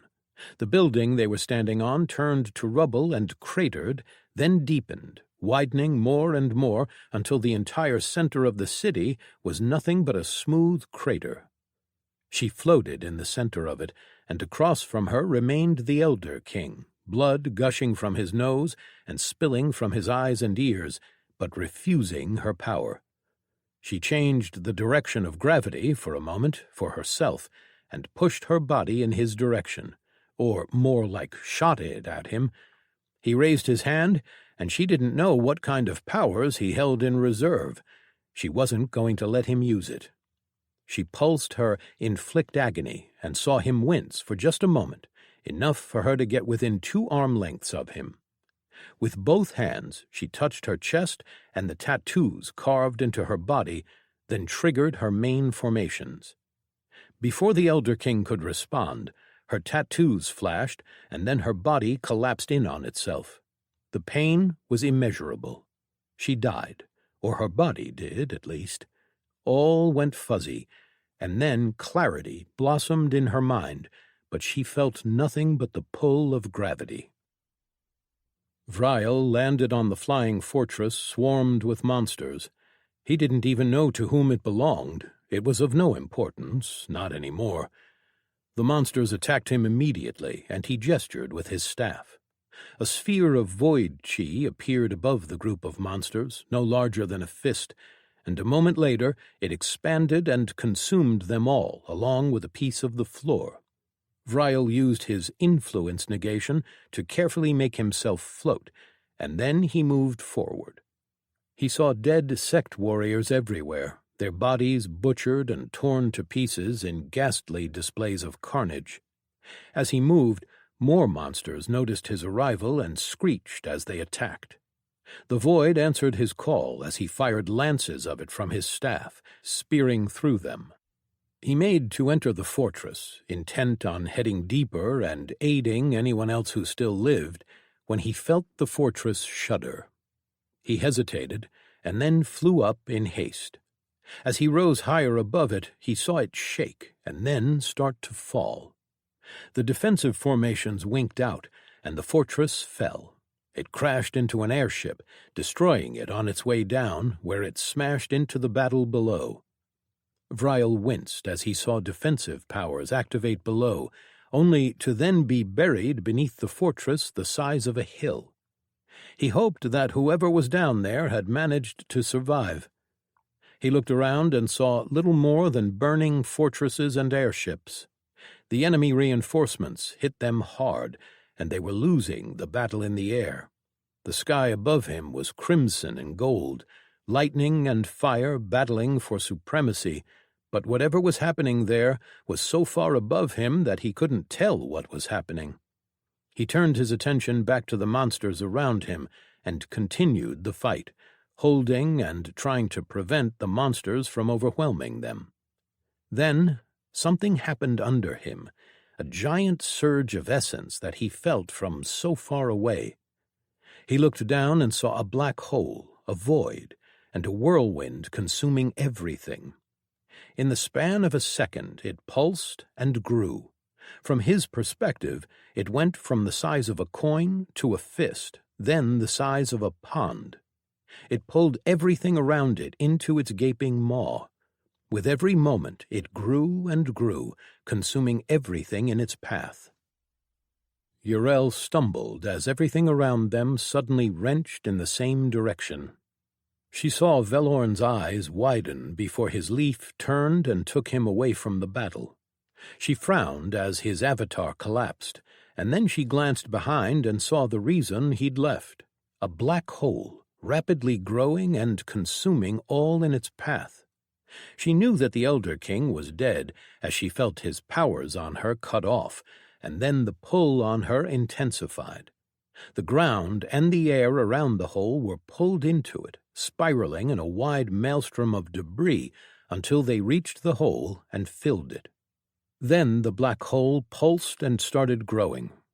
Uriel felt the pull on her and stumbled in its direction, the debris around her and the body of Velorn's avatar dragging across the ground, being pulled toward the giant hole.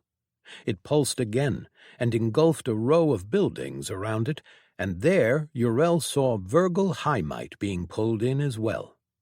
He turned his bow on the hole and fired his arrows at an insane rate, but nothing physical could harm that thing. His attacks were broken down and joined into the carnage that spiraled around the black hole.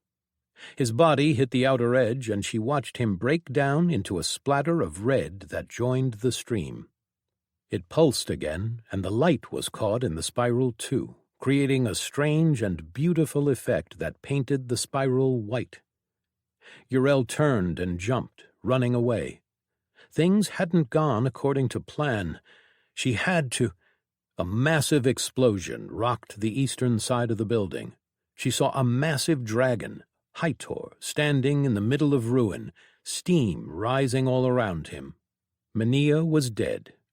Uriel dashed through the streets until she reached another of their hidden teleports. The ground was shaking, and buildings cracking and rising in the air, flying in the direction of the black hole, as she finally reached the teleporter and activated it.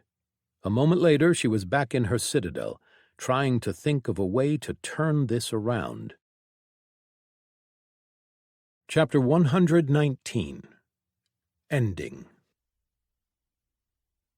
The field of battle stretched across the valley, and it engulfed the city, a city so large that, standing atop a wall tower 40 meters high and looking out to the city's other side, left an identical tower seeming no taller than a fingernail in the distance. A hill stood beyond the city, and on top of it was a large citadel, now blazing with light. Defensive fire streamed down from its 5 towers. In between the city and the citadel was an army surrounding them, and surrounding that army was yet another. The battle was reaching its zenith, as the undead rose and pushed the monsters away.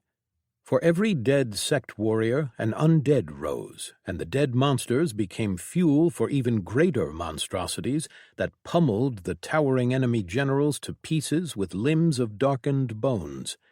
In the heat of the battle, the people around him did not consider what a display such as this meant. But Repesh knew. He had long been the sect head of the Midnight Rain sect, and they had necromancers. Of course they did, even though their sect did not focus on raising the undead, but rather turning their bodies into undead themselves. They didn't practice the branch of necromancy that raised expendable armies out of the dead. All necromancers knew that their survival relied on the world not seeing them as a great threat.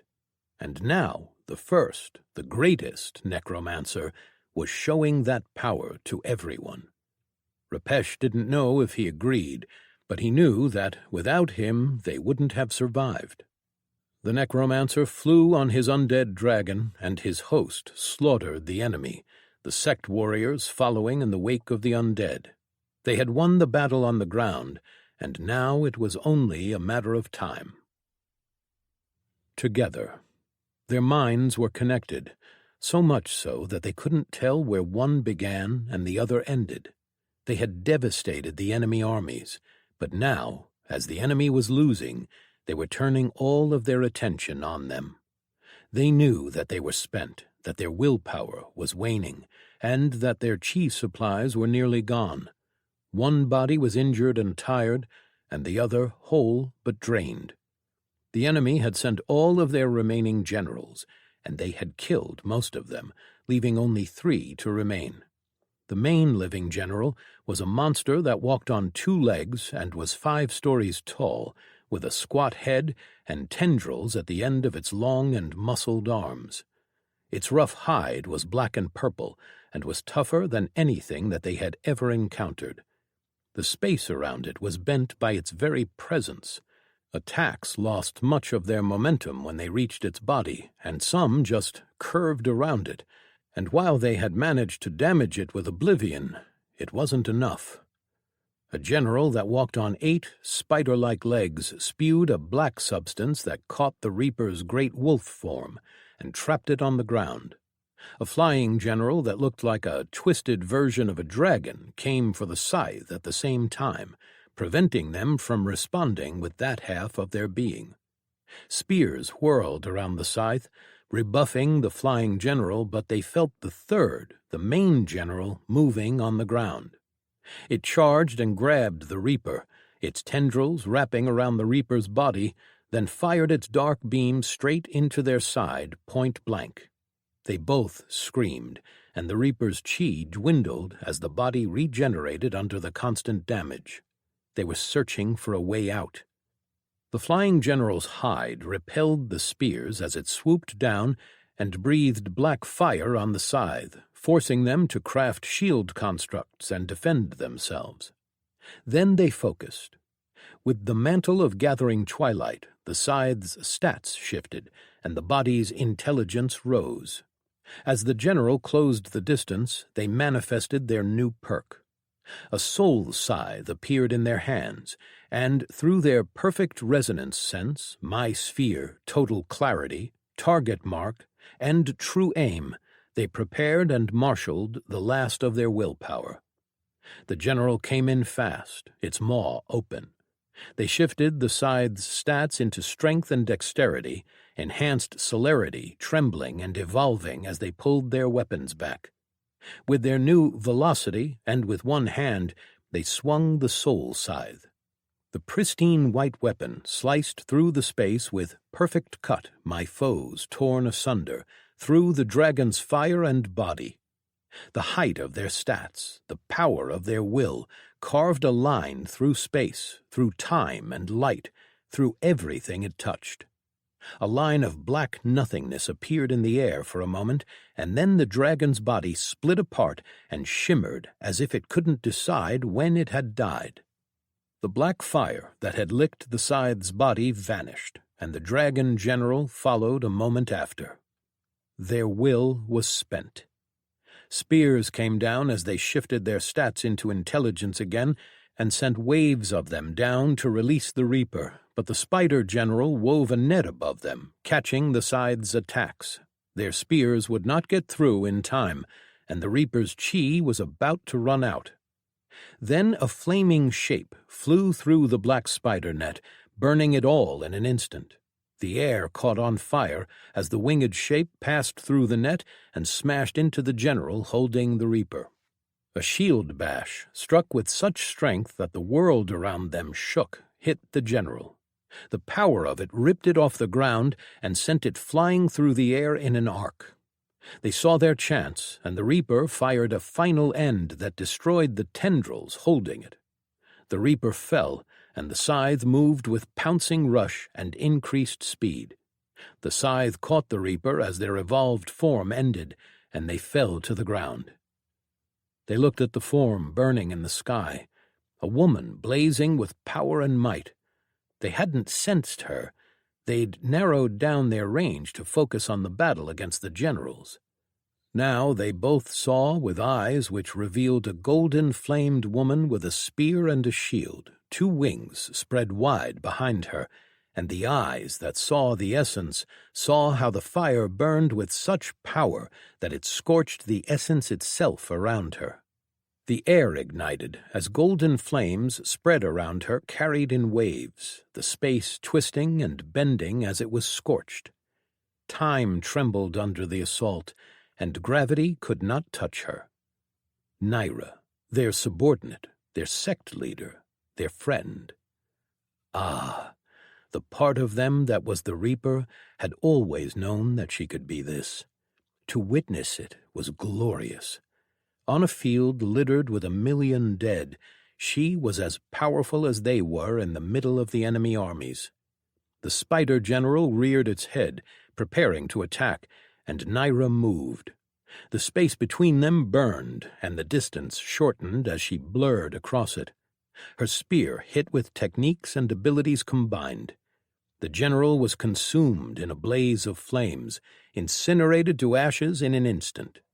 The ground turned black, and the air was consumed for leagues behind her strike. The Reaper pulled out potions and drank, regenerating chi, though slowly. They turned the scythe's head and looked at the last general alive, now standing on a mountain of corpses made of its own kind. A side of its body had been scorched, but still it survived. The scythe prepared and burned their lifeblood, transforming it to chi, replenishing the core with the sanguine flame of Lockrood chi. The general raised a hand, and Naira was there. The beam met the shield wreathed in fire and stopped. Then Naira closed the distance, and the 2 titans exchanged blows that shook the ground. They pulled out a javelin from their forge. Reaper put a hand on it and channeled a technique, depleting their oblivion chi completely as a final end settled inside of the weapon. The scythe shaped a technique over the javelin, making a sanguine flame spear. The crystallized chi sheathed the javelin in black and green, the deep fire of Lockrood reflecting in its glossy surface. Scythe's greater piercing took effect on the javelin spear.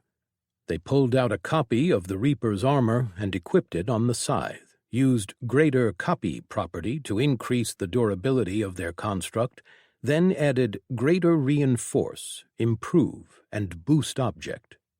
With greater projection manipulation, they floated the weapon into the Reaper's hands and pushed their stats to strength and dexterity. The Reaper pulled the weapon back and got ready. Naira's flames scorched the general's body, weakening its defenses. As the two enemies struck each other, sending shockwaves out that cracked the ground and echoed like thunder, they waited for their opportunity. The general attacked, and Naira blocked, then whirled in the air, her wings sending plumes of fire in the general's face that made it rear back. The Reaper snapped forward, throwing their construct with all of their strength. It cracked the air and space, burning a line across the sky. The javelin flew perfectly, guided by their will. The general reached up to block, they made it swerve, and the javelin pierced the scorched flesh in its chest, penetrating deep. True detonate construct sent the wave of black and green fire into the general's body. A blast of fire left the wound, then more exploded out of its orifices. Green and black flames streamed out of its eyes and nostrils, and then an expanding sphere of oblivion. A black nothingness tinged with silver and violet bulged out of the general, consuming it whole, along with everything near it.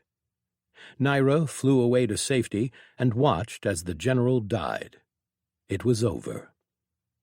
Naira's flames winked out, and her form shrank as she landed near them, looking them over.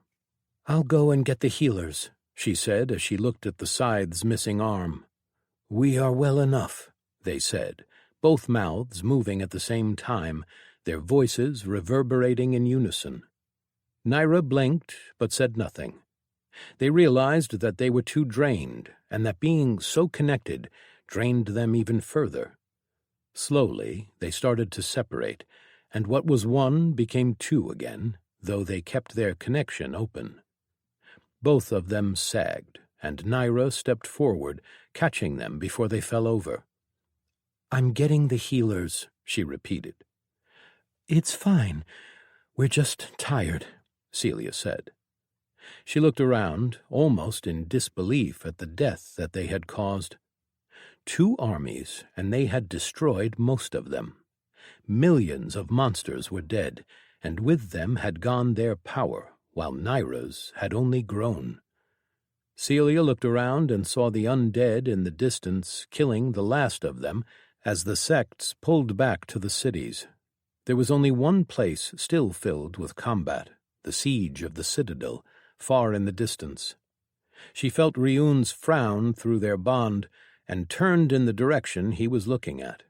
She could feel something at the edge of his sense, but without their full connection she couldn't quite make it out. "What is it?" Celia asked. "I don't know. I'm drained. Can't make it out," Ryun said. "But it is trouble." Far in the distance, beyond the citadel, there was a shadow moving above the clouds, too far to see what was behind them. Then, as the shadow moved over the battle, the clouds bulged, and metal flew out. Chapter 120. Herald. Cree dashed forward and stabbed the monster restrained by green chains. Her spear took it in the neck, and after a few seconds of twitching, it stilled. She was breathing heavily, so tired that she could barely stand, and as she looked around she saw warriors around her looking no better. Many were from her own sect, but just as many were not. They had shuffled around in the fighting. Their lines had broken several times. She looked down and saw that she was ankle-deep in black-tinted mud. It was soaked with the blood of monsters and the chosen. All different colors had mixed together to turn the ground into a black ooze filled with viscera and body parts. Around her she saw the bodies of the sect's fallen twitch and raise as undead, and then march ahead where the undead army was cleaning up the rest of the monsters in the distance. There was so many of them. The sects had to have lost nearly half of their numbers, counting by the amount of the undead. As the battle died down and moved away from her position, she suddenly started feeling all the little pains in her body. She was injured, had cuts on her legs and arms, and a spike was lodged in her shoulder. She looked around and saw healer teams moving among the warriors, helping them, but they weren't near enough to her yet. Behind her, she looked at the city of Emeros. A big chunk of the wall was gone, and there was nothing inside of it. It was as if something had consumed half of the city and had just erased it all. She didn't even know what had happened back there. She looked up and saw a battle in the sky still raging. The thunderclouds far above were getting lighter, but the sky was still filled with clouds at varying heights. Then the world darkened, and she frowned. She turned her head and saw the clouds getting darker, drawing closer. It looked as if a shadow was creeping over the gray clouds, turning them almost black.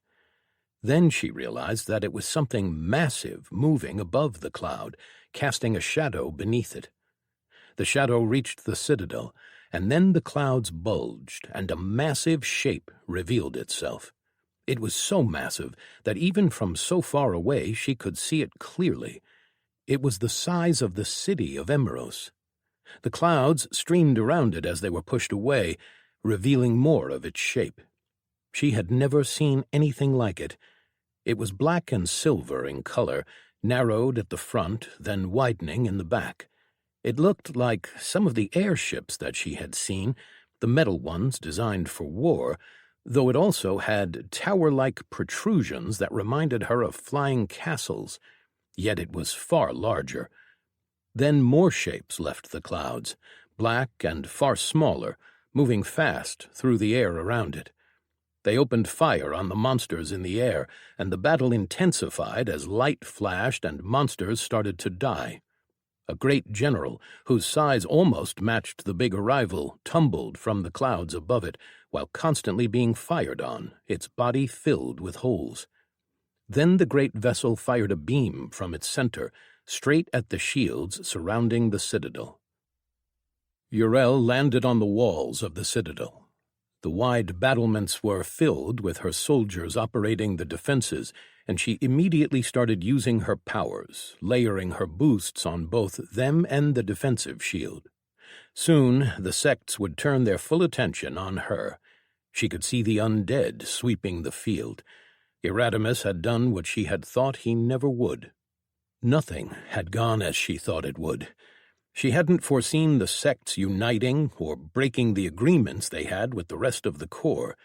She had banked on the arrogance of faction leaders, on their differences and their ambitions, to keep them from uniting against her. The classer factions had followed along the lines she had expected, but the sects hadn't. Hytor had surprised her. She had held out hope that she could win, though it had always been unlikely against the entire might of the sects. Still, she had hoped to do more damage, a lot more. Now, as she looked over the field, the result became clear. She still had cards to play. The citadel would not fall so easily, and she had the dungeon to retreat to in the worst-case scenario. She still had powerful people out there, Eric, Vuor, and Leor, to name a few. Most were too far away to arrive in time to help her, but their cause would survive no matter what happened here. She had to. A shadow covered the citadel, and Uriel turned her head to look above. She watched as a shape left the cover of the clouds above and revealed itself. The great vessel loomed over the citadel, and she recognized the Memory of Stars, the flagship of the exalted fleet. For a moment she froze, not quite understanding what she was seeing. There was no reason for them to be here. Their territory was so far away that none of them had ever even seen one of her people or dome servants.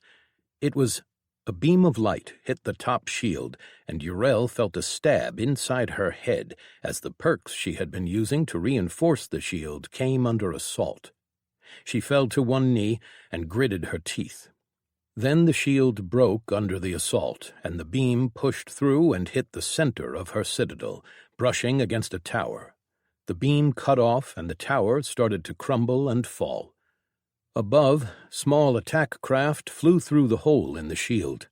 Immediately they began attacking her towers, and her people turned their attention on them, fighting back.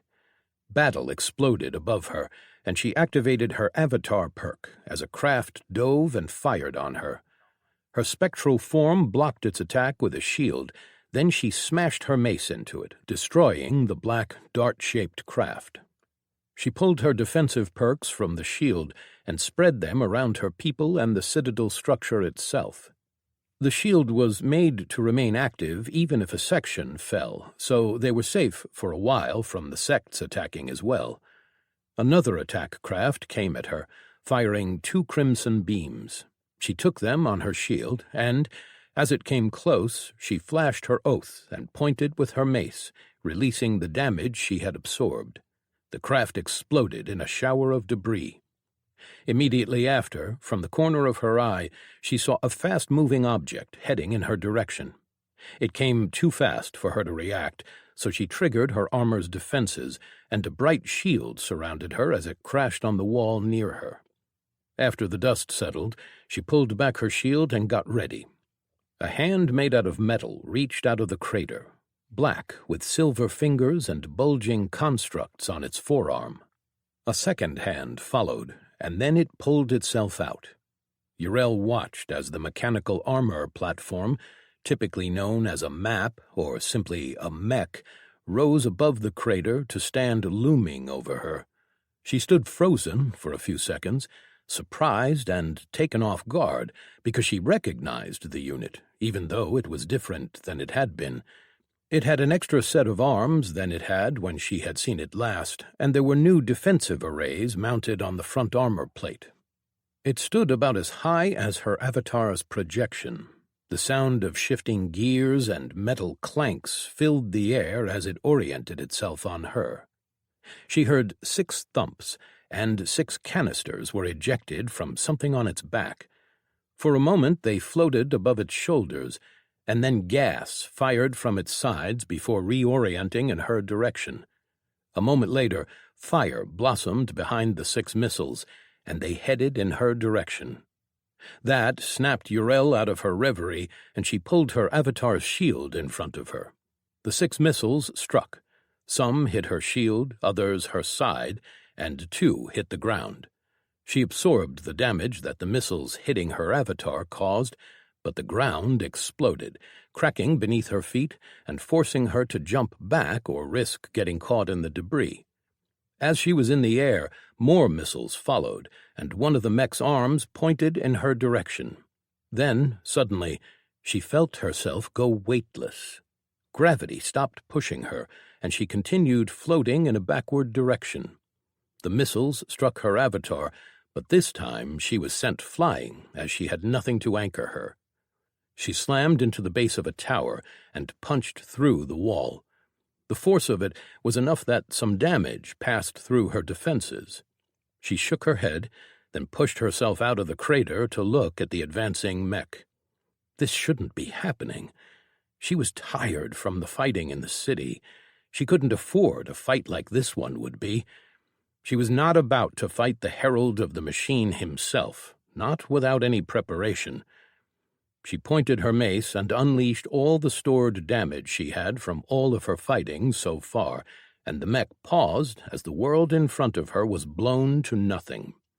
The ground peeled away from her as a blast of kinetic force powerful enough to wipe out anything in the world that she knew of exploded out of her weapon. A black shield shimmered into place around the mech as the wall they stood on disappeared, and everything for kilometers in the distance was blasted away. The mech vanished in it. She broke the shield around the citadel with the attack, and saw mountains in the distance explode in a shower of debris. The shield around the citadel falling had been unavoidable. It wouldn't have lasted for much longer anyway. She turned away and immediately jumped off the wall, heading to the central pillar. She had to get to the dungeon. She could recover there and use the space twisted in front of her, and the mech appeared again, one of its arms missing. Her eyes widened as turrets on its shoulders shifted and fired at her. They hit her nearly point blank, sending her into a building nearby. She pulled out a potion and drank it, feeling the healing process begin. Then she jumped out of the crumbling building only to be assaulted by missiles. Her defensive perks flashed into existence, and she took the blasts on. She had to push the mech away, had to get some distance and time to reach her dungeon. She saw the mech targeting her again and roared, then charged across the yard.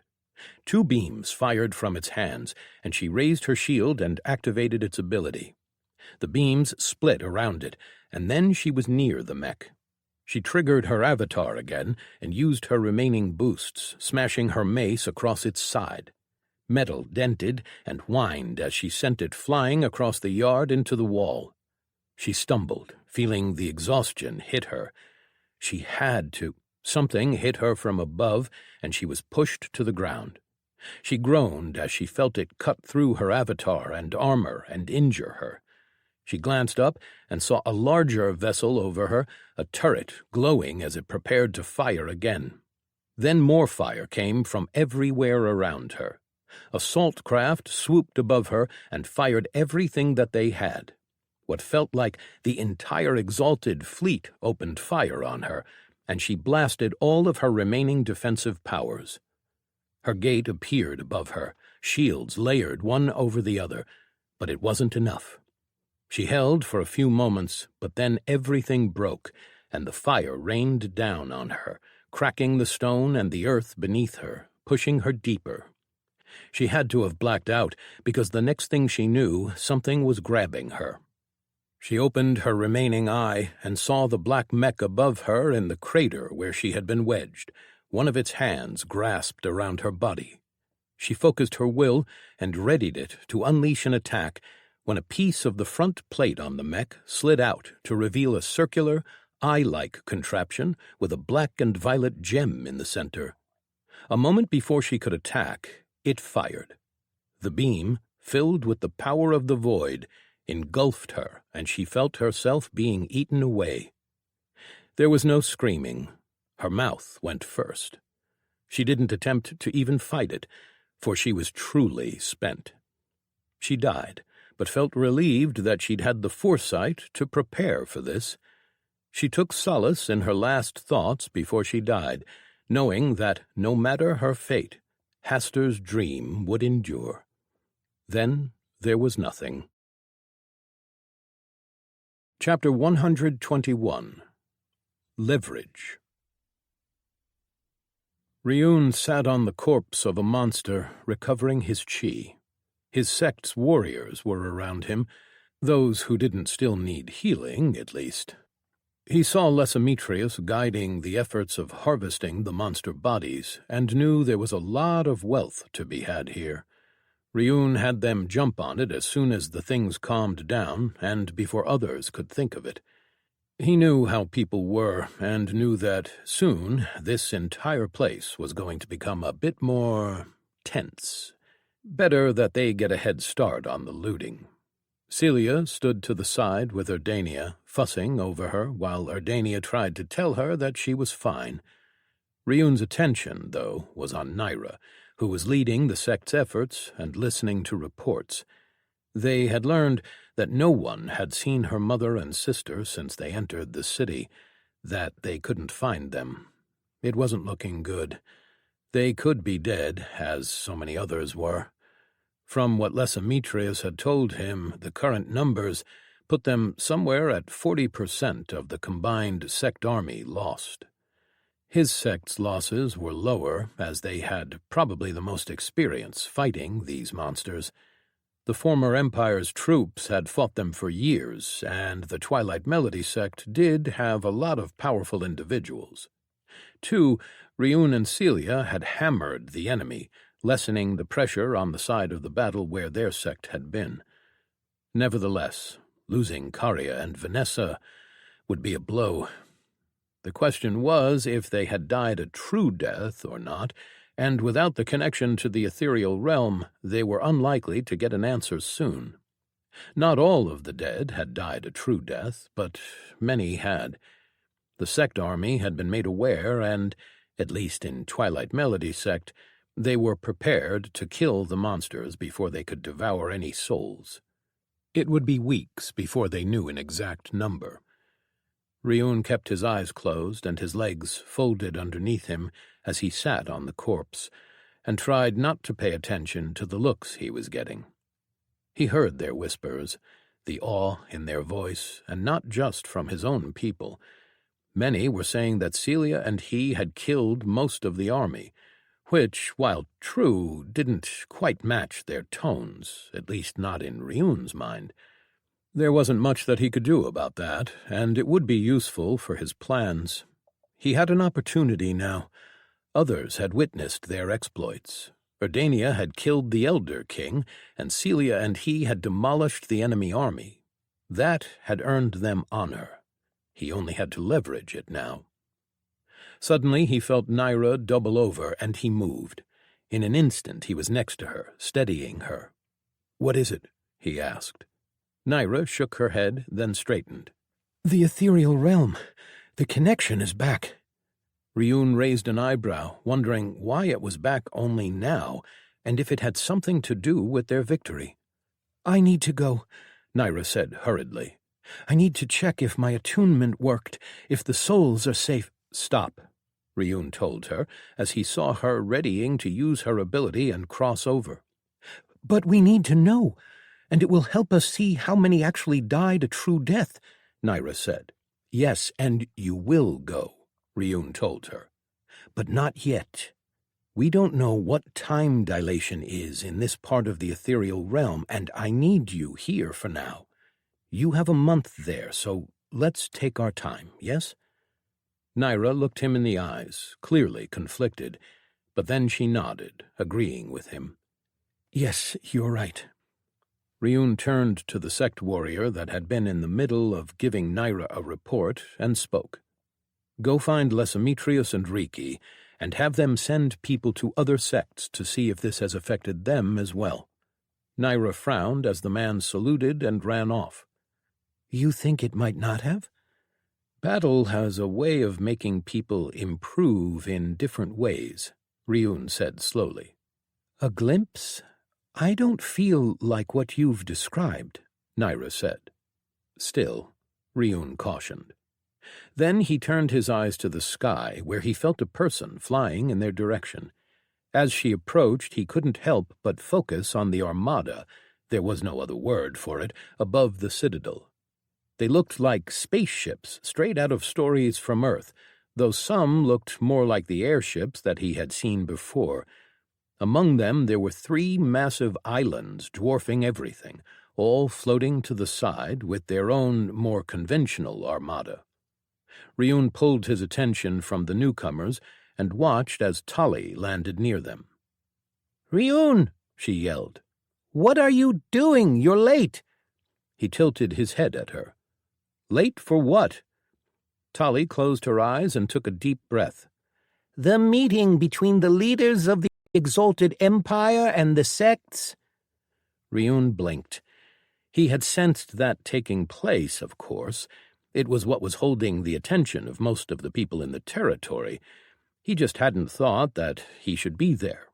If he was being honest, he had listened in for a bit, but had then quickly grown bored with all of the greetings and politics. He cursed himself.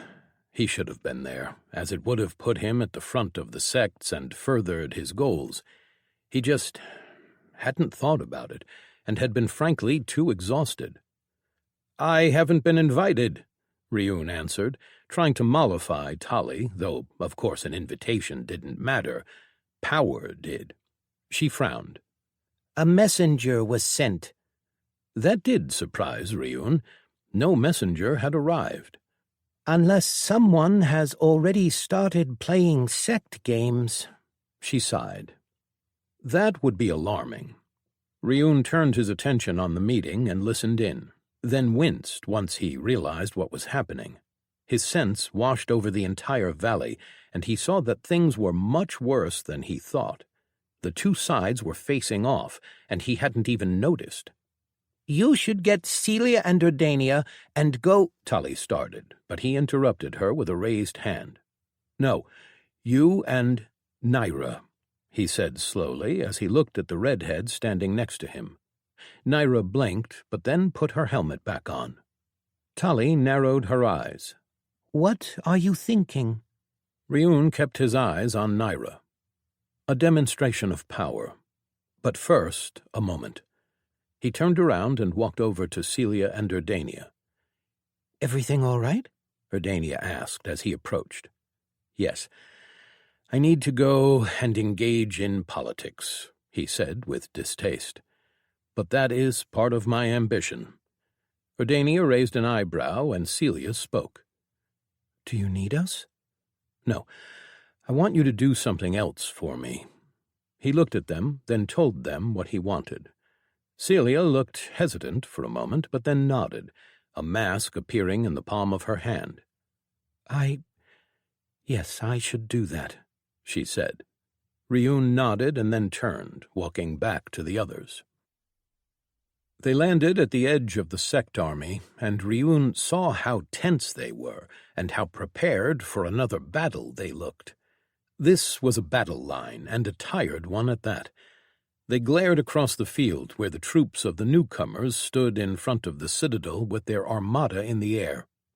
The sect's remaining fleets were above Emeros, but now he could see how they were turned toward the citadel as if it was a threat. "There are several factions with them, though the bulk of the army comes from the Exalted Empire." Tali kept talking, bringing him up to speed. "The biggest one is the Heavenly Cloud Kingdom, who have brought their floating islands." Ryun glanced up at them. How difficult of a situation are we in?" Tali sighed. "We are spent, utterly. Nearly half of our forces are gone, and Erasmus has pulled back. He is neutral. He was with us against the dome monsters, but attacking another alliance is too much for him. He has already shown more than he had probably intended." Ryun had noted that the undead army had pulled to the side and that Erasmus wasn't at the meeting. He would have thought that the necromancer would try to make peace, so Ryun asked Tali why he wasn't. "He had spent a lot of time building an image for himself, and what happened here will change that perception. If he interferes—" Ryun understood. From what he knew of Erasmus, he did want to help people, but he also liked his privacy. As they approached the meeting taking place in the middle of the field in between the two armies, he started to hear the words being spoken. "You broke the agreement," a soft voice belonging to the Cthulhu standing across from Hytor spoke. "We rallied to defeat the threat that had been allowed to grow uncontrollably, a threat that could impact everyone. All the while your side looked out for only its own interests." "The threat would have been dealt with without you," the Cthulhu said. The two groups faced each other. Hytor, Repesh, Awiran, and Velorn Thorntail stood on one side, and the one Cthulhu on the other, glaring at each other. The Cthulhu was wearing what Ryun would consider futuristic garments. The one in the center had a bit more ornate armor, but each person wore something similar, tight-fitting clothing beneath equally slim and sealed armored suits. He saw straight through them with his sense. The sects wore their armors as well. Each side had warriors behind them with their weapons ready. The situation was tense. There was a smaller group a bit away as well, where Sigmund signed hastily with a Demaci woman. Hytor spoke for them, but the unified sects had no real leader. The more power one had, the more their voice mattered, and Hytor was strong. The man standing across from Hytor was the Herald of the Machine, as Tali had informed him, the leader of the Exalted Empire's military and the high member of their ruling caste. She didn't have enough time to tell him everything, and she had admitted that she didn't know much about them. The Exalted Empire had been young 300 years ago, and apparently many changes had taken place after she was taken as a slave. Hytor waved his hand in frustration. "And how was anybody supposed to know that? You sent no messages, no warnings." "The Exalted Empire is not beholden to you," The sects are interfering where they don't belong, the Cthulhu said slowly. Ryun walked through the throng of people, feeling their eyes on him as well as some whispered frustrations. He stopped once he was next to Hightor, who glanced at him, and then turned back to the Cthulhu, who had barely spared Ryun a look. Tali hurried over to where Sigmund was standing. "It doesn't matter. We are here, and this ground is soaked with our blood. We will not retreat as you dictate.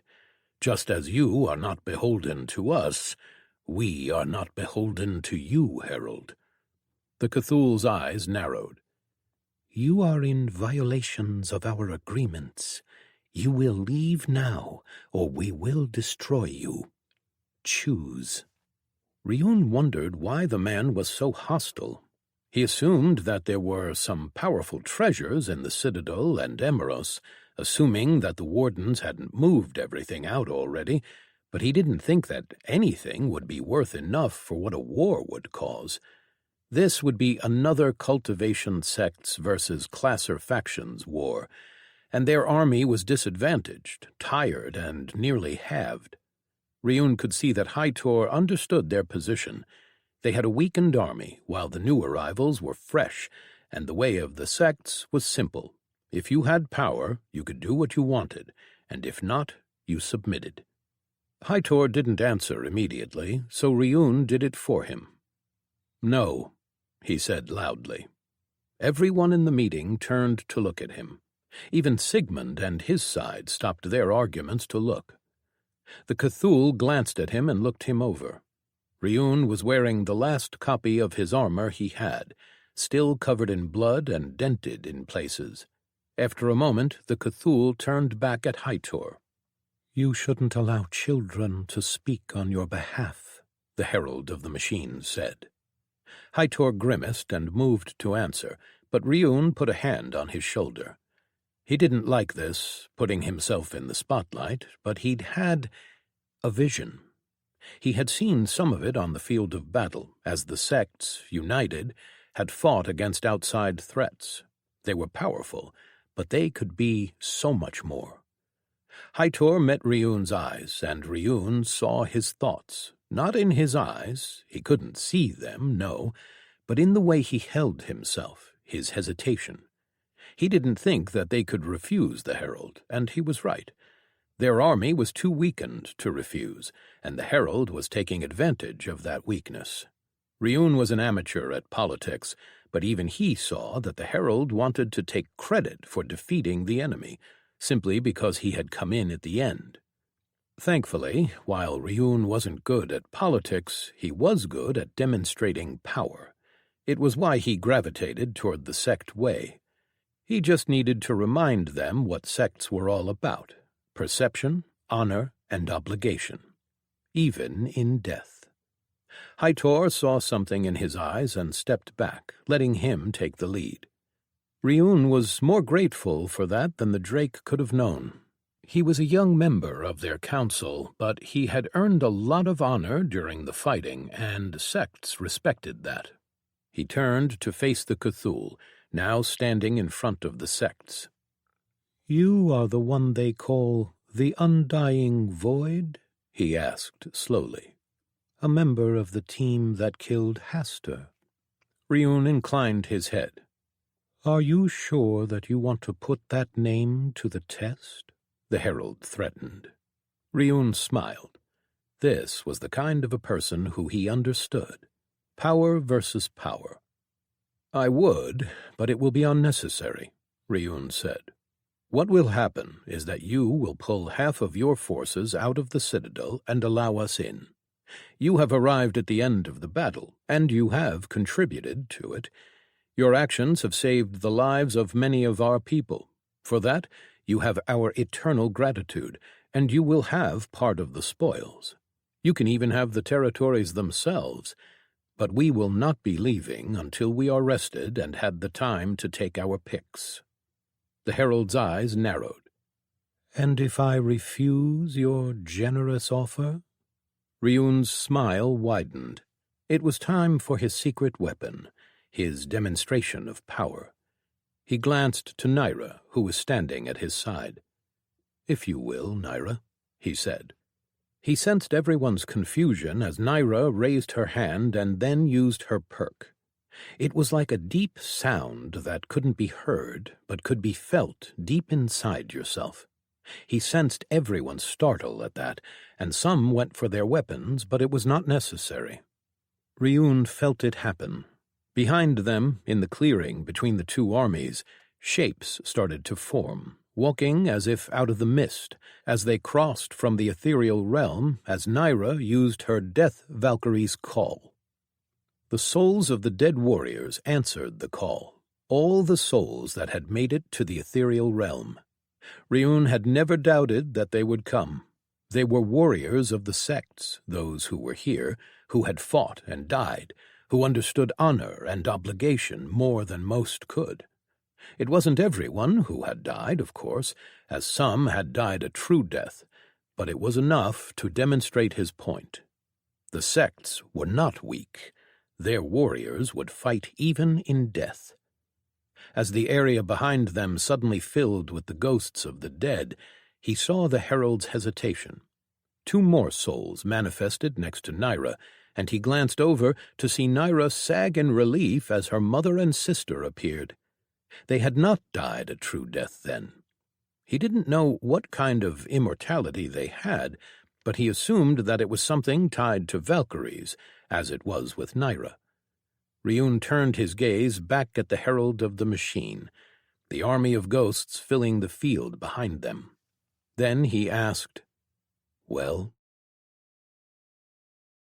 Chapter 122.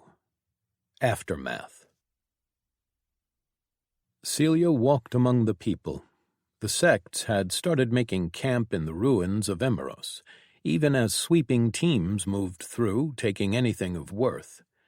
The Exalted Empire and its allies have moved their forces beyond the Citadel while leaving some of their forces in it. The sect teams were moving in there with them as well. The situation was still tense, but at least they weren't fighting. She turned her attentions to the people. She walked with her mask on, acceptance, and she talked with people. Her awakened object wasn't for combat. What it did was help her and others deal with sorrow, with pain. So she moved from one group of warriors to another, talking with them, using soothe pain for those who mourned friends, brothers, sisters, fathers, and mothers. Celia knelt next to a warrior sitting against the crumbling walls of Emeros, holding a broken spear in his hands. He was weeping, and with her ideal she could feel his sorrow. She didn't reach out with her ideal, as it would make her experience his memories of the event that caused him such sorrow. Instead, she talked with him, comforting him as soothe pain did its work. It was hard, especially for those among the army who were like him. Ghosts walked among the living, talking and smiling, even those without immortalities. People talked with their fallen, and even though there was sadness, there was also joy and acceptance. They had the time to say goodbye, and death was not the end. They would meet again in the afterlife. It made the contrast oh so much darker. In that darkness, Celia walked, talking with those who wept alone, those for whom there were no ghosts to talk with, those whose loss was permanent, those who had died a true death.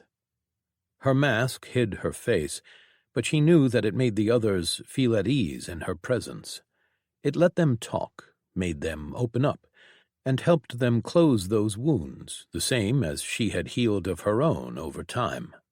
It wasn't easy, but it was something that she wanted to do, not just because of what they had decided, or how it would help them in their future, but how it helped others. The veil of war and combat had lifted, and now it was time for reality to rear its head back, for people to realize what they had lost. Erdania watched Celia from a distance and didn't interfere with her work. She had always been the more emotional of the two of them. Erdania worked off her pain in other ways. She glanced to the side where Ryun stood next to her. They were in the Twilight Melody sect's camp, up on a part of the wall that still stood. "So you bullied the Exalted Empire into pulling back," Erdania commented. Ryun chuckled. "I wonder." Erdania glanced at him and raised an eyebrow. He didn't need to look at her to notice the gesture. "I don't know," Ryun said. "Forget I said anything." Erdania dropped it and turned her eyes back to the field where Celia walked among the people. Things were looking good for them, for the first time in a long time. Their standings in the sects had risen high, and Celia's work down below would give her the love of the people, even though Erdania knew that it wasn't what Celia was after. She just wanted to help. Still, they had done it. After so many years, the threat the dome and its monsters posed had finally been ended. A few days after the battle was done, Celia stood in a tent with Ryun, Erdania, and Naira. "Are you sure about this?" Naira asked the Damacy woman. Celia nodded. "I am," she answered. "I need more strength to better understand my power if I am ever to advance beyond the Ascended Realm. This feels like a good opportunity." Erdania grimaced, and Celia put a hand on her shoulder. "I don't like this," Erdania said. "It will be fine." Celia smiled. Days of walking among the people had given her time to think about her own life. "I need this, and the two of you need it too." She looked at Erdania and Ryun. "What Ryun and I did made us one. It was a hard experience for me," she admitted. "We need time apart, for a little while at least, I think. Besides, it will give the two of you a chance to grow closer. I know how you've been feeling, considering our connection." Erdania opened her mouth to protest, but Celia put a finger on her lips. "It's all right, I understand. It's only natural. We just need to work on things a bit harder if this is going to work out." Ryun nodded. "I agree," he said. "You've been living with the bond for less time than I have. Being on your own might give you a better understanding of it." "Fine," Erdania said at last. Celia nodded, pulled both in for a hug, then gave them each a gentle kiss on the lips. "Don't worry, I'll be back soon." She turned to look at Naira and spoke. "I'm ready." Naira took a deep breath, glanced at the two behind her, then walked up and put her hand on Celia's shoulder. They had already talked about this, planned it. There was no need to delay any longer. The earlier she went, the quicker she would return. Then Naira used her perk, "I choose who dies." It happened fast. One moment they were inside the tent, and in the next they were in a gray void, another soul standing across from her, Vanessa, Naira's sister. "You sure you want to do this?" Vanessa asked. Naira nodded. The woman's immortality had to do with her accumulating fire essence from spirits in the ethereal realm before she could return, and while it probably wouldn't take her that long to do so, they had to have powerful individuals in the sect with Celia gone for a while. "I am," Celia said. Naira nodded, and then her perk took hold. Celia felt her soul wrench away, traveling faster and faster, the world twisting around her. Then she stopped, standing in front of a towering gate of an afterlife. With a deep breath, she took a step and put her hand on the door, then pushed it open and entered, looking forward to meeting Lokrud. After seeing to it that Vanessa was returned to life, Naira spent another week organizing the sect and preparing for their return. In the end, there wasn't much that she could do that Lesemetrius couldn't, so she decided that it was time. She said her goodbyes to Ryun, wrote a letter for Anrush in case she didn't come back before the army returned to the sect, and then stepped into the ethereal realm. She stepped into the safe haven created by her attunement, war and death, and was met by the souls of all those who had died in the battle. Her mother stood at their head, wearing her full Valkyrie regalia. "You don't need to come with me," Naira said. "I know that you can return to the real realm easily enough." Her mother's class was a Valkyrie class as well, and their immortalities were mostly in the same vein, though she knew that her mother had a perk that allowed her to circumvent her immortality if she so wished. Her mother smiled at her. "It's been a long time since I've visited the afterlife, and I want to see my son again." "Thank you for helping," Naira just said. "Of course, daughter," Karya said. Naira looked over the army of souls that she had to escort through the ethereal realm. So many souls would surely draw attention, and in here they didn't have their powers, or most of them didn't, at least. Some had perks that worked. At least with her mother here, she would have help. Ryun stood on top of the walls of Emeros, looking out in the distance. He had left the looting and decisions of who got what to others, as it wasn't like he knew what would be useful for them. Instead, he made sure that he was visible, and he listened in on the conversations. He had a plan, and to do it well, he would need people to know him beyond just a name on the high-ranker list. Already they whispered where they thought he couldn't hear, telling stories of what Celia and he had done. There was fear, awe, and respect. Most importantly, the honor and the name of the Twilight Melody sect had risen.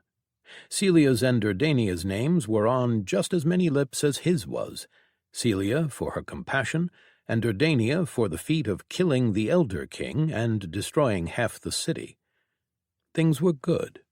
Finally, he would have the time to focus on other things, growing the sect, or at least bothering Onrush with doing so, and continuing to improve his cultivation and smithing. Then, something flashed before his eyes, a window, and he blinked as he read it through. World event. Ensure the safety of the 8th iteration's arrivals. Arrival. 7 days. Reward. Variable. Ryun smiled. It seemed like the framework hated peace. He turned around and went to find Lesometrius. They needed to organize a group. Ryun was not about to let the rankers fall into any hands but his own. He knew their value better than anyone. Kale sat in a small room in their hidden fortress high up in the mountains, his people next to him. "Are you sure?" Maya asked. "I am," Kale said. "We've worked so hard, have tried to pull down the rulers of this world, to give everyone the freedom to choose and grow as they see fit. We failed. They are too ingrained, and the people too blind to see what they are doing to them.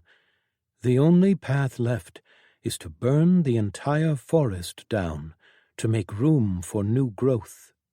"But," Talisa trailed off. "I understand," Kale said. "But no matter what we do, they won't change. No matter how many on the top we kill, new ones just step in and do the same thing. We need to tear them all down. So yes, go to your contacts and send out explorers. Find all the domes. One nearly brought the world to its knees. I will open them all, and once the world burned, something new and better could rise from the ashes." Chapter 123. Frosted Moon.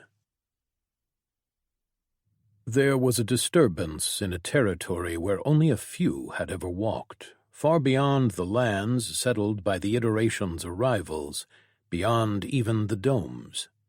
It was a territory ruled only by winter and frost, where the land was covered in a thick blanket of snow, where the sky was always gray and the sun never shone, where the wind did not blow and the air was still, the rivers frozen, and the blue moon hung high above in the center of the sky. In this land, where the very air sought to kill, and only a few things could survive, nothing changed. Even the monsters that called this place their home knew very well who ruled it, and it was not them. On top of the mountain, on a peak so high up that one might nearly be able to touch the moon above, sat a being with their legs crossed, wearing deep azure and white robes that did nothing to protect from the cold, and yet still looked as if they had been made yesterday.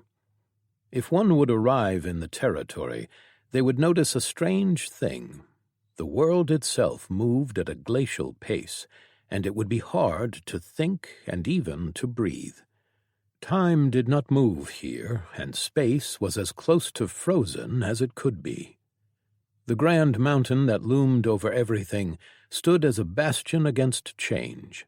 It was a monolith of cold, frozen in time itself, so much so that for the person sitting there, time almost had no meaning. He existed in a realm completely immersed within the meaning of his chosen aspect. He experienced things in the moments suspended in between time, and was both young and old at once. After all, he had created this territory all on his own. Through his will and understanding, he had brought forth the endless winter, the snows that had covered the hills, the frost on the river, and kept the moon in the sky from being replaced by the sun. Yet now, after more than 1,000 years of life, he felt it. Something had changed. He could feel it in the air by how it touched his fur, and it whispered where only the silence of the world itself once existed. The barriers that had halted his progress for so long were no longer as oppressive. He could feel the frosted moon more clearly. And, in the same breath, there was another change. What had stood frozen in time and place by his power was now moving. Something pushed on the river, on time, and on his small corner of the world, trying to force change upon him, and it was so vast that it was actually accomplishing it. For him, there had been no time, only the moment in which he contemplated on his aspect. Now he could feel a river? Time had changed. No longer could his will keep it at bay. No longer could he live in the world of his own making. He tasted the will behind it, and knew that the path forward that he had been searching for so long was now open. He opened his pale blue eyes and took a breath for the first time in centuries. Someone had broken through the barriers of an aspect. Someone had pushed beyond the world of sages. He immersed the senses of his soul in the new sensation, in time, taking it in and learning. If someone else had done it, then so could he of the frosted moon's gaze. He reached for his power, the attunements that shaped his very being, untainted by any other focus. A wave of cold, sharpened by a singular purpose, exploded out of him. Time stopped. The river fought him, and quickly he understood it. He changed his mode of attack, leaning on the part of the river that was his mountain. Time around him came to a standstill, while the rest of the river continued flowing on. The great will that guided the river did not press as the river flowed around him unabated. Isolated again, he focused his will on the frosted moon. It was the light that embraced all in the cold of winter, that chilled the bones and froze fire in the grasp of the moon. Someone had changed time itself, had shaped it with their own will. If it could be done, he would discover the way as well. At the base of the mountain, frozen beneath the frosted moon, something lurked. Ringed eyes gazed up at the mountain, unseen and undetected by the powerful being contemplating on its summit. Ra'azel Equinar, the rune-smith, watched and studied as the being on top froze itself away from the world.